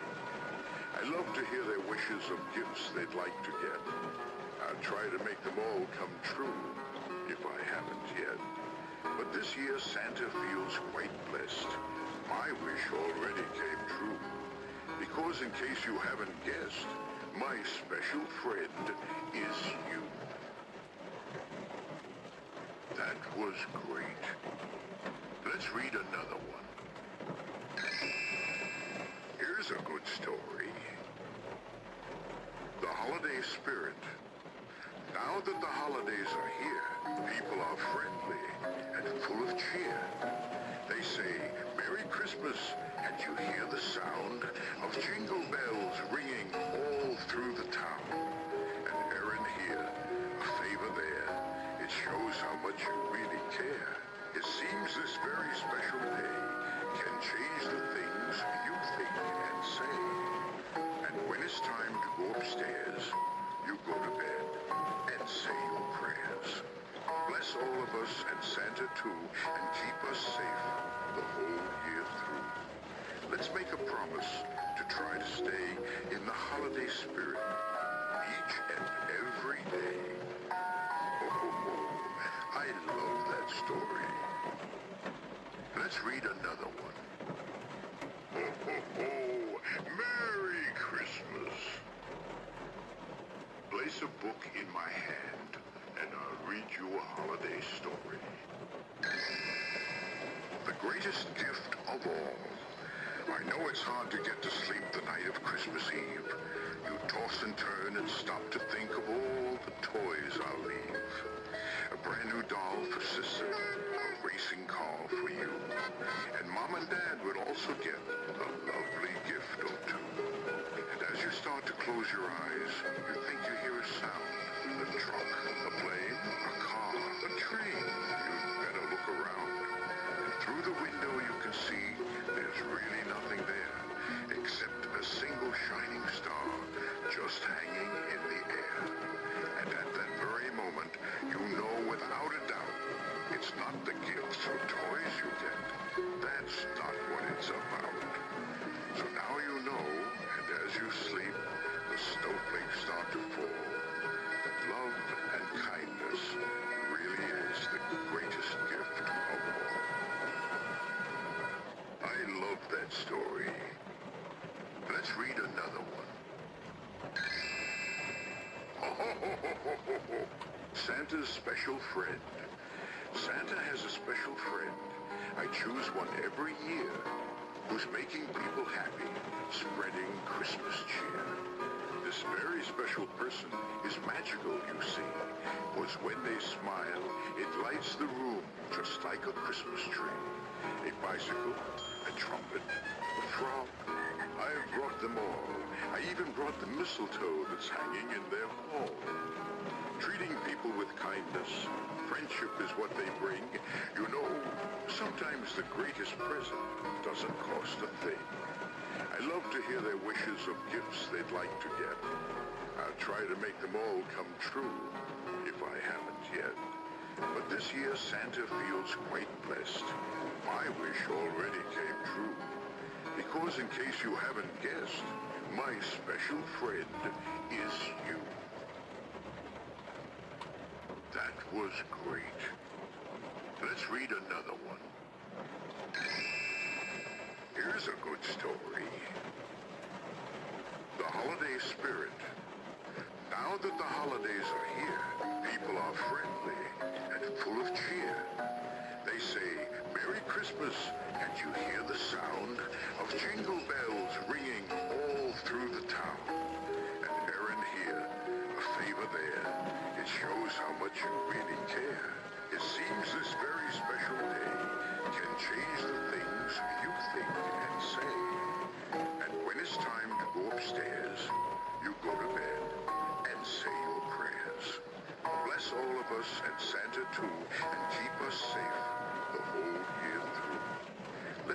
promise to try to stay in the holiday spirit each and every day.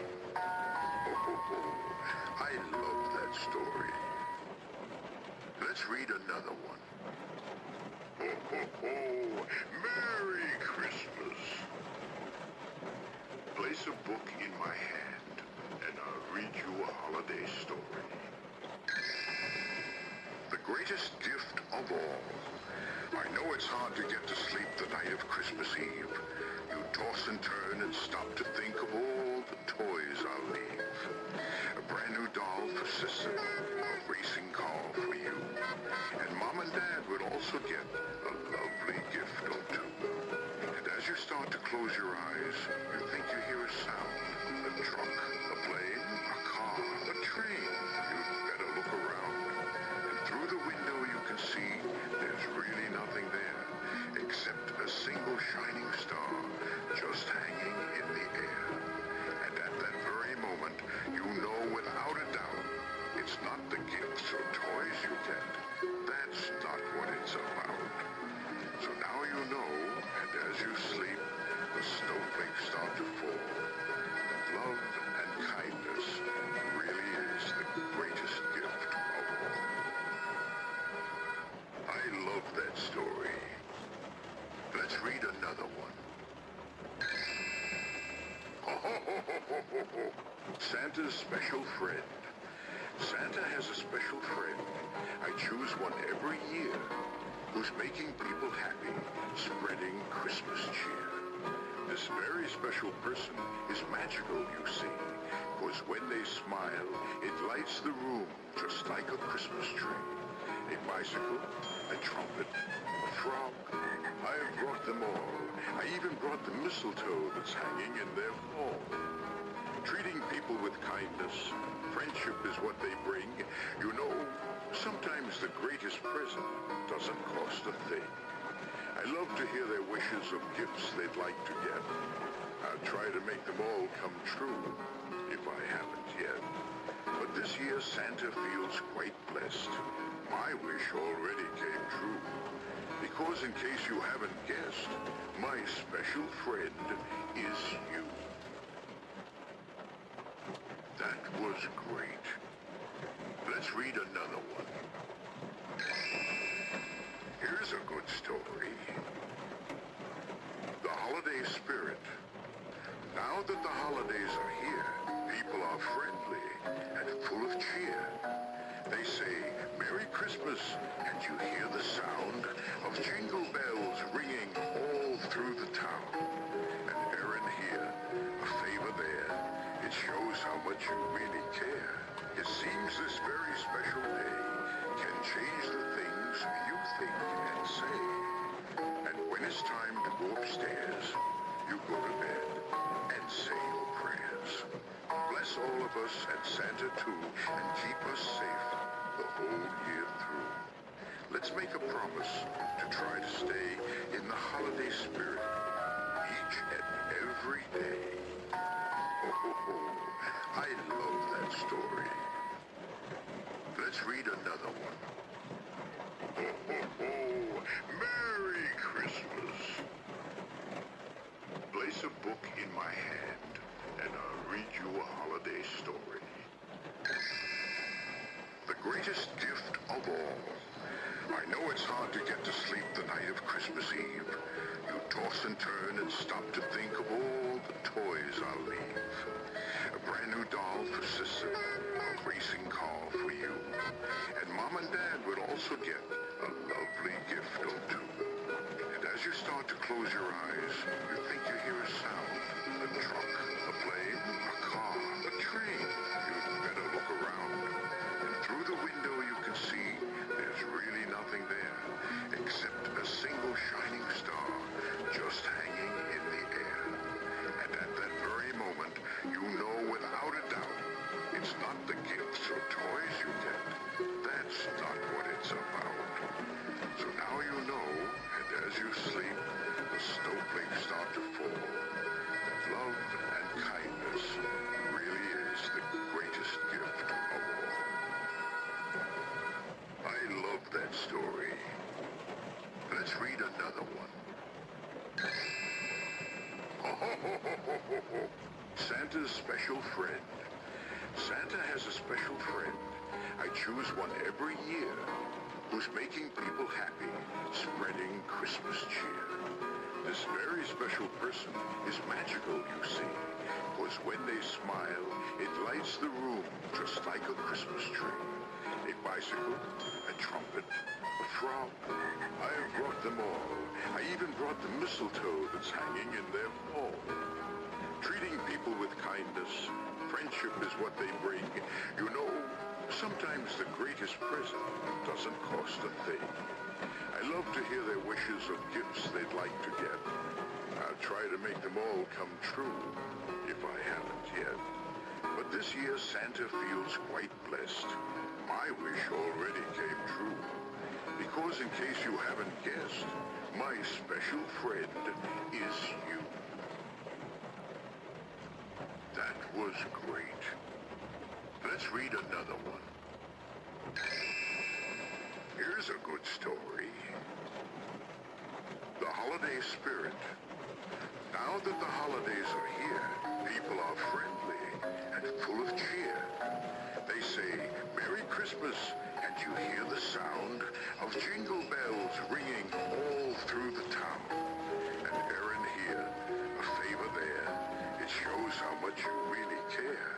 It seems this very special day can change the things you think and say. And when it's time to go upstairs, you go to bed and say your prayers. Bless all of us and Santa too, and keep us safe the whole year through.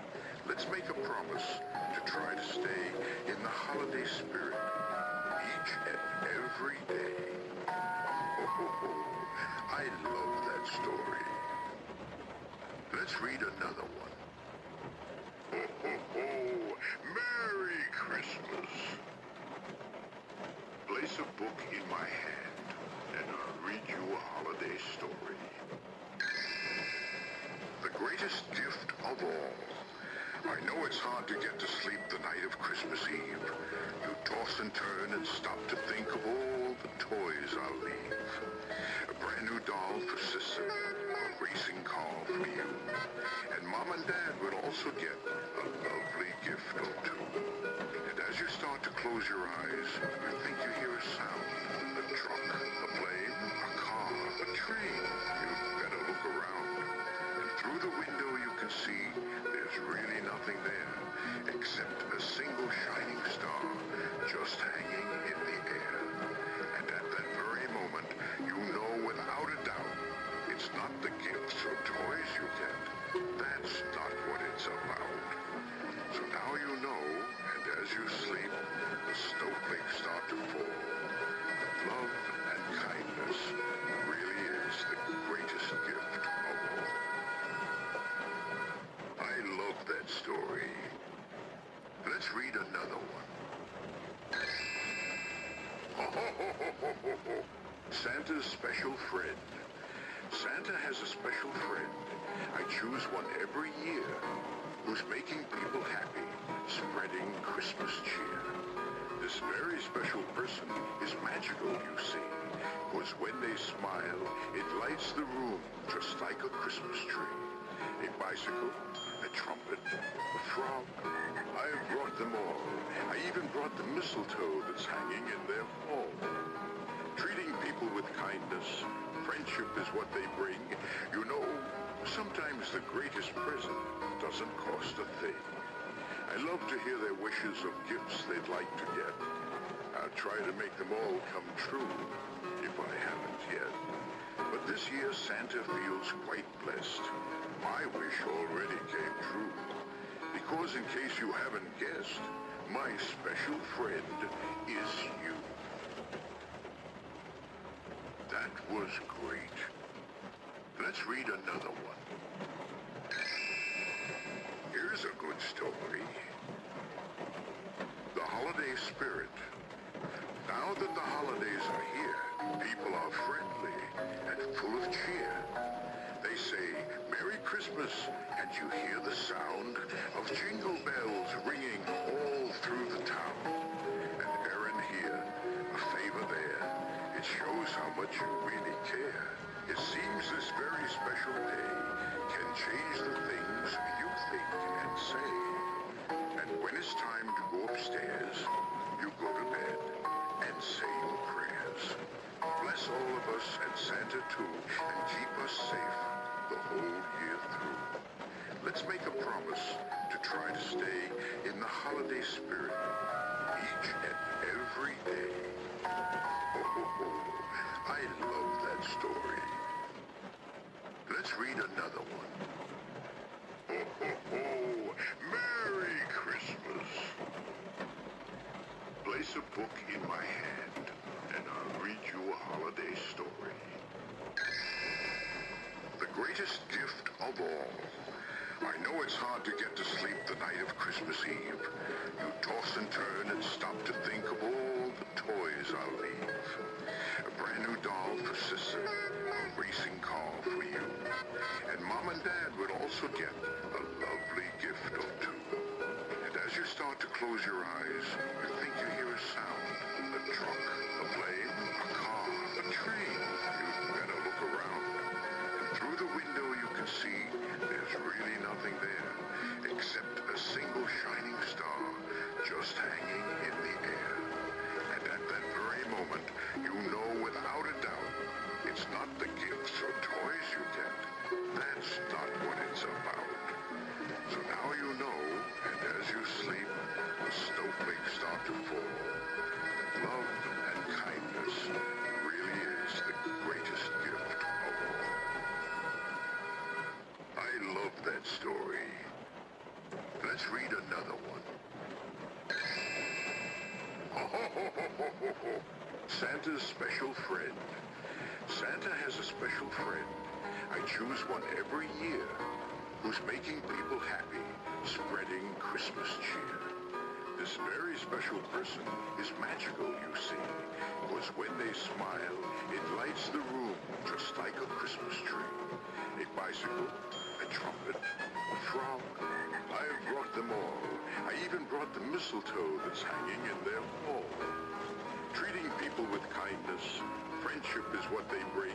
You know, sometimes the greatest present doesn't cost a thing. I love to hear their wishes of gifts they'd like to get. I'll try to make them all come true, if I haven't yet. But this year Santa feels quite blessed. My wish already came true. Because in case you haven't guessed, my special friend is you. That was great. Let's read another one. Here's a good story. The holiday spirit. Now that the holidays are here, people are friendly and full of cheer. They say, Merry Christmas, and you hear the sound of jingle bells ringing all through the town. An errand here, a favor there. It shows how much you really care. It seems this very special day can change the things you think and say. And when it's time to go upstairs, you go to bed and say your prayers. Bless all of us and Santa too, and keep us safe the whole year through. Let's make a promise to try to stay in the holiday spirit each and every day. I love that story. Let's read another one. Merry Christmas. Place a book in my hand, and I'll read you a holiday story. The greatest gift of all. I know it's hard to get to sleep the night of Christmas Eve. You toss and turn and stop to think of all the toys I'll leave. A brand new doll for Sister, a racing car for you. And Mom and Dad would also get a lovely gift or two. And as you start to close your eyes, you think you hear a sound. A truck, a plane, a car, a train. You'd better look around. And through the window you can see there's really nothing there except a single shining star just hanging in the air. And at that very moment, you know without a doubt, it's not the gifts or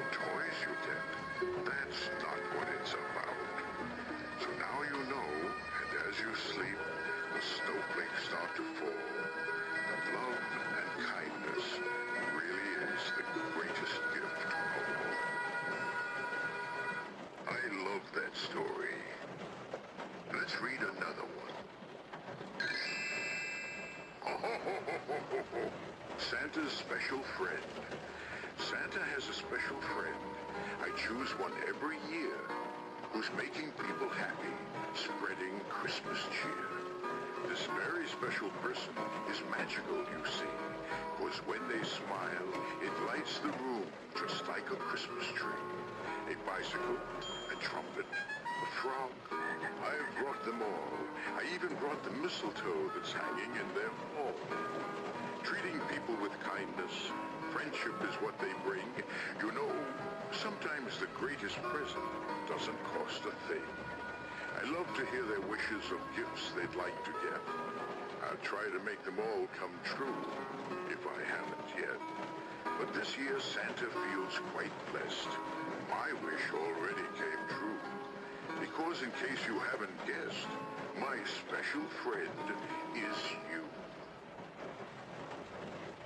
That was great. Let's read another one. Here's a good story. The holiday spirit. Now that the holidays are here, people are friendly and full of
Whoa. The greatest gift of all. I know it's hard to get to sleep the night of Christmas Eve. You toss and turn and stop to think of all the toys I'll leave. A brand new doll for Sissy, a racing car for you. And Mom and Dad would also get a lovely gift or two. And as you start to close your eyes, you think you hear a sound. A truck, a plane, a car, a train. You'd better look around. And through the window you can see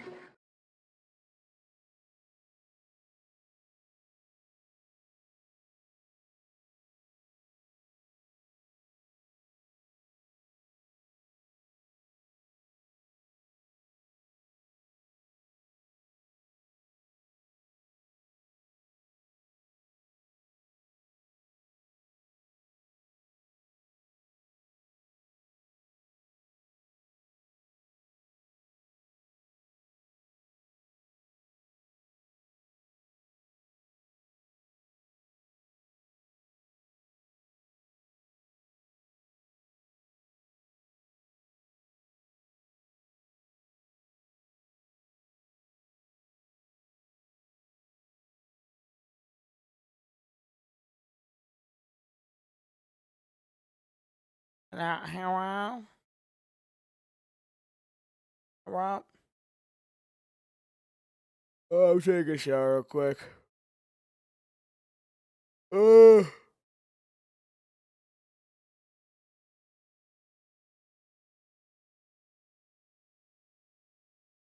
I actually gotta put this on a fucking salon. There we go.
Yeah, I'm doing a starting soon screen for 6 hours. It's my social experiment.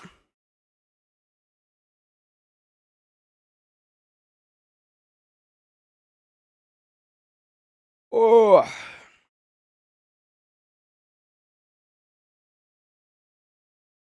Oh.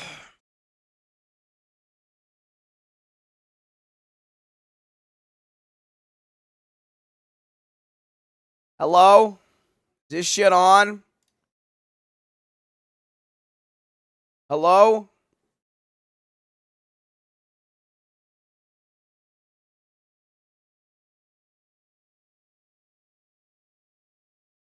Day 18. Last shift. Then it's over, I guess.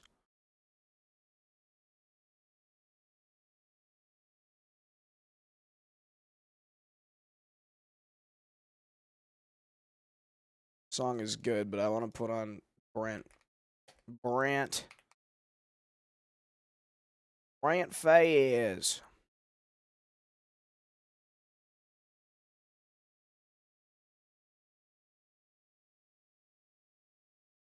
Brant Fayez.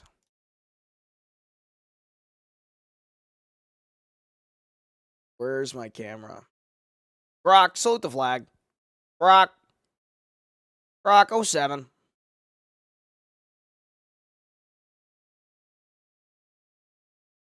Brock 07. Brock 07. Oh.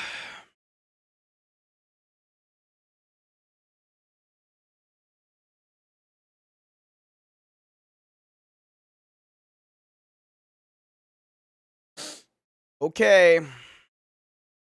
It's over today. I don't know what the fuck even happened last night. Did I crash? Why'd I get a Ray raid? Ray likes it.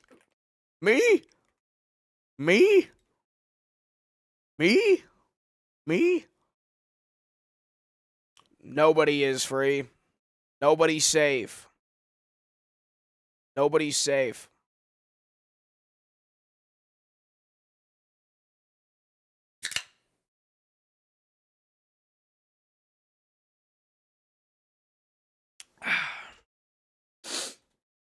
I get to have a room today because I woke up and I guess my grandparents went on a trip. So I have the home again.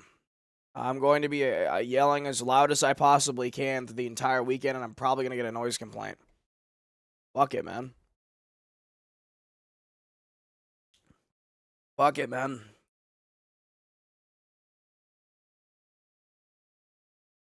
I think, did Lazzy talk about him going to TwitchCon? Guys, should I go to TwitchCon? I'm really lazy. Guys, do I go to TwitchCon? Yes. No. None of the pals are gonna be there, dude. It's gonna be like me, Lazzy, Steven, I guess, at his own B&B. I just got all this money. I don't want to spend it. I want to be a little greedy grubber and live upon my stack of gold coins. You know? And that's a lot of fucking money. Dude, Battlefield 6, I can preload it. Fuck these guys. I want to play the game. They got a like fucking early access. Can I early access this motherfucker? What the fuck is Zomborg?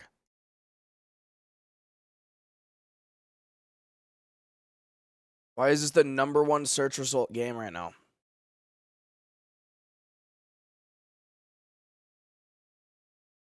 What the fuck? Popular searches. They're just lying to me. Okay. Are you moving and buying a PC? I'm pretty sure I'm buying the PC, and I'm pretty sure I'm moving. Even has like 20 million people in his B&B. That's true. If I had to go, I'd have to get a hotel room with Lazzy, and we'd have to go around San Diego. I already don't like San Diego. Are you going to take the GPU? Yeah. I found my ring after fucking 4 days. I didn't know where the fuck it was. It was under my fucking like, it was in a cabinet under my sink. I'm delusional. I'm just placing things. I don't know. It's insane. I need a better computer, man. Unless I like stop streaming entirely next month and I kill myself, you know. And then if you're gonna be bunking with Lazzy, just plan for Japan. I was bunking with Lazzy last year, but the thing is that we had a B&B with all my friends. None of those people are going this year. So what's the point? I'm gonna be spending more time at one of my friends' B&Bs than caring about the convention. Do they got new arena shooters? Do they have those? Dude, can you tell my voice is fucked up? I don't I had this whole big thing where I was gonna get all loud the last day. It finally caught up to me, man. Fucking 2 weeks of talking about nothing. I'm gonna sound like I'm gonna sound like Turtwig after this shit is over, dude. Give me 2 days not stream. Like, hey guys, what's going on? Hey, what's going on? It's gonna be bad.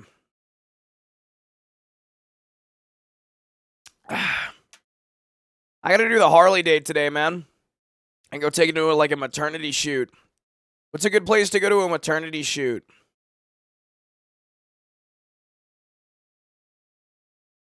I don't even know, dude. Probably like just don't be like him and not stream. I mean, I'll take a little break of like 15 hours and then either go live do the dating show or just go live for the Smasher Pass. I don't know. Usually people take like fucking 2-week-long breaks after a subathon. I'm like planning to go live like a day after. Is that retarded? Look at maternity shoots on Pinterest.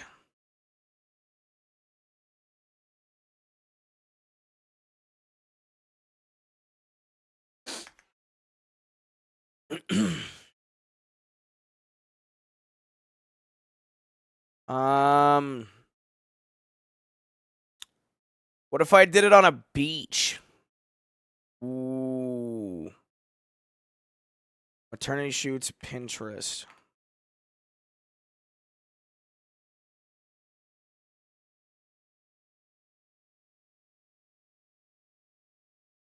Pinterest. All maternity shoot photos. I already found 2 that I want to do. There's one where the girl is like holding a hand on stomach and she's like holding her finger out like to the dude's mouth going. And then there's another one where they're holding hands. I think I got to do that one. A lot of ideas that I could do for the maternity shoot, but I need one really good one that I can use for Popcorn Palace. And I need it to be vertical. So I might actually do the I think I can do it. I got an idea.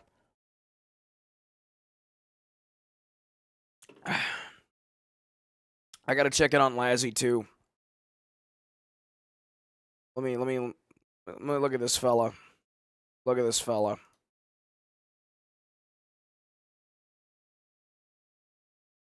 He's complaining about money again. Expensive thing in the world. So. Hey man. It is rough. Good morning. Nope. Good just don't get sick. Really, I have so many friends that like they have like the worst pains ever, worst sickness ever, and they just. I guess I'm just dead. I guess I'm just dead. You know. Hi, Hogix. That many more comments, but he didn't even say good morning to me. Fuck this guy. What the fuck? We did hit 2.4K. Hi, Patalers. Hi, Patalers. Good morning, broadcast. You're almost there. Short stream today, huh? It's like 6 more hours. You're almost there, Bordinkle. You're almost there. It's funny, dude, because fucking 7 hours would be like I'd be streaming long, dude. Yeah, most of the comments are still just telling me to get my life together, and they can't. Okay, who else? Where are the hoes at? Are the hoes on? Nope. Good meowing, everyone. Good meowing. Damn, man. Voice is fucked.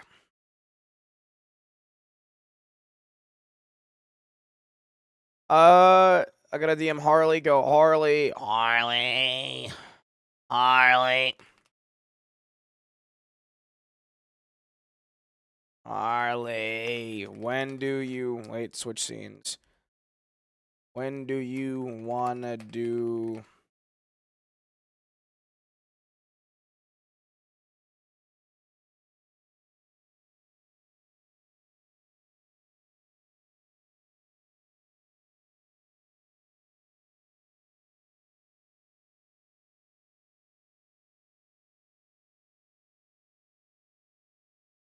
Can I go get a...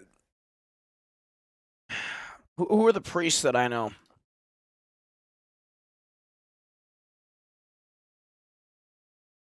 Who are the priests that I know? Can we look at Strippin's VTuber model instead of this? Let me, how old is he? Let me get 15 years on me, and then I'll look like him. 15 years. 15 years, and I'll look similar. I'll look similar. Is Strippin a VTuber?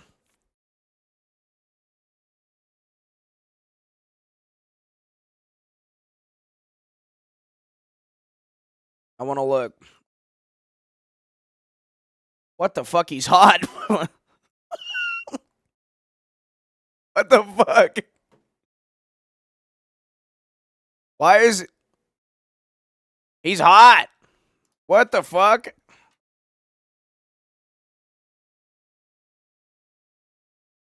Did he have a good debut video? Dude, he's hot. What the fuck? I better see that as a VR chat avatar, dude. I'm about to be harassing a 40-year-old man. Oh, fuck, dude. Hi, Warden. Hello, Warden. Good morning. Good meowing. Hello, everybody. I'm going to assume probably what is correct. And assume that literally nobody is on VR chat. I'm going to look like a retard, but I know that that's not going to... You know what's weird, too? I realized I didn't even have the timeout bug at that world. So I must have gotten moved somehow. And I have no idea how that happened. Okay, fucking VR chat takes over my entire computer and leave me the fuck alone. I don't... No, no, no. No, no, no.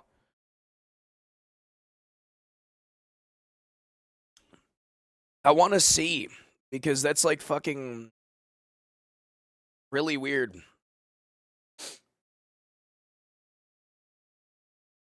Should I also, should I try to do, in-houses tonight for, actually, I don't even think I'll have fucking time, dude. Fuck.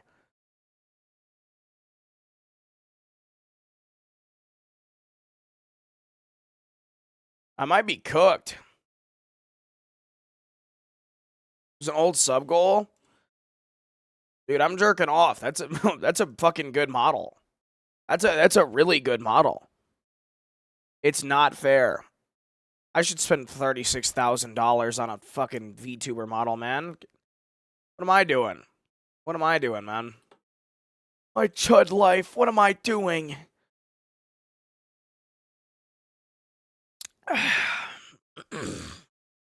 I opened up a yard chat. Dude, what is wrong with my voice? I opened up...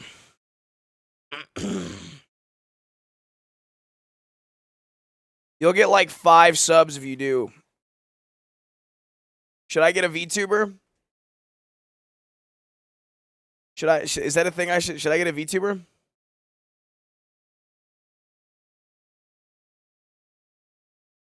Is that a good idea? Should I hop on the trend? Is it a trend? Am I out of touch? I tore the ligaments in my elbow yesterday, and the pain was so intense I fainted twice at the doctor's. Trauma dump. Should I get a VTuber? There's a map called Naughty Room. Do I go to it?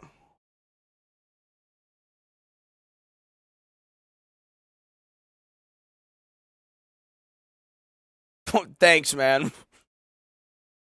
What do you want me to say? So sorry. I'm sorry you broke your elbow. Here's 5 big booms. Boom, boom, boom. My VTuber would have big old titties. It would. It would.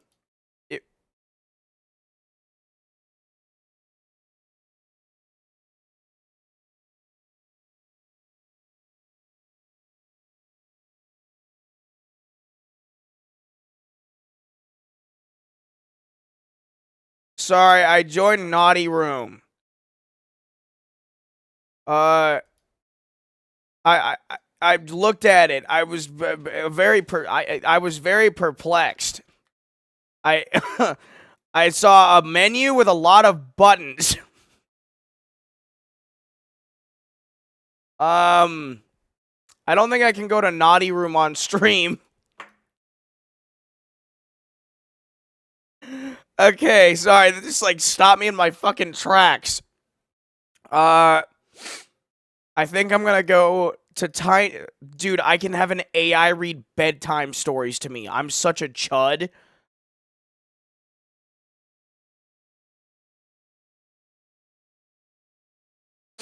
I want that.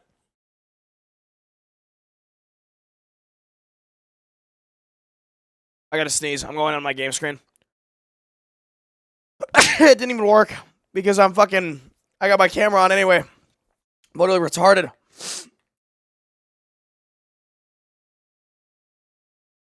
Oh, fuck. We've come so far. Bitch, you weren't even at the last slumber party. I'm killing you.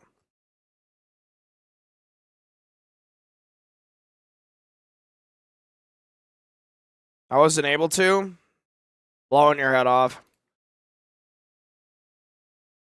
Oh, fuck. How do I get it to read me stories? It was not exactly great. Oh, then it's okay. Fuck, I didn't even... It's just whispering to me. Oh, and if you don't want this introduction automatically playing when you enter, then there is a setting for that. What if I dropped 100 right now? Do it. Fuck it. Drop 100. See what happens.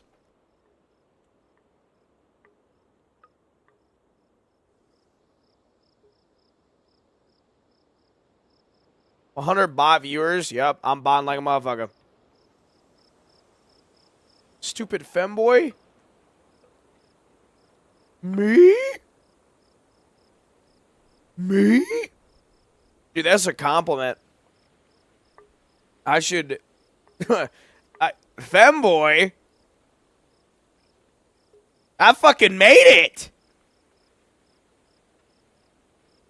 Wait, I made it! Where's my furry suit? I can't afford it.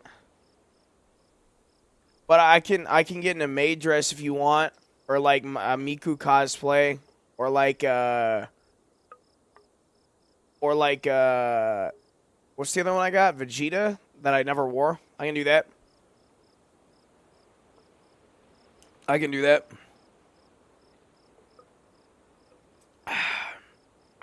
Any of those. How do I get this little AI thing to read me a fucking bedtime story? You still got Chun-Li? My balls popped out in that one. I can't wear that. How do I put on an aquarium? Instead of your drunk AMA goal. Nope. That'll be tomorrow when I wake up still drunk.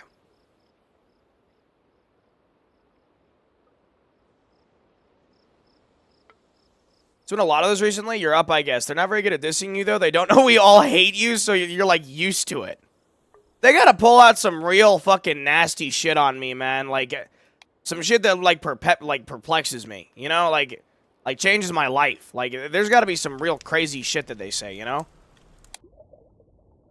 Dude, Spiff's retarded ass gonna sit here for 4 hours and just look at these fucking fish. This is an awful idea.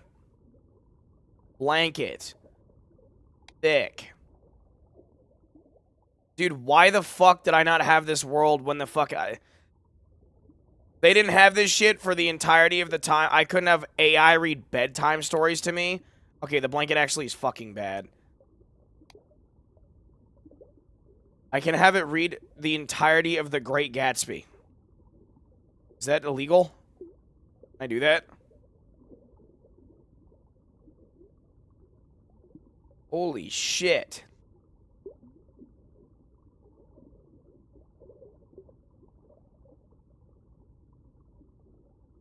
Can I have it read the Bible to me? Can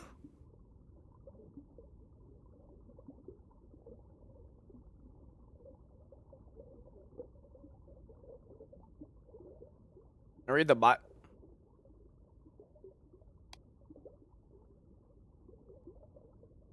Oh my god. U.S. Nicole. I make him Indian?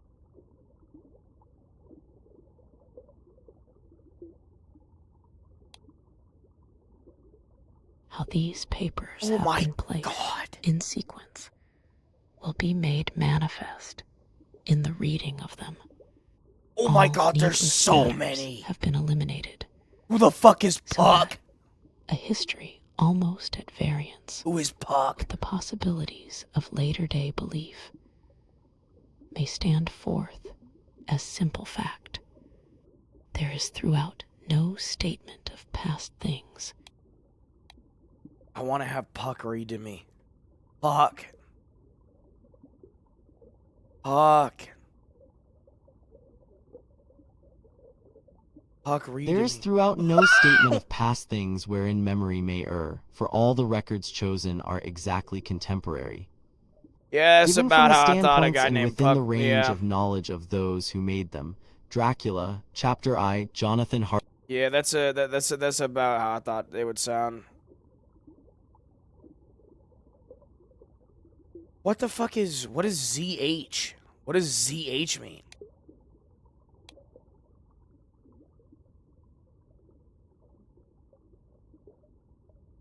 Given from the standpoints and within the range of knowledge of those who made them. Dracula, Chapter I. Jonathan Harker's journal, kept in shorthand. 3 May, Bistritz left Munich at 8:35 p.m. on 1 St. May, arriving at Vienna early next morning. Should have arrived at 6:46, but train was an hour late.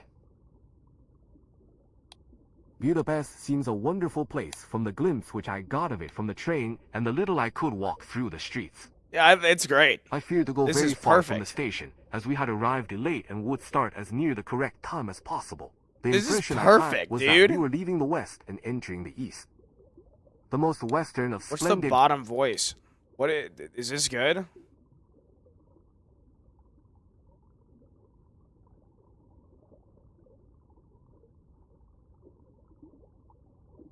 The most western of splendid bridges over the Danube, which is here of noble width and This one depth, isn't. took us among the I had traditions a of Turkish gold rule. mine there with the other one. Hold on. We left in pretty good time and came after nightfall to Klausen. Is there a video? Dude, can I make this a stim world? Hold on. You can put a fucking AI voice reading you. Put on a fucking video too with my aquarium on. We left in pretty good time and came after nightfall Oh to my Klausenberg. God. Here I stopped for the night at the Hotel Real. They have I had lisps. for They have dinner, or lisps, rather and there's supper, also a the chicken done up AI some way voice with is red like pepper, through a which was can. very good but thirsty. Mem, get recipe for Mina. I asked the waiter, and he said it was called paprika hendel, and that, as it was a national dish, I should be able to get it anywhere along the Carpathians. I found my smattering of German very useful here. Indeed, I don't know how I should be able to get on without it. Having had some time at my disposal when in London, I had visited the British Museum and made search among the books and maps in the library regarding Transylvania.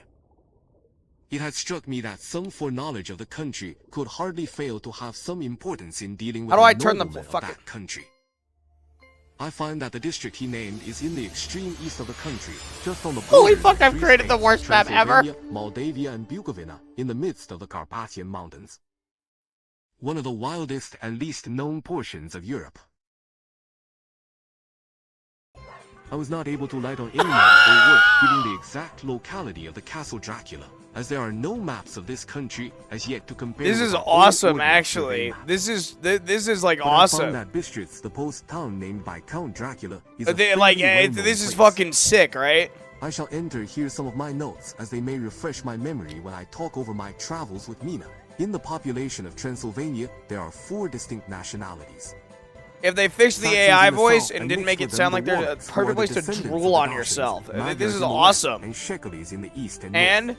if I want to look at I something am going different, among the latter, who claim to be descended from Attila and the Huns. This may be so. I can for look when at the Magyars fish. conquered the country in the 11th century, they found the Huns settled in it.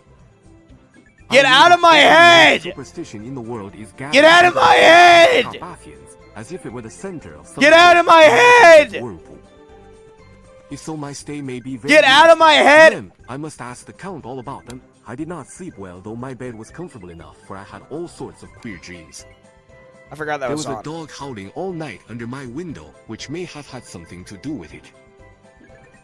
Or it may have been the paprika, for I had to drink up all the water Rub in my carafe and was still belly. thirsty. Rub my Towards morning, I slept and was belly. wakened by the continuous Rub knocking my at my door, so I guess I belly. must have been sleeping soundly Rub then. my I belly. had for breakfast more paprika and a sort of Rub my porridge of maize flour, which they said was belly. mamalaga, an eggplant stuffed with Rub forcemeat, my a very excellent belly. dish which they call impelatata. I gotta play a game with Let me get recipe for this also. I had to hurry breakfast, for the train What the started a fuck? little before 8, or rather it ought to have done so, for after rushing to the station at 7. I gotta Thirdly, play. I Hey had to man, sit in how the are carriage you? for more I'm than an hour before we began to move. It seems to me that the further east you go, the I'm more great, unpunctual Congus. How are the you, man? trains. What ought they to be in China? All day long, we I'm seemed great, to man. dawdle through a country which was You full can of even beauty of draw every here. kind. Sometimes we saw little towns or castles on the top of steep hills, such as we see in old missals. Sometimes we ran by rivers and streams, which seemed from the wide stony margin on each side You can of them even to be draw subject here. to great floods. It takes a lot of water and running strong to sweep the outside edge of a river clear. At every station, there were groups of people, sometimes crowds. I and this in kill all sorts myself of this week, so that's a positive. Some of them were just like the Hey, me peasants at too, man. home, I or haven't killed those I myself saw yet. coming through France and Germany Hey, with short jackets so I and think we're round doing good, hats and right? homemade trousers, but others were very picturesque. The women looked pretty, except when you Just got go to near this them, world and but have they this were shit read very you cozy stories. about the waist. They had all full white sleeves of some kind or other, and most of them had big. I actually want to see. Is this thing able to?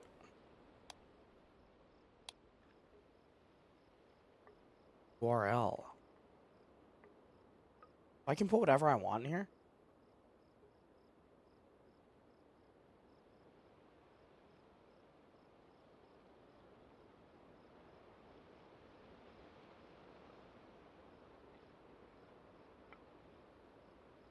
$50 Shades of Grey.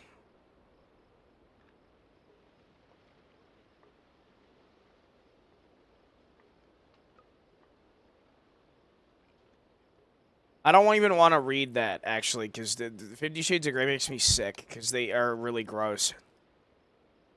I like The Great Gatsby because the Mr. Gatsby is an incel, and that's kind of funny. What the fuck?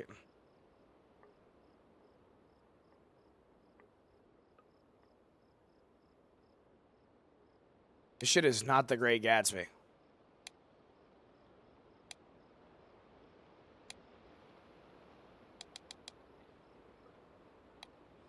What, can you full cam and do 6-7 when the timer hits 0607? That's gonna be in 6 hours. Roman 8x once again. Zelda. Then wear the gold hat if that will move her. If you can bounce high, bounce for her too, till she cry lover, gold-hatted. Why did he do that? Why did he do that? Why did he do that? In my younger and more vulnerable years, my father gave me some Can I, advice. can I make that I've this? been Hold turning on.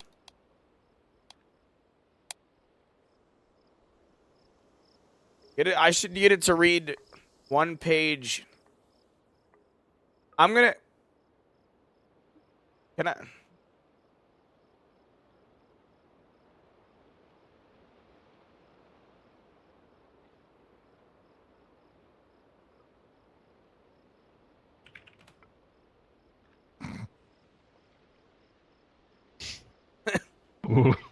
Ooh.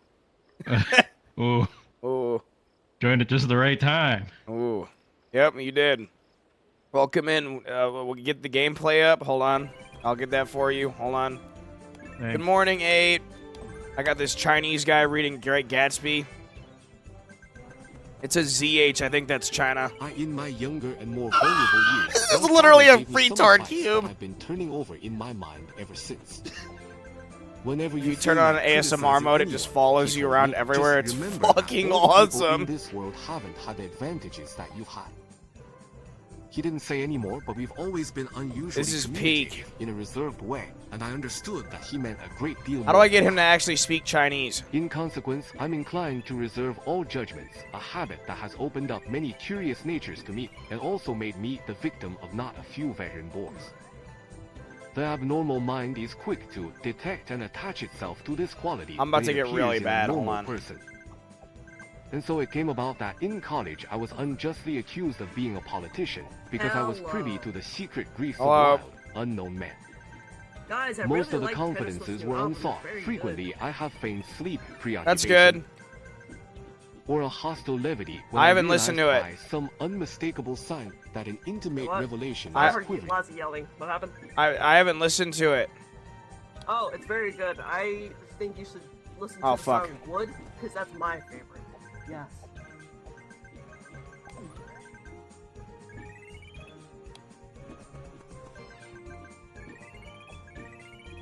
Sorry, the cringe has arrived. バカそう弱しまじば、バカそう弱しまじば、バカそう弱しまじば、バカそう弱しまじば、バカそう弱しまじば、バカそう This thing 弱 is しまじば、 fucking バカそう弱しまじ awesome. ば、バカそう弱しまじば、バカそう弱し。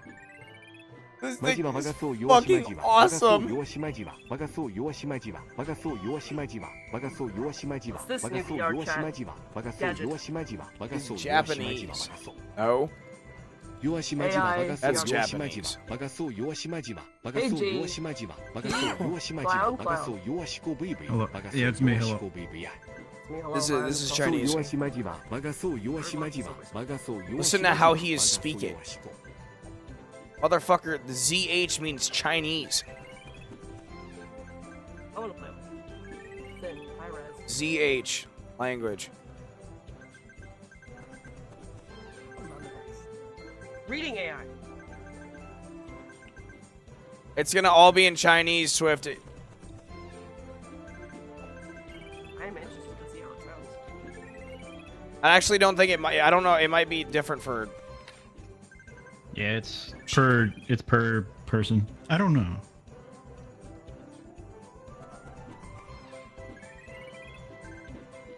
What you putting in, Swift? The thing. How do I play it? Not. Wait. Wait. How do I play it for everybody? Wow. It's a good question. I don't know. Hopefully I've you just can been figure speaking that out. Chinese to myself. You know, that's a. It is a really good question. What JP said. You know, we don't know yet. I would love Can to you hear only what you hear it put by on the yourself? TV. Question mark? Huh? I said, would it only play for you when you put your thing in? Question mark. If you just heard a guy speaking in Chinese, then yes. But if you didn't just hear a guy speaking in Chinese, then no. Why was he talking in a Japanese intonation then? That's not even a Japanese intonation. You're just racist. Yeah. Checkmate.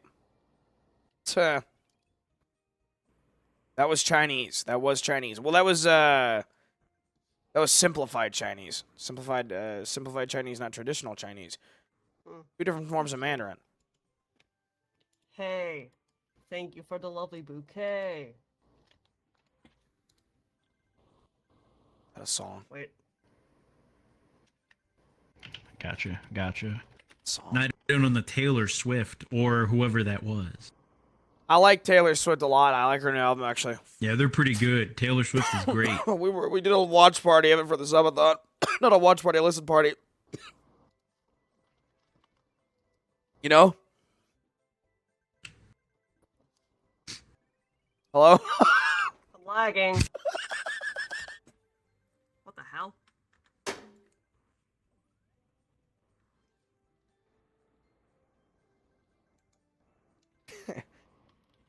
You know what I You get me? Or what? I get you. Okay. Want to make sure somebody got me. Did you guys just lag? Yeah. Yeah. I think the servers are going down. No, I put in a URL and loaded everything onto the script. Were you I'm lagging making the AI really read? bad right now. I thought it would load on the video, not the chat box. I'm lagging really bad right. Hello? Hear me? There's the video and then there's the AI reader. Well, there's an AI thing on the browse URL. Hello? Yeah. Yeah, there's a hello? You guys hear me? Hello? I think he's lagging. A little bit. I'll delete this. Wait.